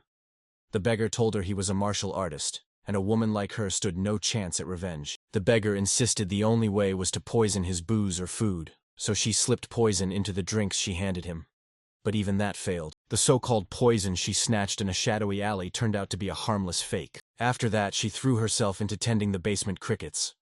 Each chirp yanked Neon's face into her head, madness clawing at her until she snapped back to her senses again and again. Nate ground her teeth, fury coiling in her jaw. Tears welled in her eyes, rage igniting in her stare as she swore she'd kill that bastard and refused to leave until he was dead. Soryong's brow knotted as he dropped his voice to a whisper for Gupai and Lady Huayang. Her circumstances looked clear, but doubt gnawed at him. She had to raise the crickets, yet their chirping made her faint, her mind deeply disturbed. Lady Huaying laid it bare. This only proved how deep Nyak's resentment ran. Revenge would heal her, and she insisted that if the Tang helped someone gripped by such a grudge, Nyak would never betray them and would become a loyal member of their clan. Gupai swallowed his pride and admitted Lady Huaying was right, telling Soryong that before he could avenge his parents, he'd stand in the rain and mutter to himself. And after the Tang family carried out the revenge for him, it felt like everything had been purified. Gupai zeroed in on her, and in a flash he finally understood why he'd seen his own reflection staring back from her. Soryong's thoughts ignited as he zeroed in on Gupai. Gupai met him with a cool, decisive nod. He flashed a confident grin, sprang to his feet, and seized Nayuk's attention, her curiosity flickering to life. He pressed a hand to his chest and swore to Nayok they'd help settle that grudge. Then asked if, once it was done, she'd promised to join their clan. Nake's eyes snapped wide in shock and she blurted out, "Can you really help me?" She vowed, voice blazing, that if they did she'd serve them with her life until her last breath. Our boy asked her not to worry and to entrust it to them. Soryong's gaze plunged to the floor. His eyes flared to life as he snapped, "Who exactly is that bastard?" Surprise flickered through Nyak. Nerves knotted and she hesitated. His mind races, replaying every angle. Doubt claws at him. Confess the truth or swallow it and stay silent? Determination roared inside her as she balled her hand into a tight fist. The truth detonated. The bastard was Jin Daesung, the third son of the Great Harmony Gate. Soryong's confident grin split his face as he pressed a hand to his chest and vowed to crush Jin Daesung utterly, while Lady Huayin and Gupai stared, eyes wide with shock and confusion. Panic clawed at Huying as she demanded of Nyak, "Are you sure the killer is the third son of the Great Harmony Gate?" Nyak nodded once, deadly serious. She swore she wasn't lying. Confusion flashed across Soryong's face and he snapped, "Is there a problem?" As Gupai's gaze cut straight to our boy, he dropped a bombshell. The Great Harmony Gate was a sect of their very own orthodox faction. In Sichuan it ranked fourth, only behind the Tang, Mei, and Qing. Soryong froze, disbelief ripping through him as he realized the sect's terrifying strength. Lady Hoying slid a hand beneath her chin and weighed the facts. If Jin Daesung had truly done it, she decided, the sect's name was irrelevant. She leaned in and whispered that the real curse was the pact their clan struck with the Great Harmony Gate. Her great-grandfather had been saved by it, and that debt forced the clan to, at least once, kneel and forgive the gate outright, even if it committed a crime worthy of death. Soryong's eyes snapped wide with panic as the chilling truth slammed into him. He could do whatever he wanted. Lady Hoying thundered that in the Muram. Vows spoken in the name of a technique, a clan, or even a nickname are sacred. Iron bonds that must be honored. Nyack barreled up to them and barked, "Is there a problem?" Hearing her voice, Soryong panicked and pasted on a brittle, forced smile. He reassured her there was no problem, shock flaring that it was someone like that, then vowed they'd take care of the rest and insisted she get some rest. Tears streamed down Neck's face, gratitude exploding in her chest. Words failed her, but one truth blazed clear. She could finally avenge Nayun. Her knees buckled. She crumpled to the ground as sleep swallowed her whole. Lady Huaying saw she'd let her guard drop in an instant, and urged they first take Miss Nike to the Tang residence to rest. Gu Pei crossed his arms, bracing. This was going to be far messier than he'd expected. Soryong nodded, jaw set. First he'd have to face his grandfather and his father-in-law, and he knew they'd understand, oath or no oath. The next day, at sunrise, Soryong and Huaying strode into the Tang clan's patriarch's hall, and everyone froze into a knife-edged silence. Stone-faced, the Grand Patriarch declared the Great Harmony Gate the crown of Sichuan and its leader a paragon of righteousness. Yet the leader's son turned out a dog, born of a tiger. The Patriarch clasped his hands, stunned and incredulous that Soryong would seek vengeance for a woman even knowing their oath to the Great Harmony Gate. Soryong stood sincere and asked his father-in-law to grant him permission. The Patriarch's jaw clenched as he plunged into thought, probing every angle even though the circumstances were clear. The ancestral oath bound the Tang clan's honor, and he warned that if they started carving out exceptions for every circumstance, no one would swear oaths to the Tang or trust them. The Grand Patriarch nodded in agreement. The Patriarch rose like thunder and banned any aid from the Tang clan. Neither their bloodline nor their poison would touch the woman. Soryong's eyes shot wide as surprise slammed into him. He sprang to his feet, begging his father-in-law to reconsider. The Patriarch stood immovable, voice like iron as he declared he had nothing more to say. Just as Soryong braced to press his point, Lady Huayan clamped her fingers around his hand. She shot him a sly wink, told her father she understood and they'd obey his command, and our boy stood there, reeling with confusion. Lady Huayang's smile snapped into triumph. She'd found the loophole. The edict barred the Tang clan's blood and their poison from touching the woman, so no accusing eyes would fall on the clan, their venom would lie unused, and Soryong could move alone. She dropped the bombshell. Soryong wasn't Tang blood, and the Patriarch turned his back, a smile like steel on his face, and taunted them. Why were they still here? A bolt of surprise hit him as the Patriarch's meaning finally snapped into place. Weiing urged them to leave at once. There was too much to do to help knock. Soryong balled his fists, permission already granted. This was the moment to prove he'd earned his place as the Tang clan's son-in-law. A cold plan formed. He pictured himself dragging Jin Daesung in, convinced any initiation into the organization always demanded someone be eliminated. At dawn, Gu Pai, scroll clutched like a blade, met Soryong and declared they had permission, but the clan's name must never surface, so he would quietly tail Jin Daesung's every move. Soryong put the task on him. The first step was to lock onto Jin Daesung's exact whereabouts and shadow every move he made. Squad leader Gu Pai of the Poisonous Extermination Squad exploded into action to snatch up every scrap of intel. Grinning, our boy burst into Nyack's room. He flung the door open and froze. Lady Huying and Nyack sat there, calmly sipping tea. Soryong burst forward with a bright greeting and asked Nyack if she'd rested well. Nyack, dressed in Tang clan attire with her hair tied up, inclined her head in a grateful nod and thanked him for his help. A grin ripped across Soryong's face as a rush of joy surged through him. Ms. Nook decided to stay at the Tang residence for a while. They bathed her, slipped fresh clothes onto her, and restyled her hair. Her face looked so much better. Soryong whipped out a pouch and announced he'd brought burn medicine from the Tang clan. Nock's voice trembled as she thanked him again, confessing she had no idea how to ever repay the debt. Yang muttered, "Sorry," dropped into a chair, curiosity blazing in his eyes as he asked if he could ask her about the crickets. Nock nodded. Soryong's eyes blazed with joy as he lifted a finger, poised to ask his question. At that very moment, Gu Pei, who, gasping, he burst through the door. Soryong zeroed in on him and barked at squad leader Gu Pei. "Have you already returned from confirming the information?" Gu Pei's voice cracked as he blurted that he'd met a guest on the way. Behind Gu Pei loomed a man with long hair and a long beard, a hat perched on his head. His gaze snapped to them, locked and unblinking. Grinning, he whipped off his hat, spotted Lady Huayin, and hailed her as the poisonous flower, chuckling that it had been ages since he'd last seen her. And Lady Huayin stood up. She snapped, "Tang Huayan of the Sichuan Tong clan," and bowed sharply to the elder beggar emperor. Soryong froze, bewildered. He had no idea who the man was. Lady Huayin snapped for respect, declaring he was the elder beggar emperor, one of the 3 emperors, on par with the elder fist emperor. And Soryong's eyes shot wide with fear and shock as he realized he was staring at one of those 3 emperors, the equal of the Murim Alliance's leader. Soryong lunged forward and boomed, "I'm Wei Soryong!" The beggar emperor, having heard the fist emperor had trained him in martial arts, had come to see the man for himself. Nake's eyes blew wide in shocked recognition as she locked onto the beggar emperor, and Lady Huayin snapped, "Do you know him?" Nyack revealed he was the beggar grandfather who'd helped her in Chengdu. She admitted, ashamed, that she hadn't realized he was so important, and apologized for her disrespect. The beggar emperor waved it off, telling her not to worry. He was now just an old man slipping into the shadows. Huayin leaned in, curiosity sparking, and demanded why the beggar emperor had come to the Tang clan. Was he here about the Great Harmony Gate?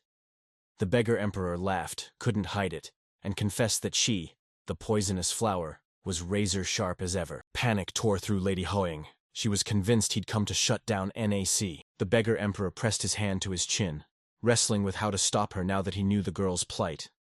He warned there was no clear proof, so he couldn't intervene directly, only offer a sliver of help. And Soryong strode forward, asking how he could possibly help without stepping in. The beggar emperor paused, plunging into deep, focused thought. Grinning, he offered to share his intel, hungry to see how the Fist Emperor's successor would resolve this. He sent his young ones to dig into what happened a few years ago. Jin Daesung was a walking nightmare, a predator who preyed on women and killed without hesitation. Only his sect's reach shielded him from arrest. The emperor had tied about 5 cases to him, 2 in Chengdu and others in the slums outside the city. And even the Great Harmony Gate had marked him as a problem. Ryong's fury detonated the moment he realized this was far worse than he'd imagined. The beggar emperor rubbed his beard and snarled that since the Song Village incident, Jin Daisheng had kept to the shadows.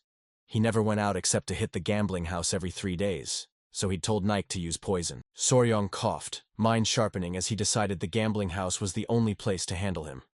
He was tempted to poison him like Miss Nike, but Lady Huayin forbade using the Tang clan's poison. Our boy strode up to Nike, eyes alight with curiosity, and asked how she could single out that bastard's food or drink amid so many people. Sincerity burning in his eyes, Nock admitted that every time he showed up he fired off razor-sharp, demanding orders, and the kitchen always got the message. Soryong blinked, baffled, but she admitted that whenever crab or shrimp appeared, he insisted they be scraped off his plate, so she tainted that portion.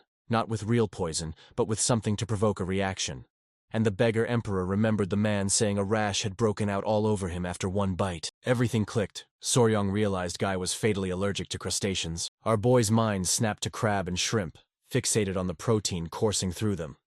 Tropomyosin. Several seconds later, a confident grin blazing, he snagged squad leader Gupei's attention and asked. He snapped an order for him to sprint to the poison storage and fetch yellow worm powder.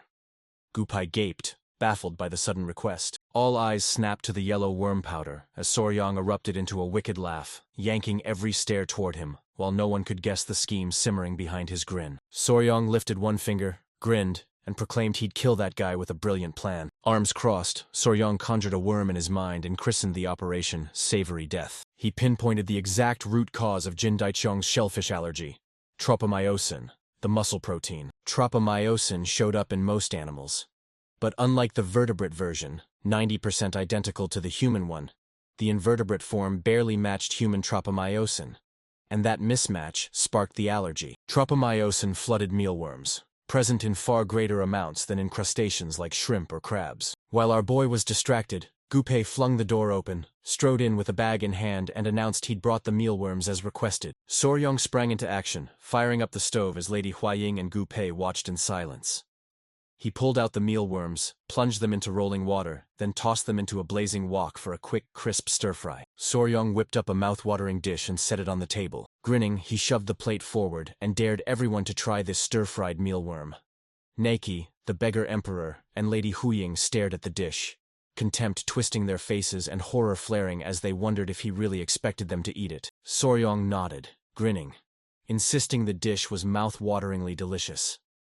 Trusting him, they watched as the beggar emperor stepped up to be the first to taste it, while Lady Huaying and Nayok stood frozen and silent, unsure what to do. Wasting no time, Lady Huaying snatched a mealworm and popped it into her mouth. The flavor hit like a thunderclap. She and the beggar emperor stood frozen, jaws dropped. It was unbelievably delicious, and neither could understand how an insect could taste so divine. Noticing it, Soryong's eyes ignited with joy. Goso, the savory larva, was so delicious it had been a surprisingly popular snack in his past life. Curiosity flashed across the beggar emperor's face as he admitted it tasted amazing and demanded how our boy planned to assassinate Jin Daesung with it. Our boy crossed his arms. He jabbed a finger and flashed a cocky smile, reminding them Jin Daesung had flared up from crab and shrimp, warning that what's harmless to one can poison another, pointing out these mealworms hid the same toxin for him, and Huang realized it mirrored Lady Yongyong's sensitivity to bee venom. Soryong declared they'd grind it to powder and blend it into the food so it only deepened the flavor. No trace of poison, no reason to suspect murder. The beggar emperor smiled, stroked his beard, and grasped that this was Soryong's way of killing him in a savory way. Soryong paused and declared that cranking up the dose would guarantee the effect. They'd pour in a generous amount. The only question left was which food to put it in. Nook snapped her hand up and, cool as ice, declared she had a good idea. Soryong's eyes sharpened, curiosity flaring as he wondered what she had in mind. She thrust her hand forward and urged stashing the mealworms in Ryatagan. They always ate them at the gambling house. Soryong blinked, confusion curling in his gut. Her voice went serious as she revealed Ryatagan, a chewy glutinous rice shell hiding sweet red bean paste. Sometimes they'd lacquer the outside with syrup, then dust it in soybean powder, and mixing mealworm powder into that dust and coating the rice cakes would make them perfect. A bolt of inspiration struck Soryong. A glutinous rice cake drenched in yellow worm powder and smothered in sticky syrup. The perfect mouthful to choke on. The perfect murder. Fists clenched tight, she begged Soryong to let her craft the rye otagon. Only if she made it with her own hands could she finally feel free of this grudge. He raked his fingers through his beard and gave a curt nod. He agreed she must deliver the revenge with her own hands. His last meal, that riot once more coated in insect powder, was a fitting end for trash like him. Our boy strode up to the gambling house owner and asked her to let her cook for a day. Lady Huaying, worry etched in her eyes, insisted they join the gambling as a precaution to pin him there and stop him from bolting. A grin erupted across Soryong's face. Malice flared in his eyes as the plan honed into lethal perfection. A trap that would not let him walk away alive. Days raced by and Jin Daishu, clutching a bulging sack of coins, flanked by his hulking bodyguard, he charged straight for the Golden Phoenix gambling house. The owner bowed and welcomed him with quiet respect. Jin Daesung sneered, brushed off the greeting, and barked for liquor and women at his usual table. The owner bowed and apologized, saying the table was already reserved for special guests, and Jin Daesung froze as confusion tightened in his chest. He burst inside, his eyes snapping wide in stunned disbelief. At Jin Daesung's usual table, Soryong and Lady Huaying were slamming down bets like dueling blades. Jin Daesung's gaze snapped to the stunning Lady Huaying, and recognition slammed through him. Tang Huaying, the Sichuan Tang clan's deadly poison flower. Jin Daesung strode up, flashed a courteous smile and greeted Huang with a respectful nod, confessing he never expected to find her here. Huang blinked, confusion on her face, and asked, "Who are you?" Breath-hitching, Jin Daesung rushed out his name as the Great Harmony Gate's third son, reminded her he'd visited before, and asked, "You don't remember me?" Soryong burst into the chat, triumphant from a bet he'd won, flashed a cocky grin and asked Lady Huaying what she thought of his skills. Her eyes glittered with admiration as she admitted he was incredible. Confusion clouded Jin Daesung's face as he demanded who Soryong was. His bodyguard shrugged and said he'd heard the poison flower already had a fiancée, so he figured Soryong must be him. Ryong's smile spread, and Jin Daesung panicked. He couldn't believe it. wondering how that weak-looking wimp could have such a beautiful woman at his side when even he hadn't managed it. Malice flared in his eyes as the face of that Song clan woman from years past slammed into his mind. He swore she hadn't been bad at all. A feral hunger licked his lips at the memory. Her desperate struggle made him accidentally kill her. It burned that her older sister wasn't there. People said she was even more beautiful. He strode to the table, and Soryong and Huaying snapped their gazes straight to him. Jin Daichung slid into the seat opposite them, thrust his hand forward, declared it an honor to meet the Poison Flower's fiancé, and challenged him to a game. Ryong didn't refuse. A grin tore across Jin Daisung's face. This was the opening he'd been waiting for. He'd crush him flat and humiliate him in front of everyone. A moment later, Jin Daesung's smug, cocky grin evaporated, and he froze, eyes wide with shock. Soryong clinched another victory. Lady Huaying burst into cheers, and Jin Daesung stood dumbfounded, grasping for sense and flat-out calling the whole thing ridiculous. Soryong snatched the bag of coins, and Jin Daishun stood frozen, a relentless hour of losses having already eaten away half his money. Soryong scooped up the bags of coins, flashed a grin, and said the night had grown late.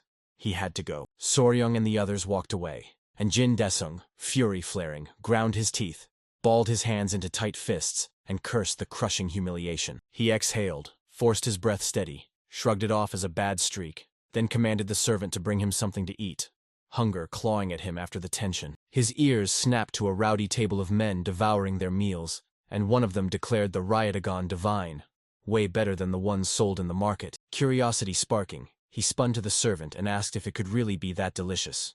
The servant smiled, proclaimed it especially tasty today, and beckoned the young master to try some. The servant set the dish down, and Jin Daesung leaned in to steal a cautious bite. He snatched a piece and bit down. Flavor exploded, and he noticed that with every chew it grew crunchier and even more delicious. Moments later, Jin Daesung's face snapped into a mask of searing pain. He was flung from his chair, crashing hard onto the floor. He pressed his palms to his neck as a familiar prickle ignited. The commotion ripped through the air, and Soryong and the others surged toward him, hearts hammering, as the bodyguard gasped that the young master had collapsed after eating the Ryotajin. Soryong motioned the bodyguard aside for a moment to be attended to. The worried guard, voice tight, begged Jin Daichung to hang on for a bit. Frothing at the mouth, his vision clouded with tears, Jin Daesung clutched Soryong's shirt and begged for help. Moments later, his eyes shot wide in shock. A sinister aura poured off Soryong as he locked eyes on Jin Daisung and hissed, "Did you enjoy the Ryotagon?" His face froze into ice as he spat that for the crime in the Song clan's village. He hoped shame would gnaw at him for all eternity, even into the afterlife. Rage ignited. Jin Daesung yanked Soryong by the collar, furious and baffled that the bastard even knew about that. Soryong shoved Jin Daesung's hand away, yelling that he looked like he was suffering horribly.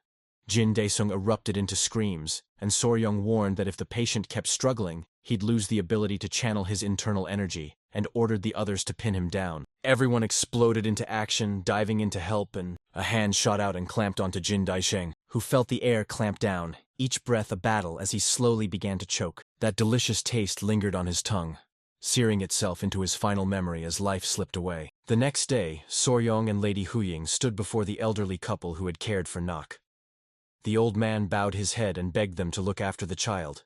He couldn't bear to imagine how much she'd suffered, and Soryong vowed, "She's one of the Tang now, so don't worry." Wind howled as Nyok took his first silent steps toward the grave. Soryong's eyes locked onto her, a spark of curiosity flaring inside him. They stopped at the Song clan's village before heading back to the Tangs, and Jin Daisheng's case was wiped clean.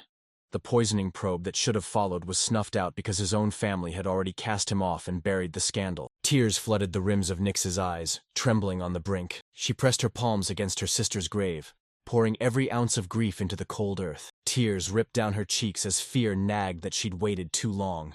Guilt crushed her. She cursed herself for not coming home earlier that day and kept whispering, "I'm sorry," over and over. Surprise skittered across Soryong's face, impossible to hide. It hit him. Even the crickets were crying. Lady Huaying's eyes shot wide, aching with sorrow. A sudden memory hit her. Ms. Nok had said the cricket's song sounded just like her younger sister's voice. Soryong's heart hammered as she strained to hear, syllable by syllable, what her younger sister could be saying to her right at that moment. The sun sank as crickets wailed. Guilt tore through Niao for not getting home sooner. The sun plunged into the narrow alleys of Sichuan's capital, bleeding gold across brick and shadow. Right nearby, a man in a hat was demolishing his meal. The beggar emperor savored Soryong's dish, a grin splitting his face.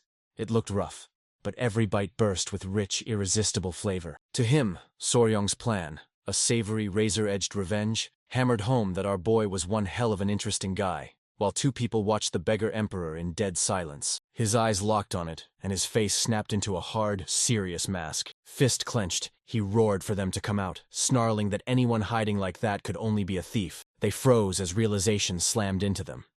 They'd been discovered, and confusion scrambled their thoughts. They burst from their hiding spot and fell in behind the beggar emperor. The man smirked, conceded the emperor's senses were razor-sharp, then shot him, of all people, one cold question. "What are you doing here?" The man loomed as one of the 5 emperors, the divine thief Kang Ji-ho, and the girl beside him stood as his disciple, Cho Yong-rae-on. Kang Ji-ho crossed his arms and bristled at being called a thief, snapping that after so long apart calling him that was the beggar emperor's idea of a greeting, while the beggar emperor stared, baffled, wondering how else he was supposed to address a thief. Kang Ji-ho flashed a nervous grin, and shot back that divine thief sounded far better, then jabbed that his disciple was right there, and demanded a scrap of dignity.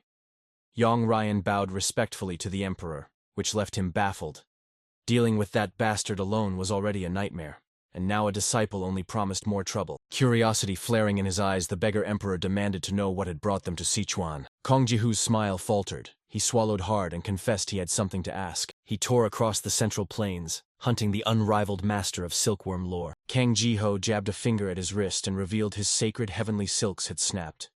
He'd sworn they'd last forever, but he had to concede even they had an end. He'd always handed the heavenly silks to a disciple who finished training, but at this pace there'd be nothing left for her. The beggar emperor braced a hand beneath his chin and hunted for an answer. He'd lined up a guy for this case. Kang Ji-ho burned to know who he was. A grin cracked across the beggar emperor's face. His eyes flared with confidence as Soryong's image crashed into his mind. Across the central plains, he might be the man who knew more about insects than anyone. A few days later, dawn ripped through the poison garden. Soryong howled, agony ripping through him. A Gupai thug lashed Soryong's back with a whip, snarling he must endure a little longer. Nearby, Lady Huying and the tiny centipedes watched in silence as Soryong honed the iron coffer art, the Fist Emperor's unique, poison-based martial secret. Every brutal strike became fuel. Beaten to the brink of death, he clenched every muscle the instant a blow landed and blasted his chi through his body to harden him into living armor. Lady Huying flashed a bright grin, and the centipedes burst into a wild cheer, spurring our boy onward. He gripped the whip until his knuckles went white, and roared that this was where it truly began, while a centipede's attention snapped to it. Its eyes flared into delighted light as the memory of Lady Huying trailing a feather across them surged back. It launched from Huaying's arms in an instant, and her eyes snapped wide with confusion. As the whip crept closer, it sprang into the lash's path. Soryong, his back a map of wounds, saw it, and panic tore through him. He moved like a flash, his arm shooting out to snatch the tiny centipede, and then the lash tore into his back with full force. Our boy set the centipede on the ground and gasped, chest heaving from the narrow escape, and Lady Huying felt a flicker of worry for our boy. She tore into little Hyanga for that reckless stunt, seething that they couldn't even have one day of peace, and Soryong, taken aback, asked if Hyanga was always getting into trouble. Lady Huaying sighed and declared Hyanga a live wire, a creature so brimming with energy it simply couldn't sit still. From the moment it opened its eyes, trouble erupted. Last time it chased a butterfly and sparked total chaos, leaving Soryong frozen with terror because the little one could have been seriously hurt. The centipede's sister snapped at Hanga. So Ryong watched. Anyone who's raised a pet knows this. Even members of the same species can have wildly different personalities. Curiosity and mischief crackled around Hanga, and after Cho's recent major incident she now wore the crown of resident troublemaker. For now. Cho, the eldest, radiated cool, magnetic authority, corralling the younger ones with a steady hand, and cracking down the moment they stepped out of line. Finally, there was Bina, usually quiet, but deep down a tsundere whose heart guarded the fiercest love for him. She slept like she was carved from dreams, and Soryong smiled. Those three, though they looked the same, each held a unique spark. Special creatures he prayed would grow strong and healthy, and one day rise as great blue venom sovereigns like their mother. Lady Huying leaned over the small centipedes and coaxed, "Come to Mama," and Soryong's grin broke free. While their guard dropped, Nyok and Gupai burst into view. Gupai dropped into a deep bow before Soryong, respect crackling off him, while Nyack cradled a jar in quiet hands. Soryong declared they were both up, grinding away at their tasks. His eyes snapped wide with surprise when the poison unit uniform fit Nyack like it was made for him. Nyack flashed a nervous smile and thanked him. Soryong leaned in, curiosity sparking in his eyes, and asked how life in the Tang clan treated her. She smiled and said everyone treated her much better than she deserved, and the work was perfectly manageable. Beaming, she popped the jar's lid and proclaimed these were exactly what he'd asked for. Soryong surged forward, his eyes exploding wide with hungry curiosity. A wild grin tore across his face when he saw the jar swarming with crickets. Goopy confessed bluntly that this might be more crickets than they needed because Nyack ran every detail with surgical precision. And Nate felt a pang of sadness as he realized being too good at your job could be its own curse. Grinning with cold confidence, he vowed he'd personally drag new members into the poison garden soon. Goopei's surprise burst out as he blurted, "You finally going to hunt new poisonous creatures?" Our boy folded his arms, nodded, and said bluntly, they could quit breeding them, because the smartest move was to feed them to other beasts. Worry laced Lady Huaying's voice as she strode in and cut them off, urging Soryong to freeze their plans and wait for word from the Martial Alliance before making any move. Fear flashed in her eyes as she choked out that to mount an expedition and collect them, they'd need an official permit. With the blood cult on the loose, getting permission right now was nearly impossible. She'd heard the Alliance leader himself had led the raid on the Daiwell border. Then the trail went cold. Soryong and Gupai's eyes ignited with fury. They were mid-conversation when a servant burst in, breathless, and a ripple of curiosity ran through them. Huaying demanded what was happening as she bolted, and the servant snapped that the clan head was calling them to the clan head's hall. He faced them together, voice shaking, and finally spilled what he'd been holding back. They froze, baffled and wide-eyed. Both barreled into the clan head's hall. Silence swallowed the room as the patriarch pressed his palms together and sank into a cold, silent calculation. Soryong and Lady Huaying locked their gazes on him, attention razor-sharp. Tension coiled around Soryong. He couldn't shake the question. What was this about? When the clan head should be busy at this hour, had something happened again?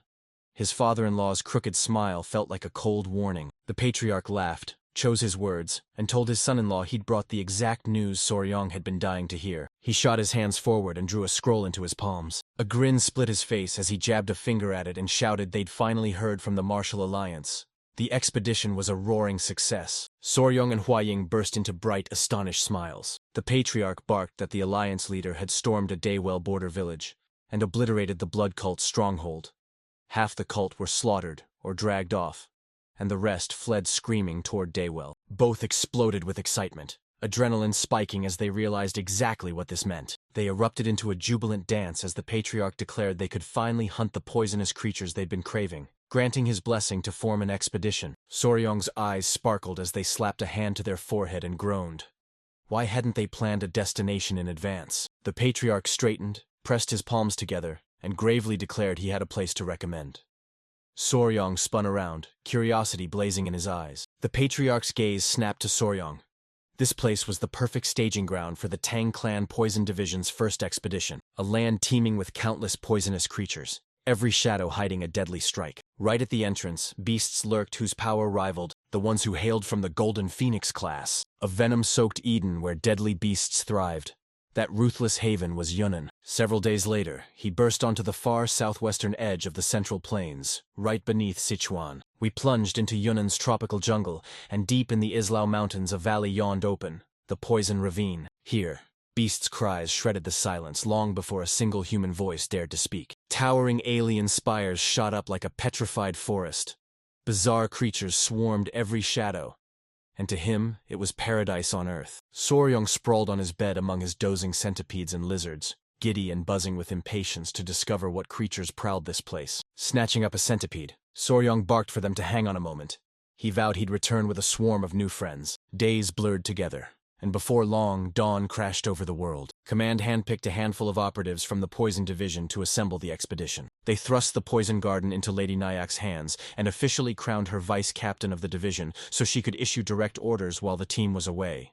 Without that title, she had no authority to command. Soryong, Gupei, and the others slung their packs, tightened their straps, and felt their hearts thunder. Just as they were about to depart the Tang clan's grounds, one of the small centipedes lunged and latched onto our boy's foot, erupting into a tiny, desperate cry. Not one, but every single one of Soryong's pets poured in, the lizards, the centipedes, and even the spider Yawa. Soryong plastered a nervous smile and begged them to let him go so he could slip away.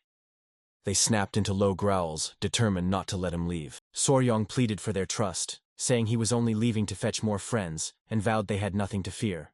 While he's gone, the poison division would infuse them with young energy, and Yoho's eyes shot wide in surprise. In the blink of an eye, she cocooned Soryong in a spiderweb, and he erupted into desperate screams, begging her to release him. Lady Huing saw they refused to be torn from his side, and Soryong snapped that they kept demanding to come along with him. Just as Soryong tore himself out of the webbing, the Grand Patriarch snapped that it wouldn't work. Others might go, but Yahuwah couldn't. She was the spitting image of Lady Huaying. He knew her hulking spider body would snag every eye and leave them with no explanation. So Yahuwah snapped his gaze to the Grand Patriarch, silent and unblinking. She snapped into action. Every head turned toward her, leaving the crowd bewildered. Yoho's body began to contort and reshape, and before long, her gargantuan spider body melted away, leaving only the delicate guise of Lady Huayin, and she sat as a proud smile curled across her lips. Soryong and the Grand Patriarch staggered, jaws snapping open as Yoho's body blinked out of existence.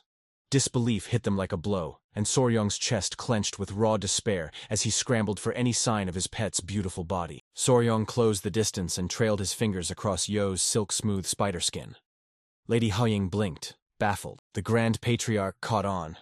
He realized she could cloak her body from view, and our boy erupted with joy, knowing no one would mistake her for a spider demon. Lady Huaying exhaled, smiled, and welcomed everyone to join, volunteering to help care for them.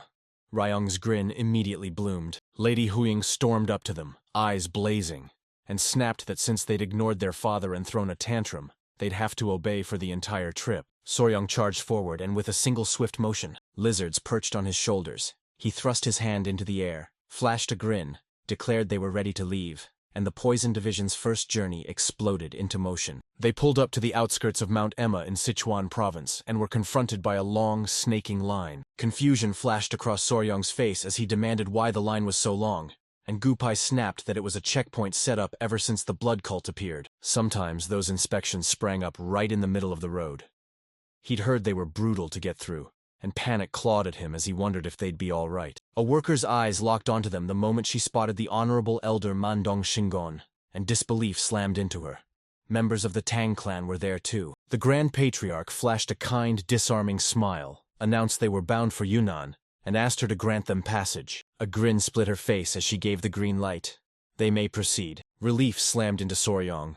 They'd scored a clean free pass. The Tang clan's clout was ironclad, and wherever they stepped, people treated them with unmistakable reverence. In that instant, her eyes ignited with surprise and confusion, and she cried, "Hold on, stop for a moment." Her eyes snapped to Yahuwah. He was levitating in midair. Panic punched through Soryong's eyes when it hit him.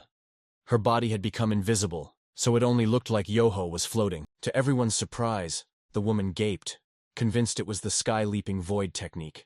Certain the young lady had mastered a divine skill and frantically wondering when she'd ever trained in such an art. The crowd erupted in astonishment. This was exactly the jaw-dropping spectacle you'd expect from one of the martial world's three flowers, and Yahuwah could only offer a grateful smile. At that moment, Lady Huaying's eyes blazed with fury as she yanked Yahuwah by the collar. Ryong and the others bolted, begging everyone to forgive them. The young lady was just shy. Everyone froze, shock and confusion warring across their faces. No one knew what was happening. Fleeing the scene, Lady Huayang grabbed Soryong and urged him to do something about Yohua before people drew the wrong conclusions, and he, in turn, begged her to calm down. Fearing the suspicion Yahuwah would bring, Huaying tossed on men's garb and hid her face beneath a veil for the whole journey. Across the Central Plains, superstition branded twins as demonic omens. A few small incidents flared along their route, but they finally reached Yunnan unscathed. Soryong and the others staggered, every breath a ragged surrender to exhaustion. A dazzling river wound between towering peaks ahead. Joy surged through them. This was Islao Mountain, and the Grand Patriarch announced they were only a short distance from the poison ravine. Worry carved across his face. Soryong whipped around and he slid a hand under his chin as a prickly sense of wrongness crept in. Gupai's curiosity flared and he snapped, "What do you mean?" "Sorry, Yang pointed out that it was eerily quiet around here." He crouched, eyes razor-sharp, scanning every crevice. No sign of life, not even in the cracks of the cut. Nothing lurked in the caves, nothing waited in the trees. He swept his gaze across the silent scene. Not a single pulse, breath, or whisper of life answered. A flicker of confusion crossed the Grand Patriarch's face. With a hard, steady gaze, he confessed the feeling was familiar. Exactly the same chill they'd felt hunting the blue venom sovereign. And at that name, Soryong's eyes shot wide in stunned surprise. The Grand Patriarch nodded, voice low. Around the sovereign's lair, even the insects fell silent. Every living thing had either fled or been claimed as prey. He surged forward to scout, barking orders for the others to fall back to the confluence of the Yun and Amok rivers, where birds still wheeled overhead, and Soryong and the rest raised no protest. The Grand Patriarch bundled his power into a single explosive surge and launched himself away. Lady Huaying's eyes snapped to the spot, and she confirmed he was right. On the side, they'd crossed birds and insects still fluttered and chirped, and Gupai felt a cold seam carving the land along the river. Soryong sank into thought and seized a chilling truth. Something lived in Ailao Mountain, and only a deadly creature could stake claim to such a vast territory. Arms folded, he exhaled a tense sigh. He knew how strange this was.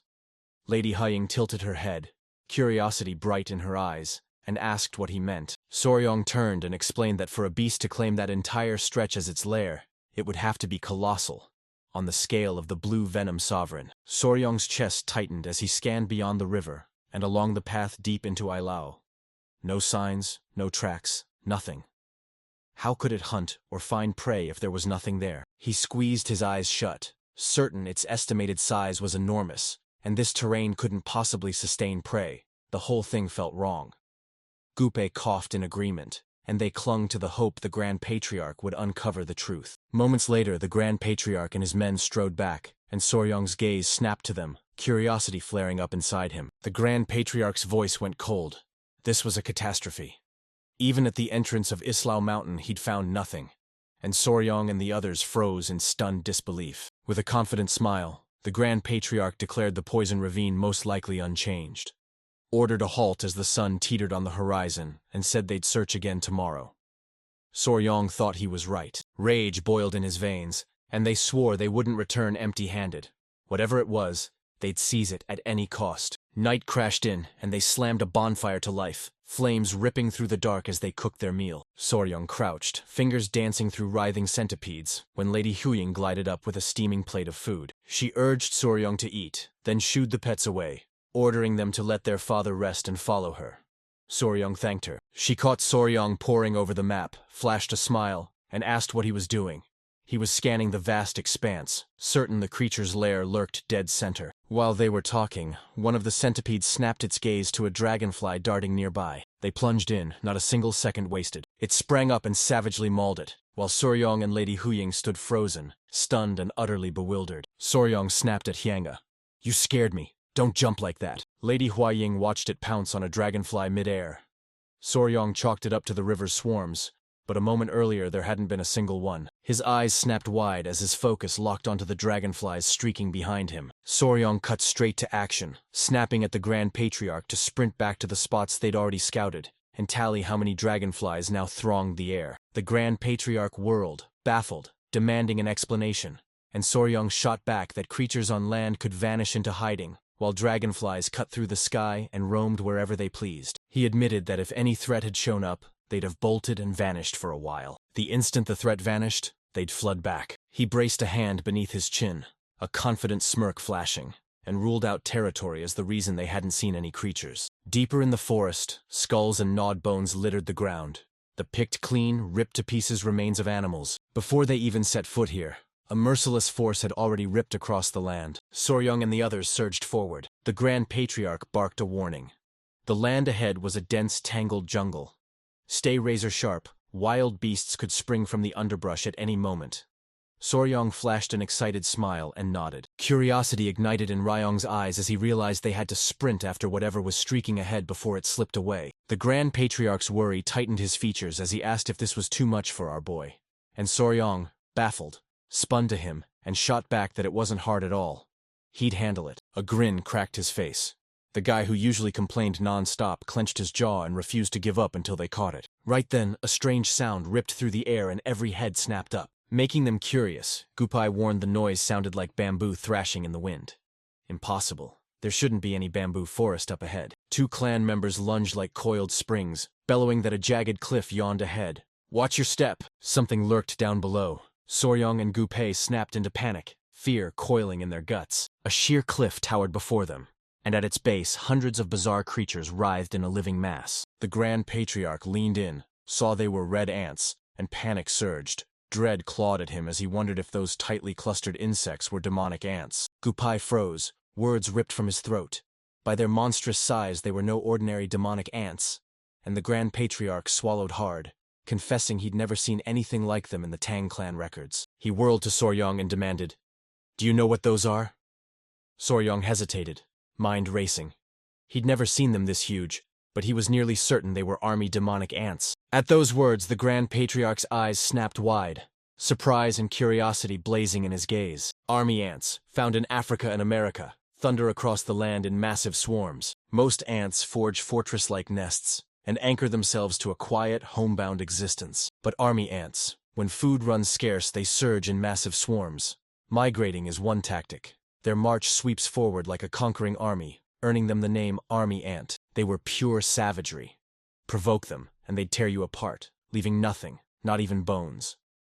Soryong and the others crouched in the bushes, breath held as they watched in dead silence. Our boy's face hardened as he urged them to retreat quietly for now.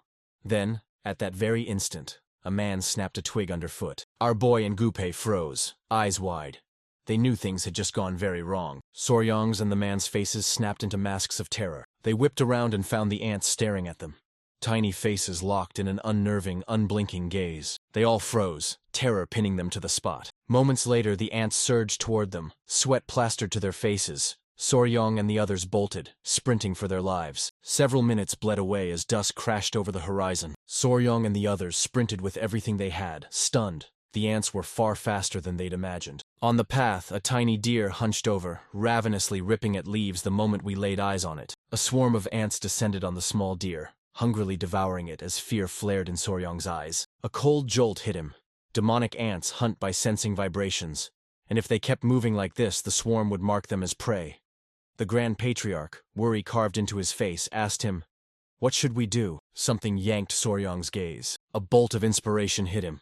He bellowed they had to cross the river, because the ants couldn't cross water. The Grand Patriarch thrust a gnarled finger toward the river and thundered for them to jump. They didn't hesitate. Every last one of them plunged into the water. The ants swarmed in. Everyone had already leapt. Several seconds later, Soryong burst from the river, water streaming off him, and a grin tore across Gu-pei's face as the ants turned back. Relief crashed over him.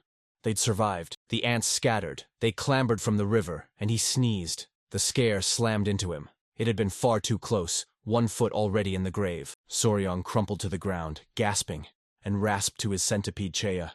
"You okay? I'll dry you off quick." Cheya nodded. The Grand Patriarch smiled, rose, and admitted they were monstrous. He, the divine lord of myriad venoms who had never known fear before any foe, now felt terror coil through his veins at those demonic ants. Fear flashed in our boy's eyes as he barked that they had to stay on guard. Those creatures devoured every living thing in their path, which was why they hadn't seen a single animal on the road. The Grand Patriarch raked his beard and nodded, the swarm's size laying the mystery to rest as our boy's hope shattered. Just demonic ants, not some unknown beast. The Grand Patriarch saw the sun slide toward the horizon, deemed the spot safe, and urged them to rest for a while. Soryong nodded, thinking it was a good idea. He closed on Gu-pei with a grin, and told Great Lord Gu that when night fell, they'd head back toward the demonic ants to investigate. Gu-pei went pale and shot back, "What exactly are we supposed to be checking?" Confusion flickered across our boy's face before he snapped, "Of course I meant the demonic ants." Goop quivered, eyes wide with panic. They'd only just escaped, and he couldn't believe he was actually serious. The other man snapped, "Are you planning to catch them all, like you did the golden phoenix beasts?" Soryong forced a nervous grin and frantically waved his hands, insisting, "Of course not. I couldn't possibly capture that many." He planned to sneak in and seize a few. Gu-pei and the other man panicked, convinced Soryong had gone mad. Our boy Soryong ruffled his centipede, a grin sliding across its chitin, and with eyes blazing he asked them, "Will you come with me?" At dawn the next day they plunged headfirst back into the blood-red jungle. The midnight kidnapping mission exploded into a flawless victory. Soryong, the Grand Patriarch, and Gu-pei cornered and captured 4 ants. Once they were safe, they bound the ants while Gu-pei panted, lungs burning and incredulous he'd be dragged into this crazy stunt again. When they suggested going at night, he'd assumed the ants would be asleep. But Soryong laughed and said demonic ants don't sleep. Soryong jabbed a finger and crowed that they'd pulled it off. They'd caught 4 demonic ants. Gupai snatched the ant he'd caught, confusion cracking his voice as he blurted to Soryong, "Can we actually raise these?" Soryong crouched down beside the ants and began studying them with fierce focus. He ripped through the data and realized it was probably hopeless. Raising them looked impossible. Their memories blinked out every 3 days, making training pointless, and without a queen they couldn't be controlled. Rage boiled in Gupai as he feared it had all been for nothing. Soryong smiled serenely and shot back that it hadn't, sweeping his arm to flaunt the creature's beauty and insisting that simply displaying them in the Tang clan would stun everyone. Gupai shoved his hands against his face. Soryong, forcing a nervous grin, snapped that this was the poisonous creature's unit, and he had to grit his teeth and endure it. The Grand Patriarch cut them off, demanding Soryong's next move, and Soryong shot back that if they wanted more poisonous prey, they'd strike west for Ruili, or plunge south into the deep jungles of Sichuan. Soryong's eyes ignited with fierce confidence as he declared they'd do neither. First they'd regroup with Huayun's team, then they'd hunt the demonic ants again, only this time they'd cut ahead of them, and Gupai and the others stood frozen, mouths agape. Soryong cracked his knuckles, grinned, and revealed the plan. They'd hunt the poisonous creatures flushed out by the demonic ants' march, bait to draw the others into a perfect ambush. They were forced to fall in behind the march as sweat drenched Gupai's face, and a cold certainty slammed into him. He knew he wouldn't make it out alive. A grin burst across our boy's face, excitement crackling as the image of poisonous creatures swarmed his mind. Failing to catch the ants meant nothing. With this plan he'd conquer every venomous beast in Yunnan and sweep them all up. Night fell, and they ignited a bonfire that ripped the darkness apart. Lady Huaying gaped, her heart slamming as she stared at the 4 captured ants. Her eyes locked on the insect's razor limbs, stunned that Soryong planned to bolt in front of those creatures and snatch the venomous ones fleeing from them. Anger flared in her. After the bees, now ants. She remembered it hadn't been long since they dashed in front of the golden-haired royal bees. Soryong panicked, forcing a nervous smile, and reminding her that she herself had said they got good results last time. Her eyes snapped open as shock crashed over her. Soryong was right. Her memory slammed into the Grand Patriarch's warning. He'd said that by sprinting tirelessly in front of the swarm of golden-haired royal bees, she drained her internal energy dry, over and over. She siphoned most of the inner core's energy from the blue-spotted centipede, and without even trying, Huyan landed a sudden golden chance. A grin exploded across our boy's face as he explained the centipedes had molted twice and no longer fed on the core. So this was her moment to drain every last scrap of energy. The Grand Patriarch charged forward, cut them off, and snapped at Soryong. Is it for that very reason? He shouldn't be running either.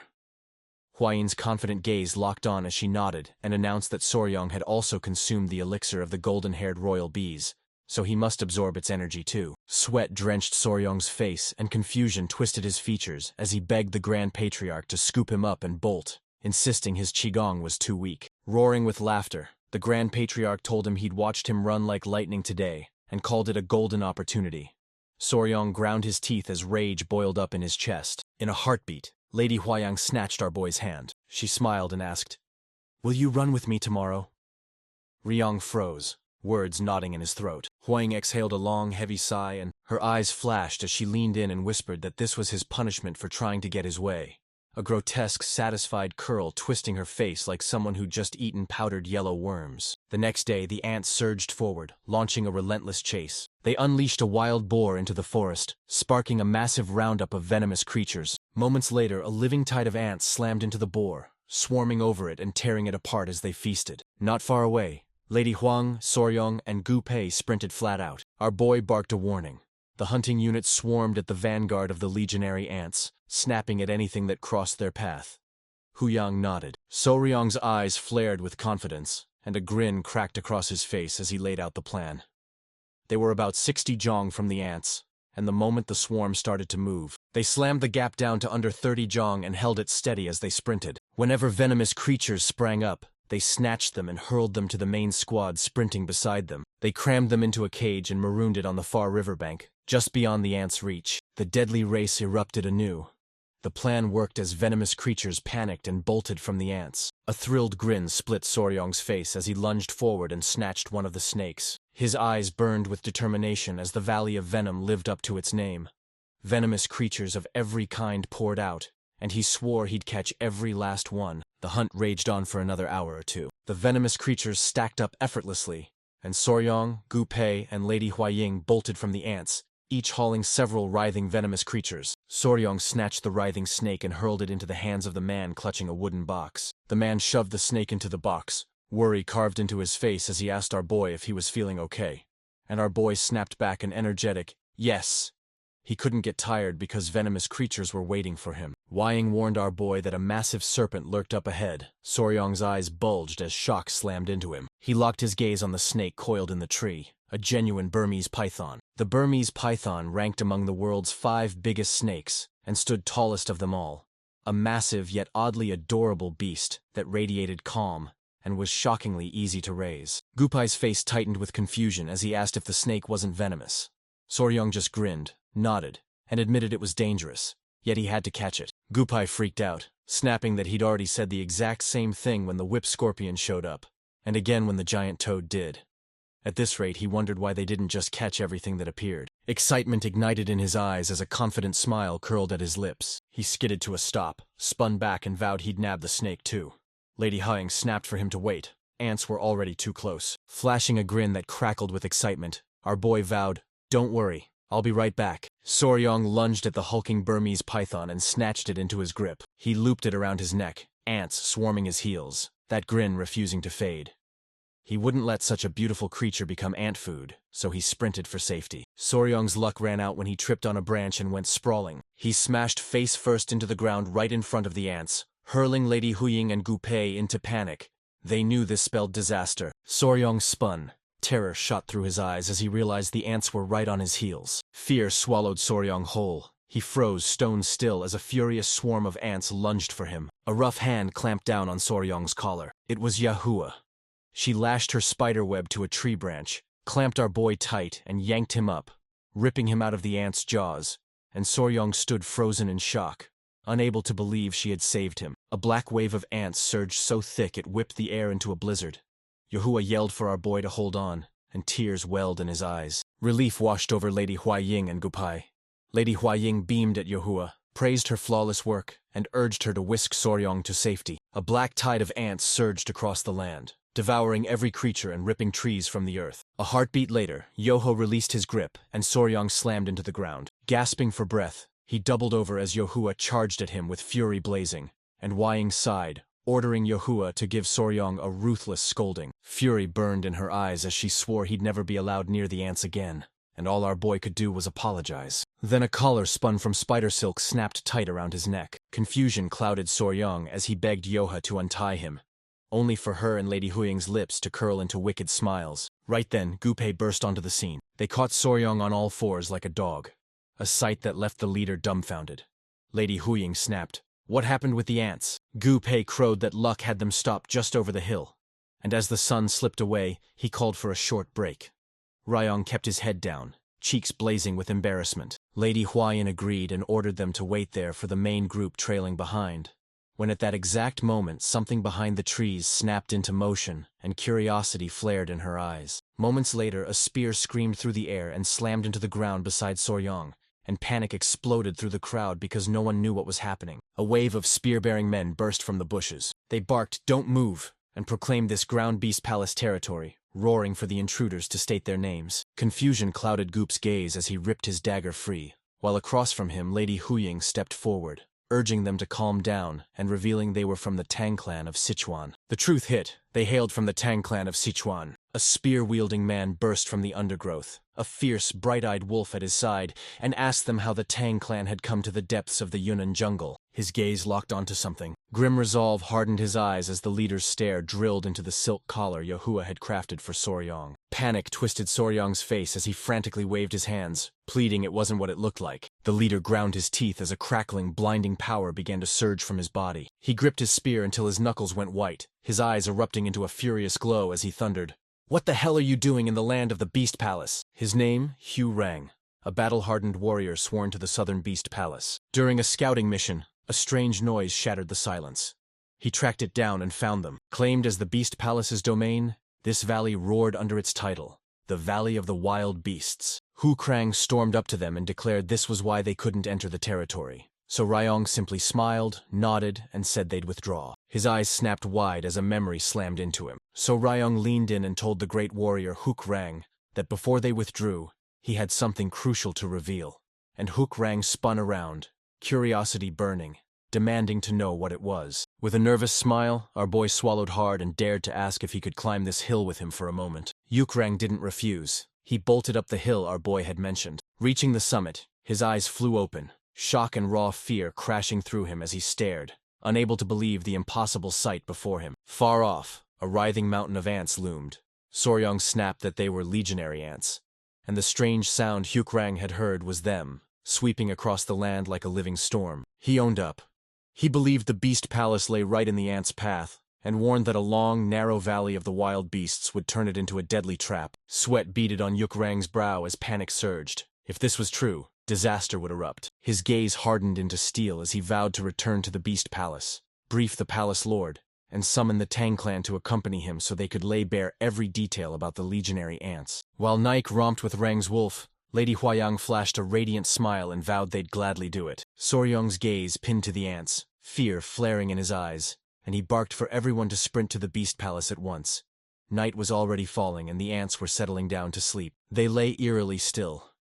At sunrise they exploded into a savage rampage through the area again, like the sea holding its breath before a titanic wave crashed the shore. Night fell, and Soryong and the others pushed into the Beast Palace, its dazzling beauty striking Soryong like lightning. Rang's breath caught as surprise hit him. This was the Beast Palace, and he grinned, realizing it marked the Tang clan's first visit in 100 years. Soryong gaped as every street thrummed with people leading their beasts. Lady Huaying declared the Southern Beast Palace's taming techniques unrivaled. No one past the Great Wall or in the Central Plains could match them. Rang smiled warmly and revealed that the huge circular clearing they'd passed at the entrance was a training ground where they unleashed the beasts, that beyond it the residential area began, and that the Valley of the Wild Beasts curled into a gourd shape with a single entrance. Huaying gaped as jagged peaks rose up around them like a wall. Rang nodded. So long as the entrance stayed guarded, this place was an impregnable natural fortress. Soryong's gaze locked on the buildings.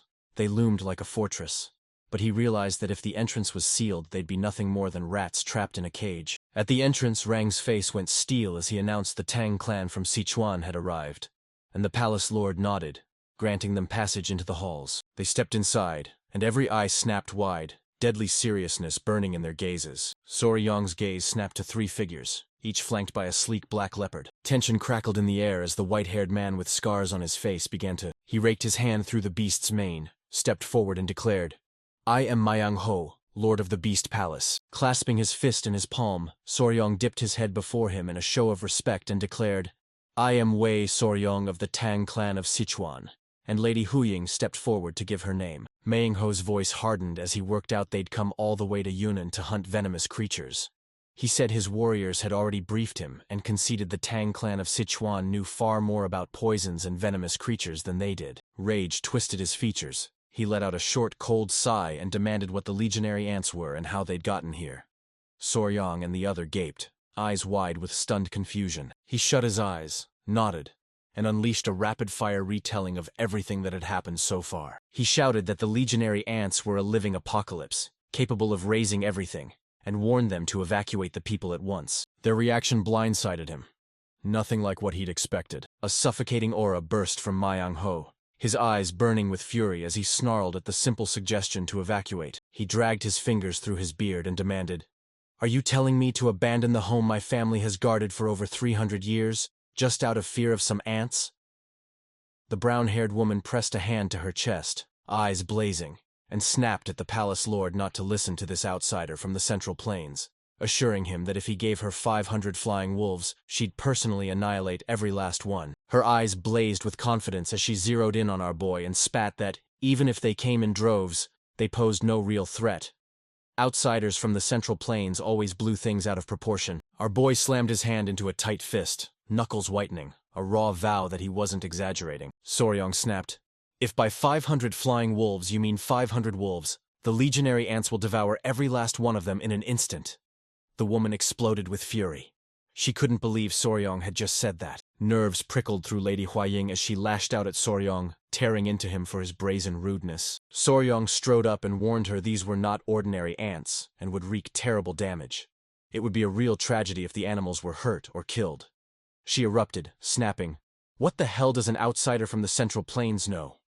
and sneered that his people even ate the dogs they raised, so they could never understand them. Rage flared in Soryong, and he ground his teeth.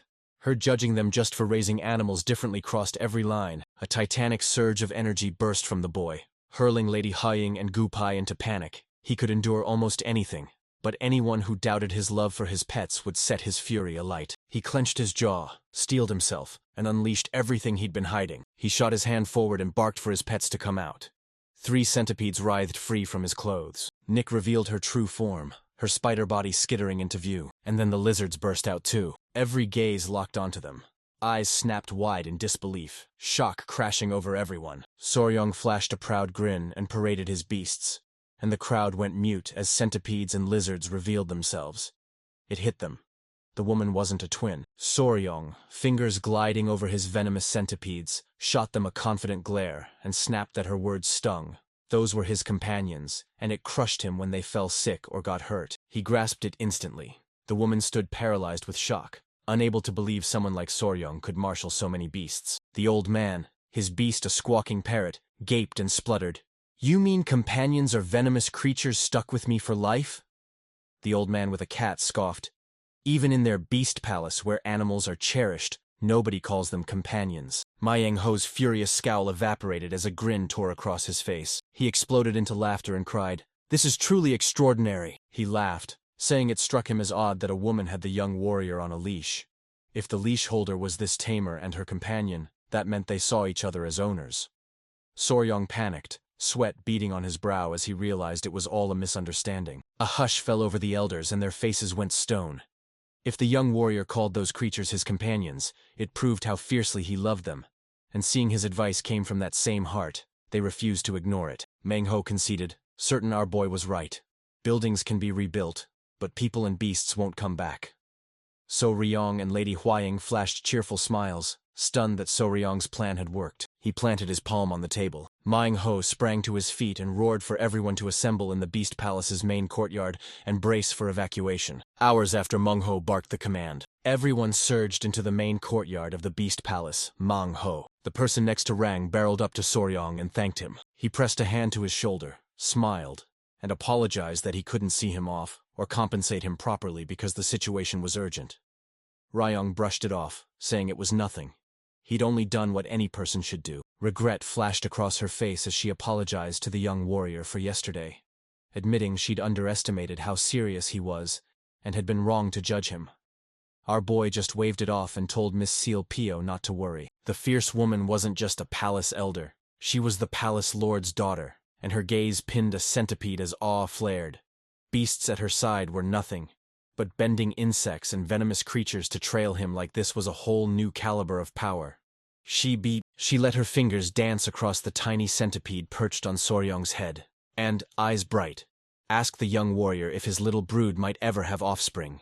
Could she keep one? Right then, gut-wrenching roars ripped through the air, hurling everyone into blind panic. Confusion exploded in Sholpio as he strained to place the noise. Was that an elephant? Surprise flooded Soryong's eyes the instant he spun around. He watched in horror as ants swarmed the elephant, stripping it bare and devouring it inch by inch. Panic clawed at Soryong when he realized this was bad. The elephant must have bolted straight this way. The elders froze in stunned silence. Ants, of all things, swarmed and felled the mighty elephant, leaving it powerless to fight back. Sweat beaded on his brow. Panic flared. He spun around and screamed at them. There was no time to lose, urging them to flee at once. The ants were charging straight for them. Manhwa refused, teeth bared, and growled that it was already too late. They'd already reached the entrance of the Wild Beast Valley. Ravenous ants swarmed and devoured the elephant's carcass, as the others sprinted toward the Beast Palace only a few hundred meters away. Fleeing was no longer an option. Ravenous ants devoured the elephant in a heartbeat, leaving nothing but a bare skeleton. Soryong and the others panicked as they watched the elephant snap into bare bone in an instant. Manhwa's expression hardened. He realized they had no choice but to fight. One elder balled his fist, doubting they could hold out if even that colossal elephant had been annihilated in an instant. Lady Huying, worry clawing at her voice, pressed Soryong about the Grand Patriarch and the poisonous creature squad's safety. And Soryong, grinning with iron confidence, shot back that anyone who knows the legionary ants' danger would have already fled to the other side of the river. The ants surged toward them. Goop's gaze snapped to the swarm, sweat beading on his brow, more worried for his own group than anything. Breaking through that tide of ants and escaping felt impossible. Soryong shoved his hand beneath his chin, mind snapping into focus. This was the worst possible scenario. If they kept going, the ants would catch them in the Valley of the Wild Beasts, and he had to decide their next move. Just then, a spiderweb dropped from the mountain's crown and snagged every gaze. Yahello stepped out of the shadows, unmistakable. Soryong's eyes widened in surprise, while Lady Huayin grinned, remembering they had Yahello, and realized they could swing across the mountain on Yahua's web and race to safety. Nearby, Manhwa planted himself with arms folded. Soryong whipped his gaze their way, wondering what the people of the Southern Beast Palace would do. If it were just his group, they'd manage. But with so many people, the whole situation shifted. Manhwa flashed a confident grin, waved the young warrior off, and told him to leave them be. In the world of beasts, you eat or you get eaten. If they failed to defeat those creatures, they'd be ripped apart and devoured.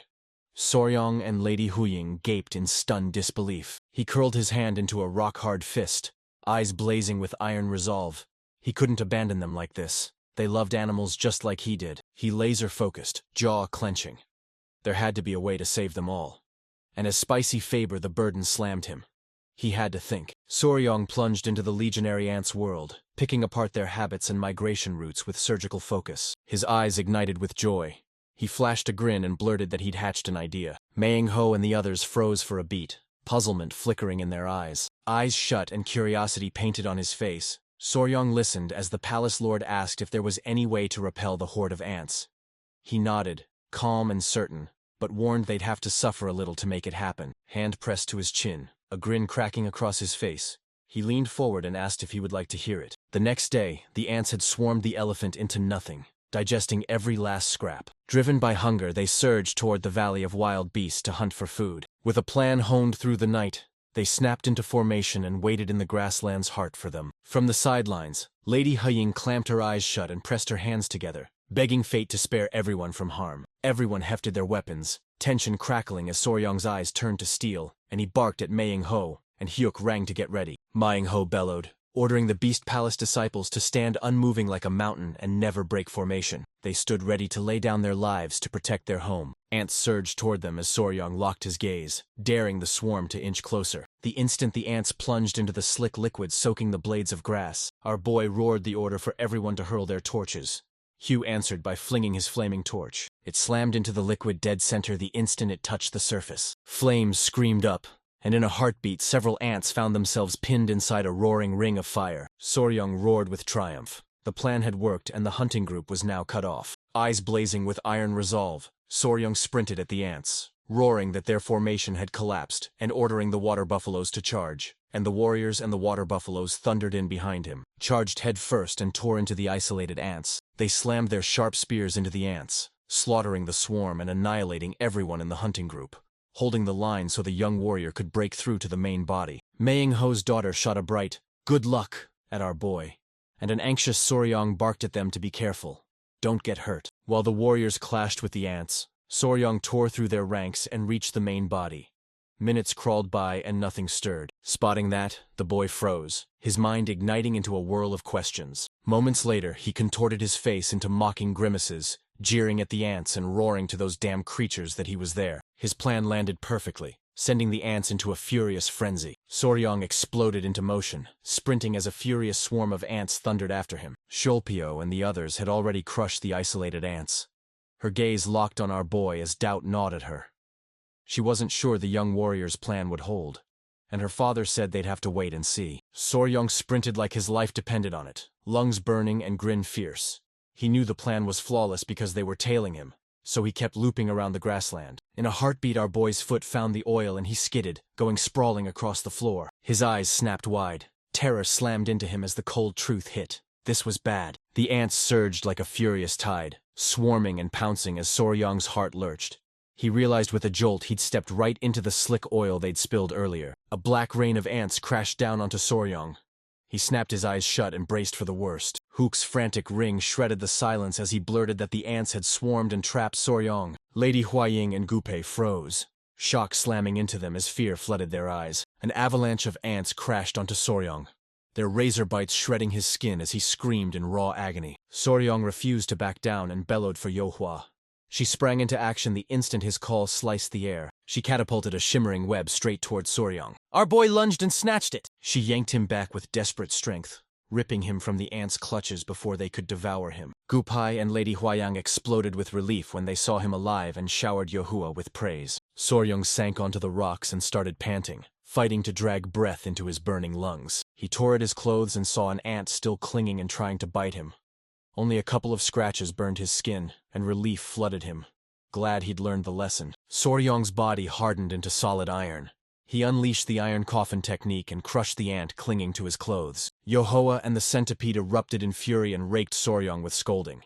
He pasted on a nervous smile, admitted he already knew, and said Huaying would tear into him later anyway. Joy flared in his eyes as he locked his gaze on the ants. They perched on a cluster of rocks as a writhing swarm of ants spiraled around them. Mengho and Hukrang gaped, jaws dropping, as the ants whirled in dizzy circles, just as the young warrior had predicted. Only Soryong knew why the ants had gone frantic.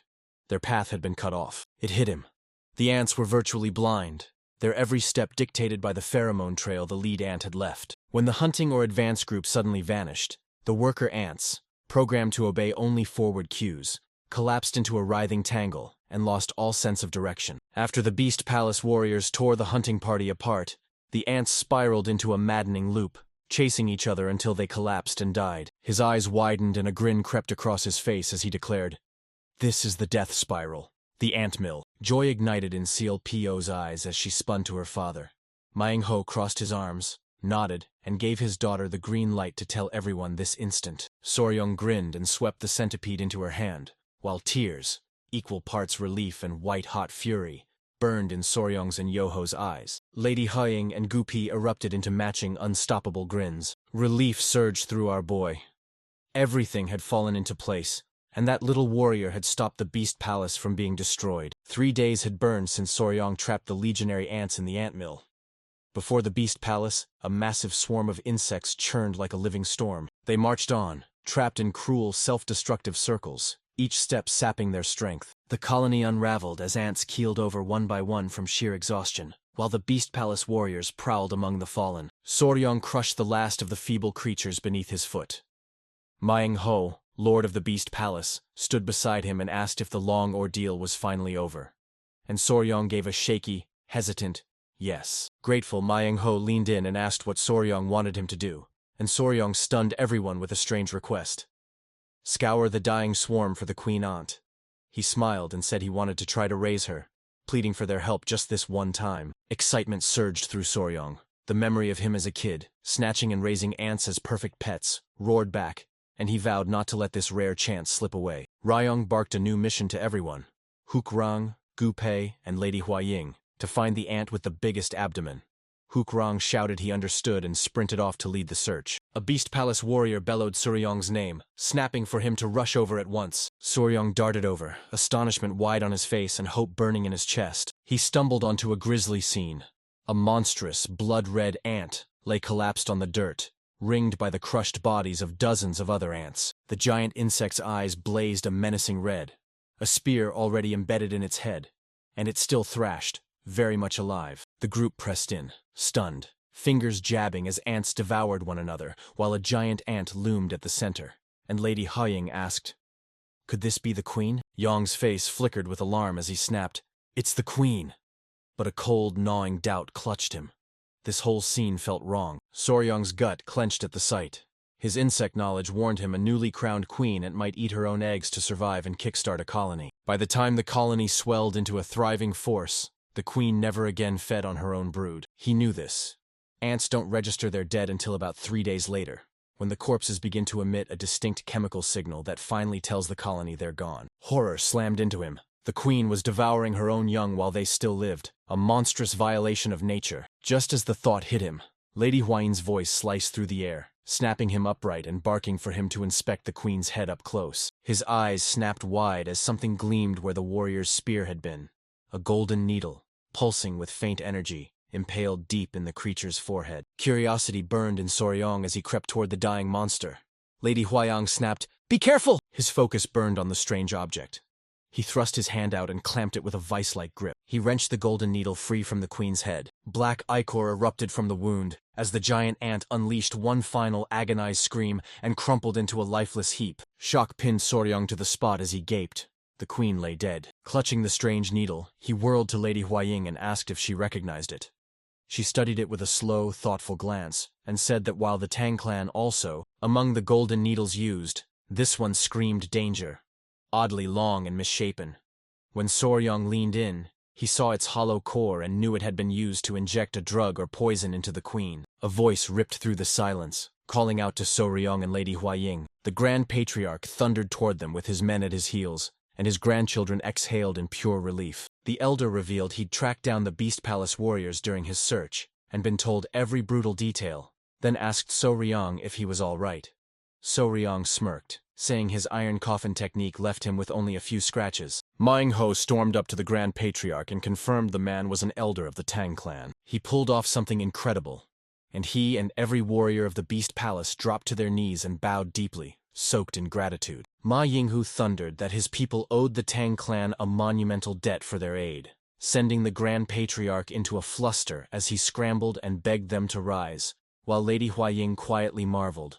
Seeing the proud lord of the Beast Palace show such deep respect was a rare thing, even beside someone as mighty as her grandfather. Once they rose, Manhwa shot to his feet, demanded the Tang clan be treated like royalty, and swept them into his palace. Soryong cut him off, voice snapping. He had one burning question for his grandfather first. He brandished the golden needle he'd pulled from the queen ant's head, laid out exactly where he'd found it, and how it matched their clan's needles, then locked eyes with the Grand Patriarch and demanded, "Have you ever seen one like this?" The moment the Grand Patriarch's eyes landed on the needle, his face snapped into sheer, gutting shock and horror. He clamped Soryong's hand and demanded where he'd found it. Shaken by his grandfather's fury, Soryong blurted that it was in the queen ant's head, and Lady Huaying snapped, "What's wrong?" Something in the needle screamed danger. The Grand Patriarch fixed both his grandchildren and the members of the Beast Palace with a stone-cold stare, and, voice heavy as thunder, said, "It seems to be an old enemy, someone nursing a deadly grudge against both the Tang clan of Sichuan and the Beast Palace was still alive." The news slammed into Manhwa and his warriors, freezing them with raw, bone-deep dread. Manhwa's jaw dropped, disbelief roaring. Who could possibly harbor a grudge against both their houses? With a grim expression, the Grand Patriarch spat out the name of their old shared enemy, the Five Venom sect. The name slammed into the members of the Beast Palace like a thunderbolt. Manhwa and his elders howled in disbelief, demanding to know if the sect they had supposedly wiped out 100 years ago could still be alive. Elders froze, and Soryong's mind slammed into his grandfather's old tale. He'd heard the divine technique he mastered came from this very sect, until the Tang clan and the Beast Palace teamed up and wiped it out long ago. Manhwa's jaw clenched as the pieces snapped into place. If the Five Venom sect was behind this, they must have unleashed their forbidden great explosive immersion of wild beasts on the Ant Queen. Seeing Soryong's confusion, Seol Po snapped that the technique rips a beast's potential wide open and slams it into a violent frenzy. A last resort art that, if botched, will kill the animal. The Grand Patriarch's voice turned cold as he exposed the sect's atrocities. Merciless fiends who forced beasts into twisted unions with venomous creatures to churn out spiritual pills, slaughtering anyone who crossed them. And the Tang clan-style golden needle paired with the Beast Palace technique sealed their guilt beyond doubt. Dread coiled through the Beast Palace warriors as whispers snaked through the ranks. Were the terrible events of a century ago about to strike again? Panic surged. Then the Grand Patriarch stilled it, pressing a steady, calming hand to Soryong's head. He sensed the danger, but seized the victory, declaring the ants crushed, and, more crucially, that the Five Venom sect still stirred. Pride bursting, he looked down at his grandson and told him he'd accomplished something truly great. Manhwa nodded with fierce agreement, ruffling Soryong's hair and admitting that without the young warrior's help, they'd have remained blind to the coming threat. Soryong flushed crimson under the praise. At last, the Grand Patriarch rose and thundered a formal decree. The Five Venom sect had not truly been destroyed, so the 100-year-old alliance still stood. and in the name of the patriarch, he pledged the Tang clan of Sichuan's full support to the Beast Palace for the coming fight. Determination burned in Menghuo's eyes as he clenched his fist and formally renewed the alliance, declaring the Beast Palace would stand with and support the Tang clan. With the matter settled, he swung to Soryong with a warm smile, and, brimming with gratitude for the great favor, vowed to grant the young warrior and his clan anything they desired. Menghuo's enthusiasm erupted as he boomed encouragement for Soryong to ask for anything at all, leaving our boy flushed and bewildered, wondering why he kept getting these open-ended offers. Seizing the opening, the Grand Patriarch slid close and hissed to his grandson. "Tell Soryong to ask Manhwa about the divine returning technique of the 5 venoms. The Palace Lord won't dare refuse such a crucial request." Taking his grandfather's cue, Soryong whirled to Manhwa and announced he had a question, and the Palace Lord bowed slightly and beckoned him. "Ask whatever you wish." The scene exploded into the grand hall of the Palace Lord reigned from the heart of the Beast Palace. Soryong unveiled his 2 tiny centipede-like creatures, which skittered and danced across the tiger skin rug. He plunged into explaining his unique situation. Unlike the other Tang clan members, he'd mastered a 5 venom sect technique that let him command one of his creatures with a single thought. Soryong cut straight to the heart of it and asked the crucial question. Did the Tang clan's 5 venoms divine returning technique also contain the Beast Palace's wild beast's heart secrets? He recounted that 100 years ago, the 2 clans had split the defeated sect's techniques between them. He explained his ultimate goal, to understand how that mental connection was possible, and to find out if he could replicate it with his other beloved creatures. The question hung in the air. He stormed off, leaving Menghuo and his daughter Copo to wrestle with the crushing weight of his request. After a beat of thought, Menghuo's voice tightened as he told the young warrior his request would be hard to grant, and Soryong's shoulders slumped in disappointment. Pio leaned toward Seol and revealed why her father refused. The Beast Palace handed out many fighting arts, but its crown jewel, the wild beast heart technique, was locked away. A sacred secret that lets one bind their heart to wild beasts, and is passed only to the palace's direct descendants, never to be shared. The elders froze as Menghuo realized the Tang clan's son-in-law had somehow already mastered a chunk of their most secret technique, leaving everyone stunned. So Ryong's heart slammed into his throat. He knew he'd overreached, and he lunged to his grandfather, begging forgiveness for asking the forbidden. An idea hit Menghuo. His face snapped sharp. He locked eyes with Soryong and fired a shockingly personal question. He was tied to the Tang clan as their son-in-law. Where did that leave the family he was born into? Confused, Soryong admitted the truth. He had no family, no connections, utterly alone, and couldn't help but wonder why the Palace Lord was asking. Soryong gaped in disbelief as Menghuo and Seolpyo erupted with delight, and the Palace Lord boomed that being an orphan was perfect, leaving Soryong baffled. How could that possibly be a good thing? Menghuo exploded into booming laughter, crowning Soryong's name perfect and hailing the fierce love he poured into his creatures. He thundered that his was more genuine than anyone else's in the entire Beast Palace, his expression snapping serious as every eye locked onto him. Menghuo locked eyes with the stunned young warrior, jabbed a commanding finger at him, and thundered that Soryong would become his son. Menghuo's sudden bombshell left Soryong and his companions frozen in stunned silence. Flustered and cheeks burning, Soryong could only stammer. Did the Palace Lord really say he wanted me as his son? With a steel gaze, Menghuo sealed his offer. Soryong would be adopted into the Beast Palace, become family, and he'd master every Beast Palace martial art, even its most guarded secret technique. And with the 5 venoms reappearing, their 2 houses had to forge a tighter bond. All eyes snapped to Grand Patriarch Menghuo, and, when they respectfully pressed him for his verdict, he admitted their last bid to unite the clans 200 years ago had failed, but declared that with a special boy like Soryong, they could finally mend those old mistakes. The Grand Patriarch stroked his beard, eyes sharpening as he admitted the offer's lure, so long as Soryong's status as the Tang clan's son-in-law remained intact. And he pushed the final call to Soryong, declaring his free will sacred. With the elders' approval, Menghuo spun to Soryong and cranked the offer higher. Become my adopted son, and I'll personally teach you how to share your heart and mind with all of my animal companions. The offer slammed into Soryong. Panic flooded him at the thought of suddenly gaining a father and sister. This choice was too huge to decide on the spot. He wavered. Menghuo and Seolpyo locked eyes, instantly knowing the offer fell short. Then Seolpyo's face burst alive as an idea struck. She burst at her father, insisting they offer Soryong the Bisa, the legendary flying venomous snake. Sure, the young warrior who adored poisonous creatures would treasure it. Yong froze, confusion blazing across his face the moment that unfamiliar name hit his ears. He whirled to his grandfather, demanding an explanation, and the old man's face hardened into grim seriousness. The Grand Patriarch explained she must be talking about the legendary Bichun Sinsa, the divine flying snake, the greatest of all venomous beasts, horned and able to soar through the sky. And that image struck Soryong like lightning. His hesitation vanished. Pure excitement flared. His eyes glittered and his fists clenched, completely taken by the thought and certain it was an insanely amazing offer. Just as Soryong was about to accept, Seolpyo flashed a confident, playful smile and unleashed one final irresistible offer. If he became her little brother, she'd personally help him capture the legendary flying snake. That was all it took.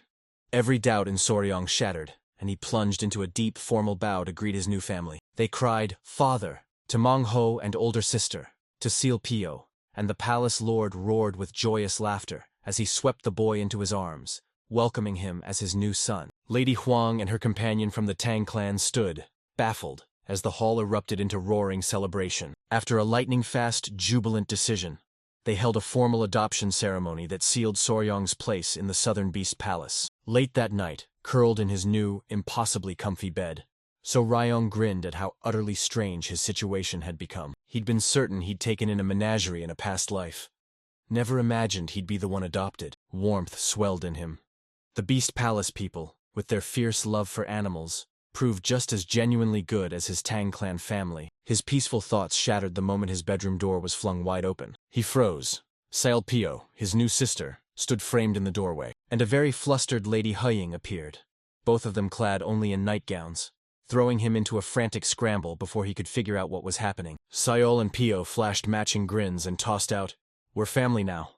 Let's all sleep together and talk." She flashed a mischievous wink and confessed she'd always dreamed of doing this if she ever got a younger brother, while Soryong, bright-eyed and innocent, chirped, "Why is Lady Huayin here?" Heat flooded her cheeks, and words tumbled out as she confessed that in the Beast Palace, fiancés always sleep in the same room. Soryong's mind flipped into overdrive. At first he admired the custom, then the full, terrifying meaning slammed into him, and his heart thundered as panic surged at the thought of spending the night with two women. Heat rising, Seol, P.O. shoved his embarrassment aside and cheekily yanked at his blankets.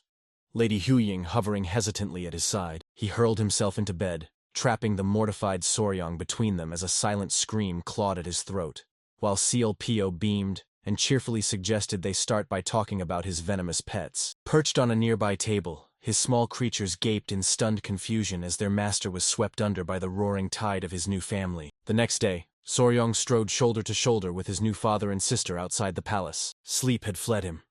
Last night's chaotic slumber party had carved exhaustion into his face, and when Manhwa asked if he'd slept well, the boy could only force out a hollow denial. Ma Yinghu thundered that Soryong's training started now, and he'd impart the very technique the boy had been aching to learn. First, he had to probe Soryong's internal energy. He barked at Soryong to sit and relax, and our boy sank into the seat, finally letting himself breathe. Manhwa planted a hand on Soryong's back and poured his internal energy through him, letting it race along nerves and pulses to read his condition. After a beat, the palace lord jerked his hand back, brow furrowing as he admitted Soryong's energy was cloaked so perfectly he hadn't been able to sense it until now. Cold clarity slammed into him. Soryong had managed to replicate the wild beast's heart technique, but his version was mangled and far weaker, clearly incomplete, and he knew he had to bring this straight to the Grand Patriarch. Confusion clawed at Soryong as he demanded to know the wild beast's heart technique. Seol, P.O. revealed an internal training method that lets a warrior bond their heart with beasts and grow stronger alongside them.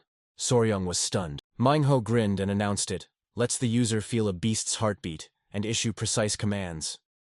Deciding a live demonstration would beat words, he beckoned his daughter forward. Seolpyo inhaled a lungful and unleashed a piercing, bone-shaking howl. Suddenly, a pack of massive, savage wolves with glowing blue eyes burst from the nearby woods, snarling as they lunged forward. Soryong froze, breath snatched away, as hulking beasts closed in and ringed them. The alpha wolf unleashed a low, menacing growl aimed directly at Soryong. P.O. snapped at the beast, barking that it mustn't be suspicious. Soryong's her little brother now, and the wolf skidded to a halt, emitting a puzzled whimper. With the pack finally calm, Seolpyo beamed and urged Soryong to step up and try giving them a command himself. She snapped an order and slammed the wolves into a savage formation, and the pack obeyed instantly, surging together to strike Myung-ho. The palace lord planted his feet and refused to yield, utterly unfazed. A single flex of his inner energy rocketed the savage beasts backward, flinging them through the air without a single touch. When the dust settled from his earth-shattering demonstration, Mang-ho planted himself calmly at the heart of the pack, as the once ravenous wolves fell eerily silent. Soryong froze, the words ripped from his throat as his eyes went impossibly wide with awe. He yelled in disbelief. 10 wolves moved as one, every motion locked into perfect, deadly sync. Meng-Hao's grin spread as he revealed they were all bound by the wild beast's heart technique.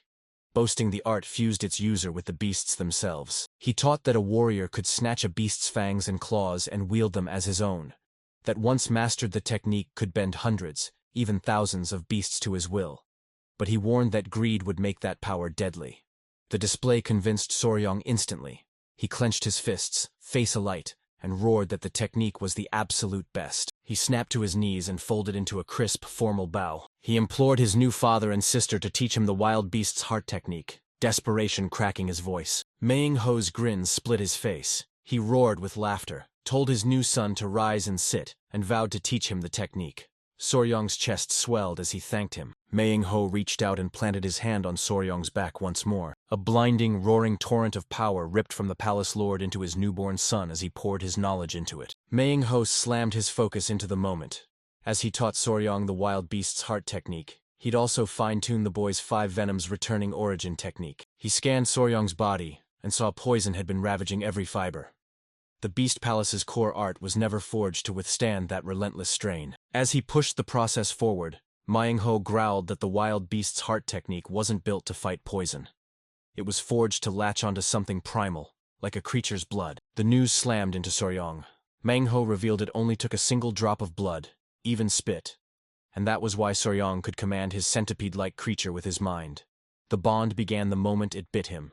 The memory snapped into place, and he finally understood. With a final pat on Soryong's shoulders, Mang-Ho declared the ritual complete and told his new son the technique had fused him to his little centipede.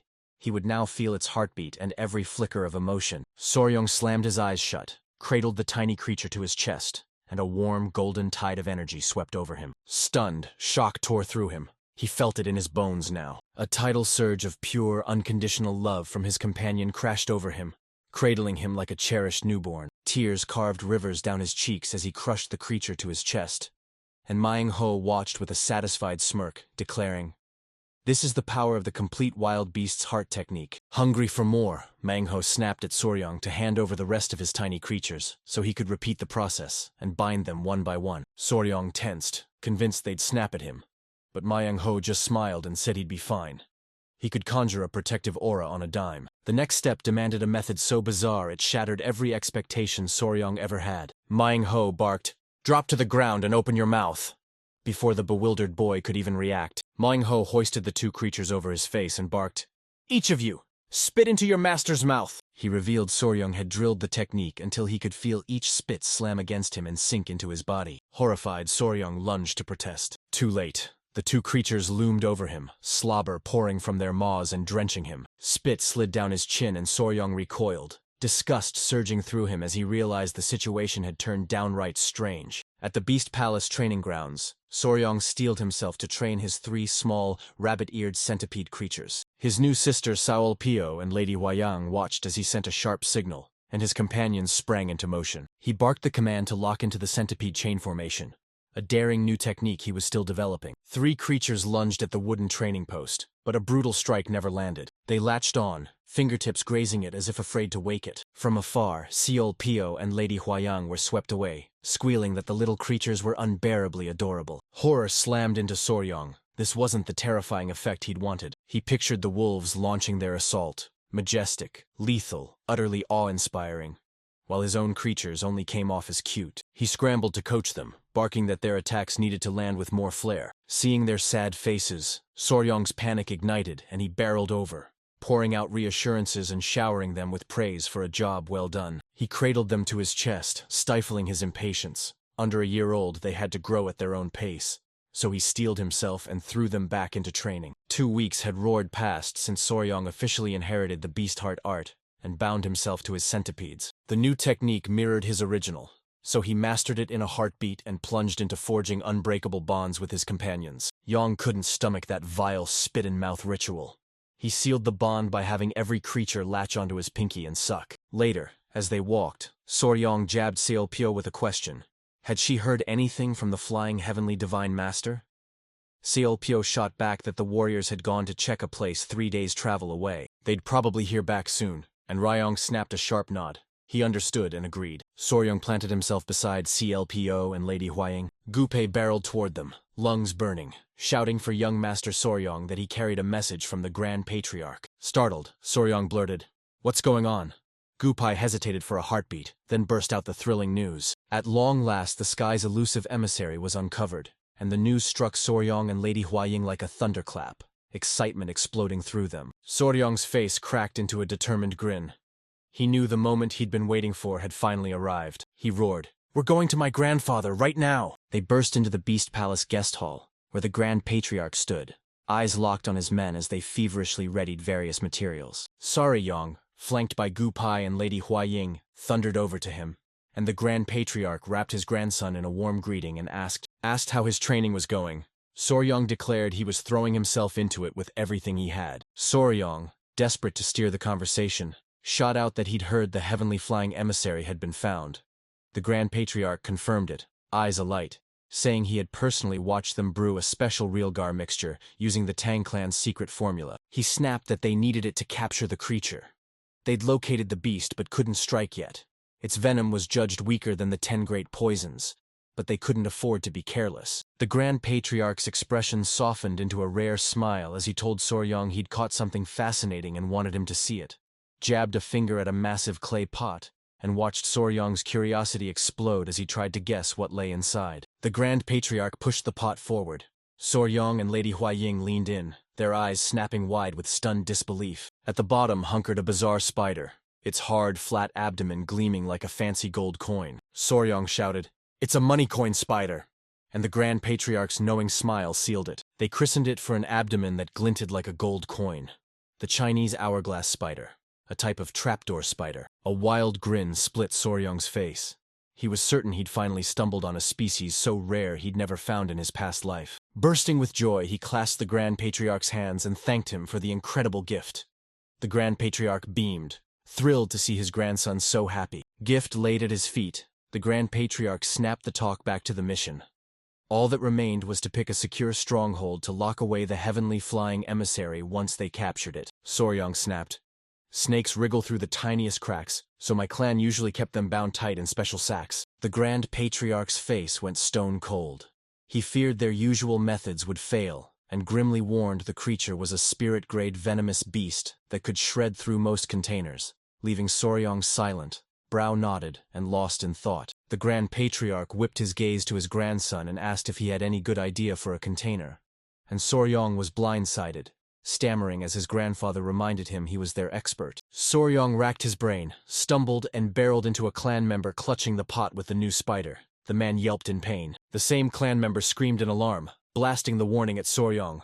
"We have a problem!" Panic ripped through him as he screamed that the money coin spider had vanished, thrusting the pot forward to reveal nothing inside but clumps of dirt. He burst into frantic apologies, voice cracking as he insisted he'd only glanced away for a single heartbeat. Soryong held his calm like armor, soothing the frantic man that all was well and the creature hadn't escaped, then snapped at a clan member to fetch spider thread and chopsticks. Once he had the items, Soryong knotted an insect to the thread and lowered it to hover dead center over the jar. The money coin spider rocketed up from beneath the dirt, lunging and snatching the bait with blinding speed. The clan member gaped in stunned silence as Soryong stepped forward, declared it a trapdoor spider that naturally digs burrows to live in, and told him not to worry. A massive sigh ripped from the man as he shouldered the pot and walked away, while Soryong watched him with a thoughtful stare, remembering how the spider had built its home by digging a burrow. To create a secure pouch-like space, he pictured the spider's den.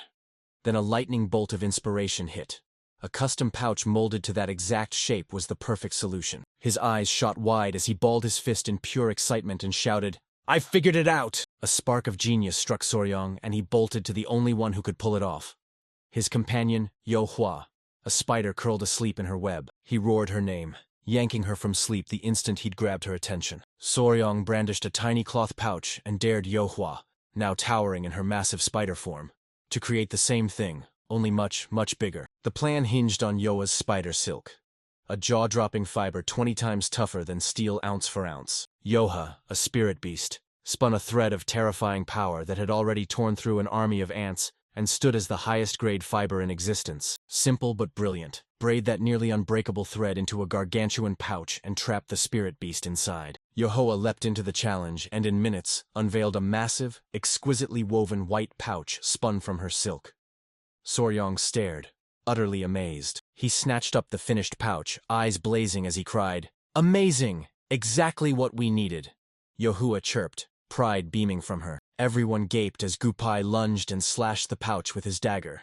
Sparks flew off the unyielding material, the blade skidding harmlessly, and Gupai staggered back in stunned disbelief, while the Grand Patriarch growled that it was a monstrous creation. With the final preparations finished, the Grand Patriarch roared they'd leave at first light the next day, commanded the warriors to be ready for an early march, and Soryong, planted proudly between Yohua and Lady Huayin, stepped forward and confirmed he understood. Relief flooding him, Soryong spun to Yohua, praised her for a job brilliantly done, and unleashed a storm of headpats that left her beaming with delight. The Grand Patriarch and Gupai erupted in laughter at the sweet scene as Lady Huing watched, cheeks flaming, and with that every last preparation to capture the flying, heavenly divine master snapped into place. At dawn the team exploded into motion, charging straight into their mission. Battle-hardened warriors from the Beast Palace spearheaded the charge. Soryong and his companions from the Tang clan thundered toward Hyapsu Gorge, barreling into the spot where the flying heavenly divine master had been seen. A grin split the Grand Patriarch's face. He'd been aching for this sight. He hadn't set eyes on the 24 poison branches in person since he was young. Confusion clawed at Soryong as he pressed his grandfather for an explanation, clinging to one chilling memory. They were ranked below the 10 great poisons. The Grand Patriarch declared it was just a comparison. Like the day sliced into 24 hours, the Tang clan ties a lethal venomous beast to each hour. Not part of the legendary 10 great poisons, but 24 brutally potent, top-grade monsters. Soryong and Lady Huang leaned forward, realization snapping into place. After some time, one of the lead warriors bellowed, "We've arrived!" and jabbed a hand toward the yawning gorge ahead. Soryong's gaze snapped to it, his eyes flaring wide with pure, breath-stealing awe at the sight. A massive silhouette hovered, regal in the mist, beside the cliffside waterfall. A sinuous serpent slithered, its long, elegant body lined with light blue fins, and its head crowned by 2 razor-sharp horns. He could only gasp its name, the heavenly flying emissary, disbelief choking him, as the Grand Patriarch intoned the Tang clan's ancient description, each word striking like a bell. He described the creature surfing the gorge's chaotic winds like water, its body dissolving into blue clouds while its horns exhaled spirit energy honed to a razor edge. It sliced through sky and mist like a blade, smudging the horizon until the heavens and the sea became one. He ripped the veil off the creature's true role. The Tang clan had placed this beast at the very head of the 24 poisons. A black and yellow beast reigned over the first double hour of the day, embodying the very beginning of heaven and earth. A primeval colossus of raw power. As he gaped at the impossible sight, memories from Soryong's past life slammed back into him.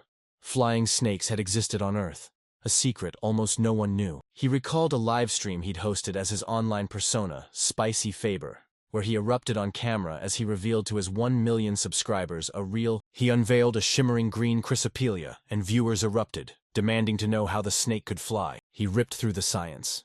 It never truly flew, only gliding as it fanned its ribs to catch the air, and his viewers accused him of clickbait. He held his ground with icy calm, insisting that gliding up to 250 meters was close enough to be called flying. He laughed, declaring the universe bowed to physics. Snakes couldn't suddenly take wing and soar like birds. That was what he used to believe. Now, a colossal horned serpent ripped through the sky as if gravity were a rumor, and he stood frozen, jaw slack, wondering what on earth he was staring at. The sight ripped reality apart so violently his brain threatened to shut down. Ryong spun to his grandfather and blurted, "Isn't it strange that a snake is flying?" The Grand Patriarch chuckled. That's exactly why it was called the Flying Heavenly Divine Snake. And when Ryong tried to explain, he didn't mean that. The words froze in his throat. Mesmerized, Lady Huaying cradled Soryong's tiny centipedes and urged them to swell fast into the same lethal, venom-drenched beasts as the first. and her excited words didn't escape notice. The divine serpent whipped its head toward the cliff, its gaze slicing through the air as it spotted the group. In a heartbeat, a blinding blue light engulfed the massive creature, compressing it into a minuscule version of itself before it blasted off at breakneck speed. Soryong screamed, "The snake's escaping!" Unfazed, the Grand Patriarch's gaze sharpened. He knew at once it had sensed their presence. He barked at the panicked Soryong not to worry, certain they'd find it again. Convinced the creature hadn't gone far, he ordered the group to set up camp and send a scouting party to scour the area, and a steadier Soryong swallowed his fear and agreed. After the divine serpent had fled, the group slammed onto the cliff's edge, hearts thunderous and eyes alight as they schemed their next strike. Xiolpio strode up to Soryong, who stood miles away in his own head, and snapped, "What are you doing?" He admitted he'd never seen a snake actually fly and was scrambling to hatch a plan to pull it back down so they could capture it. Xiolpio laughed, teasing him. She'd figured that after commanding so many creatures he'd already mastered the basics of hunting. Soryong furrowed his brow, puzzled, and asked what she meant by basics. She slammed the truth down. It could dominate the skies, but it was still flesh and bone. It had to eat and sleep like any animal, so sooner or later it would land, and that would be their moment to strike. Clarity slams into Soryong like a lightning strike. He instantly sees the creature can't stay in the sky forever. Memories of past life video games crash through his mind. Bosses always weakest while eating. And he snapped to the blunt truth. He'd been overthinking it and missed the simplest solution. Gratitude surged through him as he thanked his new sister for the advice, and Xiolpio flashed a confident grin, assuring him he could count on her and vowing she'd put the flying serpent in his hands. They exploded into shared laughter. Then the joy imploded and vanished in a heartbeat. Night crashed over the mountains, and the situation spiraled into chaos. Chaos ripped through the hunting party as Beast Palace warriors lay sprawled across the ground, groaning with pain, their defeat undeniable. Amid the fallen warriors, Soryong and his companions froze, shock crushing the air from their lungs. In that instant, truth slammed into them. The true nature of their prey was exposed. The divine serpent loomed above them in the moonlight, wrapped in a searing godlike aura. And the group knew why this venomous creature was called the very first of the 24 poisons. The divine serpent loomed over the shattered hunting party, its raw, pulsing aura saturating the air. Lady Huang lunged to Soryong's side, worry clawing at her voice as she cried out if he was all right.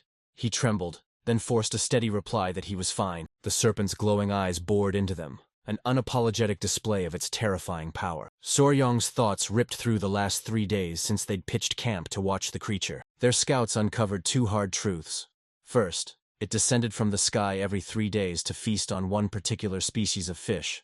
Second, it couldn't soar forever. 2 hours was its limit. Then its wings demanded it come down. Armed with that intel, they hatched a daring plan. They'd wait for the serpent to descend to feast, then strike in the dark, hoping to catch it off guard. But the ambush blew apart. The creature was far more alert than they'd imagined. The instant they made their move, it locked its sights on them and it rocketed into the sky instantly. It shoved aside its meal. What erupted next was a brutal one-sided fight. The serpent's colossal 6-meter body sheathed in unnaturally hard hide that their weapons couldn't cut. But its greatest weapon was raw, bone-crushing strength. The creature slammed into the earth again and again, each thunderous impact spitting out brutal shockwaves that hurled the warriors through the air. An unrelenting barrage of rocks and jagged debris shredded the air, driving everyone back. No one could get close. When the dust cleared, Soryong and the others finally realized the truth. The serpent's poison lacked the raw potency of the legendary 10 great poisons, but its crushing physical might and razor-sharp senses proved it the fiercest of the 24 venoms. Taking in the wreckage, the Grand Patriarch made a split-second decision and barked to Soryong, "Too many wounded, retreat now," and Soryong agreed on the spot. The Grand Patriarch bellowed, "Fall back!" ordering everyone to scoop up the wounded and sprint for the safety of their camp. Every last one of them spun and bolted from the colossal serpent, faces split between raw terror and iron resolve. Their first attempt to capture the flying serpent blew up into total disaster. As evening fell, they clustered around the crackling campfire, its orange blaze painting their faces as shadows leapt and danced. Grim silence fell as they tended their wounds, each movement sharp and unflinching. Lady Hying wound a bandage around her arm as Soryong rushed to her side, concern burning in his eyes. She flashed a confident smile and insisted it was just a scratch. Nearby, the Grand Patriarch snapped a splint into place on the warrior's broken arm.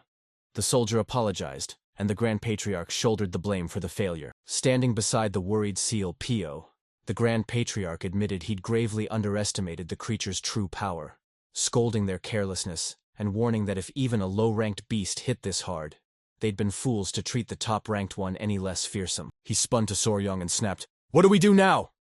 Soryong sank into a heavy, silent concentration. It hit him like a punch. This creature was like nothing he'd ever seen, and every scrap of his past life knowledge failed him. He stared at his bandaged, battered warriors, and knew another direct assault would be suicide.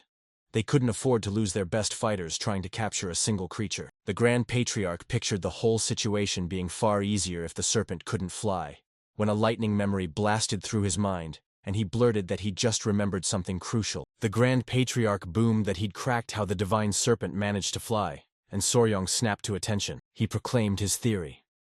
Every time the creature took to the sky, he could feel a vivid current of energy surge around it. It rose without a single muscle twitch. He suspected it was manipulating that energy to levitate itself. Confusion surged through Soryong as he whipped to Lady Huying and demanded what controlling energy to rise meant. And she shot back that it was a martial art built on featherlight movement and blinding speed. She explained that normal techniques channel raw energy into the legs to catapult you higher. This advanced technique blew everything else away. You harnessed nothing but your internal energy to levitate your entire body. She snapped that only a titanic reserve of internal energy could pull this off, and Soryong shot back. So the venomous creature actually contains that much power? The Grand Patriarch cut him off and set him straight. He snarled that the creature's flight wasn't driven by internal energy. Its real source was an internal core, a condensed ball of pure energy that he swore let the venomous creature perform impossible feats. The Grand Patriarchs ripped the veil aside to expose an internal core, jolting the whole group.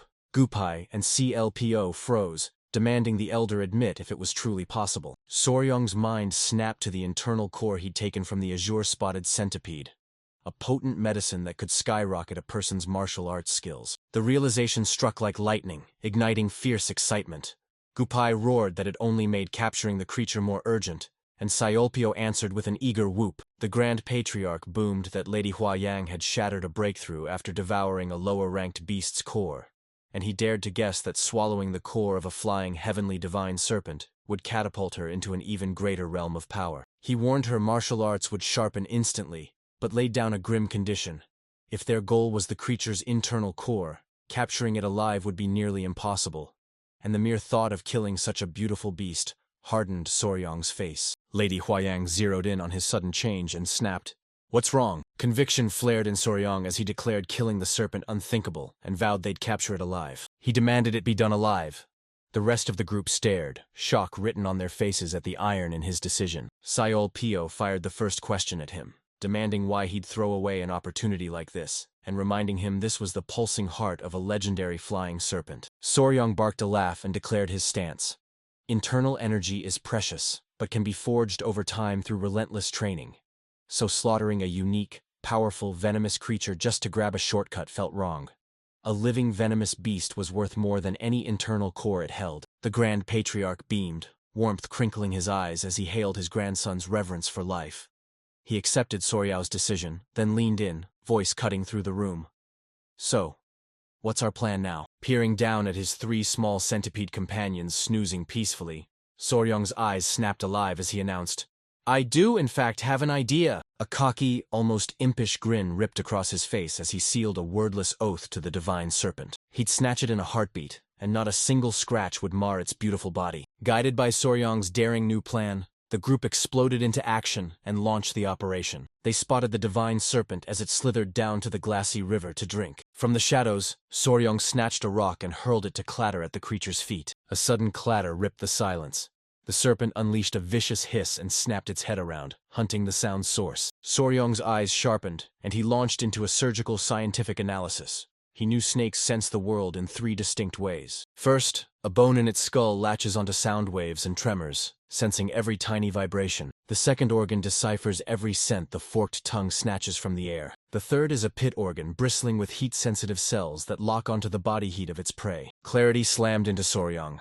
Block their scent and cloak their body heat, and the serpent's hunt would go cold. Dignity evaporated as the whole group, Grand Patriarch and Lady Huying included, ended up swaddled head to toe in thick white bandages, looking like mummies. Mortified, the Grand Patriarch glared at Soryong and sputtered, Do I really have to wear this ridiculous outfit? Soryong slammed the plans down and declared the suits woven from Yoa's super durable, insulating silk were critical to the plan. But he warned everyone those suits wouldn't erase your presence, so stay clear and don't get close. The Grand Patriarch, though he grasped the need for the disguises, still harbored one burning question.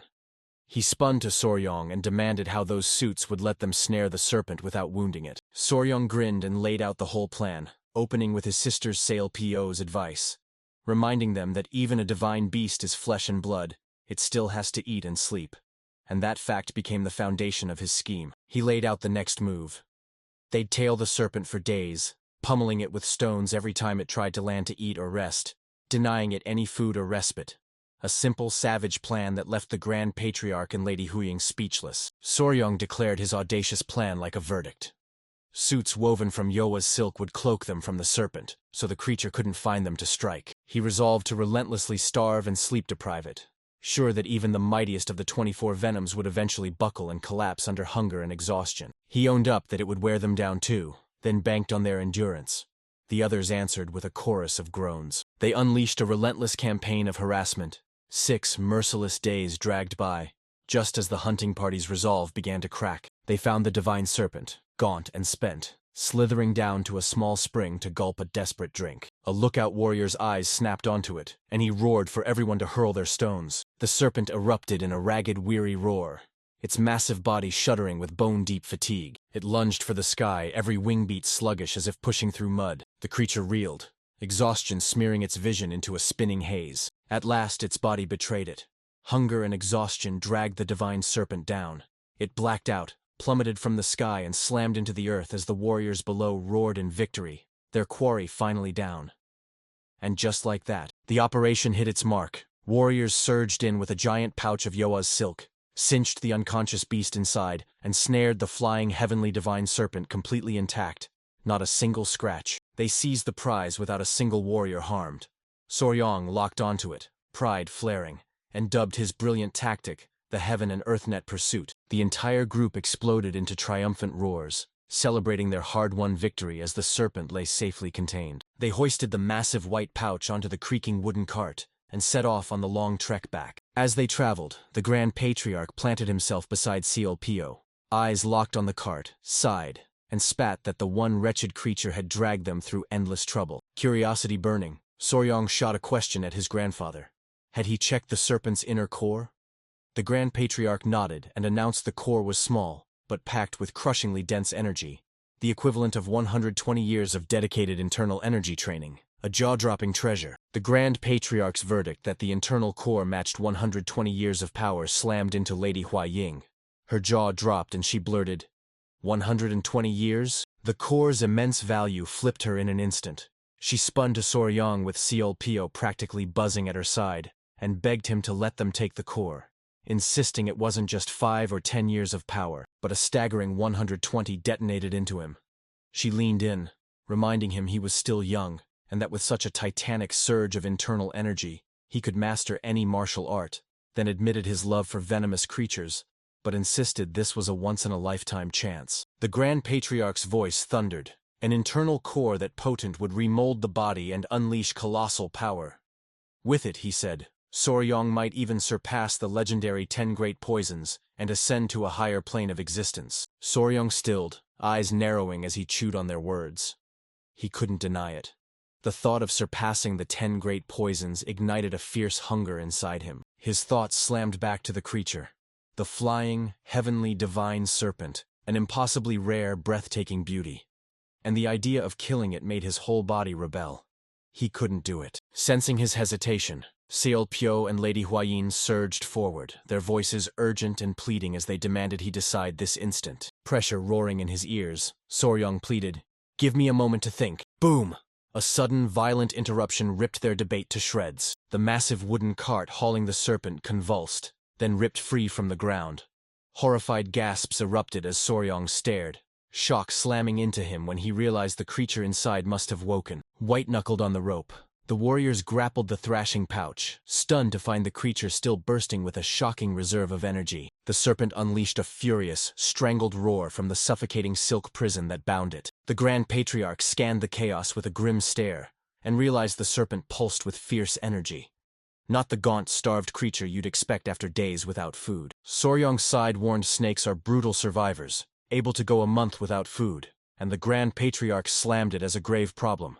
Now that the serpent was awake, it would constantly fight back. The serpent's thrashing smashed the cart to splinters and crippled their transport. Then he dropped an even graver fear. He admitted to Soryong he'd kept quiet because he knew how deeply his grandson adored the creature, and warned that while Soryong's other pets were easy to raise, this divine serpent was so fierce and powerful he couldn't see any place in the clan that could hold it if they brought it back. The Grand Patriarch's patience snapped. Grim and unyielding, he issued an ultimatum. If the creature kept resisting violently, they'd be forced to kill it and tear out its internal core. Whether Soryong wanted to or not, as he spoke, the frantic thrashing inside the pouch snapped to a halt. The sudden hush shattered as a soft hiss slithered through, and the warriors froze, bewildered. Seconds later, the silk pouch exhaled a strange vapor, and everyone froze, swallowed by stunned silence. Suddenly, a glowing blue-green orb tumbled from the pouch's opening and rolled free, flooding the air with ghostly light. Silence stunned the warriors until one finally roared for Soryong to rush over. The flying serpent had shrunk. Soryong and the others barreled to the cart, leaning in to peer into the pouch that had come loose. They gaped at an impossible sight.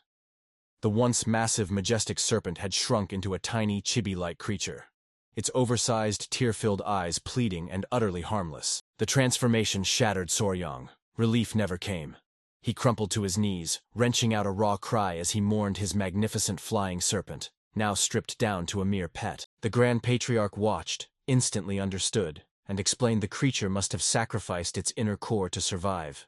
He was awestruck by its intelligence and by its ability to eject that core. Soryong shut his ears and tore into the tiny serpent, branding it a fool for handing its power away so easily and snarling that if it had only waited, he would have bent his grandfather's will and spared its life. He snatched the core and shoved it under the little creature's nose, desperately trying to force it to eat as he begged it to take its power back. Against all odds, they pulled off a single savage strike, seizing the legendary internal core and laying the divine serpent low, tamed at their feet. With the creature shrunken, they hauled it back with ease, and, the next day, strode straight into the Beast Palace. Inside the hall of the Beast Palace Lord, Myung-ho and his elders crowded around to behold the prize. Cradled in a lavish box, the internal core pulsed with a pure, overwhelming energy that slammed into the room. Myung-ho and his elders froze in awe, and one murmured at its incredible, refreshing aura. Now they finally understood why the Grand Patriarch had valued it at 120 years of power. Myung-ho leaned in, spotted something odd in the core, and grimly announced that its energy was of heavenly origin, leaving everyone staring in a mix of curiosity and concern. Confusion flared across Soryong's face as he shot back. Heavenly energy! What does that mean? Myung-ho declared internal energy isn't all the same. The Beast Palace's techniques siphon raw power straight from the Earth's heart. The Grand Patriarch dropped a bombshell. The flying heavenly divine serpent's core pulsed with heavenly energy that clashed with Soryong's internal energy technique, and he warned his grandson with a heavy heart that he'd probably only siphon about half of the core's titanic power. Soryong refused to be cowed. He figured even half of that monstrous core was still a golden chance. And the Grand Patriarch, pleased by his resolve, agreed and ordered him to stow the core safely, while he hunted a way to unlock more of its energy for Soryong. Lady Huang erupted in praise for Soryong's jaw-dropping opportunity, and he beamed as he scooped up the ornate box, clutching the precious core like a hard-won trophy. The instant he snatched the box, his 3 tiny, rabbit-eared centipede companions burst from his robes. Their eyes blazed with raw, burning desire. Before Soryong could react, 3 creatures launched from his shoulders, battering the box out of his hands as the glowing core skittered and rolled across the floor. They swarmed it instantly, bodies ablaze, and erupted into a savage free-for-all, tearing at each other to snatch the prize. Shock slammed into Lady Haoying. She sprang forward screaming, "Nova, Myra, Grace!" and ordering them to stop. Desire devoured them whole. They answered her with a venomous, defiant hiss. Soryong froze, fury snapping to life. He barked at them, demanding to know what they were doing and how they could be so rude to their mama. He snatched Myra and Grace, hauling them close as he scolded them and bellowed that their papa was furious. A chill of alarm gripped Lady Haoying. Scraps among young creatures were common, but seeing these 3 tear into one another was utterly out of character. The one who'd always been by her side. As that hit her, a distinct gulp ripped through the chaos. Soryong's eyes snapped wide as horror crashed over him. He stared down at the third creature, Nova, and felt his heart plummet. A violent whirl of electric blue energy tore free from Nova's tiny body. Soryong and Lady Huaying froze in place, eyes wide and jaws slack as shock slammed into them. A crushing realization hit Nova like a sledgehammer to the chest. They'd swallowed the internal core. In the Beast Palace's main hall, a blinding blue light detonated from where Nova stood, the blast slamming everyone backward. Lady Huaying's scream tore through the air as she realized Nova had devoured the powerful core. Chaos erupted around him, and a strange vision crashed into Soryong. He realized this was the exact scene he'd seen in a dream. The instant after, a savage headache slammed into Soryong's skull. Agony ripped a scream from him. Lady Huaying darted to his side, worry etched on her face as she asked what was wrong. A thunderous surge of energy blasted her, forcing her to stagger backward. Pain detonated through Soryong, and he crumpled into unconsciousness. Lady Huaying screamed his name in panic as his two other small companions watched, their faces etched with distress. Lady Huaying dropped to her knees beside Soryong, staring as Nova blazed on his chest. She lunged forward, but Manhwa's shout cut through. "Stop! Don't touch him!" She blinked, confused, and demanded, "Why shouldn't I help?" He leaned in and snapped, "Look, Nova's light is blazing from Soryong now too." Ma Yinggo felt the beast heart art surge and knew something was stirring inside Soryong. He barked that anyone who touched him would risk triggering a dangerous Kai deviation. Lady Huaying froze, confusion fogging her mind while terror wrapped its cold fingers around her heart. Goosebumps shot up her arms as Soryong's body levitated into the air, haloed by a blinding white light. The scene plunged into Soryong's mind. He jolted awake in a pitch-black waterlogged void, hands clawing at his skull as pain ripped through him. Pain detonated behind his eyes, his skull threatening to split wide open. He wanted to drop like a stone and scream silently in his skull, until someone came to pull him back. A massive, blinding orb of light hurtled down straight at him. From the heart of the light, a mysterious woman emerged, gliding down toward him like a fallen star. She shot her hand out toward his head. Soryong snapped his head up, stunned, as a woman laid a gentle hand on his head and stroked his hair, his searing pain ebbing away, and though he didn't know her, her touch washed him in calm relief. Inside his mind, Soryong felt a feather-light touch and spun around, bewildered, his heart lurching as he strained to tell whether the comforting hand belonged to Lady Huaying or his sister Seol-pyo. His breath hitched as a young, blue-haired girl he'd never met stepped into view, smiling kindly while a soft glow haloed her. He froze, eyes wide, shock ripping through him as he tried to place her. Who was she? The mysterious girl glided closer, snatching the space between them before he could so much as blink. She pulled him into a warm embrace and pressed a feather-soft kiss to his forehead. The instant her lips met his, a blinding light burst forth. Suddenly the girl detonated into a blinding burst of energy and vanished. A sharp gasp ripped from Soryong as his eyes flew wide open. He jolted back into his room at the Beast Palace, breathless, doubting whether the whole experience, the strange events and that mysterious girl, had been nothing but a dream. His thoughts screeched to a halt the instant something cold, wet, and slimy splattered onto his head. He snapped his head up, and horror slammed into him. A massive, blue-armored centipede-like creature had him pinned to the table, its face flushed as it stared down with a strange, tender affection. Panic exploded in Soryong as he unleashed a piercing scream. The door crashed open, and Lady Huaying and Seol-pyo charged in. Relief crashed through them when he woke. Then the scene stole the air from their lungs. Pinned beneath the colossal creature, Soryong bellowed to them, desperation shredding his voice. He shrieked that the colossal centipede was trying to swallow him whole, while it simply leaned in and nuzzled him tenderly. Panic seized Soryong, but Seol-pyo and Lady Huaying surged in to steady him. Seol and Pyo grabbed his shoulders, forced him to breathe, and told him the giant creature wasn't trying to eat him. She dropped the bombshell. The massive centipede was his beloved pet Nova, and Soryong gaped in stunned disbelief, unable to fathom how his tiny companion had erupted into this hulking beast. He choked out, voice ragged. It didn't look like a normal centipede anymore. Lady Huang beamed and confirmed his thought, explaining that after Nova swallowed the flying heavenly divine serpent's internal core, she transformed into this fierce, unstoppable new form. Seol-pyo roared that Nova had evolved into a legendary flying centipede. Lady Huaying leaned in and spun the legend of the flying centipede, a living disaster that tore through the skies and unleashed a lethal, poisonous rain capable of destroying the earth. Her voice went razor cold as she declared the truth. It was one of the legendary 10 deadly venoms, the king of all centipedes. The revelation that his own pet had become one of the most feared creatures in existence slammed into Soryong, freezing him in stunned silence. He howled in disbelief that this could be his Nova, Then the shock dissolved into a surreal daydream. He pictured a future where his daughter, now a modern girl, would swoop in on her wings and demand a higher allowance. A ridiculous thought exploded into fierce fatherly pride. Snapping back to reality, Soryong sprinted to his newly evolved pet, tears of joy streaming as he cried, "My precious first daughter has grown up so beautifully." He lavished Nova with soft, doting strokes, joking it was kitten practice, until the punch hit. She'd been a tiger all along. Lady Huying rushed in to steady him, reminding him he'd been unconscious for half a month and needed to rest. Sielpio's gut clenched. He feared the connection to the 10 deadly venom had warped Soryong's mind, while Lady Huang waved it off, insisting his over-the-top theatrics were just how he always was. Her smile vanished as she snapped at Soryong. "Not the time for jokes. Nova's evolution is incredible," she admitted, then dropped the bomb. There was bad news. Soryong, still mesmerized by his pet, brushed off her concerns. An irritated Lady Huaying cut him off with a sharp shush and demanded he listen. Lady Huaying's face hardened as she told Soryong the bad news wasn't small. Perched on her shoulders were his 2 other small creatures. Myra and Grace locked eyes like coiled vipers, their gaze erupting into a blazing blood-red glow. She explained that the 2 girls seethed with rage. A moment later, a horrifying realization exploded inside him. He envisioned the scene just before the core was devoured.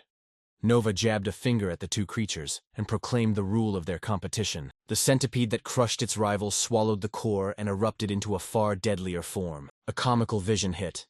His 3 pets were suddenly human kids. 2 of them accused the eldest sister of cheating. Nova strutted proudly with the core held high, and Soryong, cast as their father, scrambled to soothe the 2 wailing children. Soryong snapped back to reality, dread coiling in his gut as he realized he'd unwittingly ignited a vicious sibling rivalry. Guilt blazing, he sprinted to the 2 angry creatures perched on Lady Hawaii's shoulders and poured out a desperate apology, swearing they were just as precious to him. The creatures softened, as if accepting, nuzzling happily against Lady Hawaii's cheeks. Panic clawed at Soryong when he realized his daughters now preferred their mother. Lady Huying burst into laughter and explained, "It's common for children to love their mothers more." Their father poured out apology after apology until at last, the 2 little creatures fell quiet, and the storm inside them finally ebbed. The next morning, Soryong sat rock still as the Grand Patriarch delved into the roaring currents of his internal energy. His grandfather and his new foster father, Manhwa, pressed and probed every inch of him, hunting for how Nova's evolution had reshaped Soryong's own power. The Grand Patriarch spoke first, declaring Soryong's poison cultivation had surged, and Manhwa chimed in, saying the beast heart art binds master and beast. Nova's venom had become far deadlier, so Soryong's poison had risen with hers. The Grand Patriarch grinned, satisfaction blazing, and told Soryong that even with the core gone it had empowered him greatly. They'd confirm the full changes once they returned to the Tang clan. They'd just finished when Manhwa whirled to Soryong and fired a blunt question. "Have you been seeing visions?" And it hit him like a punch. Soryong froze. Manhwa's face went cold as he warned that if someone accepts a powerful beast's consciousness into their mind too early, that beast's will can surge in and drown their own. And he slammed home that this danger was acute for Soryong, now tied to one of the 10 deadly venoms. Soryong's mind snapped to the mysterious blue-haired girl he'd seen.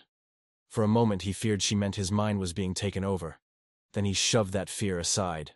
Her touch had soothed him, gentle and healing, not a threat. Manhwa sealed it with a razor-edged warning. "At the first hint of anything strange, sprint to me." Soryong bowed and vowed he would. With Soryong steady, the Grand Patriarch and Ma Yingho hurled themselves back into the vital business they'd put on ice. Confusion knotting her voice, Pio spun to her father and shot, "What did we postpone?" Grim expressions settling over them, the 2 elders laid their true purpose bare. It was time to deal with the 5 Venom sect, and they unveiled a plan to hunt down the sect's hidden base. The evil sect's name hit Soryong like a punch. Shock ripped across his face as cold, blade-like determination hardened in his eyes. The Grand Patriarch thundered that the ruins, where the sect was supposedly wiped out 100 years ago, were only a stone's throw away. They had irrefutable proof the sect was still alive. Doing nothing was out of the question. Soryong balled his fist, fury sparking as he pictured that cruel cult lurking in the shadows and breeding nightmarish monsters. The Grand Patriarch's voice split the air. The sect had already zeroed in on the Beast Palace. It was only a matter of time before they came for the Tang clan next. Absolute resolve blazing, he thundered one final iron-willed decree. They'd strike first and obliterate the 5 Venom sect before the sect could ever find them. In the Southern Beast Palace's guest hall, servants hustled and trunks slammed as the Tang clan readied to depart. Soryong hurled clay pots and boxes onto the cart in a frantic rush, snuffing out any chance they had to investigate the 5 Venom sect. First, they had to haul every venomous creature they'd captured back to the Tang clan. While he worked, Soryong spun to a clanmate and demanded news of the flying heavenly divine serpent. Gupai snapped that the beast was being tended to separately. He slammed the truth at Soryong. They couldn't send it to the clan yet. The poor creature had refused to eat for days and sat huddled in a corner. Worry flared in Soryong and he went to check on it. Walking, he couldn't shake how brutal that must have been for the once proud serpent. It lost 120 years of power, and then watched another creature devour it right before its eyes.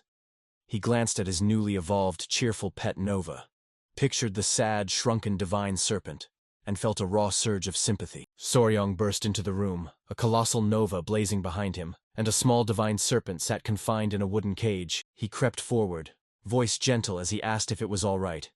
The serpent erupted in a furious hiss, its body blazing with an angry red aura. Soryong lunged forward and begged the little creature to calm down, swearing he never meant to hurt it. He only wanted to capture it, dazzled by how impressive and beautiful it was. But its fierce nature left him no choice. He urged it to bury its anger and face its new reality, warned that, small and weak, it'd be prey to other beasts if it tried to go home alone, then offered a lifeline. Don't go back. Come with them. He painted the offer as a carnival of friends, lizards, a spider named Yahello, and a wriggling horde of centipedes. Nova buzzed wildly around the room as he spoke, while the serpent sat stone still, eyes cold and utterly unmoved. Silence shattered with a thunderous rumble. Soryong jolted, then realized the noise was the serpent's belly roaring with hunger. A grin split his face. After days without food, he knew the creature was starving.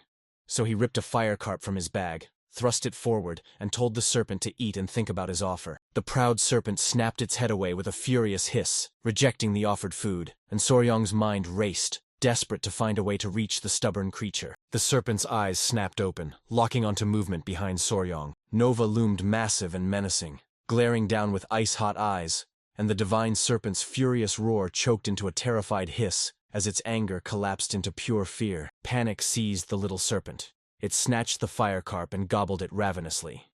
Soryong, blind to Nova's silent threat, beamed, relieved it was finally eating and sure it had been starving, while Nova, mission accomplished, shrank into a tiny, adorable form and chirped with delight. Lady Huayang strode through the Beast Palace courtyard with tiny Myra and Grace perched on her shoulders. Suddenly Soryong burst out of the building. With the colossal, evolved Nova floating behind him, Lady Huayang snapped a question about the divine serpent, and Soryong beamed that the creature had finally started to eat. She didn't need to worry. He spun to Myra and Grace perched on Lady Huayang's shoulders, flashed a playful grin, and told them to be patient, promising that once the divine serpent recovered, their papa would ask it to share more of its internal core.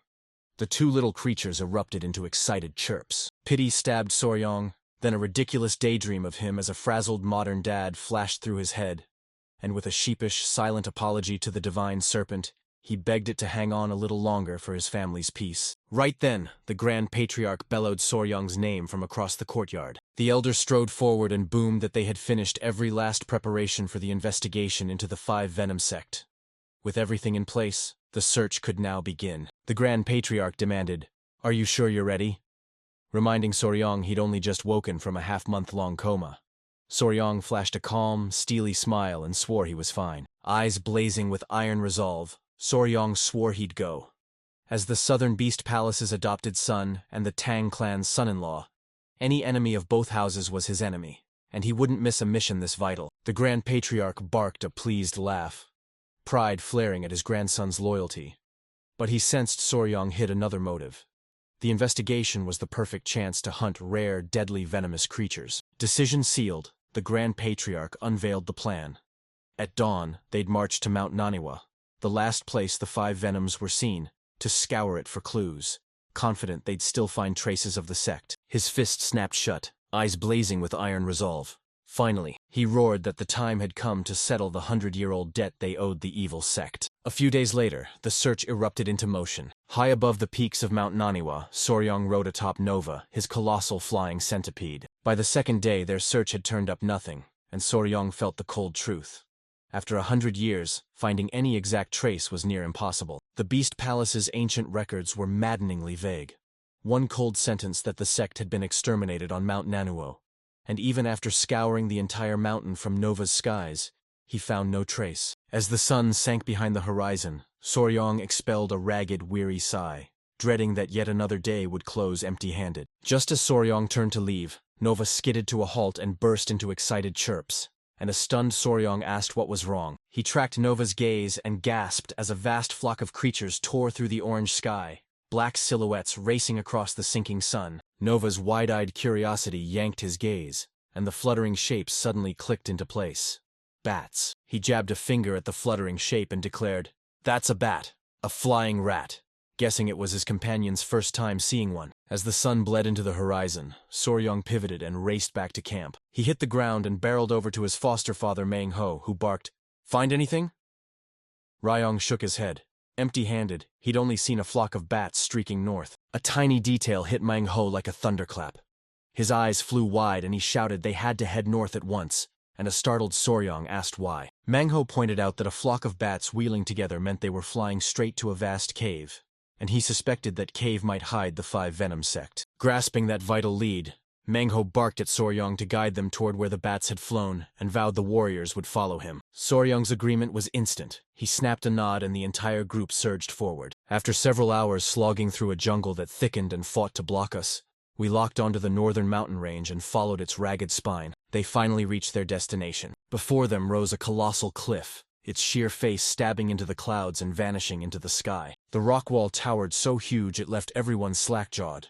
Soryong and Lady Huaying gaped, wondering if the entire mountain could be connected to one gigantic cave system. Silence shattered as the Grand Patriarch roared to Manhwa, excitement crackling in his voice as he jabbed at a spot on the cliff and cried he'd found something. A massive blood-red hand had been carved deep into the stone, a glaring sign this place wasn't natural. Manhwa traced the blood-red handprint and deciphered the weathered inscription on the stones that declared the 5 Venom sect sealed there forever. He crowed they'd found the right place. And when the Grand Patriarch pointed at the print and declared it the divine red carp palm, a devastating martial art wielded by a Tang clan ancestor, Yong staggered, stunned to learn his clan wasn't just about poisons and hidden weapons. Manhwa's gaze snapped to the main entrance, barricaded by towering stones, and he urged them to find another route before they tried to heave the heavy rocks. His words had barely left his mouth when a colossal swarm of bats erupted from the cliff face, sending the whole group scrambling. Soryong and Manhwa snapped their heads up as a roiling swarm of bats surged toward an opening far above them. Soryong jabbed a finger skyward and shouted. A massive yawning opening split the cave's ceiling. The two elders locked eyes, realization roaring between them. 100 years had been more than enough to carve out a brand new entrance. Spotting the new opening, Soryong shot forward, volunteering to go first and scout ahead. He flashed a grin and promised the elders he'd be safe with Nova and Yahello at his side.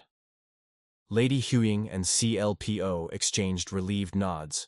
Sure, his 2 fearsome beasts left nothing to fear. The Grand Patriarch demanded Soryong bring CLPO and Lady Huiying along, just in case. He declared he and Manhwa would scour the lower area a bit longer before following, and Soryong beamed in eager agreement. My voice cracks as I blurted out, "I'm sorry, Yong." Lady Huiying, CLPO, and Yahello plunged into the cave's pitch-black maw. No sooner had they stepped inside than a rancid stench slammed into them. Lady Huiying clamped her hand over her nose, and Soryong hissed a warning to be careful, explaining the cave was filled with bat droppings. The group plunged deeper into the darkness, and found a cave roaring with echoing sounds, a pitch-black void swallowing their sight so they could barely see. Soryong grinned. At the Beast Palace, CLPO had taught him the Dark Night Cat technique, a power that let him pierce pitch-black darkness with perfect sight, so exploring the cave wasn't going to be a problem. He soon realized the darkness wasn't the biggest issue. The real problem was the bats pouring into the massive cavern. They gaped as the cave erupted into a writhing swarm of thousands of bats, every pair of eyes burning a menacing, hellish red. Soryong admitted it. He loved every creature, but bats made his skin crawl, and now, facing a roiling sea of them, he and his companions stared in panic, wondering how they'd possibly get through this deadly swarm. Confronted by a torrent of bats, Soryong's mighty companion Nova tore into the swarm. The massive centipede drew in a cavernous breath. It embraced death and unleashed a deafening roar as a titanic blood-red wave of pure killing intent exploded from its body and tore through the cavern. In an instant the aura slammed into the swarm, sending thousands of bats reeling, their eyes spiraling as they collapsed unconscious. They plummeted from the ceiling like rag dolls, utterly unconscious.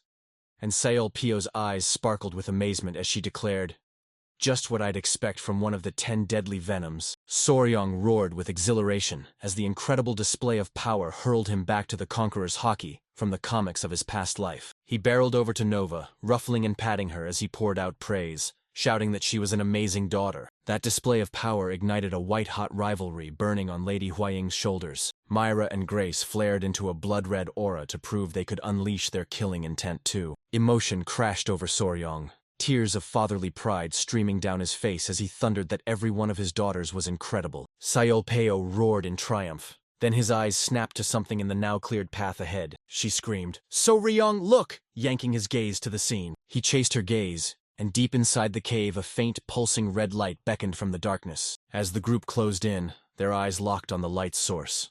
A towering, menacing stone door pulsing with a faint red energy. When the massive swarm of bats thinned, their stomachs dropped. The ground around the door was carpeted with countless human skulls and skeletons. The bats had been completely hiding the gruesome sight. Soryong's pulse shot up. This was the final battleground where the 5 Venom sect had clashed 100 years ago. Then his gaze snapped to something anchored in the center of the clearing, lying just before the door. He closed the gap and froze, his breath ripped away by the sight before him. On a stone altar, 5 venomous carvings, a lizard, a snake, a scorpion, a toad, and a centipede, ringed a single glowing red orb that pulsed with sinister energy. They froze in a cavern piled with bones, every eye riveted on the cold stone altar. Lady Huiying's gaze snapped to the 5 carved creatures. Recognition seared through her. He slammed down a centipede, a snake, a scorpion, a lizard, and a toad, the feared emblems of the 5 venom sects. Seolpyo's eyes snagged on a carving etched into a nearby stone tablet. She leaned in and read the chilling words aloud, a cold vow of revenge, warning that the sect was only lying low for now. One day vengeance would roar back for their defeat, and the 5 Venom sect would never forget. The ominous promise tightened Soryong's gut, but he knew this had to be the sect's main fortress from 100 years ago. Excitement flared at the thought of hidden records, and they still had to breach the massive sealed stone door. Soryong barked that they should wait for his grandfather and Manhwa, the 2 elders who might unravel a lock this twisted. Lady Huaying nodded, and the group sank onto grim perches among the skeletons, and waited. They sat in silence as tension swelled, the air tightening into a painfully awkward third presence. An electric urge to break the tension and brighten the room surged through them. Soryong flashed a wicked grin and ready to joke. He called out to them, mischief crackling in his voice, and revealed that doors threaded with beads like the altars usually concealed a secret mechanism. He jabbed a finger at the altar and shouted with fierce confidence that if someone pressed the central orb, the door might burst open. His razor-sharp analysis blew both girls away, their eyes igniting with electric excitement. Ryong stifled a laugh as a past-life escape room puzzle flashed through his mind. He scoffed that a real fortress would hide its lock in a child's game, and while he froze in disbelief, the 2 girls, taking his quip seriously, raced to the stone altar to test it. Convinced by Soryong's joke, Seolpyo and Lady Huiying rushed to the stone altar and pressed the glowing red orb. When the altar stayed silent, they spun back with faces crumpled in disappointment, and Soryong burst into an awkward laugh, stammering that he never thought it would actually work. Refusing to let the gag die, Soryong strode up to the altar and kept the bit alive, grinning as he claimed it needed a special spell, or to be filled with a person's internal energy. To show them, he casually slid his hand onto the central orb. The instant his palm touched it, a jolt of surprise ripped through him. The orb and the entire altar exploded into blinding white light, and a deep rumble rolled through the cavern. The massive stone door before them groaned as it began to grind open. Soryong froze, eyes wide and rooted by shock. The ancient lock clattered open, unmasking a deep spiraling passage that plunged down into bone-black darkness. Seolpyo and Lady Hawaii gaped in stunned awe, shouting, "The door opened!" and hailing Soryong as incredible. Seolpyo admitted she'd thought he was joking. Then he solved the puzzle in an instant, and Soryong stood there mouth agape, struggling to believe his silly joke had actually worked. He stared at his hand as the orb's flash seared into his mind, and a lightning realization cracked through him. The unique energy from his 5 Venom's divine returning technique had been the key that unlocked the ancient door. A faint wind sighed from the new passage, whispering that the tunnel stretched far and plunged deep. Soryong's voice trembled as he whispered, "Should we go inside?"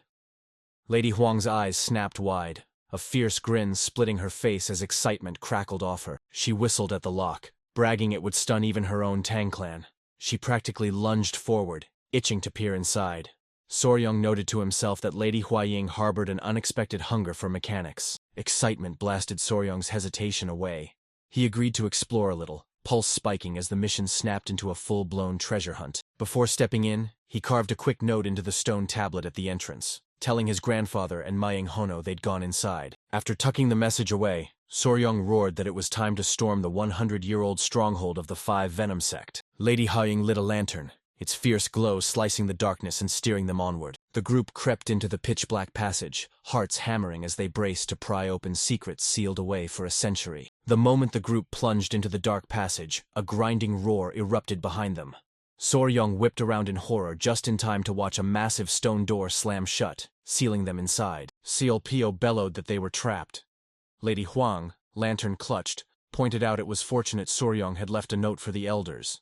CLPO guessed the door had been built to close automatically as a safety measure. Soryong gritted his teeth and pressed onward, convinced this very passage had been the escape route the 5 Venom sect used a century ago. The group plunged down the long, pitch-black tunnel, every step swallowing the last scraps of light. Finally, the passage yawned open into a cavern so colossal it stole your breath. They spilled into the cavern's vast chamber, jaws dropping as awe washed over everyone, and Lady Huying's eyes narrowed.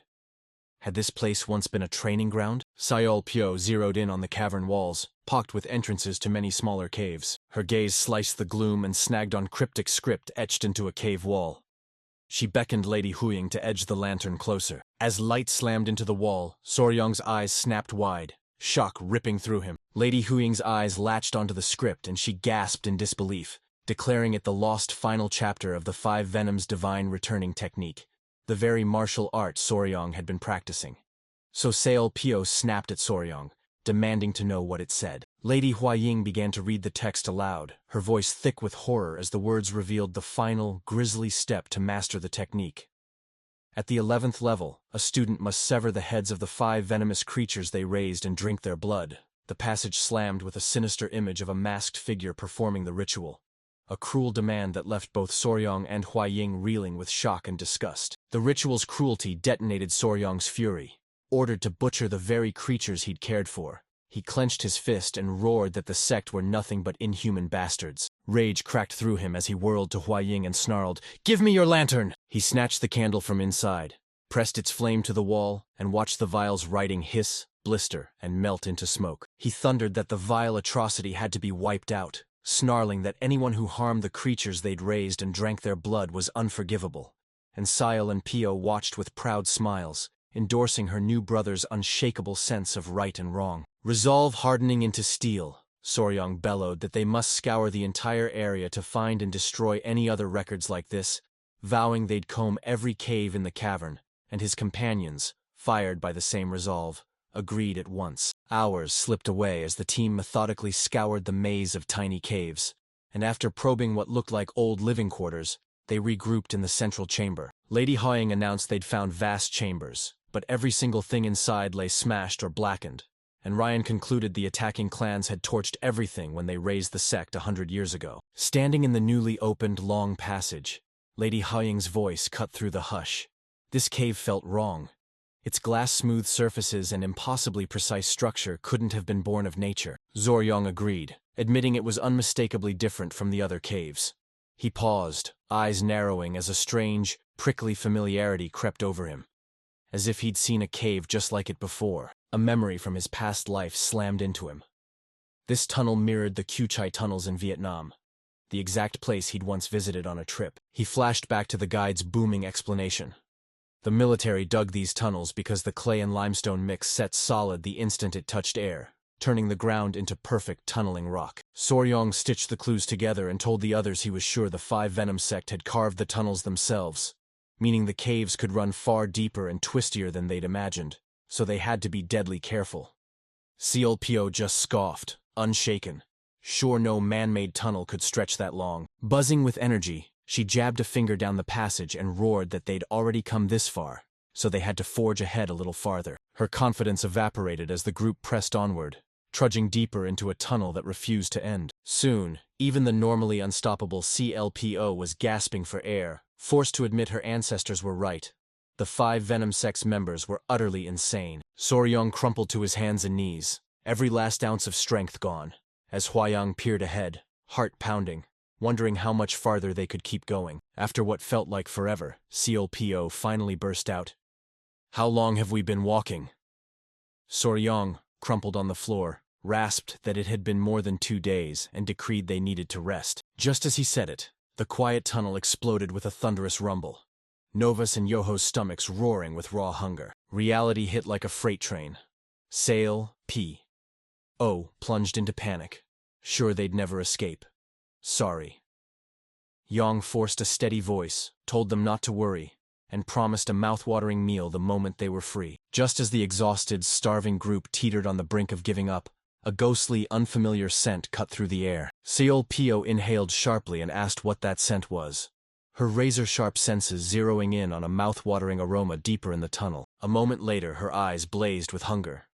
She swore it was the smell of roasted rabbit, drool gathering at her lips. And Soryong lunged in with a warning, reminding her it could be a trap set by the 5 Venom sect. Colpo flashed a sly grin and declared to Soryong it would be even better if it was the 5 Venom sect. She flashed a confident look and fired a razor-simple plan. They'd fight through, seize the meat, and drag the sect members off as prisoners. The audacity left Soryong completely speechless. Her hunger snapped. Colpo lunged, yanking a terrified Soryong and dragging him into the tunnel, bellowing, "Time to eat," while Soryong screamed for her to calm down, and the others surged after them. Their frantic rush slammed into silence as Colpo skidded to a halt, his instincts screaming. Something waited up ahead. She jabbed a finger at the cavern floor's huge, glowing maw and gasped as the mouth-watering scent pouring from it hit her. The group crept to the pit's rim, leaning over to peer into the yawning black below. They spotted 3 figures hunched around a campfire at the bottom, searing a massive slab of meat. Soryong clamped a hand over everyone and hissed for silence, his mind racing. A question tore at him. Could these be the last of the 5 Venom sect? As his gaze landed on them, a strange, undeniable familiarity burned through him. His confusion detonated into raw, jaw-dropping shock. Huaying asked him what was wrong. Soryong froze, eyes wide, staring down at the people below as disbelief crashed over him. He recognized them. He froze, utterly stunned as his mind scrambled to understand why those very people stood inside this hidden, ancient fortress. The story flashes back a few days, ripping the curtain aside to show why those shadowy figures had gathered in the cave. Flames devoured the village as Zhu Zhonghak, the Fist Emperor and leader of the Muram Alliance, bellowed to his warriors, commanding they let not a single member of the evil blood cult escape. The Muram Alliance uncovered a hidden cultist stronghold deep in the forest of Funing, unleashed a full-scale assault, and as steel clashed with sorcery, Muram seized a crushing advantage. They unleashed a cunning poison on the cultists. Screams ripped through the air as their internal energy was siphoned dry. Fist Emperor Zhu Zhenghek's eyes flashed. The poison had sapped the enemy's strength, and he seized the opening to finish the fight at once. The battle raged as Alliance warriors swarmed the battered cultists, hammering them with a relentless barrage of devastating strikes. After a savage, blood-soaked brawl, the Muram Alliance stood triumphant amid the fallen bodies of the defeated cultists. Gasping on the bloodied ground, Spear Dragon, Sword Phoenix, and Slaying Dragon stood shoulder to shoulder, relief crashing over them. Slaying Dragon smirked that it hadn't been hard. The poison had turned the cultists into easy prey. Relief died as another warrior barreled to the Fist Emperor, bellowing that there was a problem. The warrior burst in, panting, and announced that the blood cult members they'd captured had vanished without a trace. The Fist Emperor froze, eyes wide in stunned disbelief. The warrior slammed his fist and roared they'd found a hidden cave mouth yawning beneath the well in the enemy base. A handful of cultists had slipped inside and vanished to escape. Blazing with fury, Fist Emperor Zhu Zhenghak thundered for a pursuit team to be formed and vowed no one would be allowed to escape.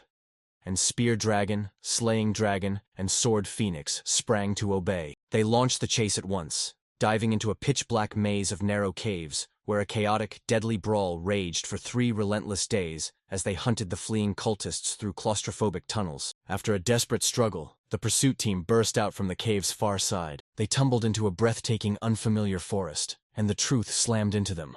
The endless cave had spat them out across the border into the Deviate Kingdom. The story snaps back to the present moment Soryong had watched unfold. Bone-tired from the relentless chase, Spear Dragon's group stumbled into a vast cave, collapsed to rest, lit a fire and seared meat over the flames. While they ate, Slaying Dragon teased Sword Phoenix and mercilessly ragging Spear Dragon about his rabbit meat obsession.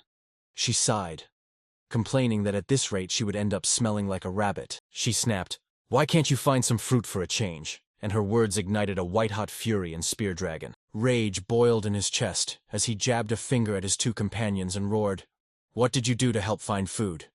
Then snapped that they should be grateful for what they had, not complaining. Slaying Dragon smirked and brushed off Spear Dragon's outburst, claiming he and Sword Phoenix had been cheering him on from the sidelines.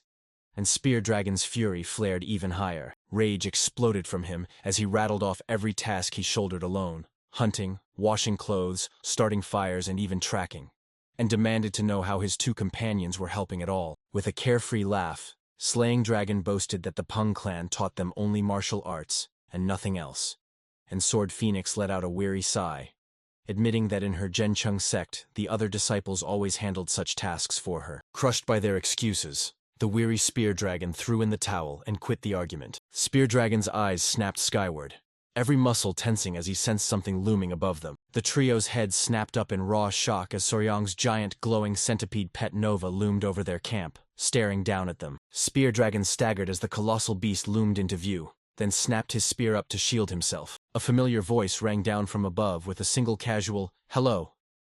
Recognition slammed into Spear Dragon, cold sweat bursting across his scales. They spotted Soryong perched on Nova's head with Lady Huaying and Seol Pyo close behind. He greeted the trio, saying it had been a long time, and the Murim Alliance warriors stared in disbelief as they recognized him as the young warrior Wei. Amid the reunion's clatter, the ravenous Seol Pyo lunged, snatched the roasted rabbit leg, and chomped down a massive bite. Soryong stepped forward and unveiled Nova and Yahello, and the two groups pressed into the campfire's warmth, swapping stories and passing food, while the massive centipede slumbered peacefully nearby. Slaying Dragon laughed at the crazy coincidence of bumping into him out here in the middle of nowhere, and Sword Phoenix shot back with a grin. "Now that you're with the Beast Palace, shouldn't we be calling you Young Master Soryong?" Soryong barked a laugh, waved them off, and said, "Just call me Soryong." The Slaying Dragon, spotting the toll Soryong had endured, tossed him another steaming chunk of meat with a gentle rumble. Soryong politely refused, saying his friend, whom he called Guxiong, needed to eat too. Guxiong shoved the food toward him, insisting he eat, and saying he was happy just watching him eat.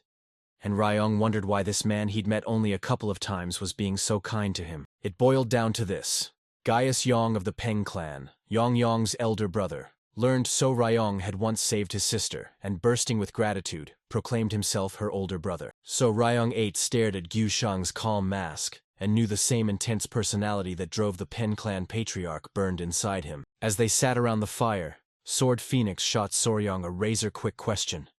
Would his grandfather, the divine lord of myriad venoms and the lord of the Beast Palace, be arriving soon? Soryong flashed a grin and declared he'd planted a message at the entrance and been unfurling Yoho's spider silk into a silver trail to lead them. They'd be there in no time. Lady Huaying snapped that something was wrong.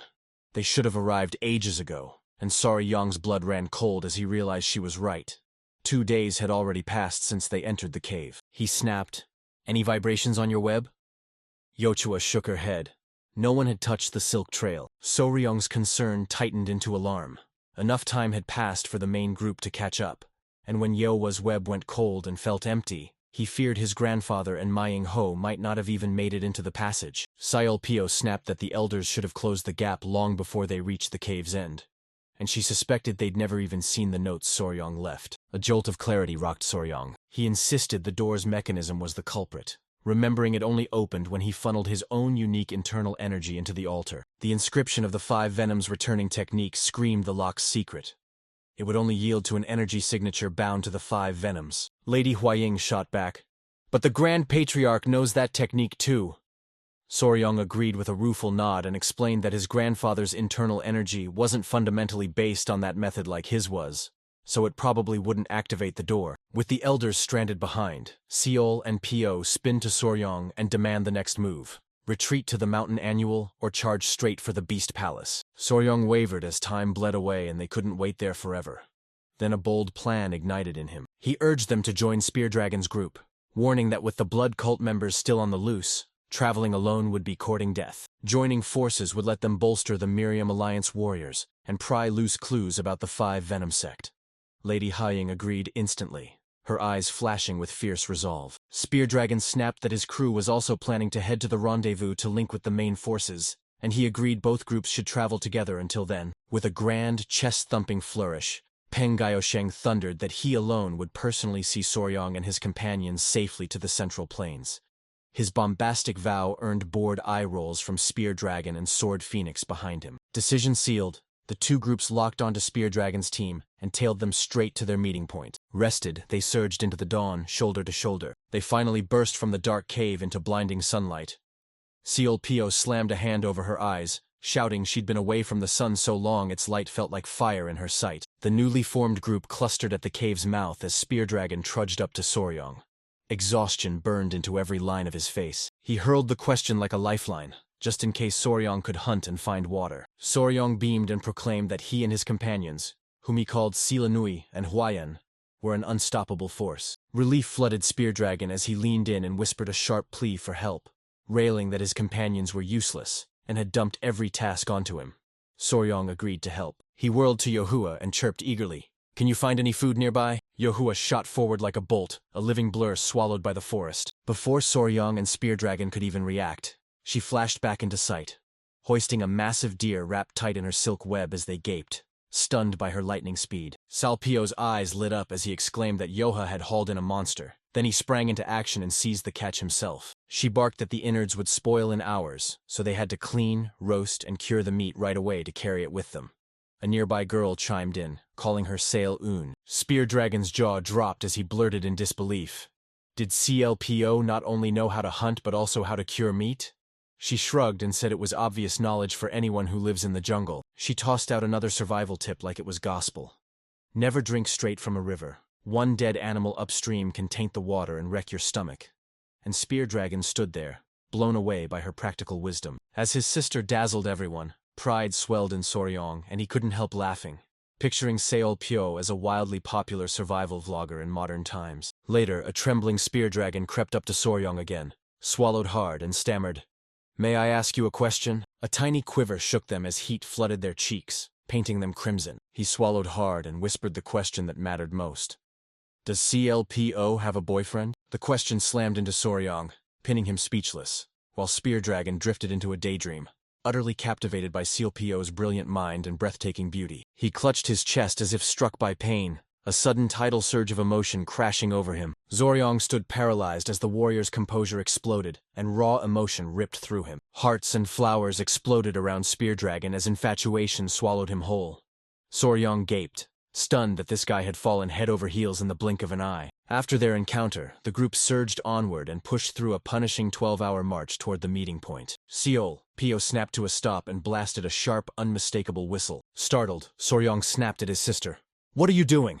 She shot back, "I'm trying to call any nearby beast." She launched a message to the beast palace and hit dead silence. No couriers in the area, likely because they'd been posted too far from Yunnan, so she shelved the attempt and vowed to try again later. Spear Dragon gaped, utterly awestruck by the sheer, jaw-dropping force of her ability. He barreled over to her, exclaiming it was unreal she could summon beasts with a single sound, and hailing the beast palace's raw power. Watching his love-struck antics, Phoenix swooped to his side and mocked him, reminding him that not long ago he'd been talking about fighting for the poisonous flower, while Spear Dragon scrambled, frantically trying to defend himself. While cleaving down Dragon laughed, Sword Phoenix lashed out and booted him in a burst of frustration, and Soryong watched with an awkward, sheepish smile. A grin split his face as the Spear Dragon fell head over heels for his sister, and for a heartbeat he wondered, "Does that make the warrior my brother-in-law?" He steeled himself, closed the gap, and whispered to his sister, asking what she thought about Spear Dragon liking her. Siolpia whipped around, flashed a mischievous wink, and declared she hated that sort of man.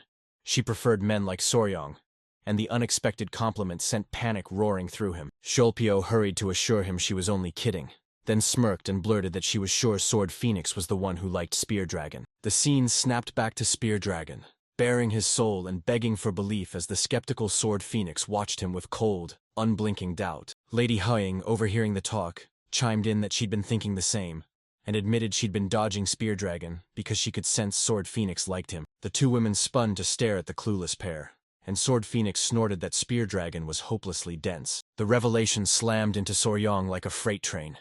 He'd been blind to the tangled relationship, and a wild thought flashed.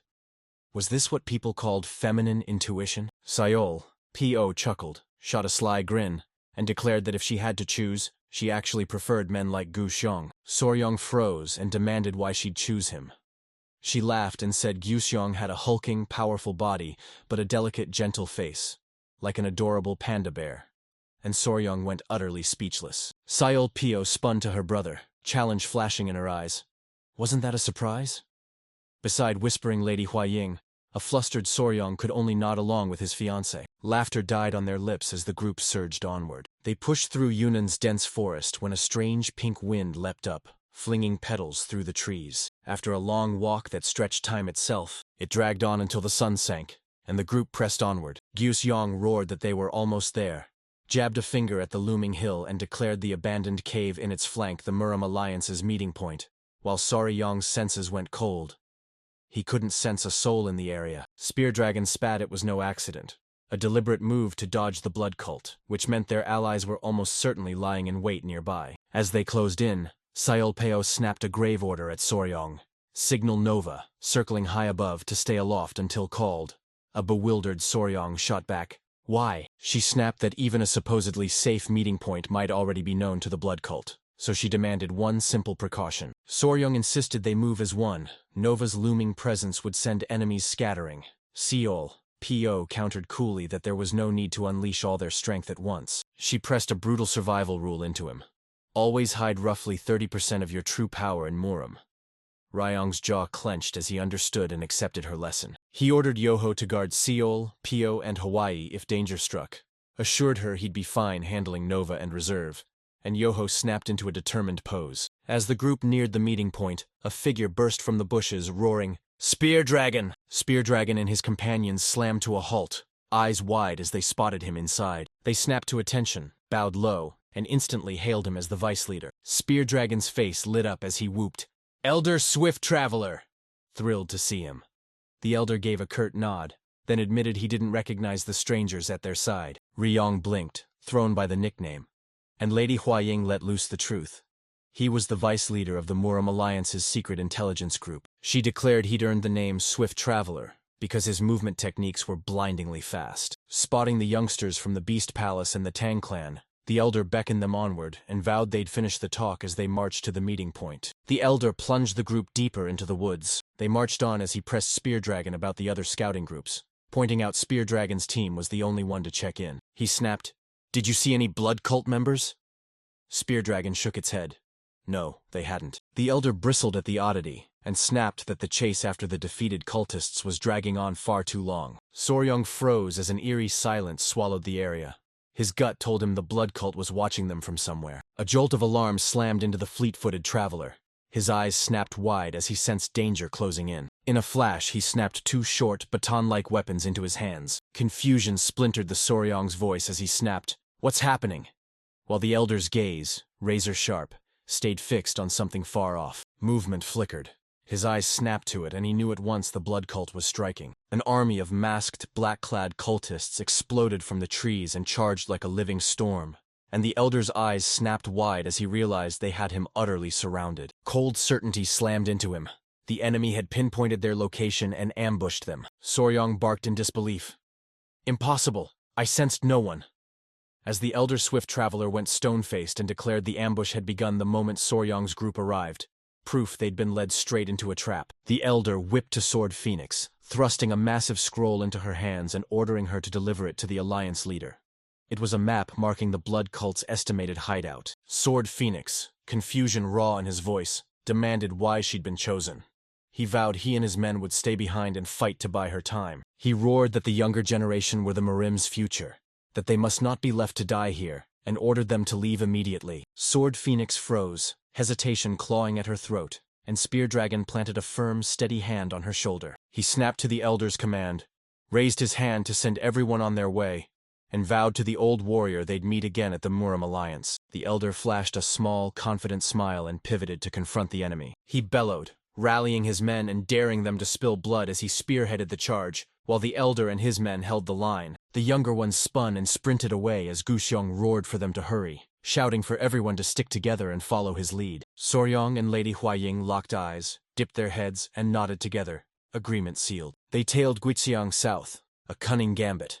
The blood cult expected them to flee north toward Yunnan, so slipping south shoved them straight into the enemy's blindest, least prepared ground. They sprinted. Then without warning something slammed across their path and stopped them dead. They skidded to a halt, hearts hammering, and there stood a new enemy, waiting. The hulking, muscle-bound man cracked a low laugh. He'd spotted the northern ambush for the diversion it was. He loomed, menace crackling in his gaze and ringed by his own cultists. He was the formidable Grandmaster Zhufeng Xiao of the Blood Demon Unit. A sinister smile curled across his face as he declared they'd been worth the wait down south. His gaze snapped to the three young women and, with a creepy grin, he said it looked like he was in for a very good time. Grandmaster Zhufeng unleashed a cruel laugh, sneering that no help would come, and revealed the other 9 Muram alliance groups had all been captured and were likely being tortured. Soryong and CLPO reeled, horror clawing up their spines. Zhu Fengxiao's wicked grin widened as he barked for his men to slaughter every man and seize the women alive. At their master's shout, the blood cult members exploded forward like a crimson tide, blades flashing and fury in their eyes. Spear Dragon and Slaying Dragon snapped their weapons free, poised to clash. On the verge of battle, a voice ripped through the air, shouting for them to wait. It was Soryong. He stormed forward, eyes blazing with determination, and roared that he'd handle it himself. Shock seized his allies as Spear Dragon and Guixiang hurled themselves at him, shouting he couldn't possibly stop so many enemies alone. Soryong didn't hesitate. He said it wouldn't be a problem. He ripped away the secret behind his confidence. Nova, his massive, evolved flying centipede, swooped down from the moonlit sky as he spoke. It materialized, and the charging cultists skidded to a halt. Enemy warriors gaped up, confusion and terror carved into their faces at the towering creature. Watching from the side, CLPO instantly sensed the raw electric bond crackling between her brother and his beast. Soryong stood rock-steady, eerily calm as Nova hovered above him, raw power crackling from its form like a living storm. His eyes blazed emerald, mirroring his companions. He bellowed Nova's name, locked a menacing gaze with his pet, then issued one lethal order. Finish them all. Nova hung aloft, a lone silhouette high against the sky. Soryong roared the command, sweep every enemy away. They caught sight of the colossal creature and its crushing aura, and their charge shattered. Cultists froze in their tracks, terror seizing them. Rage boiled in Zhu Fengxiao as he bellowed at his trembling men, ordering them to stop panicking. It's only a giant centipede, he bellowed, and mid-roar he froze as something strange shimmered in the air. Startled, he snapped his head up as a fine drizzle began to fall. The rain wasn't water. It was Nova's deadly poison mist, pouring down from the sky. The instant it touched Zhu Fengxiao's skin, white-hot pain ripped through him, and he could only stare in horror as the giant centipede glared down at him. A moment later, the battlefield erupted with the blood cult's agonized screams as poison rain drenched them, their bodies melting and dissolving into a grotesque, oozing display. Not even the mighty Grandmaster Zhu Fengxiao was spared. A final, horrified scream ripped from him as corrosive venom liquefied his body. Lady Huaying's breath hitched, shock slamming into her as she realized Nova had unleashed a literal rain of poison. She confirmed it. The flying centipede's power, the king of all centipedes. It hovered overhead and scattered a deathly mist across the field, and in an instant the battle was over. The entire enemy force wiped out, their bodies reduced to bubbling puddles. The Muram Alliance warriors froze, breath snagged, staring up at the terrifying power that had just been unleashed. Soryong reeled in stunned disbelief. He'd never seen a poison that dissolved people completely while their clothes and weapons remained eerily untouched. As Soryong reeled, Lady Huing and Solpio were cooing and stroking the now tiny, adorable Nova. Huing snapping that it mustn't drool on its mom and dad, and Soryong, still trembling, clung to his grandfather's promise that because he'd absorbed Nova's poison he'd be fine. Yet Nova's raw power up close still terrified him. Shaking off the daze, Gaiushan barked for everyone to move, dread burning. More enemies could be bearing down on them. After one final look at the aftermath of Nova's attack, the group sprinted off, leaving only the dissolving remains of the blood cult's blood demon unit behind. A few hours after Soryong's group fled, 2 shadowy figures strode onto the scene. A man in black robes and his masked subordinate gaped at the molten, dripping husks of the blood demon unit. The subordinate choked. That's unit leader Zhu Fengxiao and his 100 men. The leader's face twisted in fury as he barked, Were we poisoned again? Rage tore through him as the enemy kept lacing his forces with poison. Crimson fire ignited in his eyes, and a savage aura erupted around him as he vowed to settle this himself. Mei Cho Gui, the blood-wind flying snake. He stared down at Zhu Fengxiao's shattered remains, fury ripping through him. He'd known Zhu Fengxiao was one of the blood cult's top 5 unit leaders, yet he was toppled with shocking ease. Mei Cho Gui's fist clenched until his knuckles blanched, disbelief roaring through him. They'd lost so many men to capture only a few young warriors. He stared at the empty horizon, anger coiling in his gut as he wondered where the allies who were supposed to show up had vanished. Had they broken their promise? The moment he spat his frustration, a mysterious woman with twin buns in her hair materialized right behind him. A bolt of surprise shot through Mei Cho Gui. She snapped around, heart pounding, trying to figure out when she'd arrived. Her voice sliced through his rising panic with icy calm. "You don't need to be anxious." She locked eyes and vowed they'd never break a promise, then flashed a sly smile and tossed out, "Unlike some people." Mei Cho Gui's memory snapped into focus as she summoned the history of their alliance. They barreled into the woman's group at the border, right after the blood cult had retreated from the Central Plains. He first remembered them as sworn enemies, but when the blood cult realized this group also hungered to conquer the Central Plains, they offered an alliance. A shadowy cabal called themselves the 5 Venoms Lords, and thundered that they were the true descendants of the notorious 5 Venoms sect. The woman from the 5 Venom Lords declared to Mei Cho Gui she had no idea why he'd summoned them, but said it was perfect timing. They'd planned to stop by anyway. She brandished a small white bottle and declared it the antidote he'd asked for. Mei Cho Gui snatched the bottle, stunned she'd already made it, and the woman coldly named the poison coursing through him, sneering that his martial arts were riddled with weaknesses. Clutching the antidote, Mei Cho Gui's thoughts snapped to the 5 Venom sect's fearsome renown. Their poison craft rivaled the legendary Tang clan. Trusting her, he pressed her to identify the poison that had killed his men, pointed at the melted remains of Zhu Fengxiao and the blood demon unit, and admitted it looked like poison, but he couldn't pin down which one. She dropped to her knees, peered at the remains, plucked a tiny smear onto her fingertip, and tasted it. The instant it hit her tongue, her eyes flew wide. She knew that brutal sting at once and cried out that it was the work of a 1 Venom Lord. She froze, still a juvenile, not yet full grown, but every scale and stance screamed what it was. A tiny, curious smile tugged at her lips. Mei Cho Gui demanded, "How long ago did the group leave?" The other woman shot back, "They shouldn't be far." The woman flashed a confident smirk and proclaimed, "It looks like the heavens are on our side." She unleashed her own forces, the Toad unit, a pack of toad-like humanoid warriors who burst from the shadows. She barked a razor-sharp order. "Hunt that group down now, don't let them slip away." They bolted, sprinting for their lives as their escape thundered on. He tore across the land, running without rest for 2 straight days. Gaius Yang charged ahead, then spun back and checked on Soryong to make sure he was all right. Despite the grueling run, Soryong felt shockingly fine, convinced Nova's evolution had supercharged his internal energy. Their goal burst into view as Guiqiang jabbed a finger at the Langkang River and declared, "Cross that river and safety in the Central Plains will be ours." Spotting the flat land ahead, Spear Dragon bellowed for everyone to surge forward and cross the river before dawn. They were moments from freedom. Then Soryong's gaze locked onto something. A blinding crimson flare erupted on the horizon before they could even blink. Mei Cho Gui, the blood cult's powerful elder, hurtled from the sky and sent a tidal wave of crimson energy crashing straight into them. Mei Cho Gui lunged like a rabid animal, his hands curled into claws and a vicious snarl tearing from his throat as he screamed at them to die. Guiqiang vaulted in front of the others to shield them, and Mei Cho Gui slammed his hand through Guiqiang's chest, blood gushing in a brutal spray. Guxiong ripped a gut-wrenching scream from his throat as the fatal blow slammed home. Soryong and Spear Dragon froze, horror ripping through them as they screamed their friend's name. Mei Cho Gui loomed over the fallen Guxiong, blood dripping from his hand as he spat that he'd promised that brat he'd take someone alive. Now he had no intention of keeping it. He loomed over the wounded warrior and the terrified Soryong, sneering as he declared, "This is the end for you." Crimson blood energy spiraled and coiled around his hand like a living, hungry serpent. A menacing glare pinned them as he snarled his name.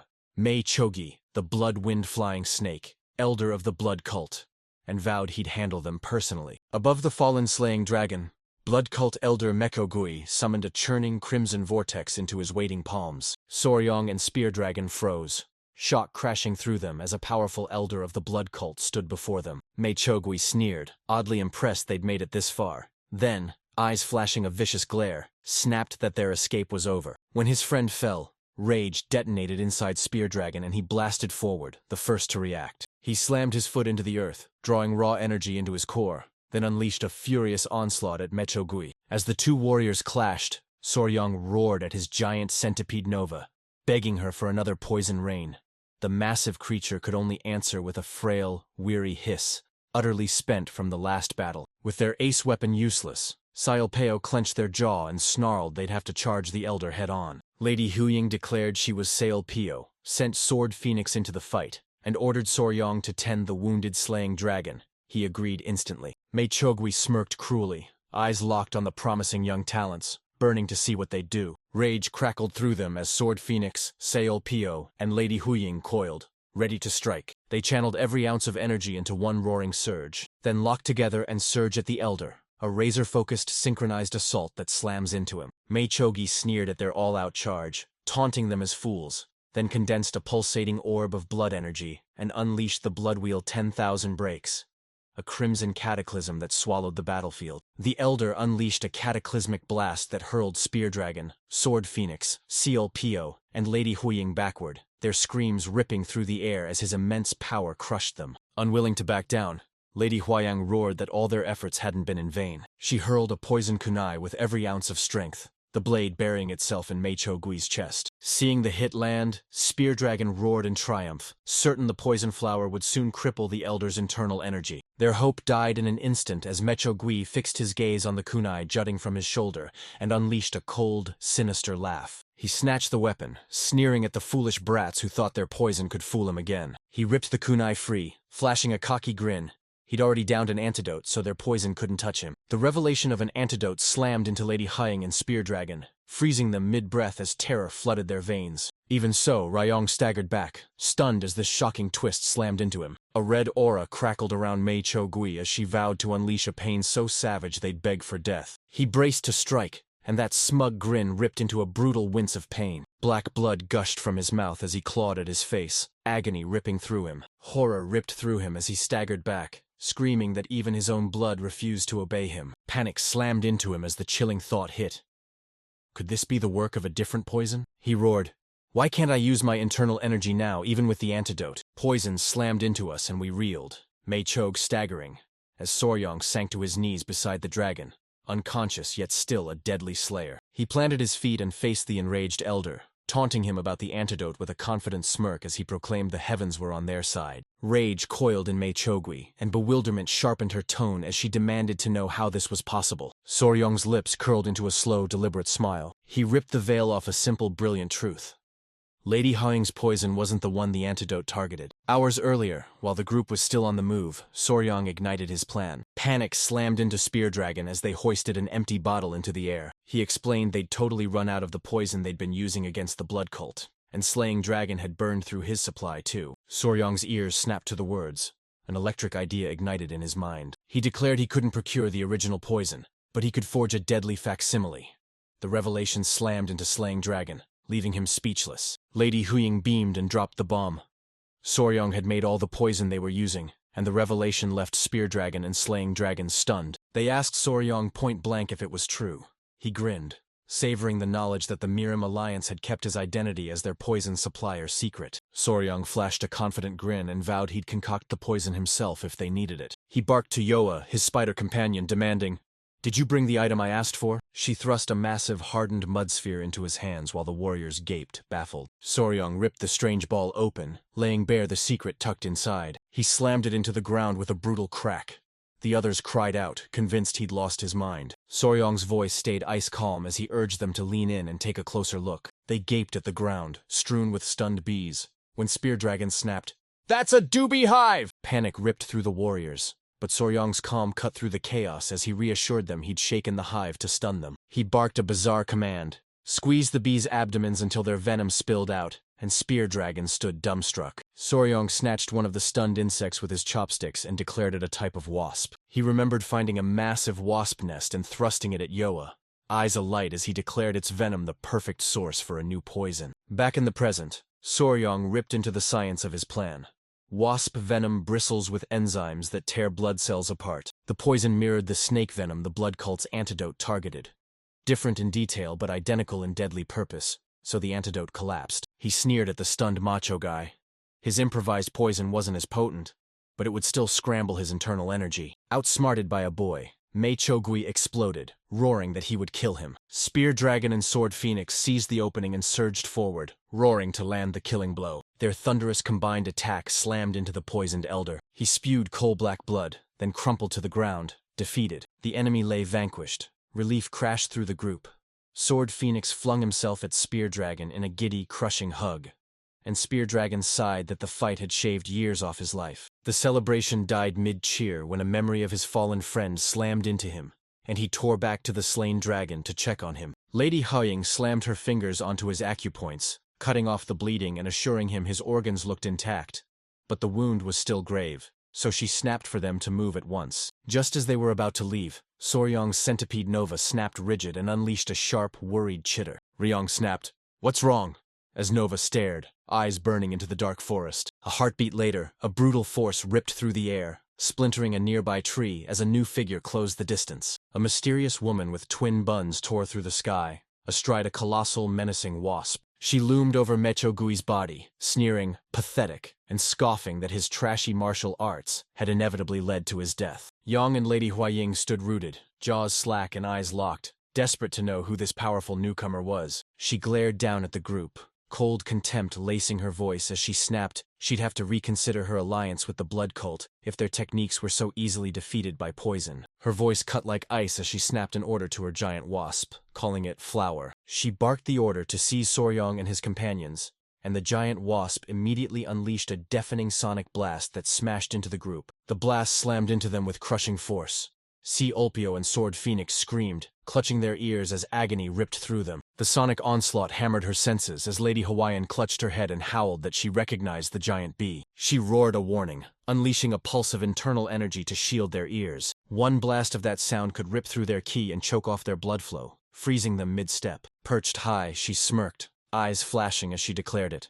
The legendary Strange Cry Tiger Wasp, one of the 10 deadly venoms. Ryong froze, breath snatched away, as another of those dreaded creatures loomed before him. He wasn't alone. Nova, his centipede companion, shot up to meet the fight, and the two legendary beasts, both of the 10 deadly venoms, collided in a thunderous mid-air clash. Awe flickered across her face. Soryong had to be a poison master to tame a creature like that, and she fired the question, "Who are you?" Before he could answer, she cut him off, flung the question aside, and spat that his identity didn't matter. Her gaze snapped to the wary Soryong, locking him dead center in her sights. Her grin curled ice-cold and possessive as she dropped a shocking decree. From that instant, he belonged to her. The mysterious woman and her giant wasp slammed into the ground, a raw, pulsing aura exploding from them. Spotting the threat, Lady Huaying snapped a frantic warning at the stunned Soryong. The woman rivaled his foster father Ma Ying-ho in strength, though she couldn't reach his grandfather's might. Stay on guard. Her ears snapped to their whispers.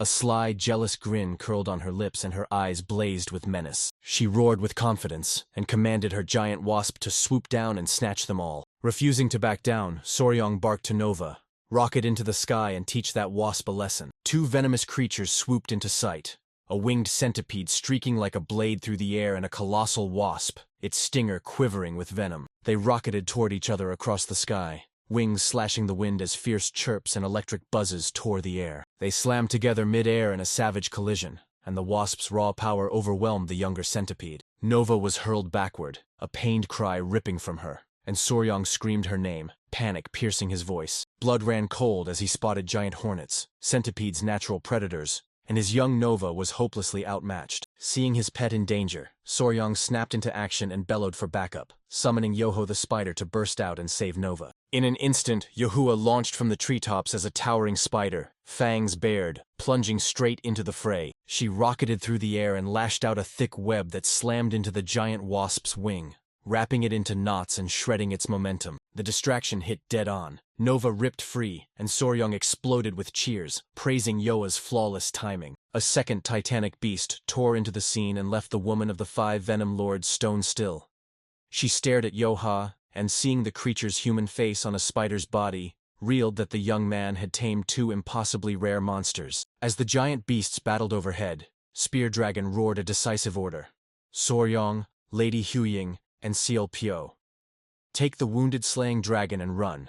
He and Sword Phoenix would stay to hold the woman at bay. Spear Dragon and Sword Phoenix unleash a determined war cry and surge forward to clash head-on with the formidable new enemy. The woman from the 5 Venom's lords leveled them with a cold glare, her eyes pulsing with sinister pink energy, and fed up with their interference, branded them a nuisance. She vanished and materialized behind Spear Dragon, jolting him, then spat with icy contempt.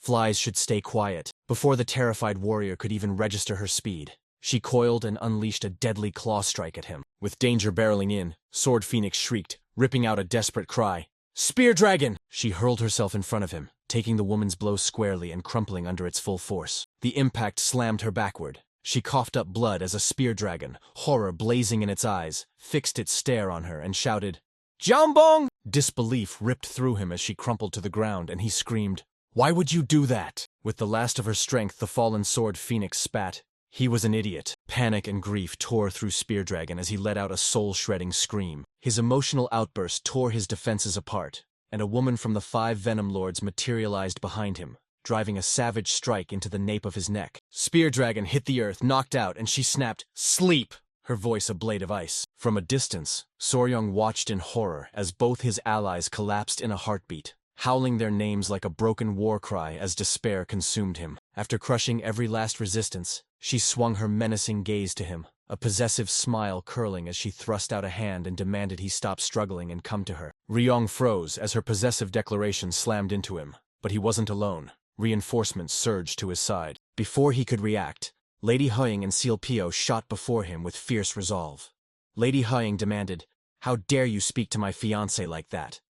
While Seal Pio vowed, "I will never hand over my little brother." The powerful woman shot them a dismissive glare, sneered that their defiance was annoying, then hurtled forward at blinding speed. In a blinding flash, she unleashed a devastating blast that hurled Lady Huying and Seal Pio backward, leaving them staggered and reeling. Soryong screamed their names, terror shredding every syllable as the others crumpled with shocking, brutal ease. She whipped around to the fallen Lady Huaying, sneering, "Fiancé?"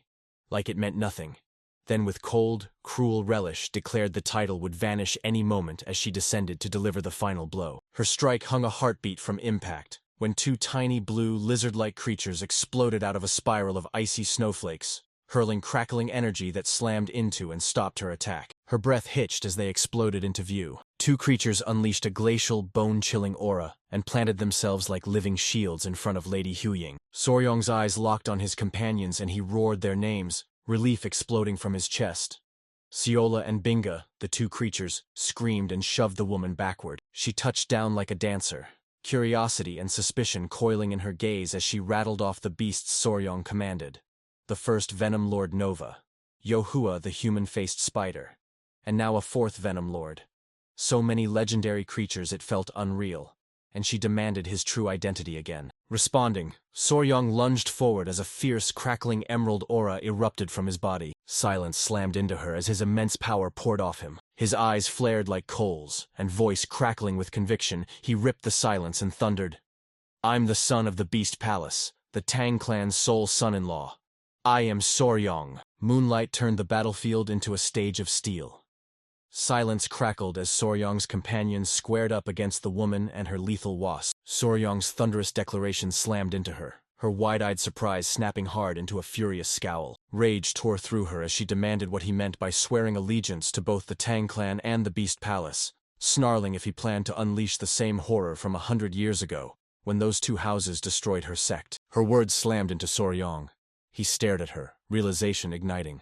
She was a survivor of the ancient 5 Venom sect. She regarded Soryong not as an enemy, but as a wounded victim. She branded him pitiful, seized another reason to make him hers, and swore to rescue him from the dirty clutches of the Tang clan and the Beast Palace. Soryong balled his fist, fury erupting as he shouted that her words were nonsense. He snapped an order, and his 2 small blue companions instantly darted forward to attack. Siola and Binga rocketed forward, bodies crackling with frigid light as their tails whipped into spear-like strikes aimed straight at the woman. Unfazed, she scoffed and branded their attack useless. She melted through the lizards like smoke, blinked back above them, and slammed them both into the earth with a single effortless strike. Soryong and Lady Huayin gaped in horror as the 2 creatures slumped, dazed and defeated, and Lady Huayin's cry tore out. She couldn't believe the attack had passed clean through their bodies, but Soryong knew. Memory exploded back and he recognized the move. The lizard gecko body steps. The gecko bewildering step. A secret martial art from the 5 Venoms manual his grandfather had given him. She tore through the creatures, then roared. "Playtime's over!" She lunged forward, not at Soryong but straight for Lady Huang, and in a blinding flash drove a brutal kick that hurled Lady Huang backward, crashing her into the ground. With Soryong's protectors lying defeated, the woman spun to him, a triumphant smile blazing as she declared that at last it was just the two of them. He barely had time to react as she lunged across the space and clamped his wrist like it was bolted to hers. She sneered that the nuisances had vanished, leaving him helpless as he thrashed against her and bellowed for her to let go. She had him clutched when a crackling, unfamiliar energy burst from Soryong's robes. In a final, desperate move, he summoned his last 2 centipedes, roaring their names and ordering them to attack. She braced like a coiled spring. This close, there was no way to dodge. Shock rippled through the crowd as the 2 tiny creatures didn't attack. They sprang into the air and gently perched on Soryong's shoulders, nuzzling him as if they'd always belonged there. The bizarre twist slammed into the room, leaving everyone, even the powerful woman, dumbstruck and scrambling for answers. Panic clawed at Soryong as he snapped at his tiny companions, roaring they were supposed to attack, not just look scary. And the creatures answered with a single, feeble, bewildered chirp. She gaped, jaw slack, scrambling to make sense of the impossible spectacle unfolding before her. A deafening roar ripped through the forest, a brutal shockwave slamming outward and shaking the ground beneath our feet. Soryong's face snapped to life. Recognition hit him, and relief flooded in the instant he heard that familiar voice. Her head snapped up, alarm flaring as she recognized the legendary lion's roar of the Beast Palace. Her expression went hard as iron while figures plunged down from the moonlit sky. Reinforcements stormed in, the Grand Patriarch and Manhwa, faces twisted with fury. The Grand Patriarch roared, "Who dares threaten the Tang clan's son-in-law?" And Manhwa bellowed, "Who dares harm my son?" They slammed down with meteor force, blasting a blinding cloud of dust skyward. Debris ripped through the air, yanking the woman backward from the blast. Eyes blazing with joy, Soryong shouted for his grandfather and foster father as the elders exuded a terrifying aura and pinned the woman with baleful glares, their rage erupting when they saw Seol Pio and Lady Huying sprawled defeated on the ground, while Mayang spat curses at the small fry of the 5 venom sects and thundered, "How dare you harm my daughter and daughter-in-law?" Unfazed, she flashed a mocking smile, named them the Lord of the Beast Palace and the Tang clan's old monster, and laughed that the same scene had played out 100 years ago. The 2 elders pinned her with ice-cold stares, murder coiling in their eyes. The Grand Patriarch lunged in front of Soryong, planted a firm, protective hand on his shoulder and bellowed for him to stand back. A roiling, electric blue aura spiraled up from his feet as he readied himself for battle. Side by side, engulfed in a roaring tide of raw energy that set the dark forest ablaze, the 2 legendary leaders swore a solemn oath.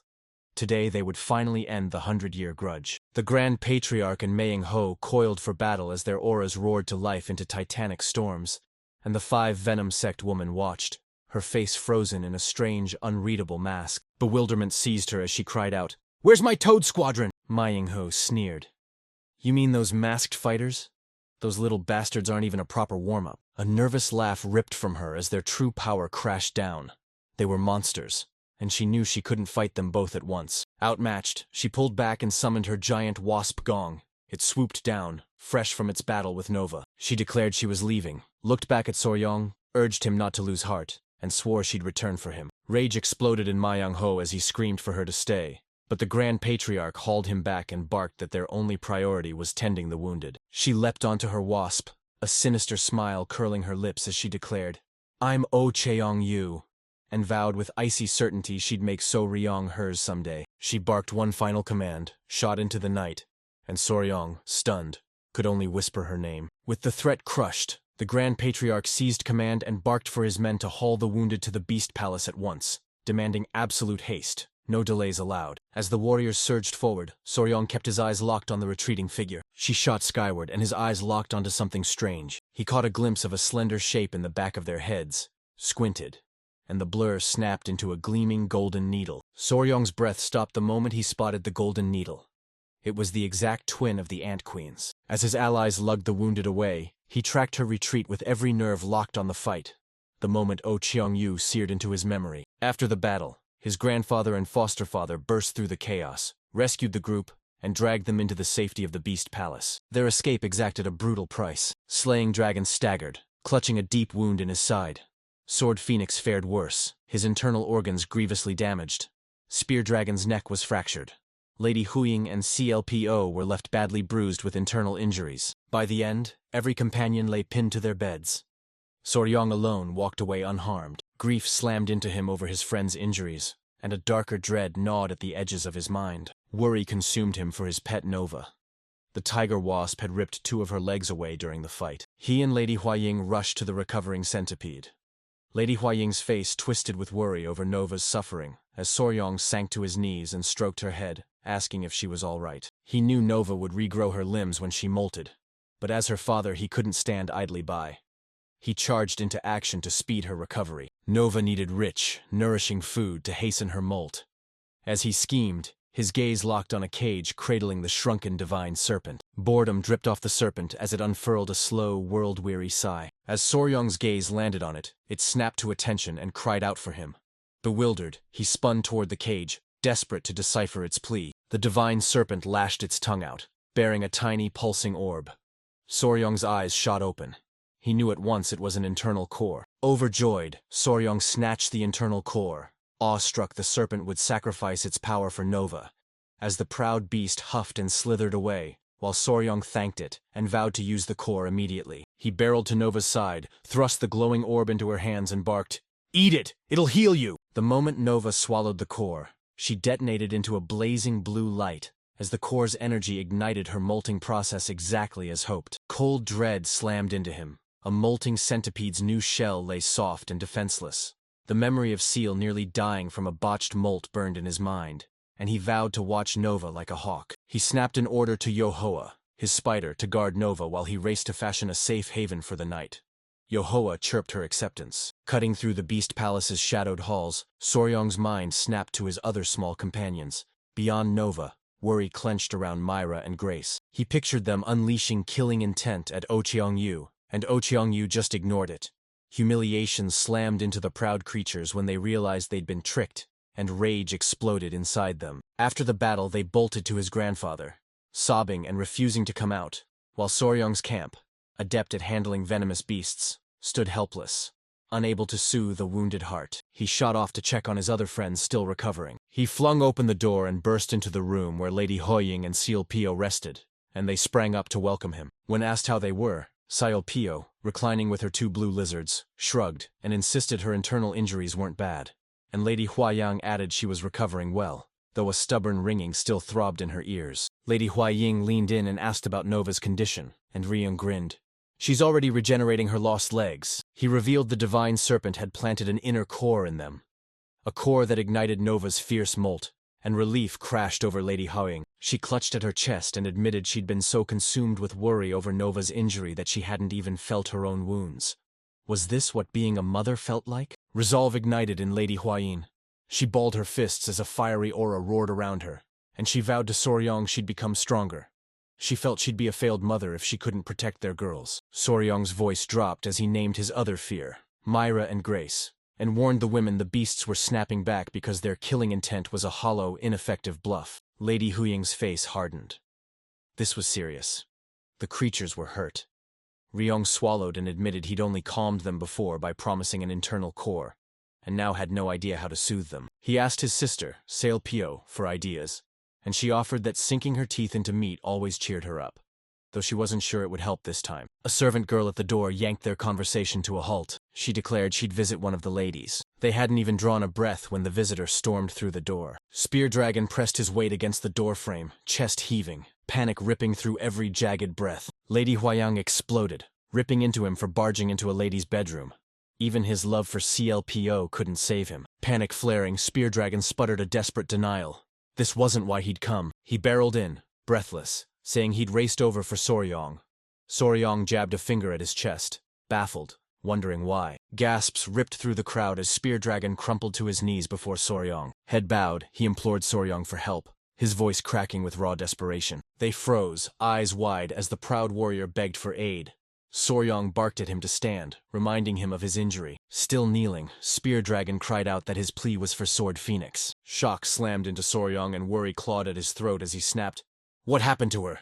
Has she gotten worse? Spear Dragon's hands closed like iron as agony and disbelief twisted his face. He burst out that Sword Phoenix had told him she liked him, and the bizarre confession turned Soryong, Lady Huaying, and CLPO into stunned statues, eyes glazed and mouth slack. Spear Dragon spiraled into panic, clutching his head and wailing that he didn't know what to do, begging Soryong for help and insisting he had more experience, while Soryong and Lady Huaying froze, staring at the hysterical man, unsure how to respond. In her own room, Sword Phoenix sank into her bed, the legendary swordswoman letting sleep claim her. A soft sigh slipped out as she clutched the blankets like a lifeline, heat flooding her cheeks, and with equal parts exasperation and warmth, she whispered the single word, "Idiot." At the Beast Palace, Spear Dragon burst into Sword Phoenix's chamber and found the Phoenix propped in bed, recovering. He exhaled like a dam breaking, relief slamming into him when he saw she wasn't going to die, and he blurted that he'd been terrified something terrible was about to happen. He exploded, demanding why she'd taken the blow meant for him during their fight with Oh Cheong-yu. Sword Phoenix fixed him with a razor stare,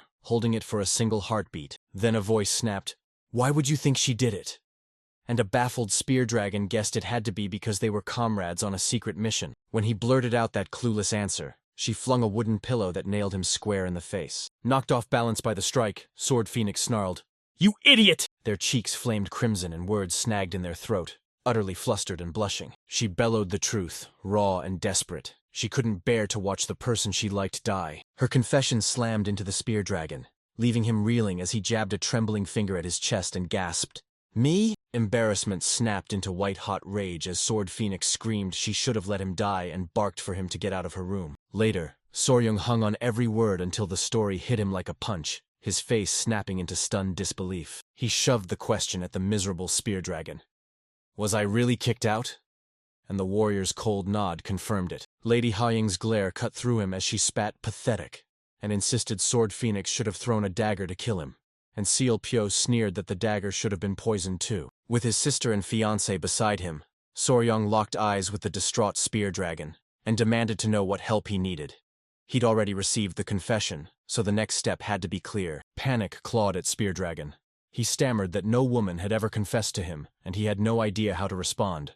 And it was Sword Phoenix. Soryong stared at the warrior's dilemma, mind racing, then slammed his palm down and barked, "I've got a plan!" He commanded the curious Spear Dragon to follow him. Soryong steered him into another room and flung the door open. Inside, Yoei stood with Nova when Soryong's shout ripped the silence, pleading for her help. A mischievous grin split Soryong's face as he looped an arm around the bewildered Spear Dragon and told Yohua she might hate it, but he needed her to drain some of the uncle's yang energy. He tossed out a daring plan.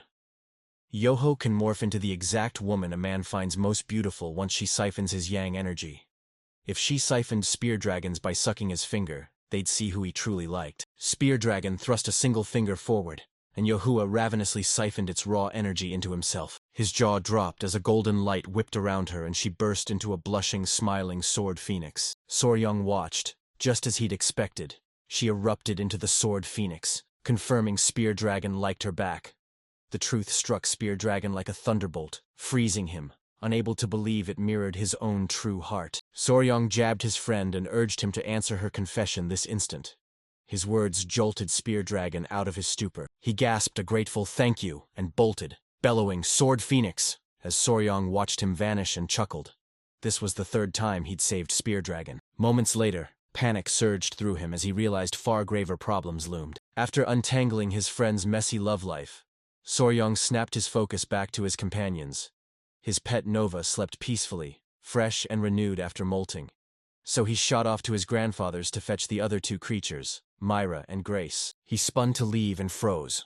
Something enormous lay on the floor behind Yohoa, who had reverted to her true form. The massive husk Nova shell loomed empty, freshly shed after molting. Soryong's jaw dropped. Nova had exploded in size, and the exoskeleton she'd left behind towered like a hulking fortress. He jolted as the memory hit him.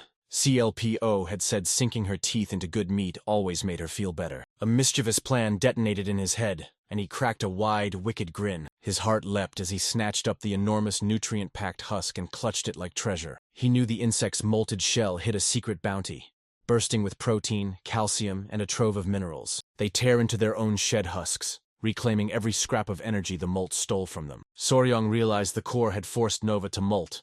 She was already roaring with energy and had no use for her husk. Lightning struck.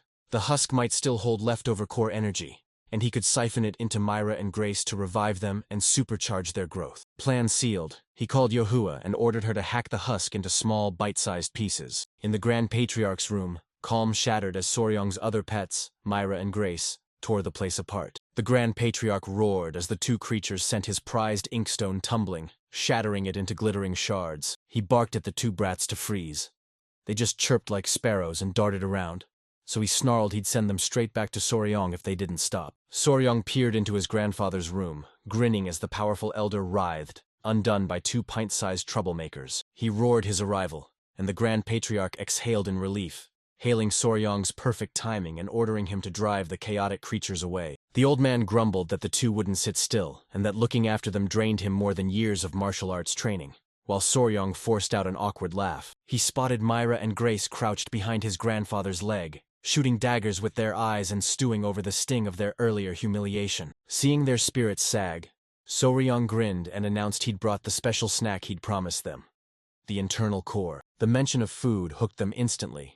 They surged forward eagerly, and Soryong smiled to himself, thinking children can't resist food. He dropped to his knees and pressed neat, bite-sized shards of Nova's molted husk into their palms, grinning as he told them Daddy had made it easy to chew. The two creatures lunged forward, grinning wildly as they tore into the nutrient-rich snacks. With his pets calm, Soryong declared more waited in his room and swept them into his arms. He barked a quick thanks to his grandfather for watching them, and the Grand Patriarch watched them stride off, beaming as he called to the little rascals to listen to their daddy. Soryong strode down the hall with his companions perched on his shoulders, thrilled at how ravenously they ate, and a sharp thought stabbed him. Could the husk's energy push them into a molt soon, like it did to Nova? A couple's shout yanked him out of his thoughts. He whirled and caught sight of Spear Dragon and Sword Phoenix standing together, looking like a brand new couple. They greeted him with warm smiles and said they'd been waiting. Soryong shot a worried look and asked if Sword Phoenix was really well enough to be walking around. She broke into a happy smile and assured him she felt much better, thanks to his help. She flashed a grin and announced she and Spear Dragon had come to thank him, teasing that she'd heard he'd knocked some sense into the blushing warrior at her side. Spear Dragon vowed, eyes bright and voice shaking, they'd never forget his kindness, but Soryong brushed it off with a casual wave, saying he'd only confirmed what their hearts already knew. His gaze snapped to Myra and Grace. He jabbed at Nova's massive husks sprawled on the floor and barked at his pets to feast their eyes on the mountain of snacks he'd brought for them. Spear Dragon snapped the question as the little creature's eyes flared with excitement. Soryong explained it was Nova's husk and he was feeding it to them, hoping it still held some of the core's energy. He lowered the two creatures to the ground, barked at them to stay, vowing their daddy would whip up more food in a heartbeat. Myra trilled with joy. Grace glared, still sulking. Soryong forced a grin and promised her peace would come soon if she'd just wait. Mid-sentence he froze.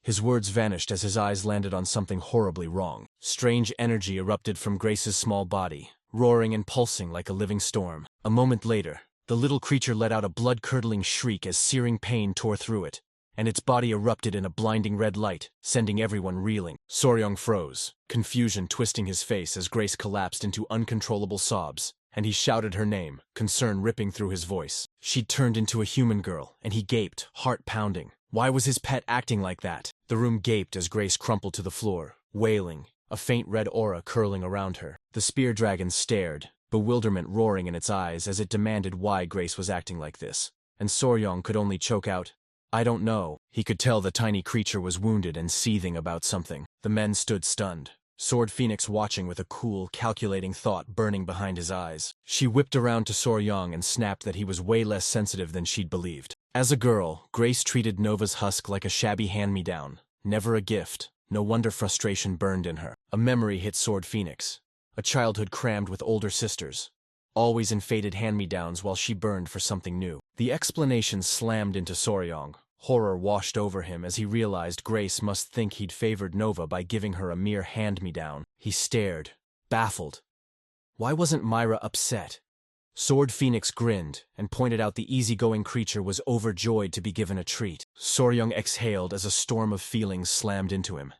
He realized raising a daughter would be a relentless, grueling fight. Soryong dropped to his knees to console Grace, pleading with her not to be difficult and declaring the snack was bursting with energy, because he only wanted her to be as great as her sister Nova. His words only made it worse. Grace spun away from the food, pouting furiously and flat out ignoring Soryong's coaxing to eat. Grace shoved the plate aside, collapsed into tears again, and, to everyone's shock, bolted from the room. Sword Phoenix's warning tore through the air as Soryong gaped in stunned disbelief, paralyzed and unsure what to do now that Grace had fled. Soryong froze, words ripped from his throat as his daughter's tangled emotions crashed over him. Tears streaming, Grace bolted into the courtyard of the Beast Palace. Shortly after, Lady Huaying tracked down Grace and pulled her into a steady embrace.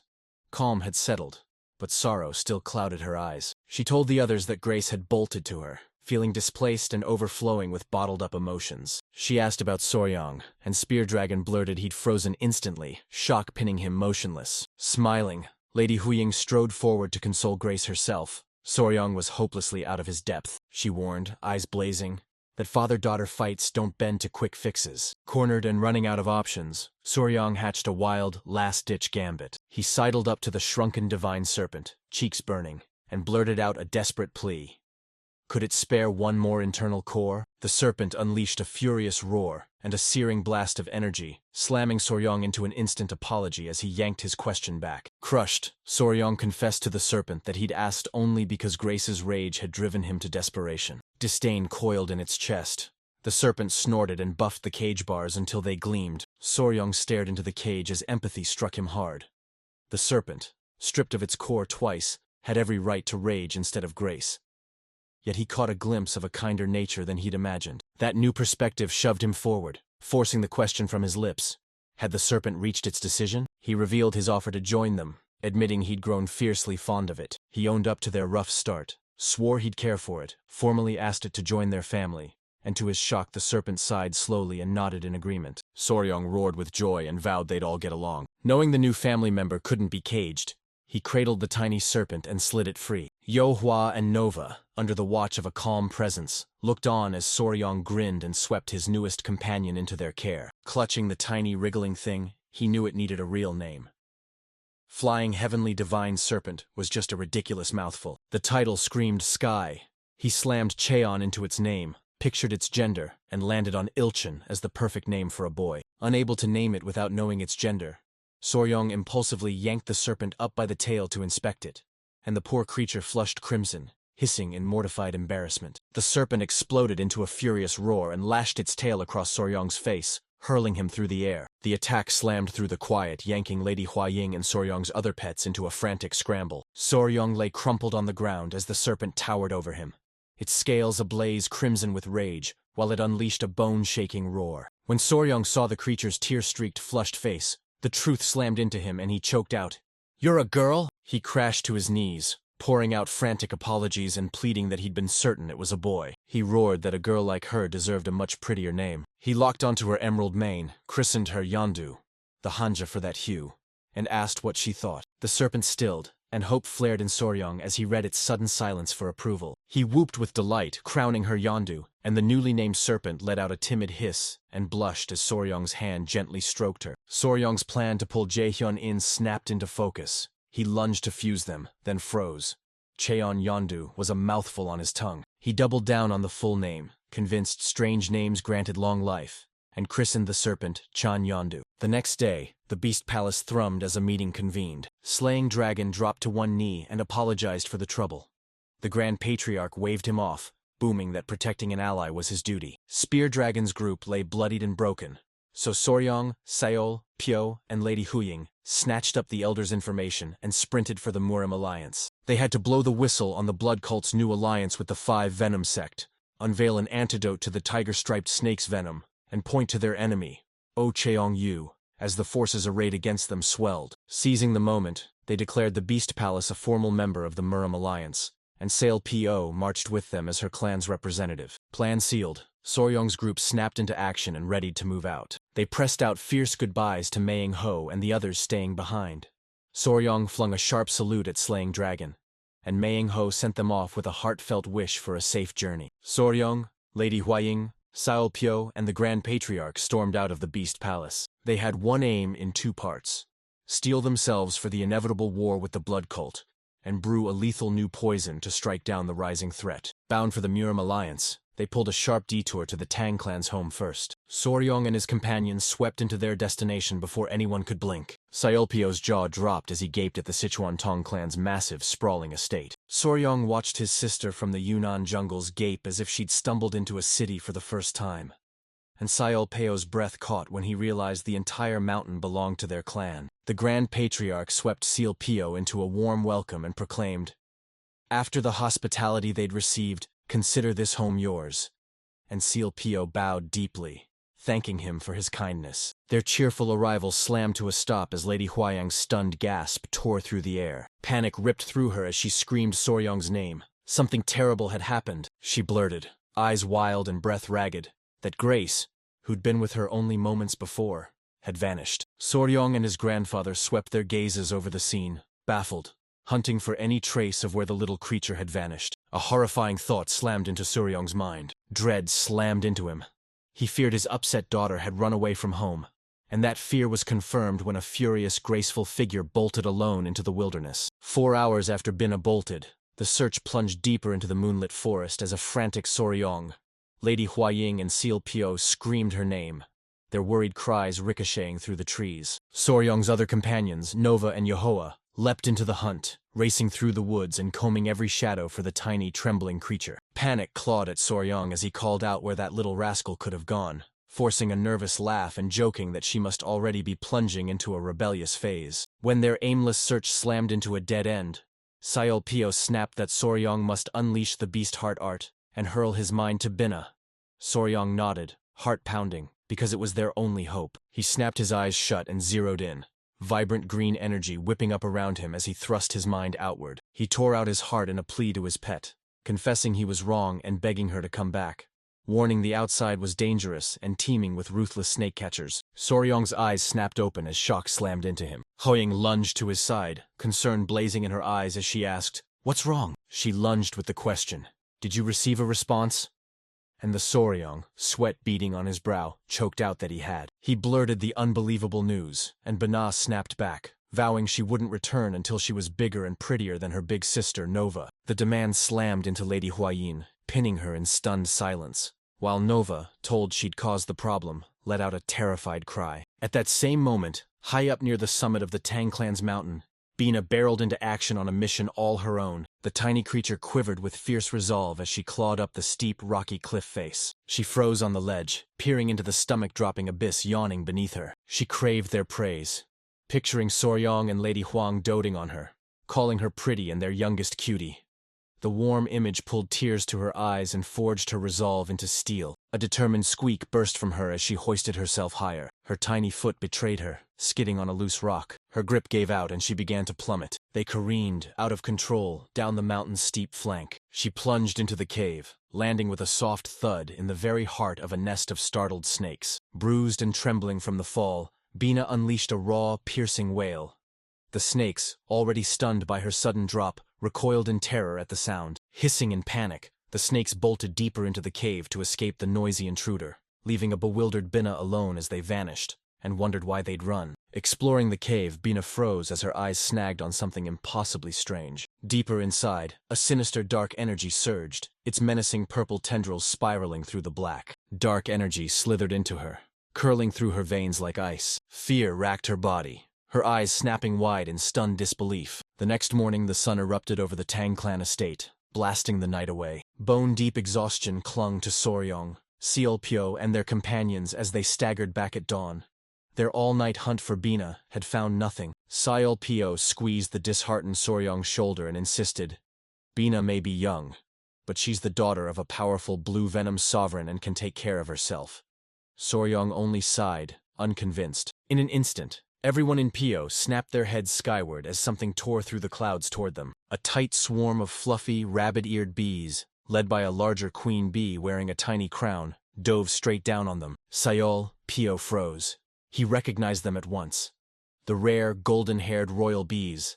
A weary Soryong gasped that he'd been raising them in the Tang clan, but he was clueless why they were seeking him out now. Before he could think another thought, the queen bee buzzed with glee, barreled into his face and smothered him in a crushing, ecstatic hug. A muffled shout exploded from Soryong as he shoved the creature back, barking, Why are you suddenly being so affectionate? Soryong locked eyes with the affectionate queen bee, and a searing realization detonated inside him. The bee closed in, cheeks aflame and lips puckered, and he knew in an instant exactly what she was trying to do. It hit him.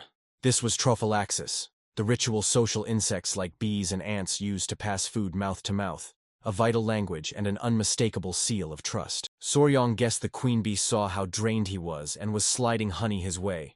He basked in being accepted into her colony, but the way she delivered it made his skin crawl. Just as the queen bee leaned in to press a drop of honey from her mouth onto him, Soryong lunged, snatched up his other pet Myra and thrust her forward as a stand-in, then bowed and said he was already full but honored by the offer. He sidestepped the confrontation for now, worry gnawing that saying no every time would erode their trust.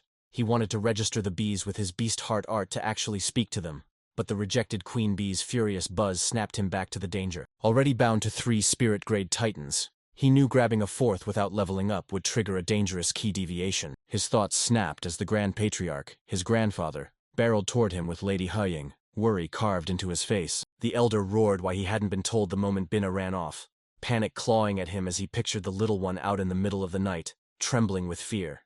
Soryong bowed his head and apologized, saying he'd tried the beast heart art, and it had failed. The Grand Patriarch roared a new plan. They'd search again, and this time he'd unleash his own poison blood unit to scour the entire mountain.